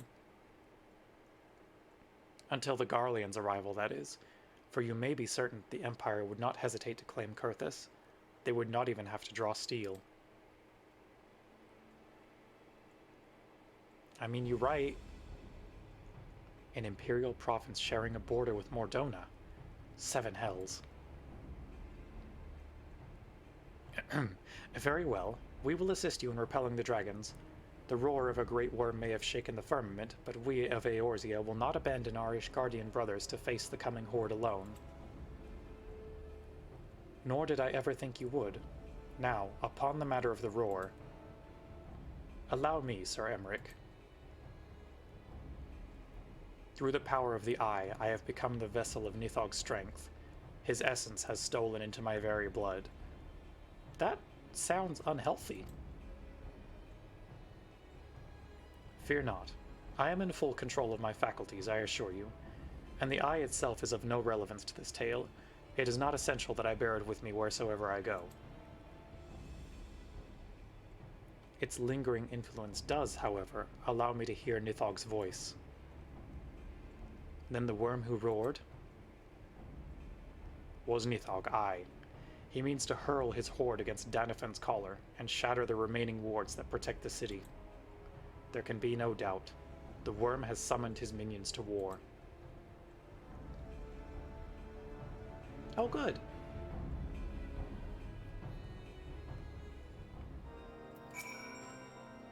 Though the circumstances are far from ideal, this desperate endeavor will at last provide us an opportunity to bring the sister states of Eorzea together in common cause. Sir Emmerich was more ruthless in his negotiations than I had anticipated. I suppose one must give no quarter when one's home is at stake. But did you see the look on his face when we formally requested our assistance? Though the Lord Commander has long campaigned for Ishgard to open its gates to outsiders, I suspect this softening of the Holy See's attitude towards foreign cooperation comes as something of a bittersweet victory. The days ahead promise to be interesting indeed. Alfino. Committed to the cause. If we are to aid the Ishgardians in this war of theirs, preparations will have to be made, and soon. Before proceeding, however, we must needs return to the Rising Stones and make our report to the antecedent. Can do. Alfino's just like, oh boy, a political situation for us to exploit.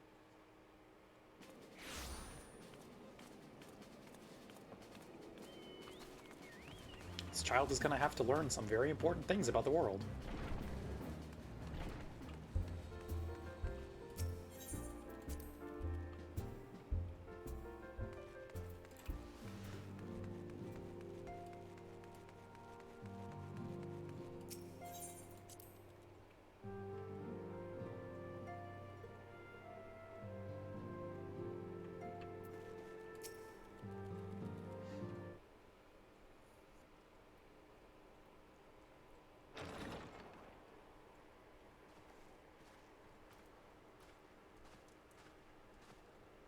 Alfino, it is good to see you. Tell me, what have you learned? There's a lot of dragons, and they're not happy. Pray summon the others. Everyone must hear my report.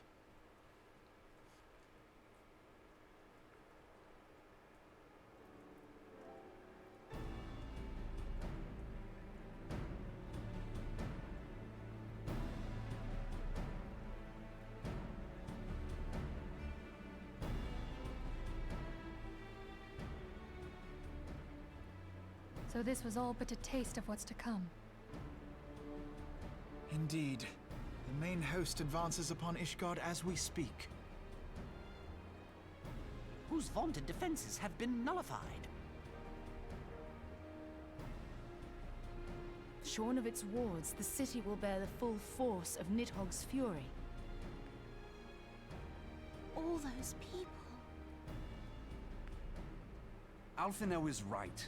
The Dravanians cannot be allowed to prevail. If Ishgard falls, all of Eorzea will suffer the consequences. Then you agree that we have no choice but to intervene.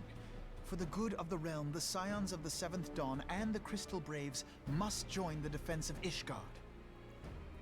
I mean, I guess. Let there be no ambiguity about what has been proposed. We would be directly intervening in the war. We sure would. We'd be making an enemy of the dragons. If all here believe the cause to be just, then to war we shall go.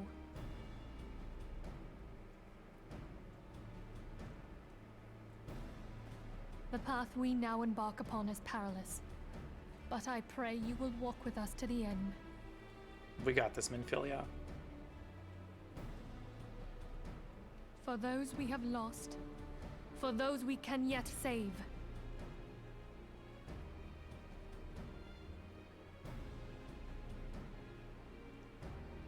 I think that's... Then it is settled. Is that the first time that's said? I shall inform the council of our intentions and request that they contribute their own forces to that the line defense gets brought of up a Ishgard. lot.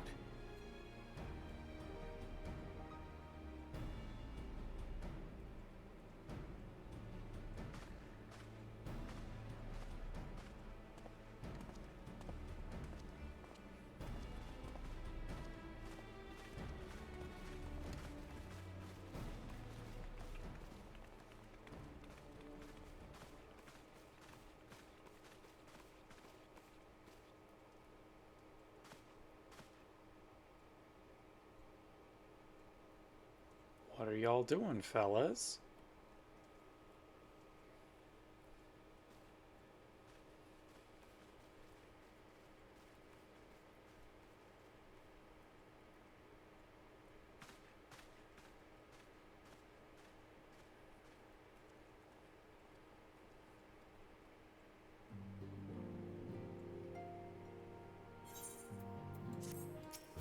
Volunteer Dragon Slayers.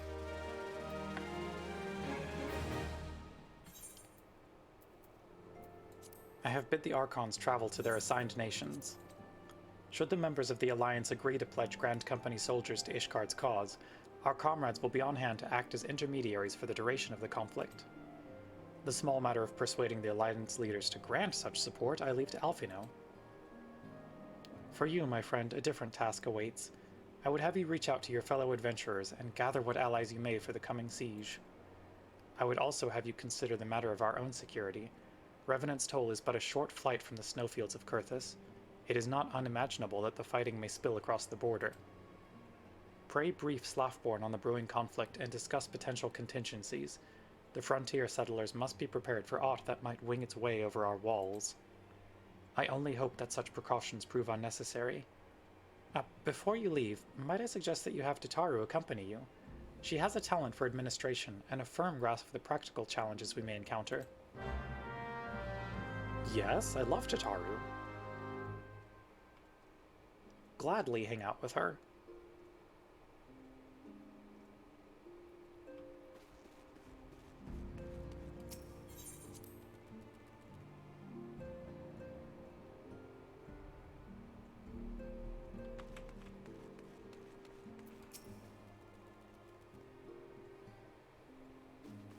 We are rather close to Kurthus, aren't we?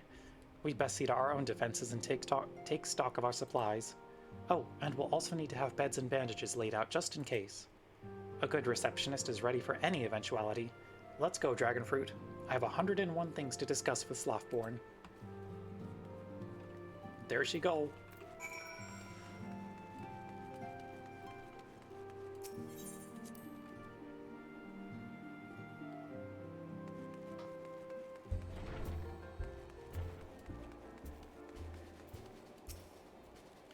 I appreciate the warning. If war is coming to Kurthus, then the toll must be made ready. She got the zoomies. She got little legs, she gotta go fast. I'll increase the number of patrols and lookouts immediately. I'll also see about finding room for an infirmary, as well as temporary housing for victims of the conflict. Ishgard has done well by us in the past, and I would return the favor. But as for rounding up volunteers for the fighting itself, I am afraid I must disappoint you. I will not send my fellow guild members to die on Ishgardian soil, and I am certain headquarters will say the same. There will be no official Adventurers Guild presence at this siege. That said, each adventurer is of course free to do as he or she will. I shall have a word with some of my more capable colleagues on your behalf, and you might try your luck here in Revenant's Toll. I dare say there are a few stout souls about town who will answer your call to arms. Let's get started then, shall we? We have a town to rouse.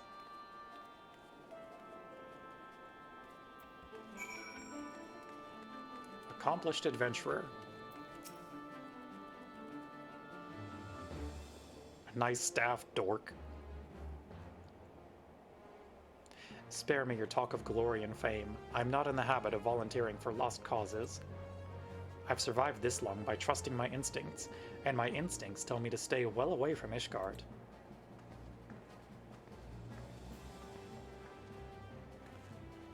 Okay, fine.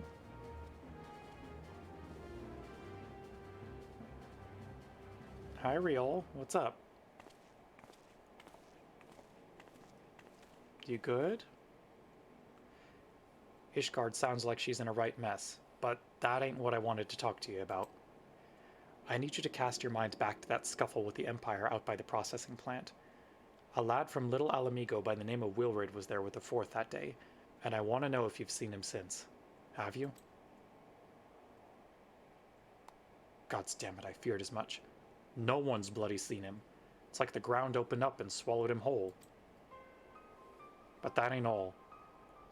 Around the time Wilrid stopped turning up for duty, them black market weapons went missing from our vault in Ul'dah.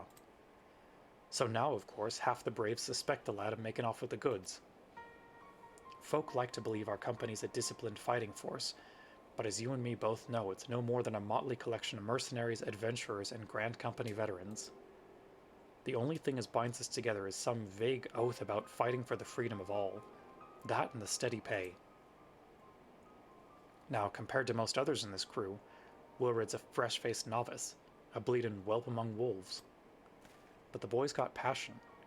When he talked about being a guardian of Eorzea, he bloody well meant it. A lad like him wouldn't rob us blind and bugger off like that. He ain't the type. And then, and this is just between you and me, mind, there's the fact that the lad wanted to tell me something queer he'd noticed in the ledgers. Something about the Braves' numbers not adding up. Aye, there's a villain at the end of this trail I've stumbled on, and I'll bet me good eye that it ain't young Wilred. Any road, you've got a war to wage, so I'll let you get on. I just thought someone should know. I'll be seeing you, Dragonfruit.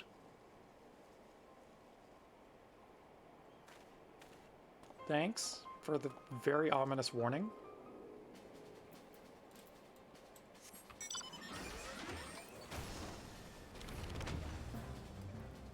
How about you, adventurous friend to your hand? So Ishgard seeks sellswords to bolster its ranks, eh? Though I'm not sure I like the sounds of this siege, those nobles will surely be generous with their rewards. Ah, but I have pledged myself to guard Revenant's toll. Modest work though it is, I am loath to break the terms of my contract. What to do, what to do. I mean, don't break a contract, you don't gotta do that. Hello, austere adventurer. Sell me blade to the Ishgardians. Well, them dragons are a fearsome lot, but I'd slay me fair share if the coin was good. I've worked for one of them knights before, you know. Watched me like a bloody hawk, he did. Still, I'd put up with worse than that for a heavy purse. You know what? Fair.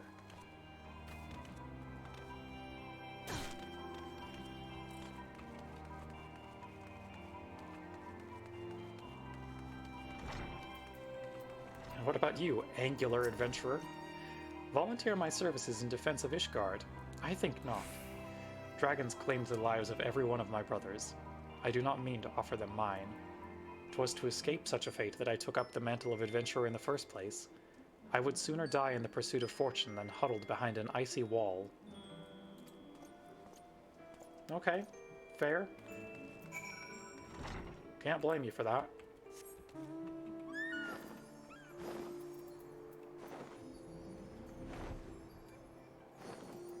Alright, Tataru, we got, one person. There you are, Dragonfruit. So, did you sway any hearts? One or two, eh? Well, added to mine, that makes 3 or 4, not including Slafborn's friends. We won't have the largest company in the army, but I'd say one Revenant's Toll veteran is worth a dozen clanking knights at least. An allied perspective. Oh, I've been so caught up with recruiting that I almost forgot. There's been word from Alfino. Apparently, the Alliance leaders are convening in Ul'dah to discuss Ishgard's plight. And they've requested your presence, as usual. Anyway, you'd best make your way to Ul'dah or you'll be late. Alfino said that he would meet you on the Royal Promenade.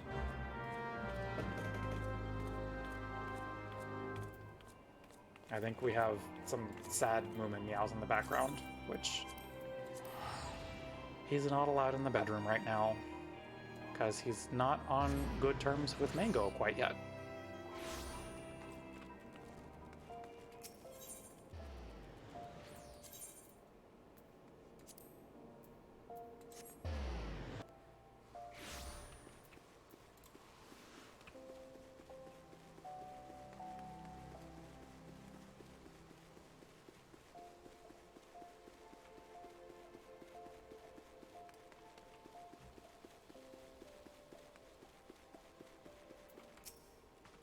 My apologies for calling you away from your tasks. I'd hoped to proceed with these negotiations one leader at a time, but it seems my urgent requests for an audience have prompted a gathering of the Council. Needless to say, I felt obliged to attend. The Alliance leaders are already seated within. Let us join them, shall we?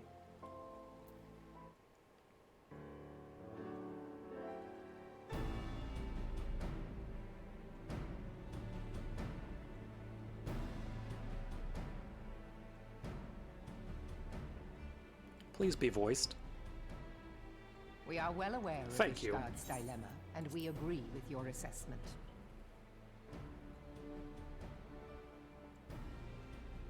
Then I trust there are no objections to the Crystal Brave's intervention. Ul'dah has none. Gridania does not object. The Crystal Braves are yours to command, Alphino. Do what you will. We shall pray for your success. It was my hope that you would offer more substantial aid than prayer. I know it is within your means. Do not presume that you have knowledge of our every concern. The Garleans and the Beast Tribes are but two of many. We are not in a position to contribute greatly to the defense of Ishgard. Not when our own homes are still under siege.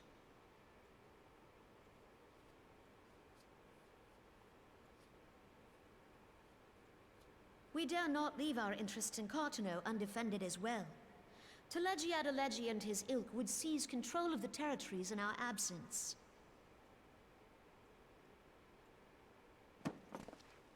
The enemy is at their gates, and you would cower behind yours? Alphino, this is not how you do politics, my guy. Boy. We will offer what support we can. Aye, support. A handful of men and no more. Would that we could commit more than a token force to this cause. Yet there are others to whom you might turn. The free companies ever want for work.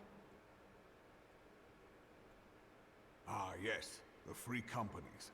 They're not like to turn you down. I beg your pardon? You would entrust the survival of Ishgard to sell swords? I mean, that's what the Crystal Braves are, Alphino. Crises like these are the very reason why this alliance was formed. It is our duty to aid our fellow man.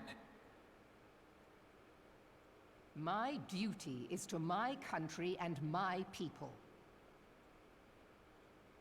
If you expect us to place the welfare of a foreign power above our own, you're going to be sorely disappointed.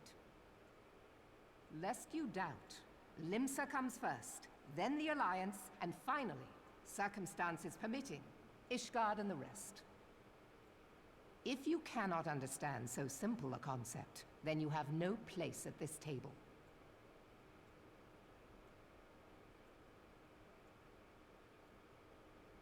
Forgive me, Admiral.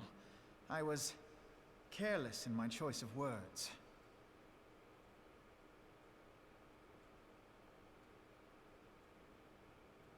I suggest you assemble a party of elite adventurers, assuming you haven't already. Your fellows served us well during Operation Archon. I dare say they will do so again.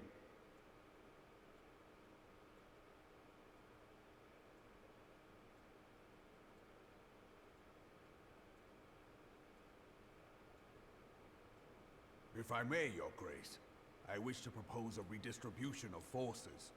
We got like 2 adventurers, Reborn. If we entrust the security of Ul'dah to the Brass Blades for a time, we can dispatch a larger force to Ishgard.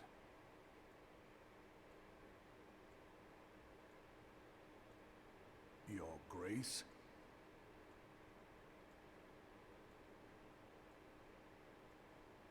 Yes. Yes, of course. Do what you will.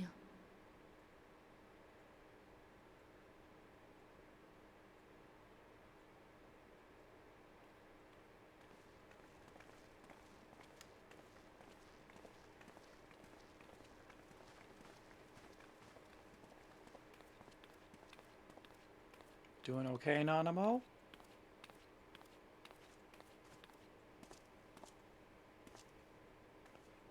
Is Her Grace not feeling well?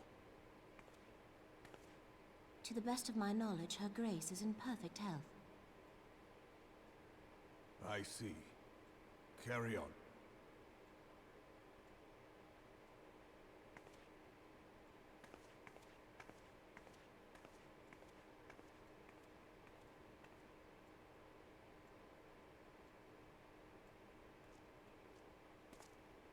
It's okay, Reborn.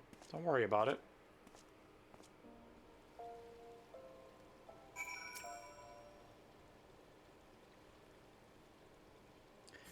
Once again, I owe you an apology. It seems you have been conscripted into leading a contingent of adventurers on yet another mission of inestimable danger. But I fear we have been left with little alternative. We cannot well abandon Lord Orchefort and Sir Emmerich to their fate.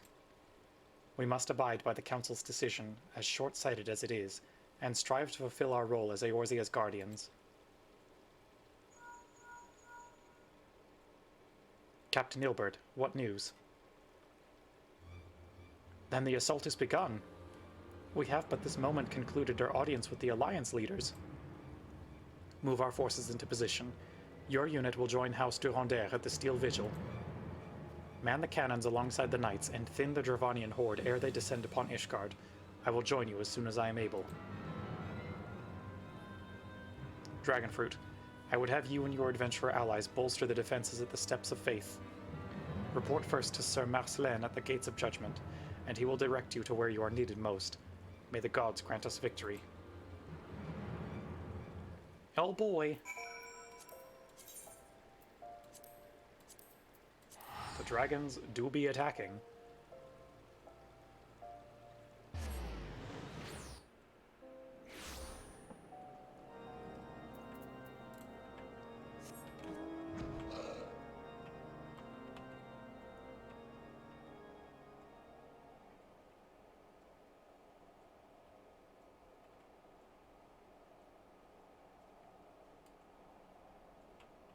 Oh, you look like a mark.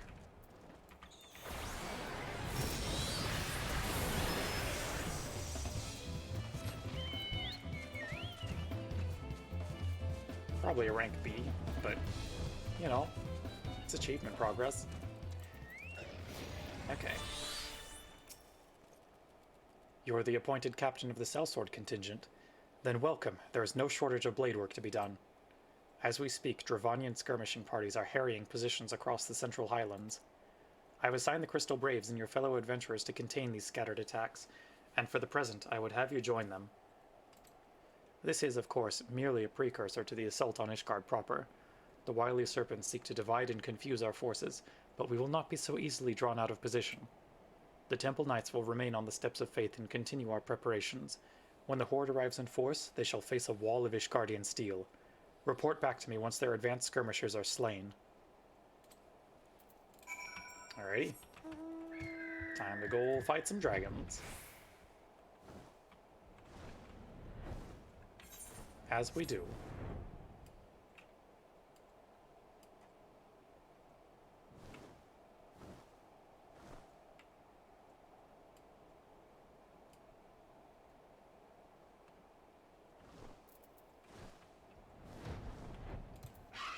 Y'all seem like it could use help. We're good at that.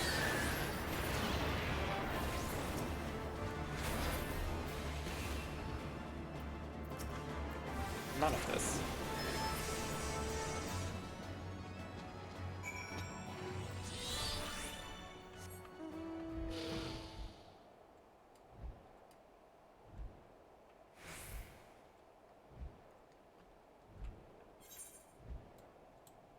Oh, that is a ways, huh? It's a good thing we've got flying.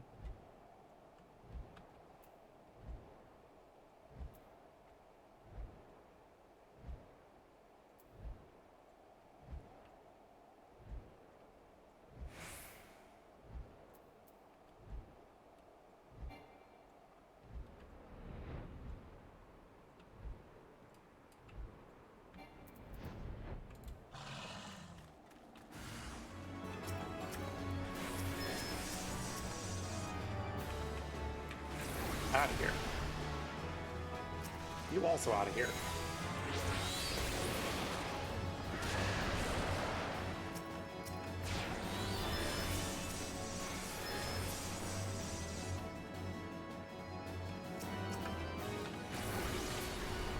None of this.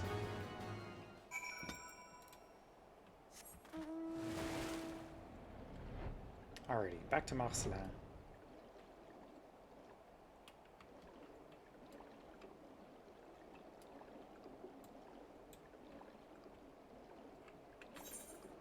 Good news, we killed your dragons for you. Bad news, there are more dragons.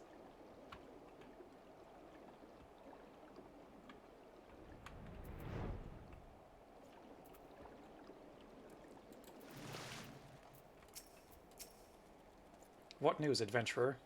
The reinforcements. Decimated, you say? Dravanian devils, damn their scaly hides. Hold fast to your grief and fury, my lady. We will avenge the deaths of your fellows in the battle to come. The Steps of Faith. Let's go. Ere you commit yourself to the siege, you should know what it is you are tasked with defending. Beyond the gates of judgment lie the Steps of Faith, a great bridge of stone that leads directly to the city of Ishgard. More than simply a means to cross the Sea of Clouds, the bridge serves as a foundation for the arcane wards that form the barrier we call Danafin's Collar. Alas, in dispelling the barrier's outermost layer, that thrice-damned witch Iceheart stripped the bridge of its protection, and thus are the dragons now able to land unhindered upon the Steps of Faith. Should the Dravanians succeed in destroying the remainder of the wards, the winged devils will be free to swarm within the city itself. Needless to say, we cannot suffer that to happen.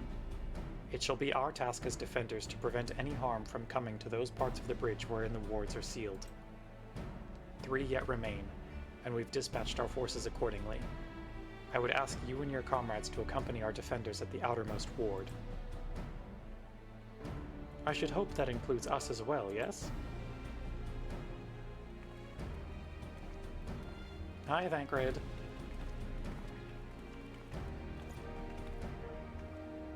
The Scions of the Seventh Dawn. We could not well stand idly by while the Horde threatens the good people of Ishgard.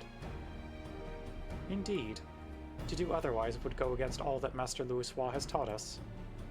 As for where we may be of most assistance, I think it prudent we divide into 2 groups.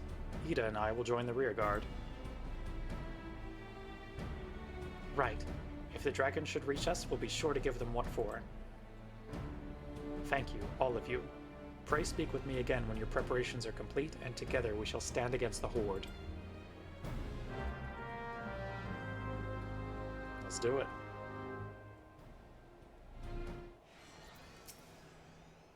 I trust you are ready then? Good.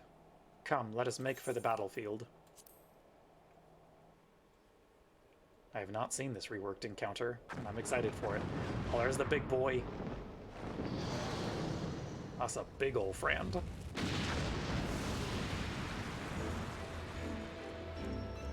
Let's do it.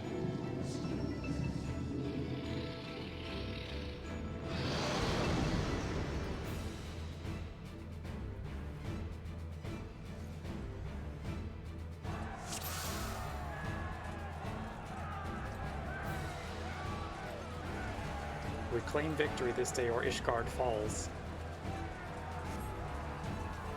Accept the fury into your heart and defend this bridge with your life's blood. Protect the Holy See. Alright. Oh. Hello.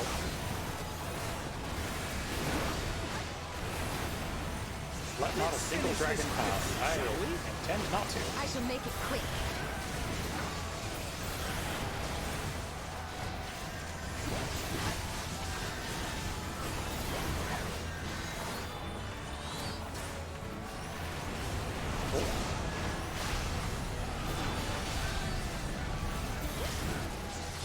That is a lot of flame breath.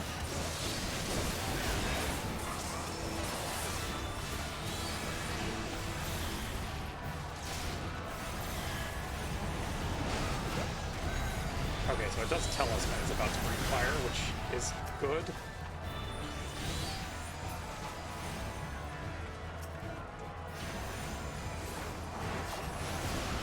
Focus my attacks on the armored dragon. Well, that's what I'm doing.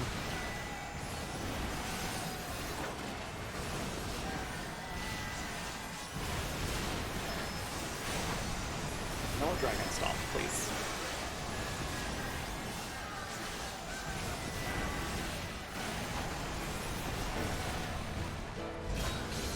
Oh. Oh, that's not great.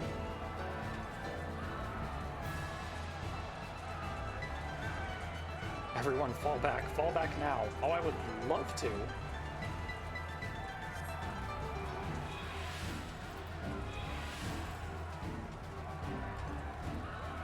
We gotta go.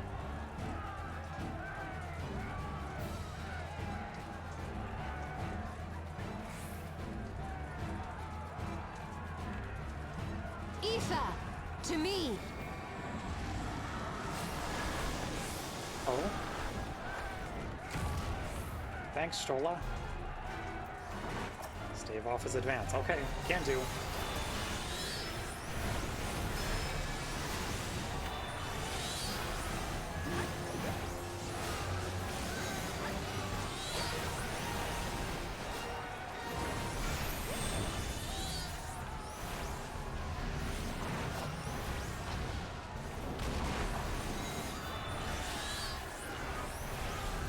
Oh no, am I tanking the dragon? I should not be tanking the dragon, y'all. I am a squishy caster.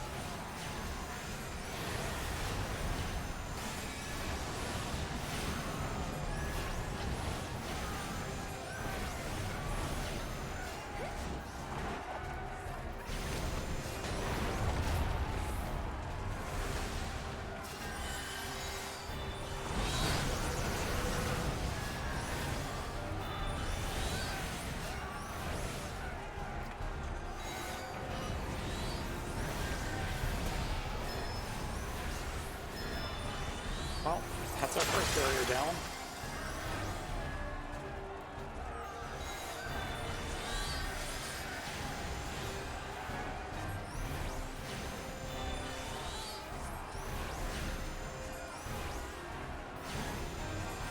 Fall back and regroup, huh? I will do that when you force me to, game. Okay. So now. Oh, that's not great. Don't love that.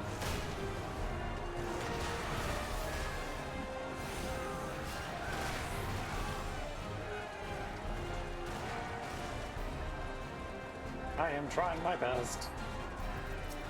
Drive back the horde. Great.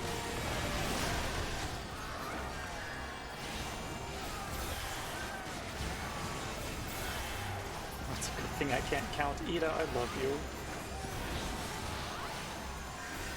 No holding back!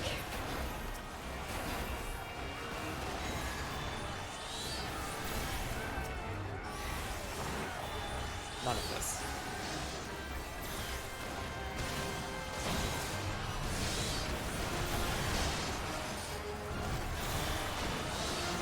Hi, please get aggro off of me. I am too squishy for this.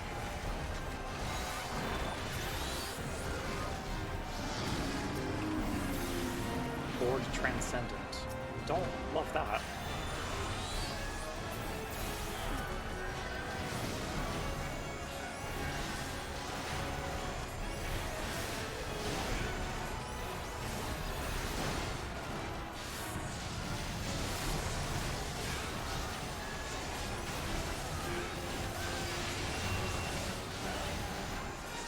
This one'll sting.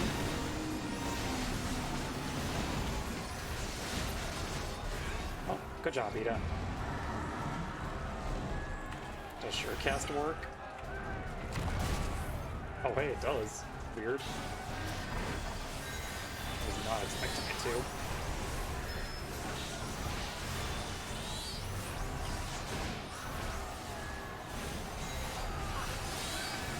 I am working on defeating the champion at all costs.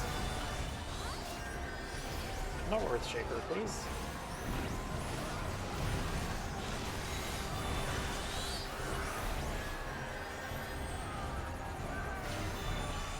Hi, don't overlap with me. Thank you, Temple Knight.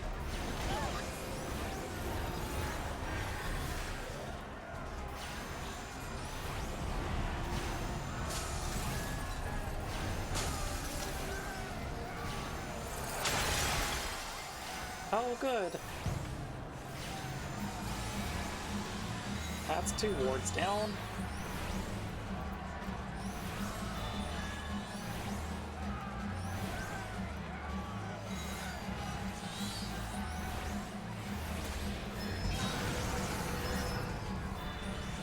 Okay, time to regroup. We gotta go.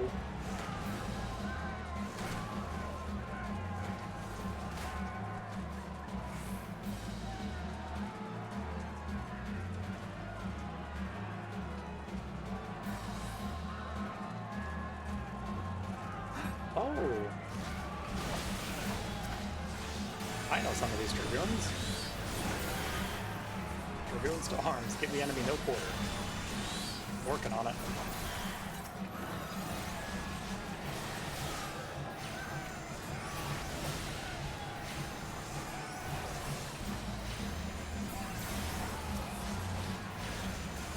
Know your folly.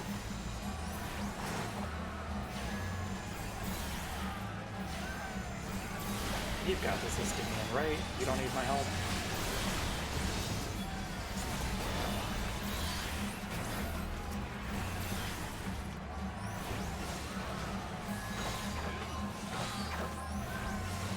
I hope this thing doesn't have a switch. That would suck.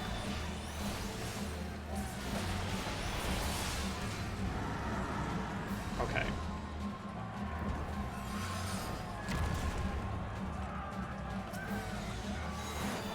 Alright, Estinian. Hope you have some real good damage.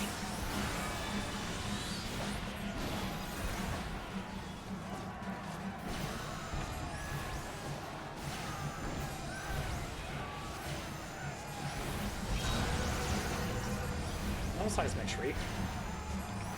And no flame breath either.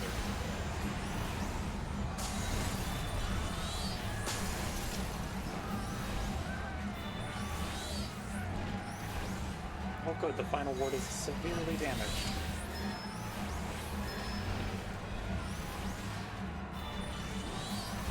Y'all got a Dragon Slayer?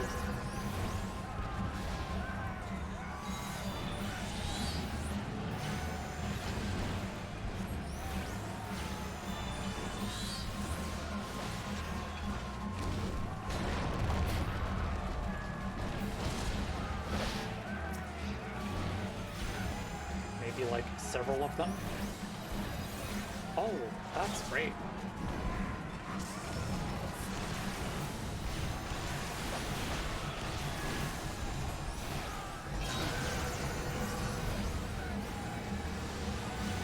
Okay, not great.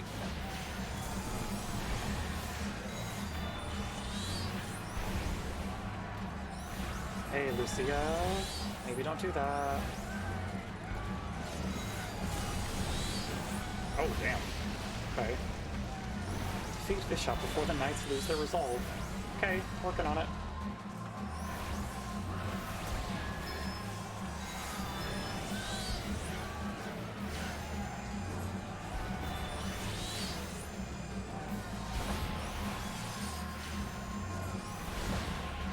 Would love a limit break.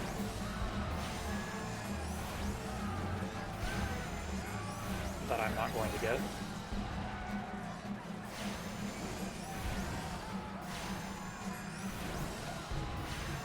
Hey, Estinian, if you've got some very fancy move to use, now's the time.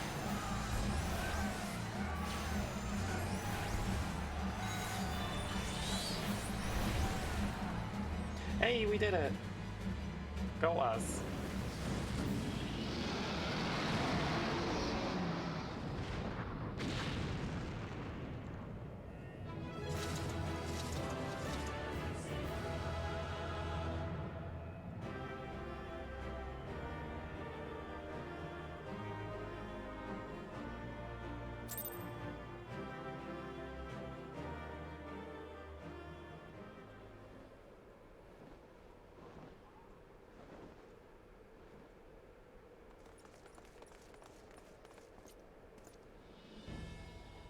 The dragons, they're withdrawing. Victory is ours.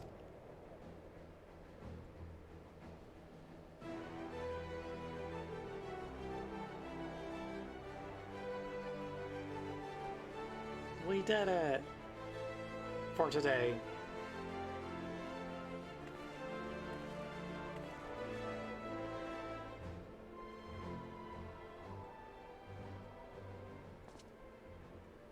one of Nithog's greatest champions, slain. The Horde will not soon recover from this blow. But what of you, Nithog?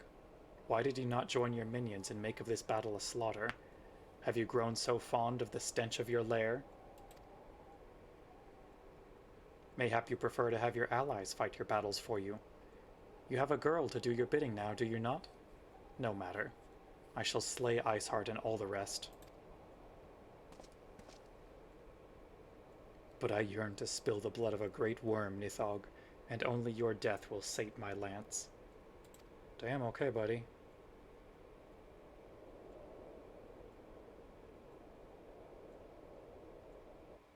It's a little bit edgy.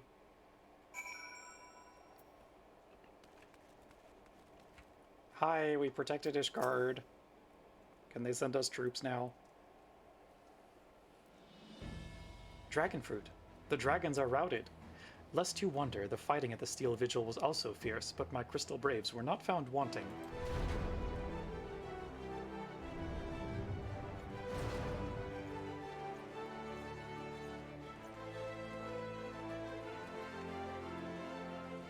Commander Leveilleur, Dragonfruit.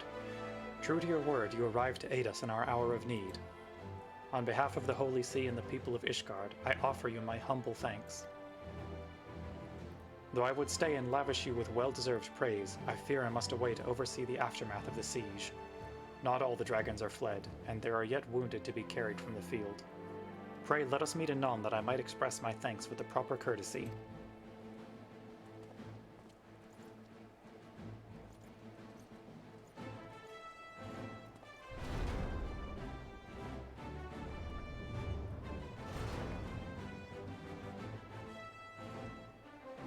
We have indeed achieved a victory of singular importance. With the Dravanian horde thus weakened and scattered, the threat to Ishgard has been greatly diminished. And mayhap equally significant, the Holy See must now recognize the necessity of cooperation with foreign powers. Long have they barred their gates against the outside world, but I am confident that the day will soon come when Ishgard proclaims itself a member of the Eorzean Alliance once more. Much have we sacrificed in our struggles against dragons and primals, the Ascians and the Empire. But step by unfaltering step, we march ever nearer to our goal. And as ever, the journey is made with you in the van. The victory you have won this day gives us greater hope for the morrow. 'Tis a hope that shall sustain us in the days to come, and bear us past the many evils that yet seek to hinder our progress. Yes, we have done well, my friend, and I, for one, would take a moment to savor the enormity of our achievement. We did do pretty good. The demands of duty, however, allow me little time for levity. I must accompany Captain Ilberd back to Ul'dah, and reassign those braves whose squads suffered heavy losses. You, my friend, have earned a rest at the Rising Stones. Pray return to Revenant's Toll, and share your tale with Minfilia in person.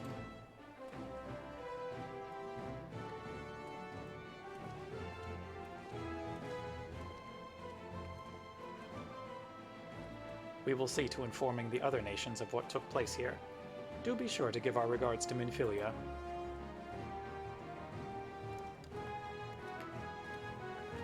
Can do, guys.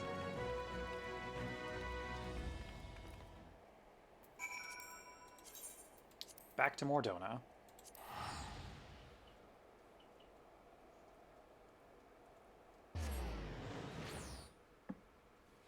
That's our last big, solo duty for this patch, so there might be some more quest battles ahead. I can't remember rightly, but we're making good progress.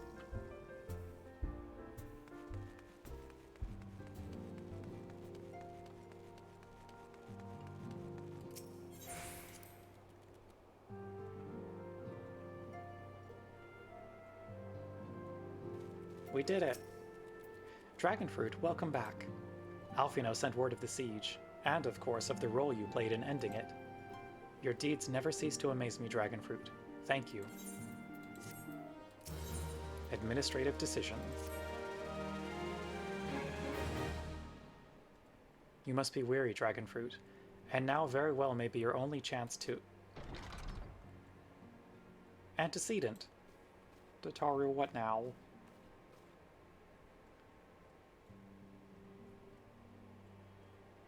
A messenger from Ul'dah arrived with a missive for you.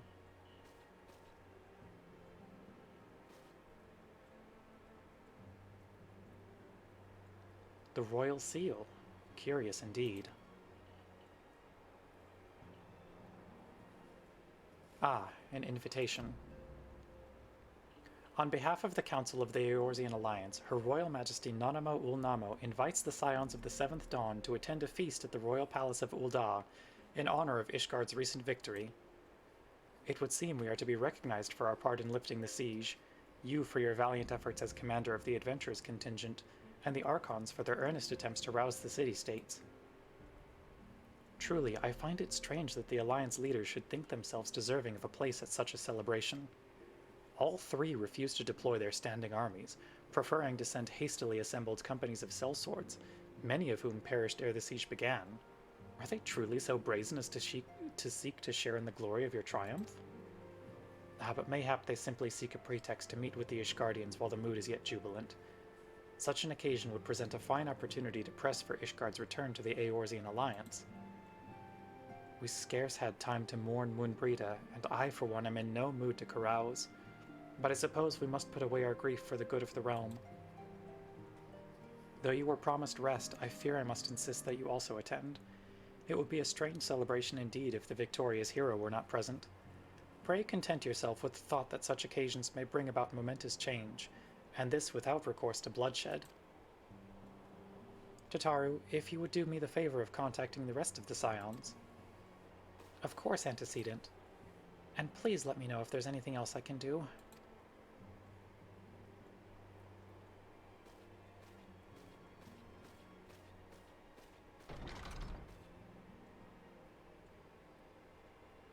Curious. I have never known Tataru to sigh at such requests. Could aught be amiss?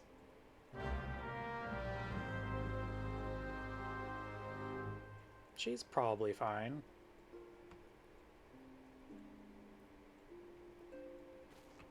Look for Tataru at her desk.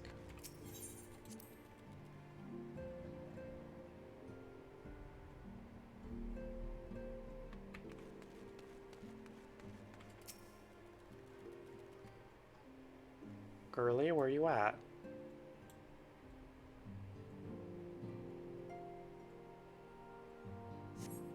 Tataru is conspicuous by her absence.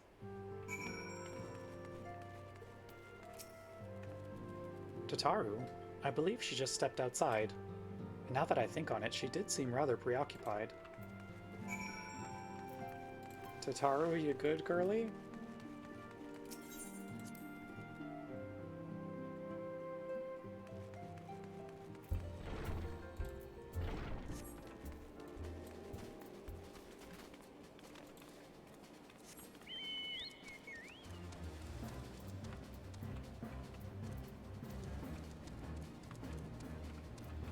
Oh, there she is.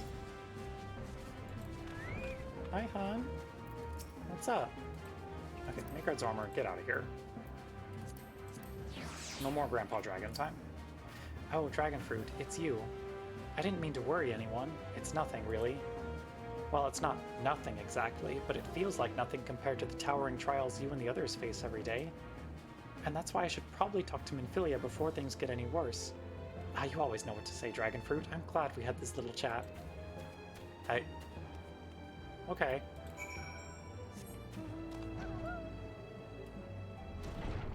Glad I could help?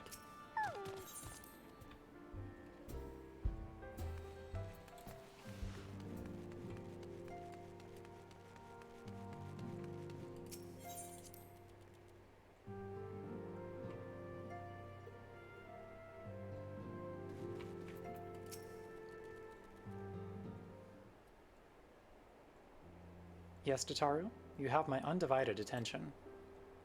I've been hesitant to broach the subject, what with all the recent excitement, but Dragonfruit made me realize that there's no time like the present, and time is what I'm here to ask you for.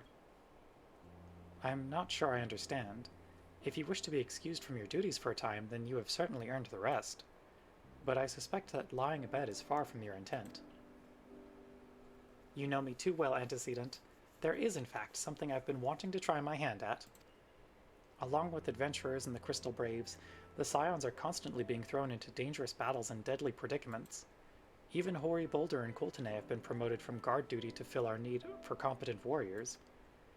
And so it seems only right that I too should acquire the power to defend myself, and others more importantly. When I return, I shall be both your receptionist and your bodyguard. Okay. Good luck. Whoa, hey!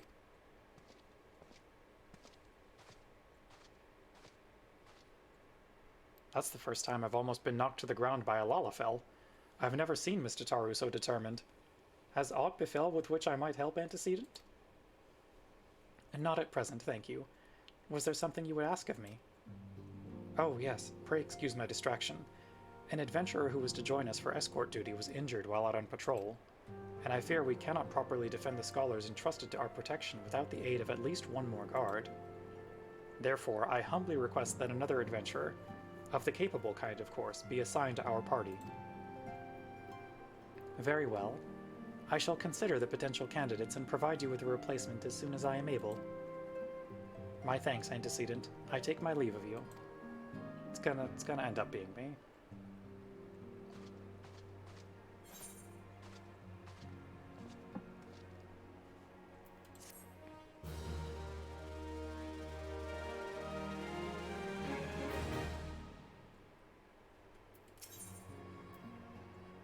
Oh. An unexpected ambition and where we are needed. The power to defend oneself. Tataru has ever been full of surprises. And now that I think on it, I do recall Urianger mentioning that she developed an interest in Arcanima. Mayhaps she hopes to gain admittance to the Arcanists Guild in Limsa Lominsa. Yes, that will be the way of it. Would you be so kind as to journey to the guild and see that all is well? It is doubtless unwarranted, but surely I am not alone in my concern for her safety. Okay, we gotta do it one at a time. That's fine.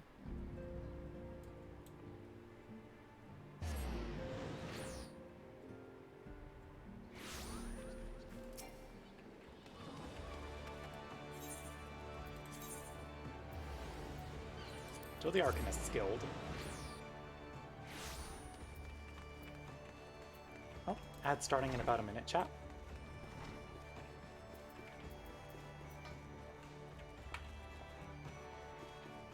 Further down. Right.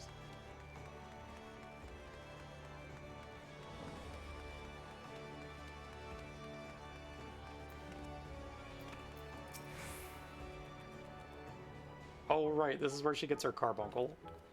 Dragonfruit, what are you doing here? I didn't mean for her to worry. That's the last thing I wanted. Putting an end to such worries is precisely the reason I'm here, don't you see? I, Tataru Taru, shall become a great and powerful Arcanist. And now, at Mistress... I'm gonna butcher that. Thuber Games' behest, I must go and complete a special training exercise. Until we meet again.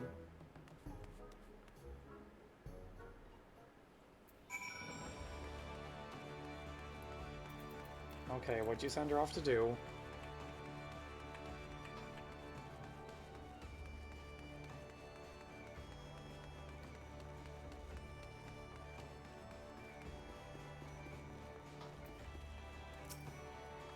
Ah, if it isn't Dragonfruit, what brings you to the guild?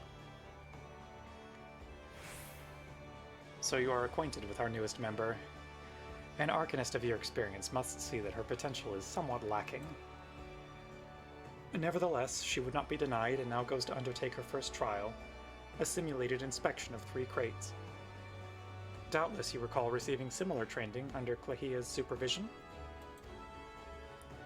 A thought occurs to me. Why not oversee Tataru's training yourself? Given your relationship with the girl and your familiarity with the task, I think you the ideal choice. You need only head to the cliff south of the Zephyr Gate as before and observe at a distance. Can do. She's gonna do great.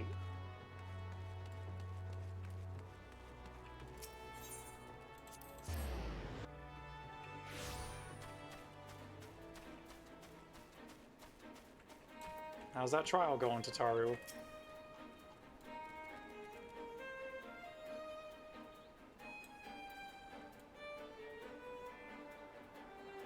Wherever she's at.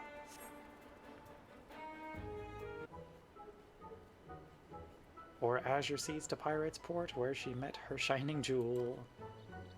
For to bring the smuggler's plans to naught, came the lass whom none could fool. Beat him with a backdraft, gut him with a gust, deck him with a downburst, go, Carbuncle, go!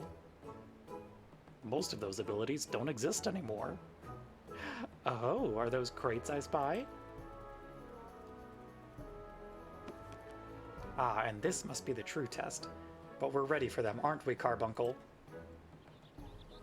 You got this, Carbuncle.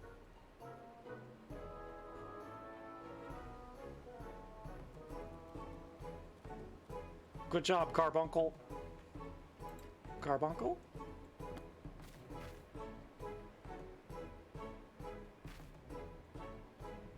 There he go.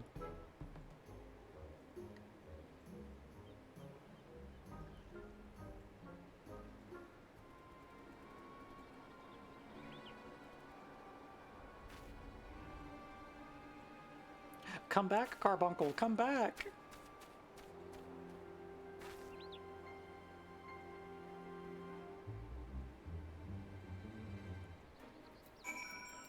Okay, so that went well.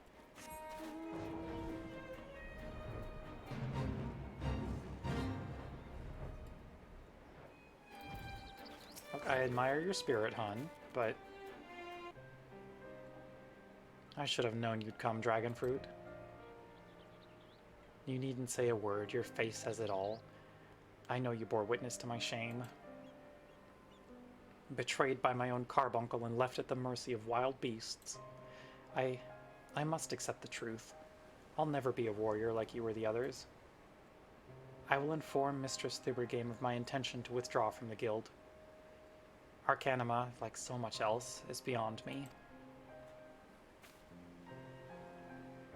Oh, hon, it's okay. You got other stuff you do well. Well, back to the Arcanists Guild.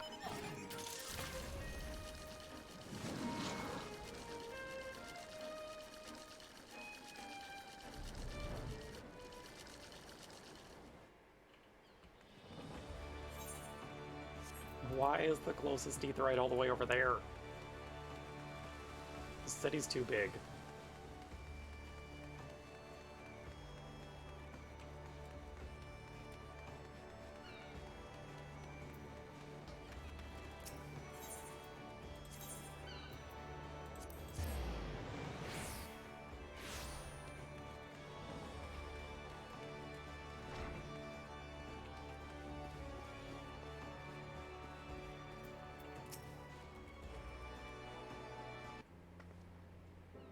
Ah, back so soon.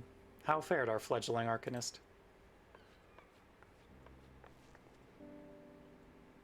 Abysmally, mistress.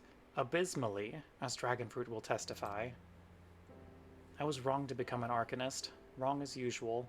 I am completely and utterly unqualified, and I sincerely apologize for wasting your time. Tataru, if that were true, I would not have permitted you to join in the first place. We must all come to accept our limitations, lest our ambitions lead us astray. However, we must not lose sight of our strengths in the process. For example, your exceptional skill with numbers helped you to gain a solid grasp of the fundamentals of Arcanima. Were it not so, you would have struggled even to summon Carbuncle to your side. In my opinion, the Scions are truly fortunate to have such a capable and good-natured receptionist in their service. Would you not agree? She right. You are too kind, mistress. Though I could not overcome this challenge, I shall take your words to heart and try not to be discouraged.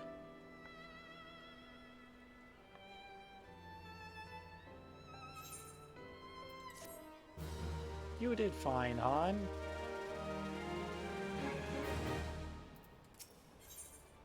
Ancient ways, timeless wants. As fetching as these garments are, I fear I shall never don them again. But I can't go back to the Rising Stones without something to show for my time away. Wait, I know what I can do. That is, if you don't mind accompanying me for a little longer? Wonderful. Then to Costa del Sol we will go. It's a bit of a gamble, but I'm confident it will pay off. Okay. I forget what you do over there, Tataru.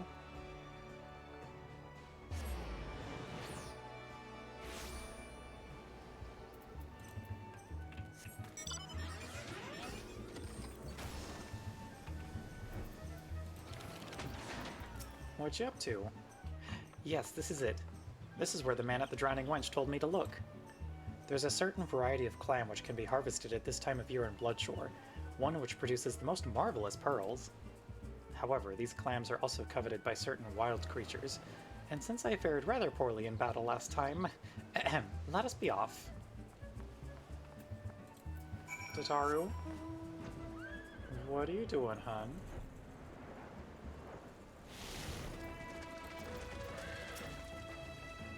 What fortune, I've already found one. Would you be so kind as to keep watch while I work? This should only take a moment. Okay. Seems like a very bad idea, sweetie.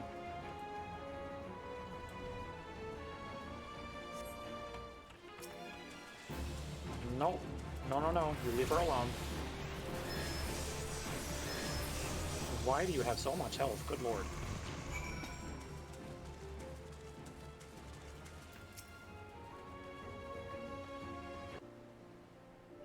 Well fought, Dragonfruit, well fought. I knew I was right to ask you to come. As for me, I have my prize, a bounty of blood pearls. So named for their reddish hue, they were treasured as wards against dark magics in ancient times. I thought I might make charms for everyone, so that no matter where they go, they will always come home. It's sort of the power to defend myself and other people, in a way. Right, well, I mustn't keep Flamine waiting. There's work to be done, and lots of it. We're to secure provisions for the scions in the Laminsan markets. She may have an eye for quality, but I have a nose for bargains. Will you be heading back to the Rising Stones? If so, pray convey my apologies to the antecedent and tell her that she needn't worry about me.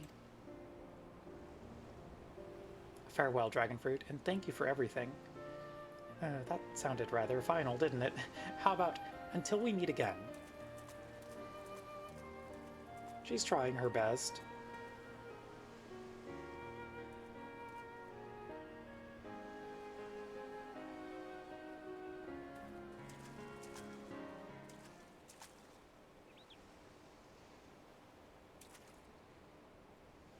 Tataru? What you doing, hon? Okay, back to the Rising Stones.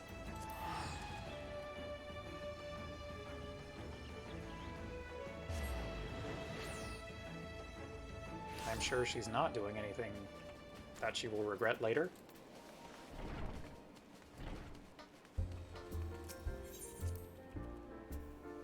I forgot about these little diversions before we get to the banquet, but we're not far now.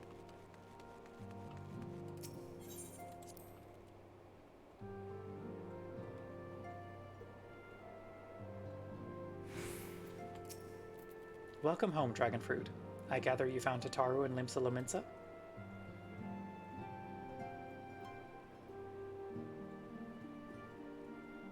My, it sounds as though she had quite an adventure. And while it did not end as she hoped, I suspect that it will prove to be a valuable experience. I dare say she could have managed without our intervention. Even so, I appreciate you indulging my request. Where we are needed. I wonder, do you perchance recall the commitment I made to furnish Hoary Boulder with a capable adventurer? While I am sorry to say that I have as yet been unable to do so.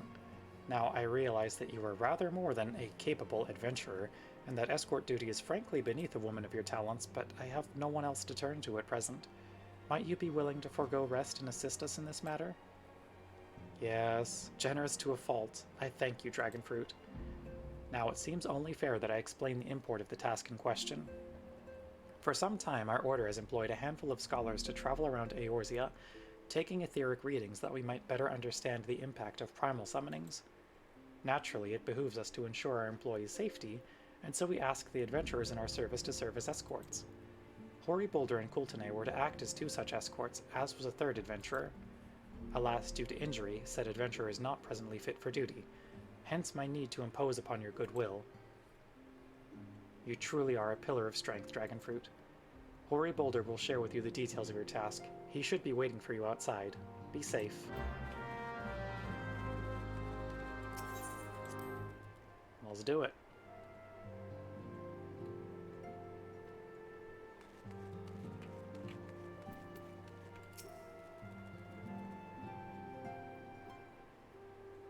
Ah, Dragonfruit. Is it true that you agreed to lend us a hand? Huzzah! What did I tell you, Coultonay? Our misfortune has become a blessing, an opportunity to serve alongside the Warrior of Light herself. Need I remind you that we have 3 scholars to escort, each of whom will take a different route? True, true, but our mission is the same. Separated by malms we may be, but in spirit we shall be together. If such thoughts bring you joy, you are welcome to think them. To more practical concerns. Dragonfruit, we would have you attend to the scholar charged with surveying the South Shroud. He is waiting at Camp Tranquil as we speak. All you need to do is follow the man. He will determine the most appropriate locations to take his readings. In spirit, Dragonfruit. In spirit, we shall be together every step of the way. Okay, bud.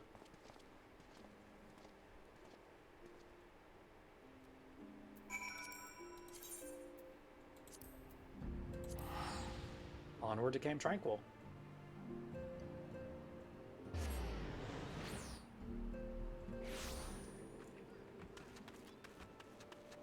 Hello, unsettled scholar. At last, the Scion's woman deigns to grace me with her presence. A pity that we have no time for pleasantries. Our first destination is Isomhar. Come, we are late enough as it is. Okay. No need to be rude.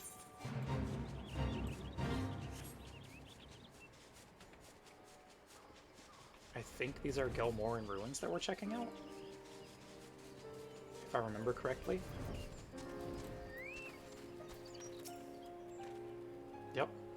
Yes, this location should suffice. Once I finish calibrating my instruments, I will require but a moment to take the necessary measurements. I trust I need not explain that my work can suffer no interruptions. Then please, stand at an appropriate distance and keep watch for wild beasts. Okay.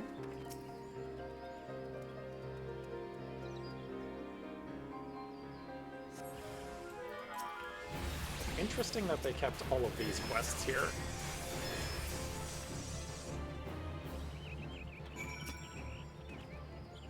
I see we have both completed our respective tasks. A satisfactory outcome.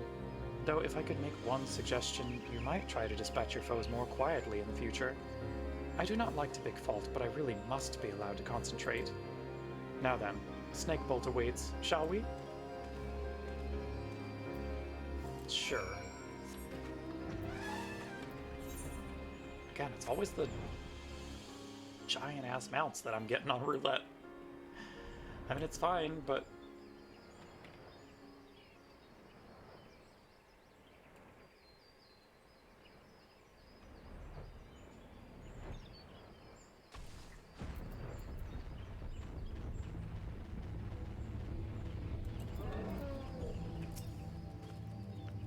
Right about here. Yes. As before, I would ask that you keep an eye out for dangerous beasts as I work.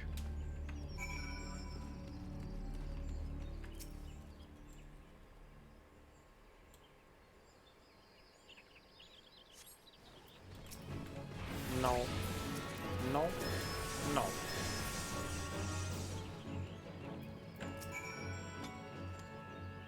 Fascinating. These readings are not at all what I expected. Though perhaps that should come as no surprise. I am not given to superstition, but there was a queer, almost blasphemous air hereabouts. Let us quit this place and return to Roots Lake. We have one more site to survey.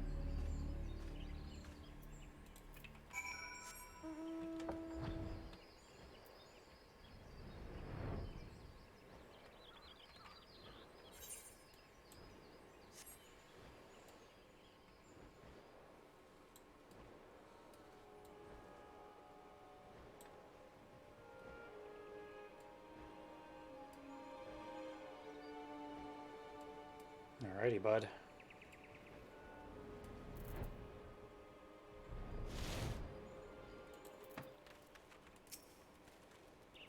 As before, my guardian, pray leave me to my task and ensure our safety.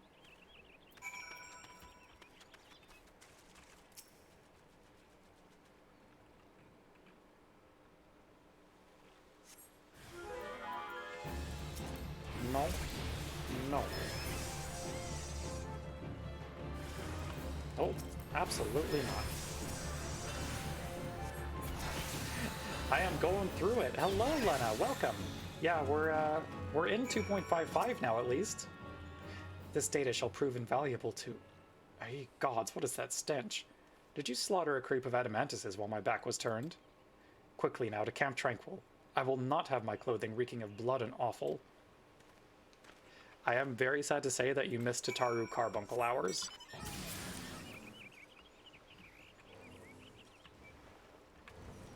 We, like, just barely did that.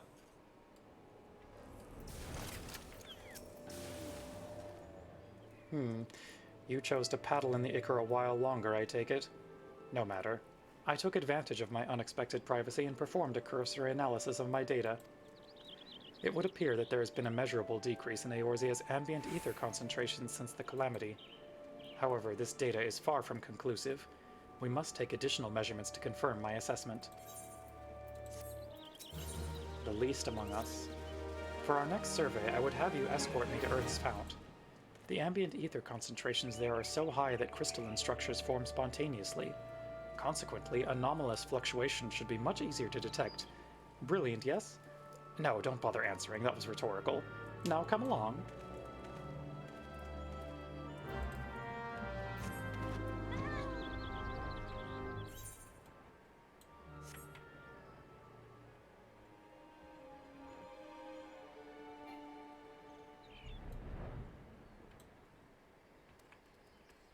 Time to go to the place where we summon Odin.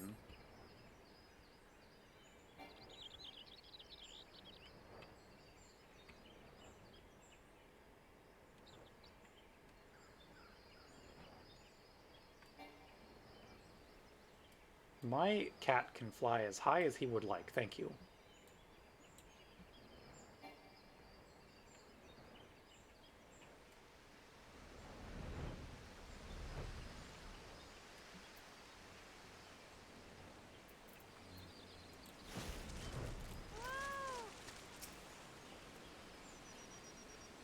You should be more than familiar with the procedure by now. Pray find a suitable position from which to keep watch while I take measurements. Does this one work?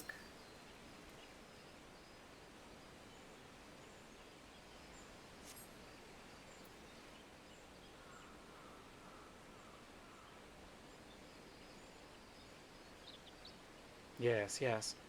Quite high, yet still markedly lower than the historical measurements taken near the end of the 6th Astral Era. Could the presence of a primal account for the difference? Or is there something else? Something else.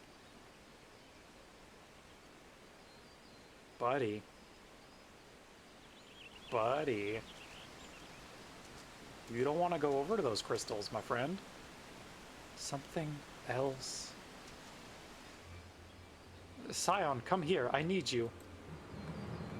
Oh, wait, is this what I think it is? Oh, yep. Uh-huh.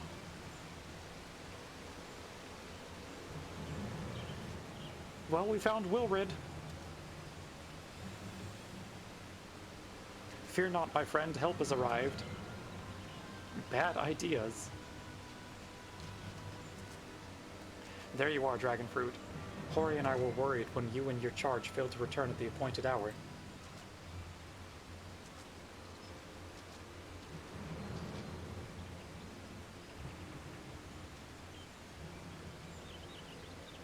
Gutted like a hog, but not by one, no. These wounds were made with a blade. Doesn't look like he put up much of a fight either. Nary a mark on his sword or his shield. I've heard nothing of any Crystal Brave operations in this area. What cause had Wilrid to come here? What should we do? We will see to the Scholar's protection, Dragonfruit. I and the boy's remains. You should return to the Rising Stones. The antecedent will want to know what happened here. Oh god, I forgot that he straight up died. Shit. So do I.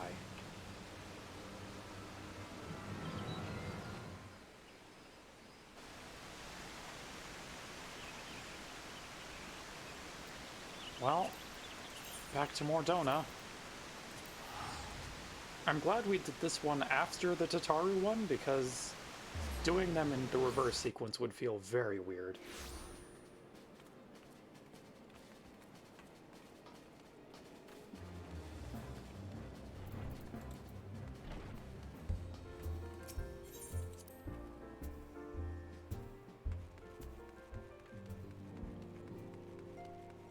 Hey, Minfilia!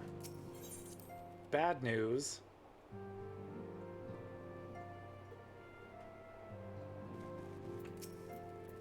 Dragonfruit, you are returned, and you seem troubled. Did the role of escort chafe so?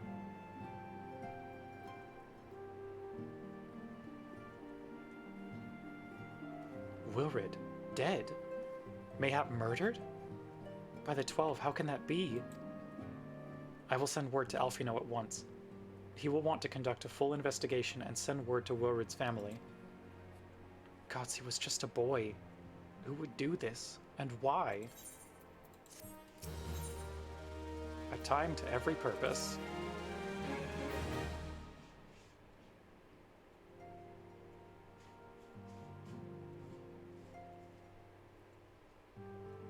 Though recent events weigh heavily on our minds, we must needs set them aside for now.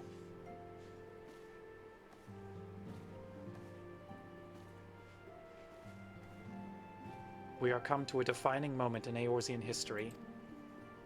The grand commemoration of our joint defense of Ishgard, the first time in 15 long years that our people have stood side by side with our neighbors to the north to fight in common cause. This may mark the true rebirth of the Eorzean alliance. Failing that, it should at the very least serve to bring our nations closer together.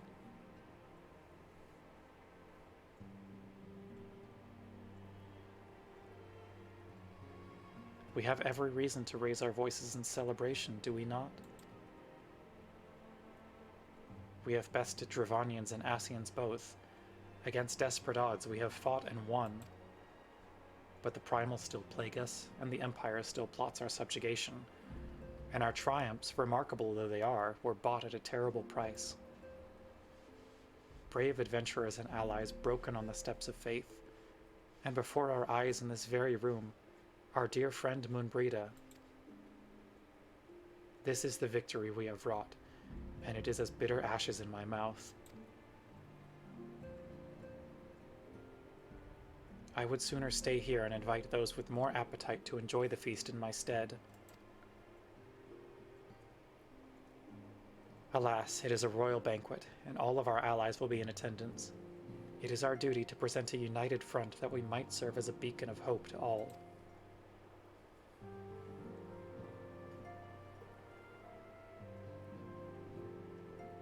We sure gotta do that, don't we?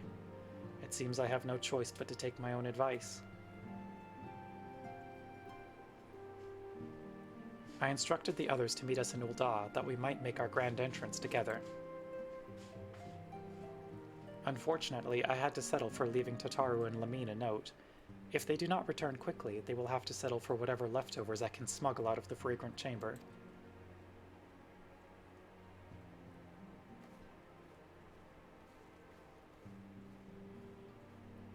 Oh boy, banquet time!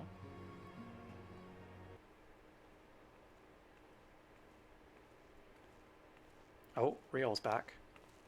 Off to the big soiree, Dragonfruit. Don't worry, Minfilia, we're all surely due a break. Uh-huh. Raise a glass for me, eh? Or not. You don't look best pleased, lass. Something on your mind? Good morning, my... you insane cat streamer. Hello, Sage. Yeah, a little bit insane. It's fine, though. By the Navigator, Wilrid's dead? Gods damn it. They must have known they've been rumbled. I mean, sod it. 'Tis past time we had this talk. After our last conversation, I got to thinking about where certain funds were coming from. So I had to dig around, on the quiet like, and sure enough, I found it. Seems a fair bit of coins made its way into the Braves' coffer courtesy of a Dodo Consortium. Daft name for a business if ever I heard one, which is what first gave me an inkling that something weren't right. So I went through the ledgers again and found another half-dozen donations from organizations with stupid bloody names. Didn't take long to find the common thread. All were owned by the Mirage Trust. Oh, I'll give the bastard credit. He showed us up for the amateurs we are. Short of calling one of his businesses the bloody bribery consortium, I don't know what more he could have done to mock our rules on financial contributions. The gods only know how many men of the first and third are taken to Legi's coin. But now we know as some of them are, I'd wager me right eye they're the ones what did for Wilfred. The earnest young fool had taken to asking the wrong kinds of questions. Bound to attract attention he was. Should have seen it at the time, but I didn't, gods damn me. Still, I don't know what Teleji hopes to accomplish. He hid his scheme with all the care of a drunk pissing into the wind. No, he's cleverer than this. So we need to be clever too. That's the only way we'll ever repay this debt of blood. We'll purge every one of them traitorous bastards from our ranks. On that you have my word. Uh-huh. And dragon fruit. Mind yourself when you're in Old Eye. We're heading into a storm. I can smell it. The kind what'll sweep a man overboard and drag him under before he knows it. He's not incorrect.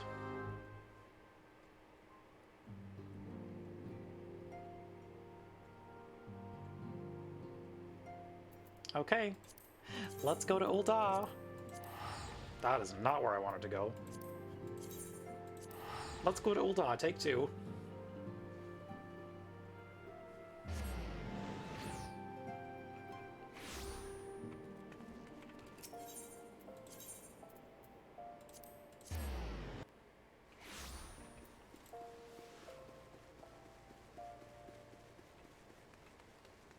Oh look, all of our friends are here.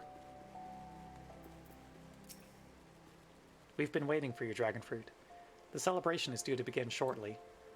I had hoped that we might make our introductions together, but Mistress Momodi just sent word that you are needed at the quicksand. Excuse? Come but not gone. We will go on ahead, Dragonfruit. Pray join us once matters at the quicksand are resolved.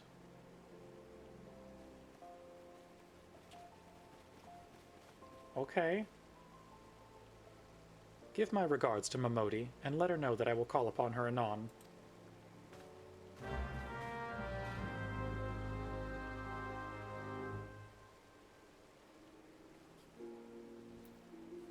Alrighty. Let's go speak to Momodi at the quicksand.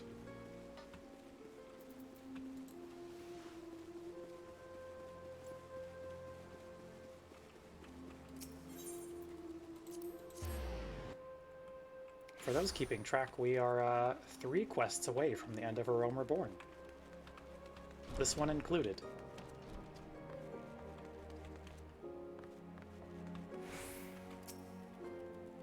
I appreciate you dropping in on such short notice, Dragonfruit.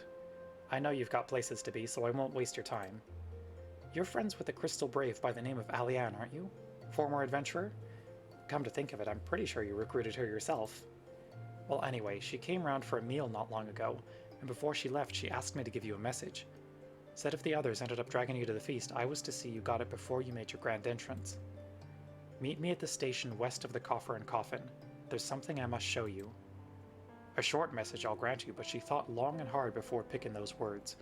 Barely touched her food, too. Under other circumstances, I'd have thought those signs of a troubled heart, but something tells me she ain't planning to ask your thoughts on a gentleman caller. Oh, good.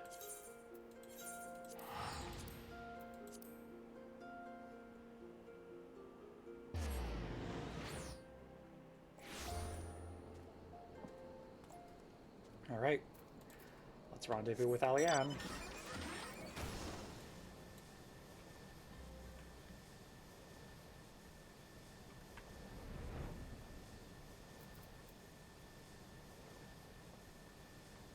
Oh, 1 second.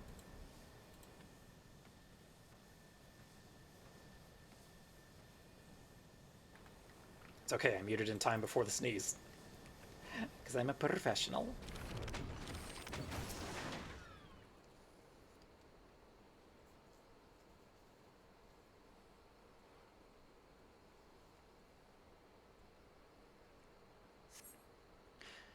As you stand upon the platform, your thoughts begin to wander. And all too soon the ghosts of comrades lost and enemies slain begin to file by your mind's eye in solemn procession. Clearing your head, you scan the horizon, but see no sign of Alianne. Oh, good. And thank you, Sage. Continue waiting for Alianne.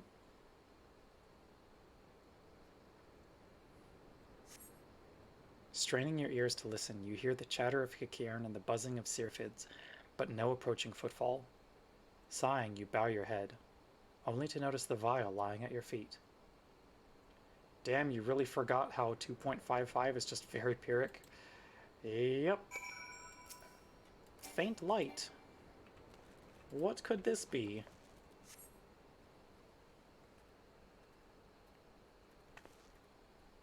Oh shit. Dragonfruit, is that you? What brings you out this way?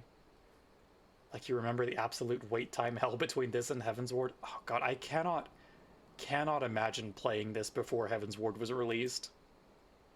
It was hell, yep. Hi Laurentius, what's up?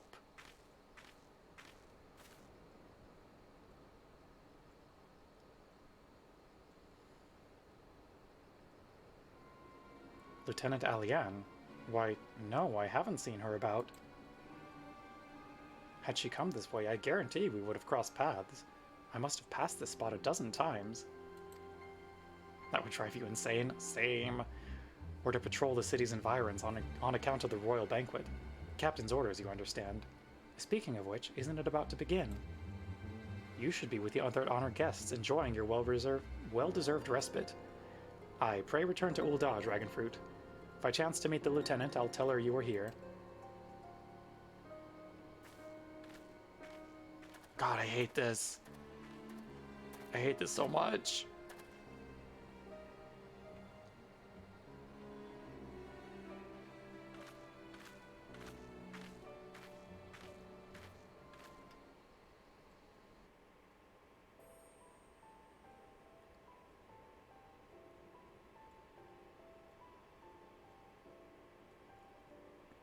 O Sultan Tree, hallowed spirit of my line.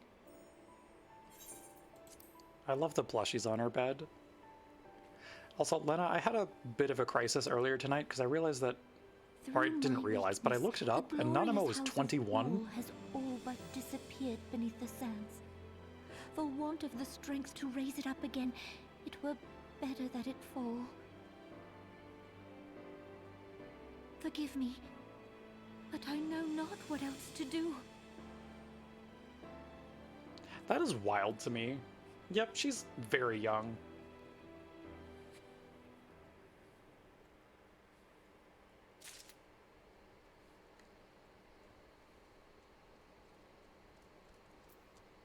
Okay. Back to Ul'dah. Time to show this weird vial that we found to Momodi. She ascended incredibly young too. I think I remember that. She ascended at like 16 or something, right?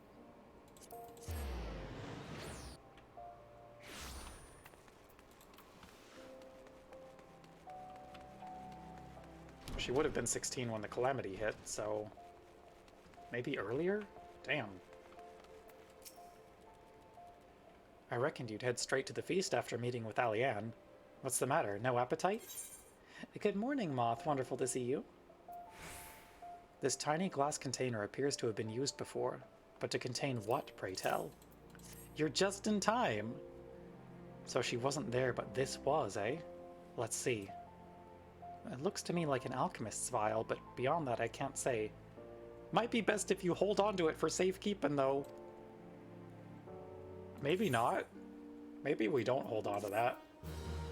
Thank you so much for the head pats redeem. And the posture check redeem, and the hydrate redeem. And the stretch redeem. The parting glass. I think she was actually 5 when she ascended? Good lord. Would you believe that while you were away, another message arrived for you? Well, one did. One delivered by the Sultana's handmaiden, no less. Seems Her Grace desires a private audience.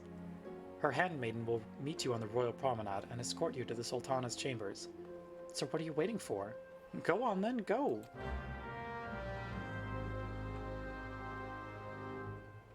Okay. We'll do that.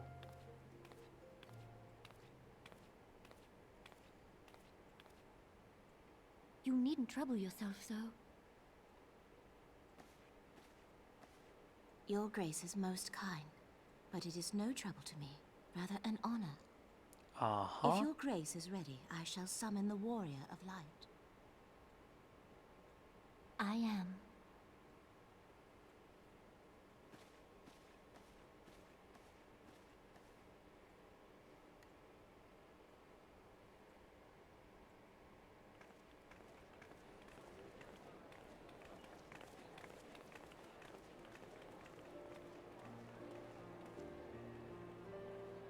Who's ready for several cutscenes to play in sequence?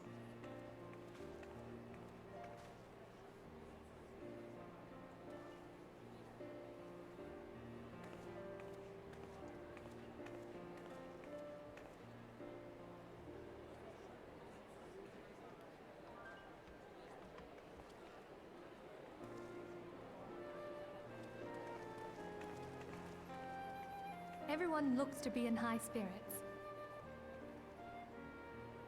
They weren't kidding that several cutscenes do play in sequence. With good cause. Yup. A common victory may serve to unite even the most unlikely of allies.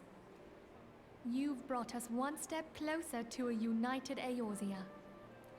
Good job, Your Alfino. modesty knows no bounds, Antecedent. You did fantastic Were work. it not for your efforts, Sir Emmerich would never have become such a steadfast ally. When he convinces his countrymen to rejoin the Alliance, we shall all reap the benefits, military and economic. I tell you, we are on the cusp of a new era of unity and prosperity. Territorial disputes are all that divide us now. But I have faith that we will find an amicable solution in time. And failing that, I'll have my trusty Warrior of Light box the ears of all concerned. Excuse me? Speaking of whom... She will be joining us shortly. A matter at the quicksand required her attention, but it did not sound serious.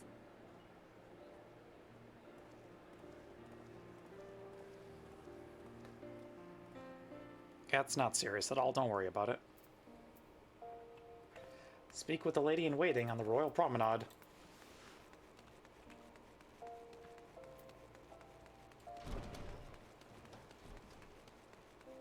The fucking audacity of this boy, truly.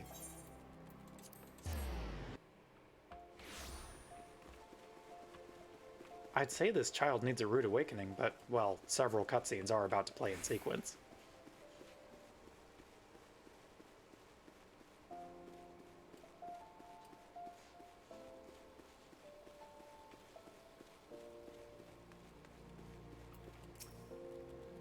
Thank you for coming, madam. Her Grace is most eager to speak with you. Check out my cool army and my cool human weapon. If you require a moment to compose yourself before your audience, you may have it. Or, if you are ready, it would be my honor to escort you to Her Grace's chambers forthwith. Upon proceeding to the Sultana's bedchamber, several cutscenes will play in sequence. It is recommended that you set aside sufficient time to view these scenes in their entirety. That is the first time we see this message in game, and it will not be the last. Let's fucking go.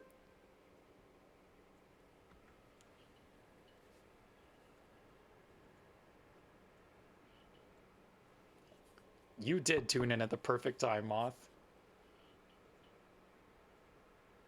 Enter. Your Grace, your guest has arrived.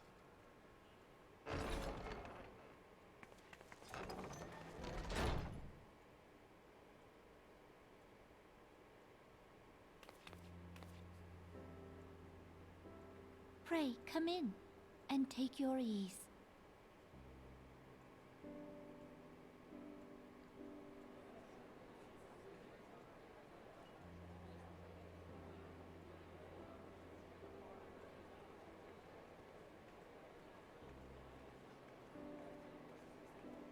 Tis well that the steps of faith held against the Horde.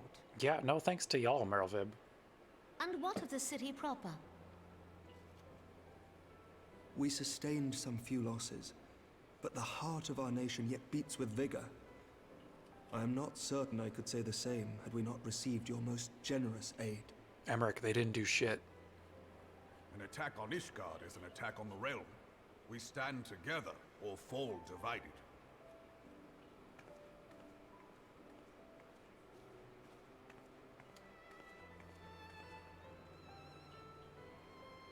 Such noble words after the fact.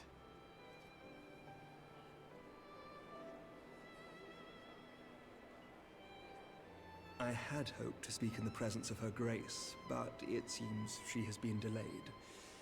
That being the case, now would seem as good a time as any. Honored friends, pray allow me to convey Ishgard's warmest gratitude for your part in the defense of our lands. Yeah, are you gonna stop being isolationist pieces of shit now? Maybe? Possibly? 'Tis upon the success of this very alliance that my recommendation to throw open the gates of judgment shall be founded. With the blessing of the Archbishop, it is my hope that Ishgard will soon be reunited with her long-estranged sister nations, and that Eorzea shall once more be as one.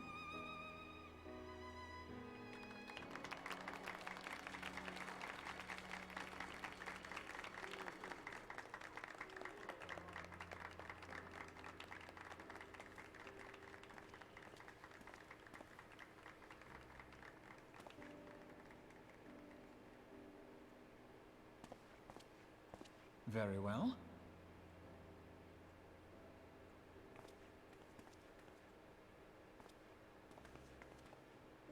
Is aught amiss? Nothing to worry about. I shall return anon.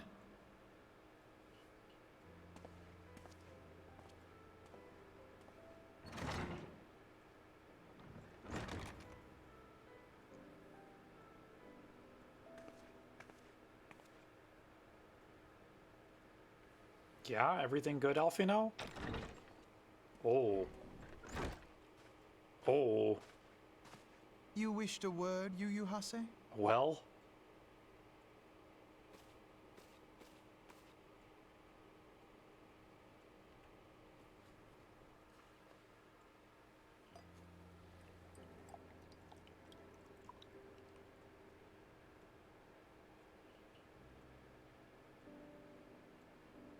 You may go.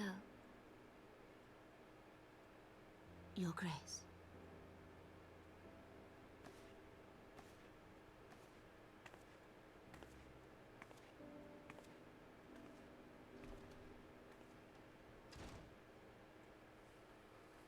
You must be curious as to the reason for this private audience.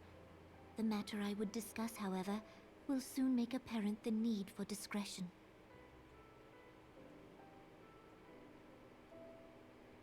I have no dialogue options in this cutscene, because we didn't know how to do those yet. I intend to abdicate the throne and dissolve the monarchy. Good for you.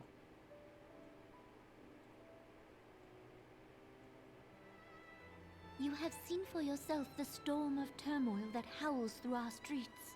The government fails in its responsibilities, and my subjects suffer the consequences of our incompetence. But I will see them suffer no longer. The victory feast shall provide the stage on which I declare the dissolution of the Sultanate. 'Tis mine intent that the ruling class of our golden city should take its place beside the common man in a fair and equitable republic. No more shall this nation bow to the whims of a privileged few. Nanamo, I have real bad news for you about how republics work. Yet, that which I propose will entail the tearing up of this city's very foundations. And even Reborn, with all his strength and influence, will be hard-pressed to keep his footing on such treacherous ground. I'm sure the people would love that, uh-huh. Thus would I ask you to lend him a steadying hand. Especially those with power and influence. You who have endured the wrath of innumerable foes are the one hero in whom I can place my trust. Will you do this thing for me? I will say, this quest hits real good, having picked Ul'dah as my starting city-state. I am truly grateful. More grateful than I can well express. They're so charitable, uh-huh. How much we have both changed since that day we met beneath the Sultan tree. And the days ahead promise to change us further still. I hope that we will recognize ourselves when all of this is over. Can imagine that for sure, yep.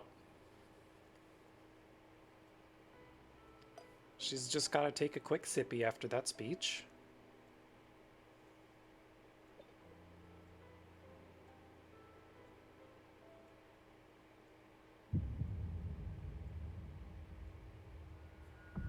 Nanamo. I'm parched. Nanamo, you good, girly?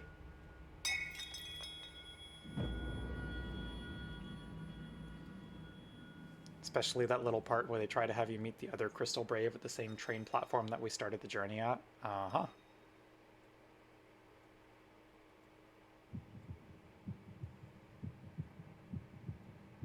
She's not doing so hot.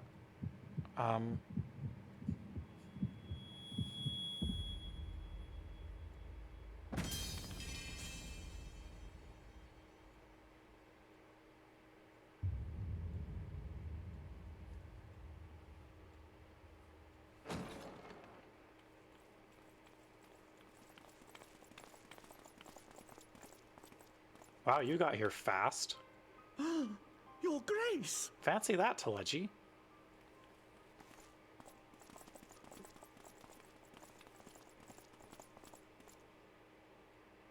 Her Grace, the Sultana, is dead.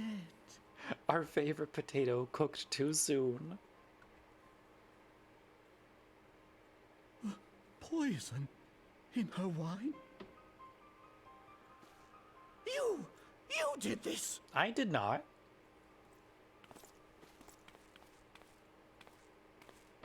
Spare us your denials! The melodrama in his I see no fucking other voice. suspects, God, right? And the room has but the one entrance. I didn't prepare the wine, asshole. I hereby accuse you of regicide. Men, arrest this viper. He doesn't even need to sell it yet. It's true. He can just rub it in. Uh-huh. God, he's such a piece of shit.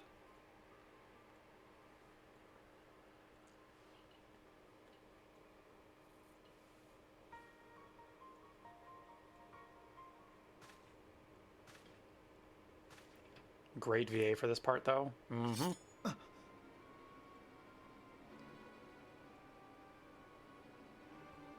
Oh. Sir, barring a few exceptions, we have detained all those with allegiance to the Scions. The Rising Stones is also under our control. Great. Good job, Alfino. I hope you're proud of yourself, child.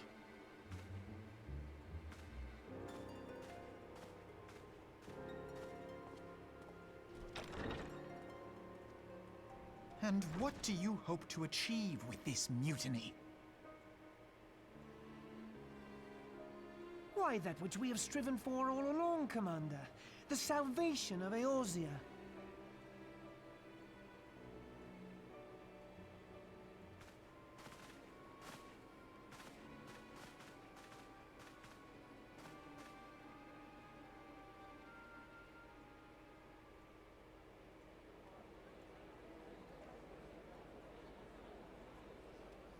I hope everyone's having a nice dinner. 'Cause I'm not.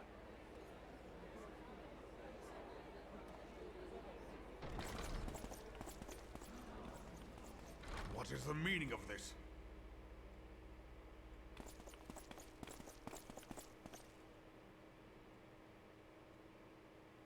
Knights from the homeland.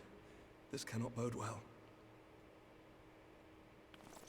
Yeah, Lord why Commander, are Temple Knights we here? have received an urgent message from the Holy See. I am grieved to report that your serpentine foes have resumed their assault. Needless to say, your presence is urgently required. These knights have come to bear you swiftly home to Ishgard. God, he's such a shit. A surprise attack? We've had no such word from our men, and the timing is most fortuitous to catch us away from the city. Most fortuitous indeed. Lord Commander, we must away. At least Emmerich and Lucia have good heads on their shoulders. You have been a most gracious host. I hope that I might one day return the favor. Come, Lucia.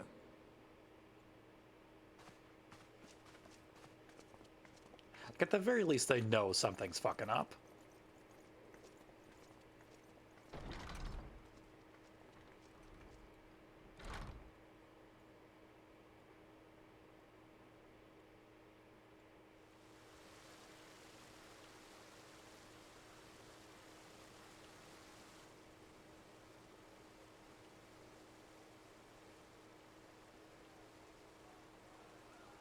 Whatever is going on in there?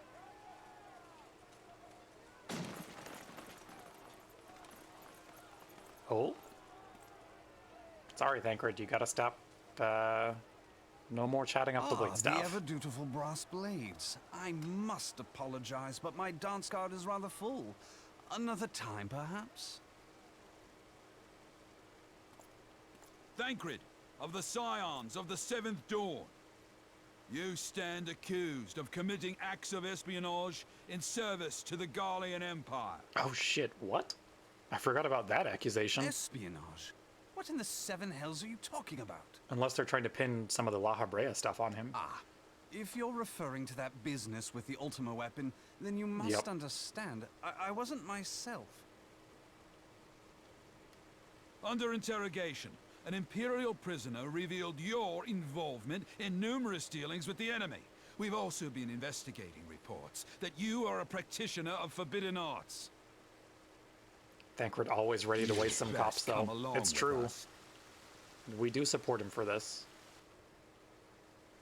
You invite me to your party and now you want me to leave? I do so detest receiving mixed signals. Come then. I believe I've lost my appetite for this farce of a celebration.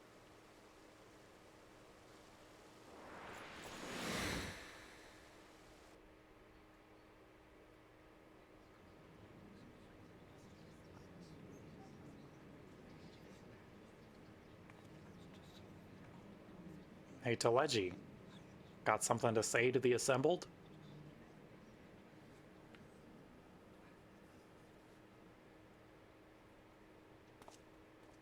You go too far, Lord Adeleji. By what right do you march armed soldiers into a royal banquet and eject state visitors without her grace's consent? You treat the brass blades as your personal army and show contempt for the throne with your every act. Leave us, now. Is that an order, General? Mayhap you have mistaken me for one of your flames. You will find I am not so slavishly obedient. As you lecture me on personal armies. As for your outrageous claim that I have shown contempt for the throne, let all here observe that it was not I who feasted while an assassin removed its occupant. Yep, here we fucking go.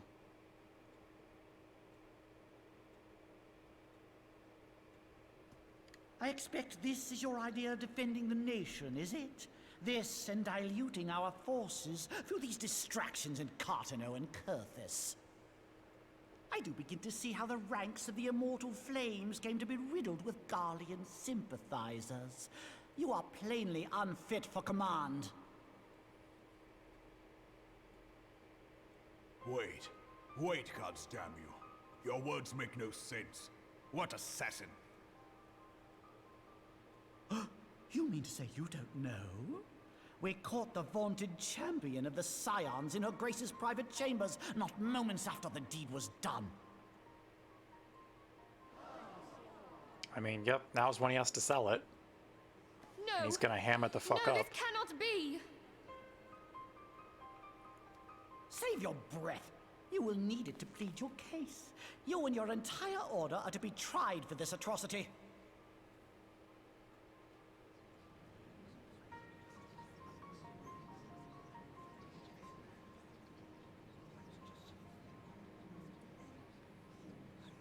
Bring in the prisoner!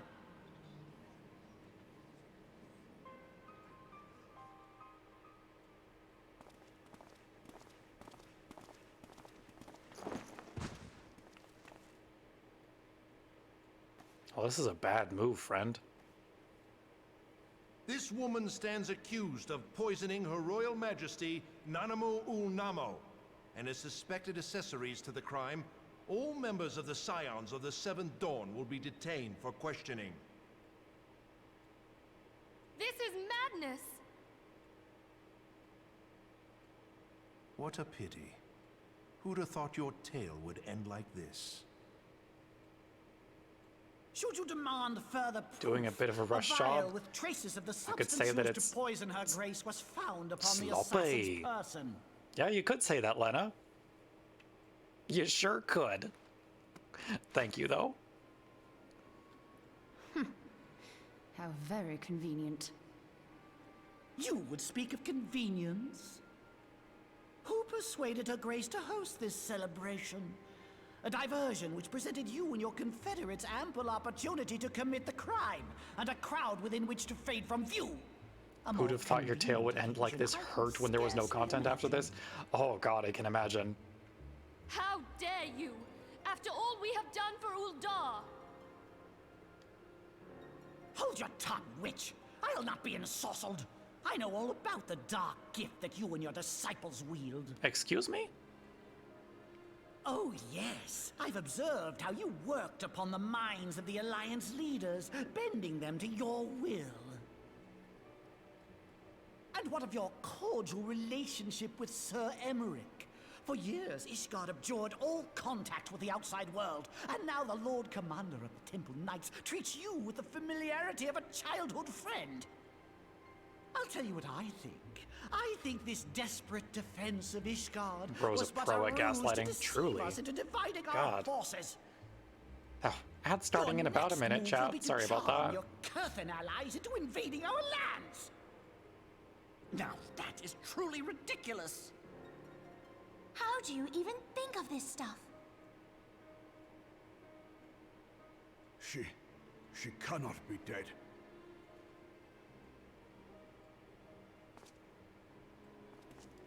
Stand aside, Ilbert. I want to see the Sultana.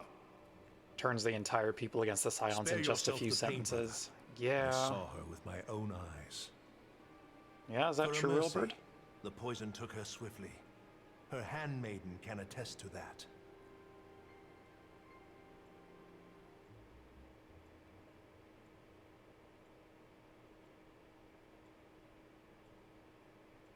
This cannot be. Nanamo. No!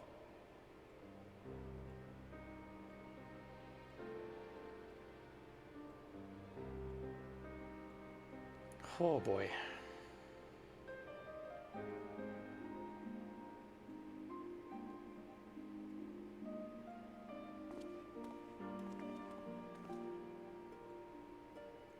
Plainly, the Royalists can no longer be relied upon to keep our nation safe.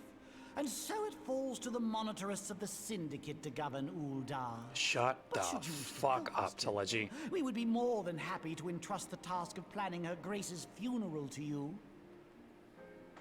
It seems only right that you should bury your precious Sultana, and we will be glad to be rid of that burden. Fuck off, God.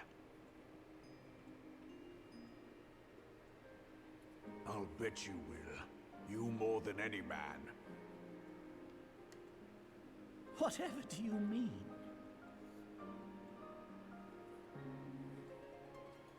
I mean you had her killed, you black-hearted bastard! Get his ass. What rot! Kill. Though I did have sufficient motive, 'tis true. That young lady caused me no end of grief. She always was a most unwilling puppet. I dare say her grace was grateful that someone thought to cut her strings.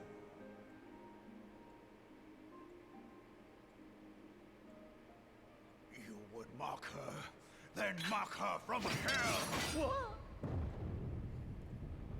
There he go.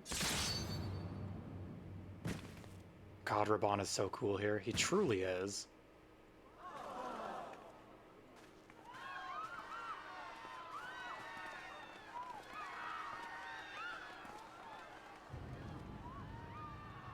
I see ya, asshole. Uh-huh.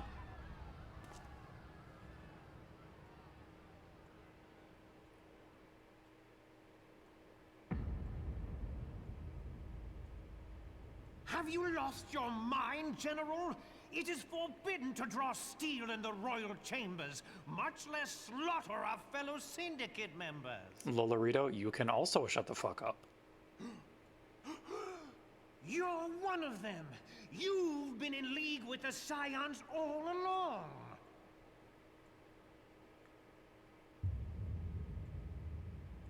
You're next, you scheming bastard!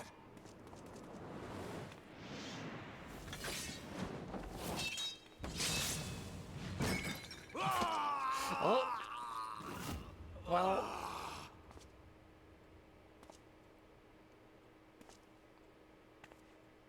Oh, Reborn! 7 hells! That's not ideal. Admiral, we must leave.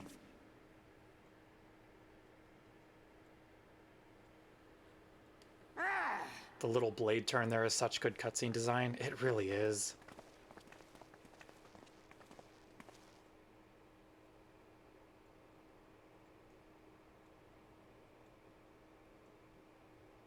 How unlike you, old friend. I did not expect to take your arm so easily. Take the Scions into custody. They have conspired to commit regicide. And arrest this traitor as well.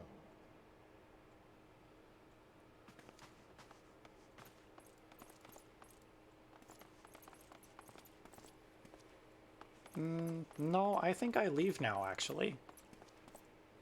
Ilbert, I hope you choke on their coin. 'Tis better than the dirt I've supped on these long years. We can't all abandon Alamigo and become great war heroes as you have. Ilbert, get fucked.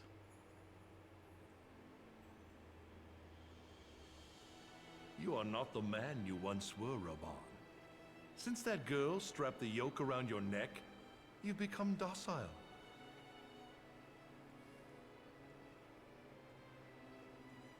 She took the mad bull and cut off his balls, and a bull that cannot rot is fit for naught but slaughter.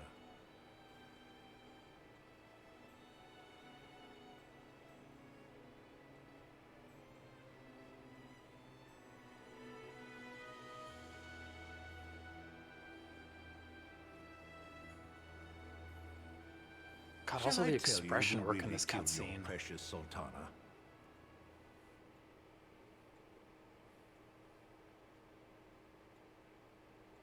It was me.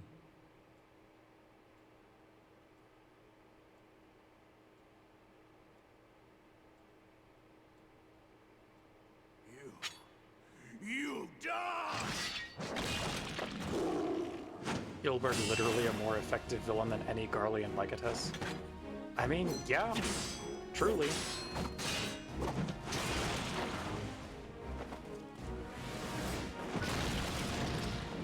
God, this fight though.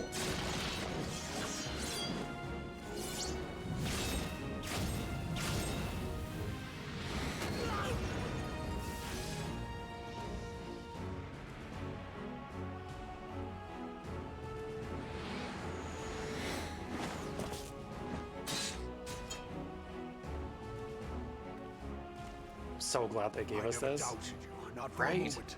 But there is There's more to this than I yet understand. Flee this place. Clear your names. Can do. Find out who is behind this plot. It is the only way. Now go!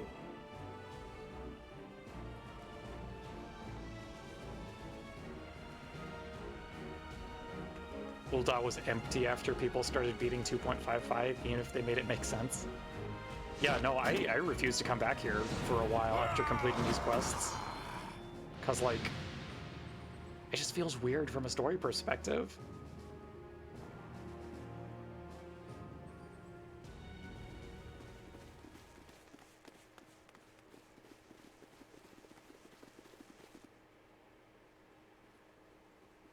We gotta go, y'all. Ah, there you are. Thancred, where have you been? Avoiding the fumbling advances of some very persistent admirers. You can just say killing cops, buddy. When I realized the celebrations had turned sour, it seemed prudent to slip away and take stock of the situation. It's honestly like the big shift for people since Ul'dah was the main place to be in 1.x to 2.51. Interesting. Sorry, Mom. Such a wonderful idea after all. Ishtola wants to know why you've been out past curfew. The success of this plan was contingent upon those very thugs having important. the run of the place. Just how long has this scheme been in motion? The careful preparations, the maneuvering of forces. I am inclined to agree with the General's insistence that a deeper plot exists here. So, would I be right in thinking we now have an excuse to pummel as many brass blades as we like? Ida's also on Team Unless Punch you a Cop, plan and I on love that for pummeling her. them all, I'm not sure that will greatly aid our cause. The Sultana's assassination was but one part of the scheme. We too were its targets. And though we did not share Pornanimo's fate, we are yet hobbled by the charges laid at our door. Where now might we seek refuge? Somewhere not here. Where indeed, we may safely assume that our foe is thought to have the Rising Stones watched.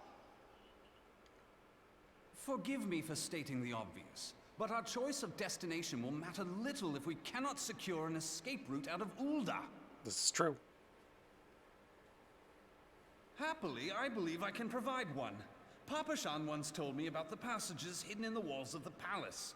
If I recall correctly, the fireplace in Animo's chambers conceals the entrance to a tunnel. It should lead outside the city and allow us to avoid any messy confrontations.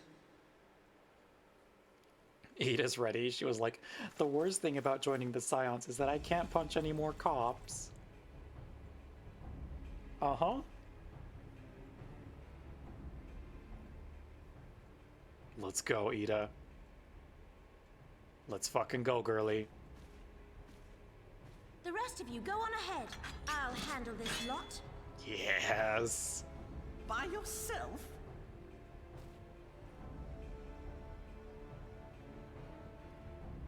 I suppose I shall just have to join you.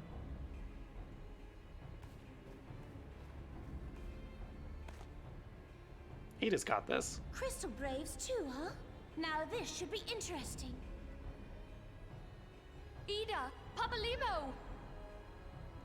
Meanwhile, they forget that all of them can use an aetheryte.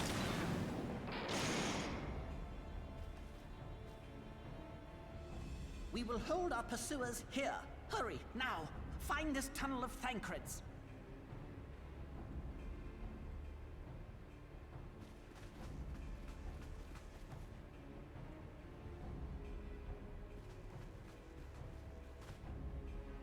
Minfilia, we cannot linger. I'm trying to remember the lore reasons for this. I feel like they explained that in a random NPC after there was etheric disruption. Because I remember there's some ways to fuck with the aetheryte network, and I don't remember if there's also ways to monitor aetheryte travel as well.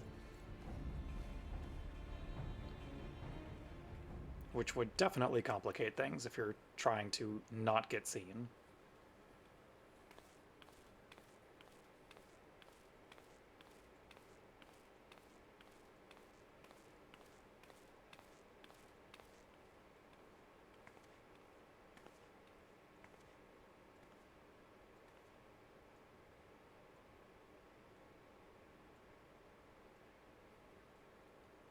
That part hit you hard since you started in Gridania. Felt like you had underappreciated Papalimo and Ida. Every Scion gets some very good moments here. Ah! Now look what you've done. Get bonked. Ida, are you all right? There are just too many of them. I'm fine. I could do this all day. How about you? Love Ida, honestly. She's so good. Nearing the end of my tether. Everyone underappreciated them because they didn't give them screen time in 2.0 since they were the poster children in 1.x. Gotcha. Missed that they broke her mask? Uh-huh. They sure do. This is so stupid. We're the Scions of the Seventh Dawn. The ones who stand between this realm and the evil that's trying to destroy it. And if you think we'll leave the stewardship of Eorzea to the likes of your masters, then you're sorely mistaken. Fuck him up, little man.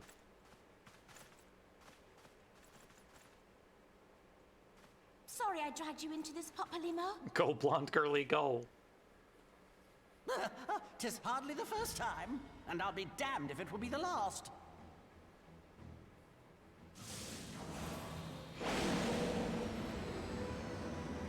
Let's go.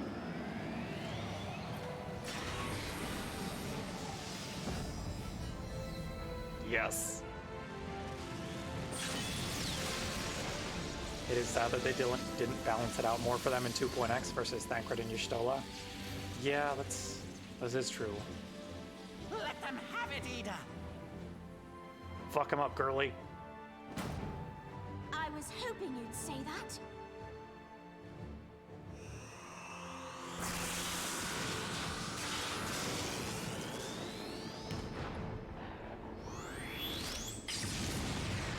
Let's go! We love a good limit break.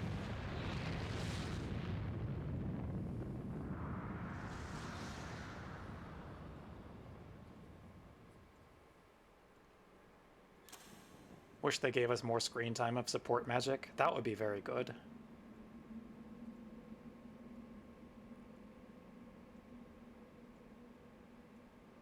Yo, we gotta get out of here. There's a very mean rat that lives in these sewers. I never knew such a watercourse existed beneath Uldar. Ida using Elixir Field before Monk ever got it. The Yup. architecture is of the Sildine style, if I'm not mistaken. The ancients plainly foresaw the need for a ready means of escape.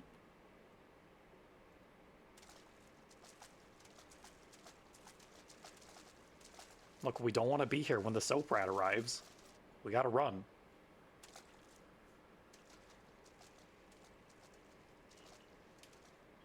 This way! Well, that didn't take long. It seems these tunnels were not as secret as I'd hoped. They booking it. You two go on ahead. Thancred and I will deal with this. Another Seal Day music starts playing. Oh shit. What do you mean to do? Yeah, Monk is pretty fun. I've enjoyed what I've played of it. I only have it at like 60 Only something. that which is required to ensure that the dawn's light survive to brighten the morrow. But yes, it's very fast. Fear not, antecedent. You haven't seen the last of these fair features. My friends.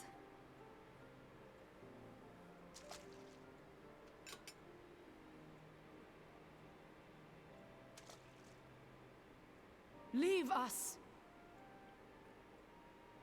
Y'shtola's got this. She'll use some very irresponsible magic.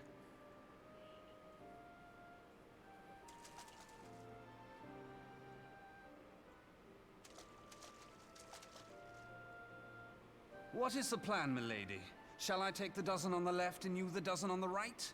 The odds are not exactly stacked in our favor. Numbers will count for little when I bring the tunnel down upon their heads. Though I cannot say I relish the thought of being entombed with you for all eternity. You wound me. I will have you know that many a maid would kill for the chance to spend forever at my side. Now, may I have the last dance?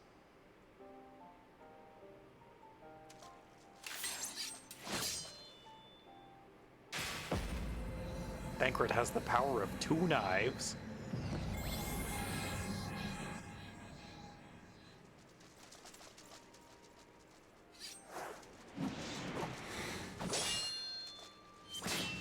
This back and forth between them, it's very good.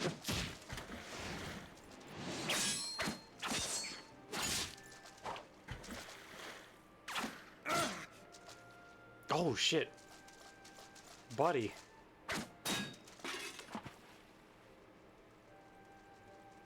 Well, this is going splendidly.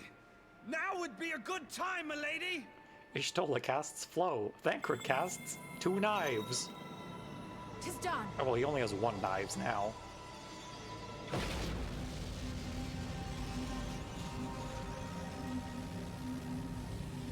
We love some big, cool magic. Forgive me, Mitra. Oh no, hun. That's the first time we've heard about her sister in main story. Farewell, Nymphilia. That does make you wonder what the next expansion's poster job will be, though. That's a very good question. I guess we'll find out shortly. In the next couple months or so.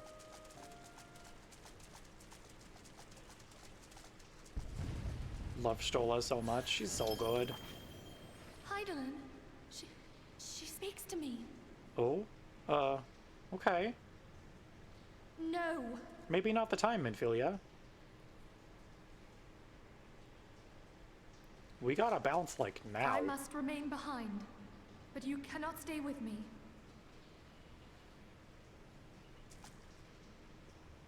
Please, you must go on. You are the warrior of light. You are hope for the Scions and for all the realm. As long as your flame continues to burn, the light of the dawn may ever be relit. You must escape and save Eorzea from those who would plunge it into darkness.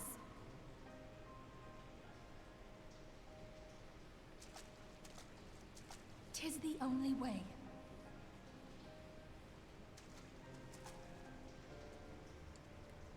I mean, okay.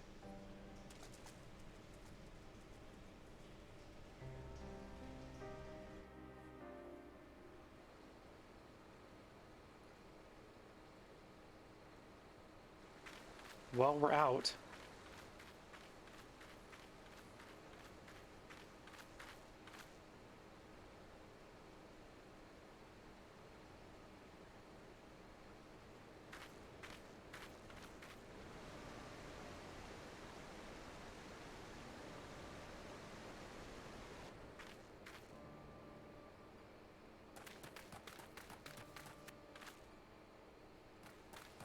Look, they tried their best back then. Uh-huh.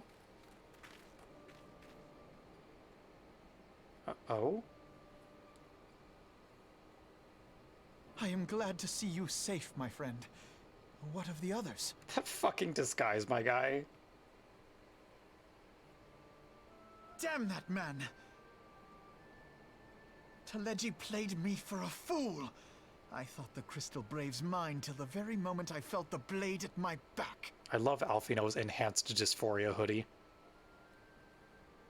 There will be ample time for soul-searching later. For now, we must put some moms between us and Ul'dah.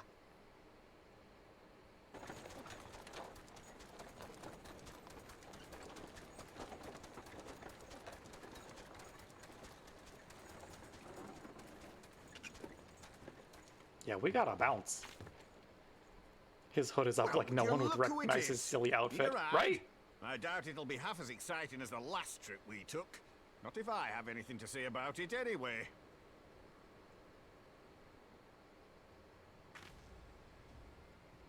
Hello, merchant that I started the game with.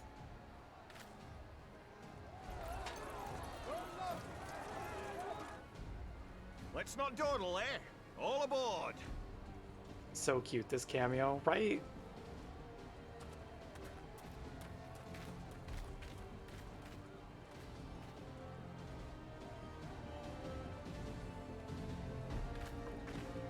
Yeah, we gotta go.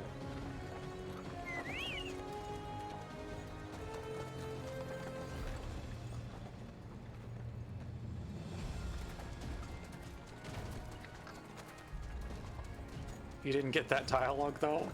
Aw, well, this is why you should have started in Ul'dah. Clearly.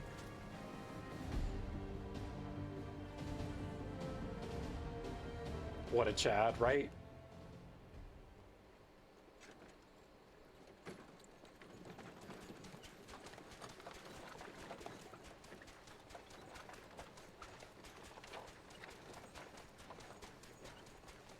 I was stocking up on supplies. Oh, Legacy doesn't talk to him at the start. When your sister Gotcha. come up and begged a favor. Said her brother was having some trouble down in Ul'dah and likely needed a helping hand getting away. It would just appear in the woods, right? Thinking them ruins would make a fine hiding place, I decided to try there first. And lo and behold, there you were. Aye, and judging by them soldiers as we're pouring out of the city, I arrived not a moment too soon. Alfino's having a little bit of a mentee bee. It's okay. He just needs to sit there for a We bit. happened to find you there, though, eh?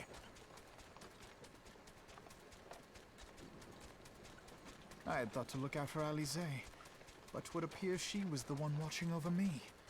I've made such a mess of things.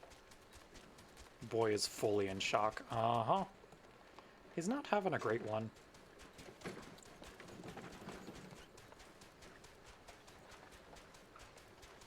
And who might you be, young sir?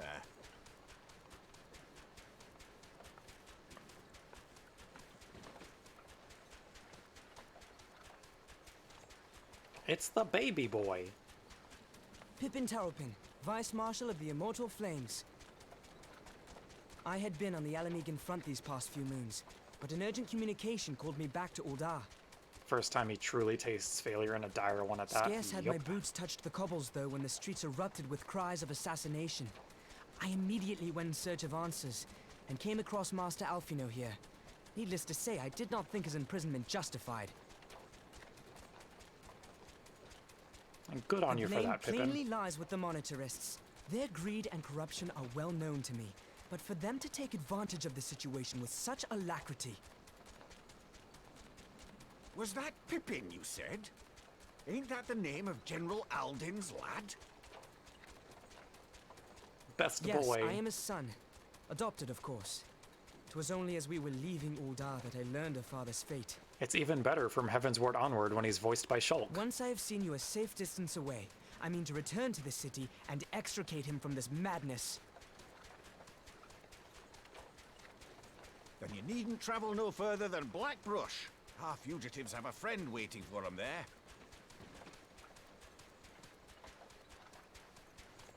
Yeah, it's wild. So Pippin is voiced by Shulk and Tataru is voiced by Fiora, which was some absolute nonsense for me to come across when I was first playing through Heaven's It was Ward. I who needed saving.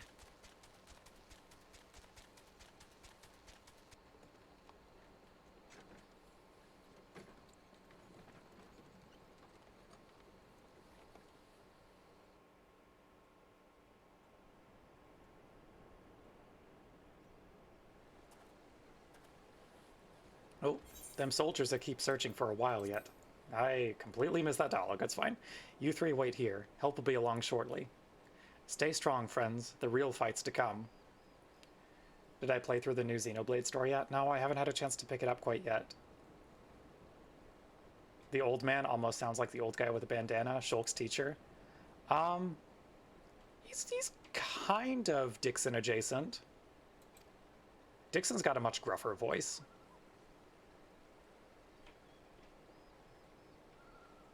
All right, let's go.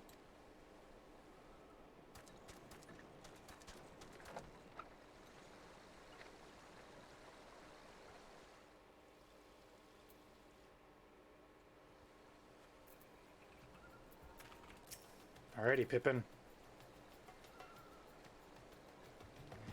The most unassuming folk can prove to be our greatest allies. That fellow was but a passing merchant, yet he lent us aid without a moment's hesitation, or any hint of concern for his own safety. Though I can well imagine how a man could feel inspired to risk all in your presence. Father spoke often of you, Dragonfruit, and long have I looked forward to our first meeting. Needless to say, this is not at all how I envisioned it.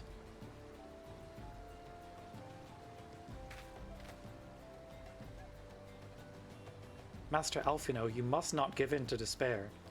That would only play into our enemy's hands. So long as you and Dragonfruit are free, we may still set things right. Forgive me, Marshal Tarupin, but Alfino, my boy, sorry to keep you waiting. Hey, it's Sid! We haven't seen you in a while. Sid, what are you doing here? Pulling you out of the fire as usual. Your merchant friend told me everything. Truly? Then he is no merchant but an angel in peddler's clothing. But tell us, how do you intend to bear our friends to safety? I hid the Enterprise but a short distance away. All I need is a destination. We must find a place beyond the reach of both the Monitarists and the Crystal Braves. Kurthus. Ishgard will not suffer the intrusion of foreign forces in their territory. That settles it. With me, everyone. Not I fear. I must remain here. I dare not abandon Ul'dah to the Monitarists and their cronies. You may be certain that they will seek to defame you, both here and in the other city-states, but know that I shall do my utmost to thwart their every effort. Frankly, I do not expect it to be much of a challenge.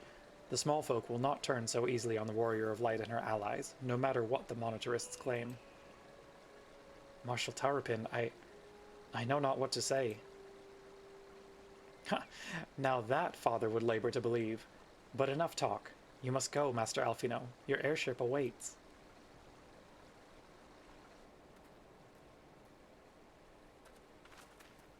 Yeah, we gotta go, buddy.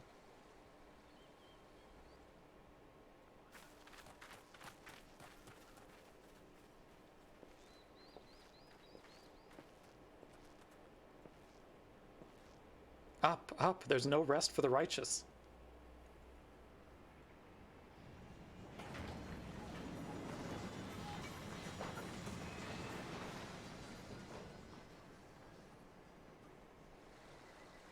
Ad starting in about a minute, chat.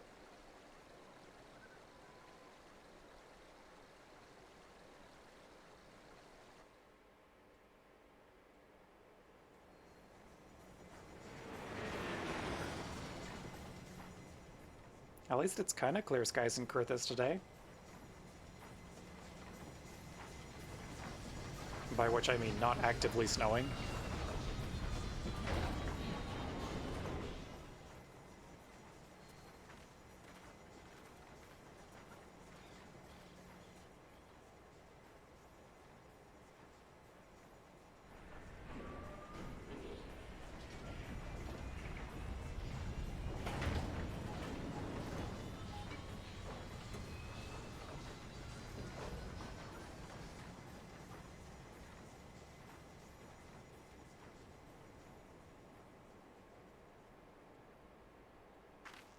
We should make for Camp Dragonhead and speak with Lord Oshafon.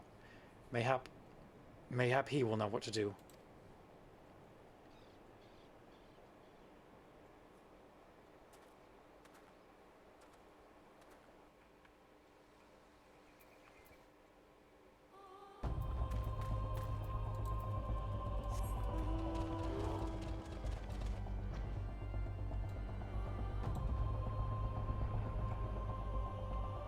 It's a bit foggy.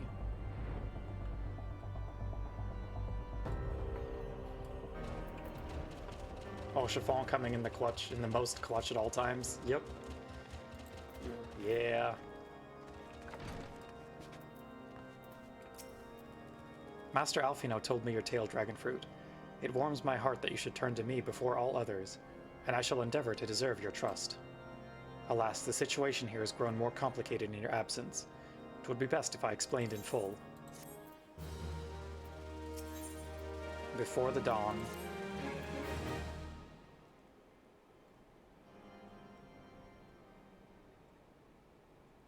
There has been word from the capital. Ishgard has weathered another assault. And 'tis said several wyverns broke through into the city proper. Oh, that's not great. The Temple Knights succeeded in slaying the beasts, but the intrusion prompted orders to further strengthen the guard and to place the city under a perpetual state of alert. how keenly we feel the loss of our wards at the gates of judgment. Yet we must not bemoan our misfortune. Sir Emmerich is safely returned from Uldar, and once more leads the defense of Ishgard. Well, that's good, at least.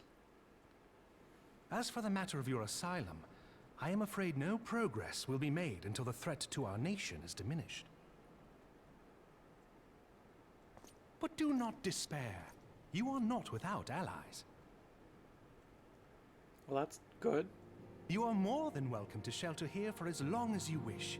Pray, think of it as a new headquarters of sorts. The Falling Snows, or some such. Ah yes, the new verbing nouns. All frivolity aside, any who come here in search of you will receive no aid from House Forton. For once, the Ishgardian reputation for inhospitality shall work in our favor. Agents of Uldar will find their every inquiry dismissed, and their every request for entry rebuffed, until such time as their masters have acknowledged your innocence. The verbing nouns 3. Yep. You once fought to preserve the honor of my dear friend. 'Tis a blessing that I may now repay that debt in kind. But let us dwell no more on this. Pray, join the rest of your companions. 'Tis bitterly cold this day. I suspect there are those who might welcome the warmth your presence brings.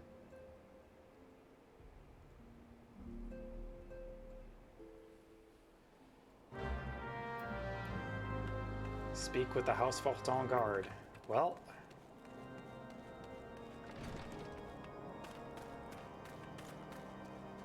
this is it, y'all. I think it's time to change this into something a little more appropriate for the cold weather. Since we will be moving into Heavensward the next time that we play Final Fantasy XIV.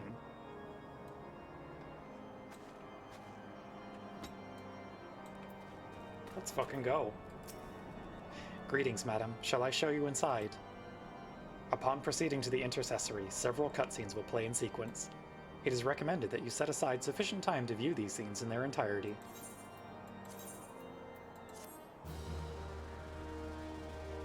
We did it. That is our Realm Reborn completed.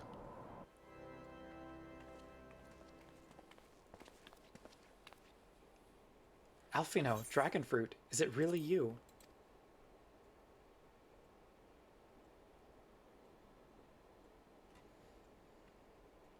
Oh, Tataru, I'm so happy that you are...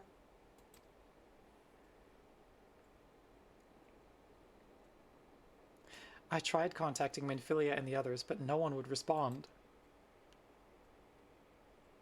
And then the Crystal Braves, our own people, turned on us in the marketplace. Flamine told me to run, and so I did. I ran and I ran until my lungs burned and my feet ached. But I lost my way, and then... Fortunately, I had observed some of the Braves behaving suspiciously beforehand. It's girly time! Hi, Yugiri! Hmm? Ah, yes, my mask. It was lost in the struggle. That's okay. Pretty, isn't she?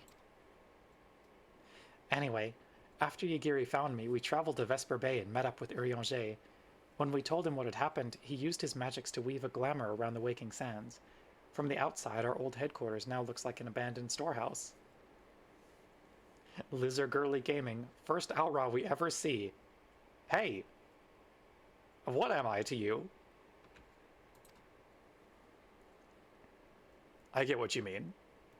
The transformation didn't take long either. Apparently, Urianger started making preparations after the Imperial attack, just in case the Empire ever chose to pay us another visit. Good thinking, eh? Also, what do you mean first Aura? Emrich's model is technically a peeled Aura. And story, you little shit. Sorry, where was I? Oh yes, so we waited there at the Waking Sands, hoping others would come, but no one else did. My people are searching for the other scions even as we speak, but we have met with no success as yet. I had hoped that you might be able to suggest further places to look. Ah, but you should know, the Rising Stones did not share the Waking Sands' good fortune. Only crystal braves await you there. Be that as it may, we yet have cause to hope, do we not? If the two of you escaped, it is not impossible that the others could have done so as well. You may have been forsaken by men and women believed true, but rest assured that the people of Doma yet stand with you. We welcome this opportunity to repay our debts, and shall continue our efforts to locate the others and see the Scions restored to their rightful place of honor.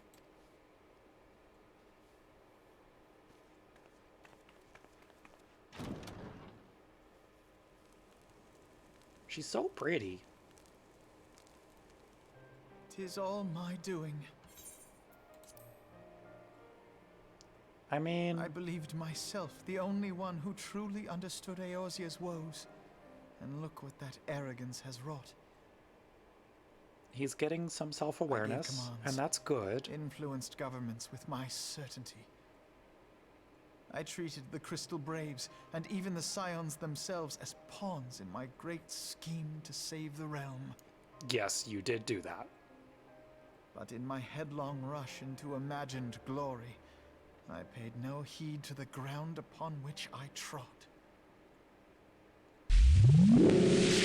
Hey, thank you so much for the follow. What was it that I hoped to achieve? Blinkai 1. Did I believe that I could rid the Hope you're realm having a of good one every so far. danger and difficulty? That I could defeat the Empire and the Ascians, and find homes for every refugee? Oh, yes. You've caught us just at the end of our massive New Game Plus stream. I implore. So we're just about to hit Set Heaven's back Ward. to watch my perfect army cleanse the land of chaos. But thank you so It much. was all but a means to feed my own vanity. Only when all is lost do I finally realize the truth. It's okay, Alfie. Alfino.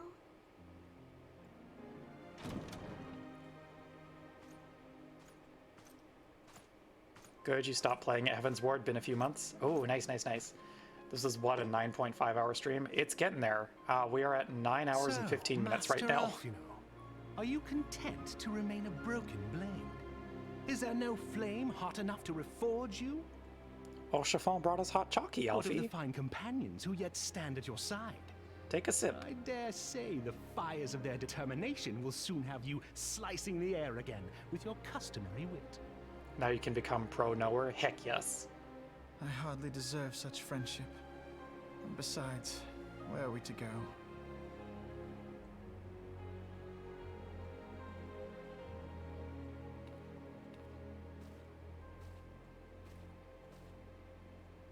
Alfino, if I may? Should this place not serve our purpose, then we shall go to Ishgard. She's right. Minfilia told me many times, as long as we stand fast against despair, the beacon of hope will never be lost to sight. Be it in the snow or in the clouds, we few will see that the dawn's light shines again. Alfie knows very bad day. Yeah, he's kind of going through it. So you made Tataru cry, You are Alfie. right, Tataru. That's Thank maybe you. the worst thing you've done And today. thank you for your kind words, Lord Orshfon. 'Tis true that Eorzea yet has her guardians.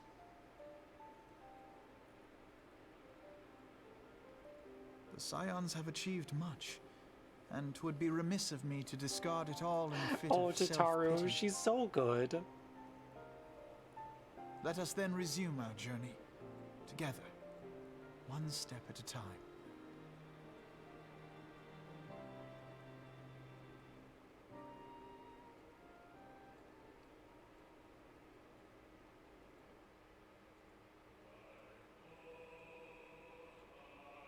Oh shit, is it credits time now? That is Answers playing, y'all.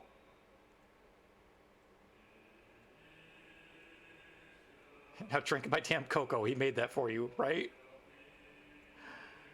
Ah, we fucking did it.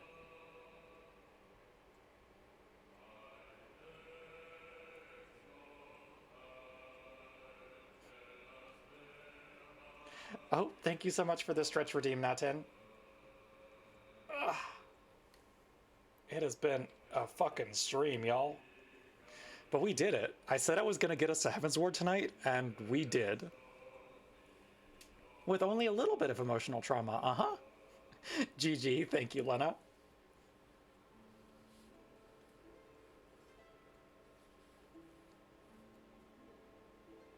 It's okay. We're going to...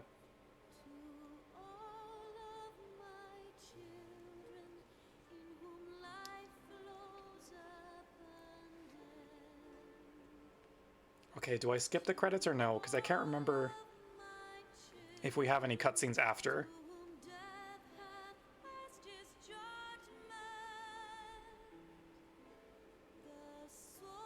The song that makes me feel very normal. Uh-huh. Answers is a very good track. I can skip it and still get the cutscene? Yeah, okay, so there was a cutscene after.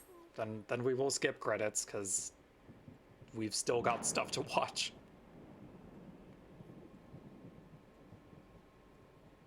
Ah yes, we have Lolorito's bullshit. All has been arranged as you desired, my lord.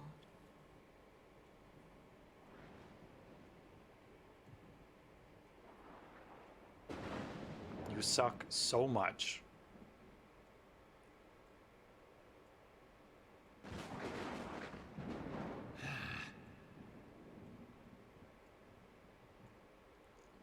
What was that noise?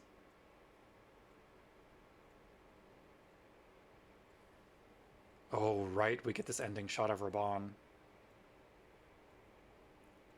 Answers was such a big deal that now it feels like especially terrifying if it comes on after all these years. Uh-huh. There's our boy.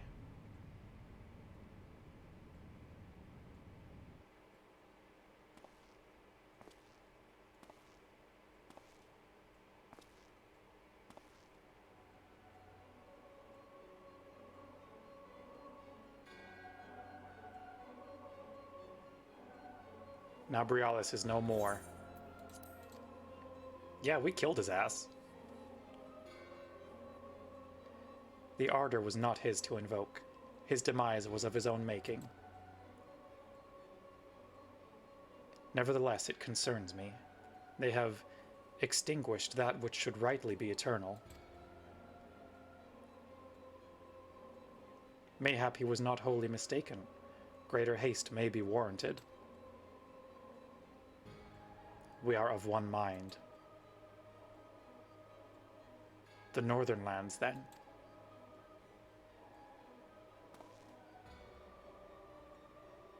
The earth is fertile and the seeds well sown. By my will they shall reap salvation unlike any the world has known. By his will. By his will.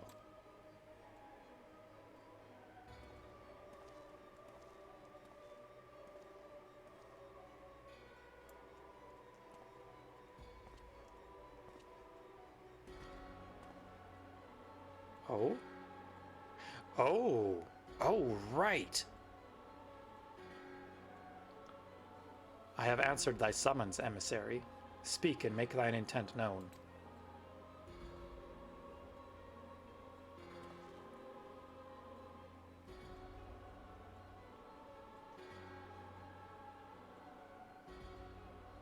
I would speak of fate, Archon. Yours, mine, the fate of this very star.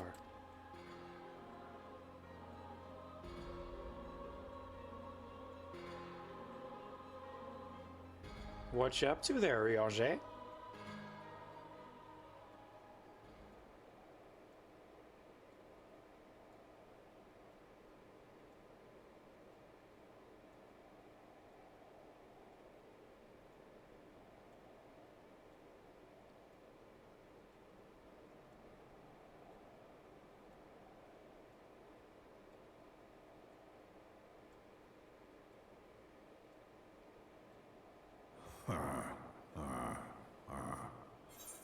Thou thinkest It's Dragon Grandpa time. Lieth beyond.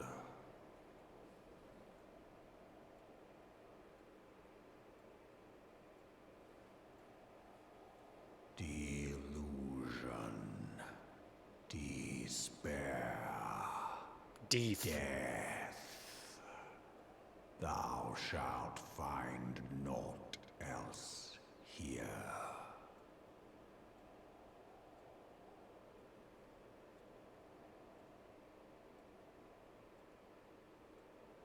I'm sure we'll be fine.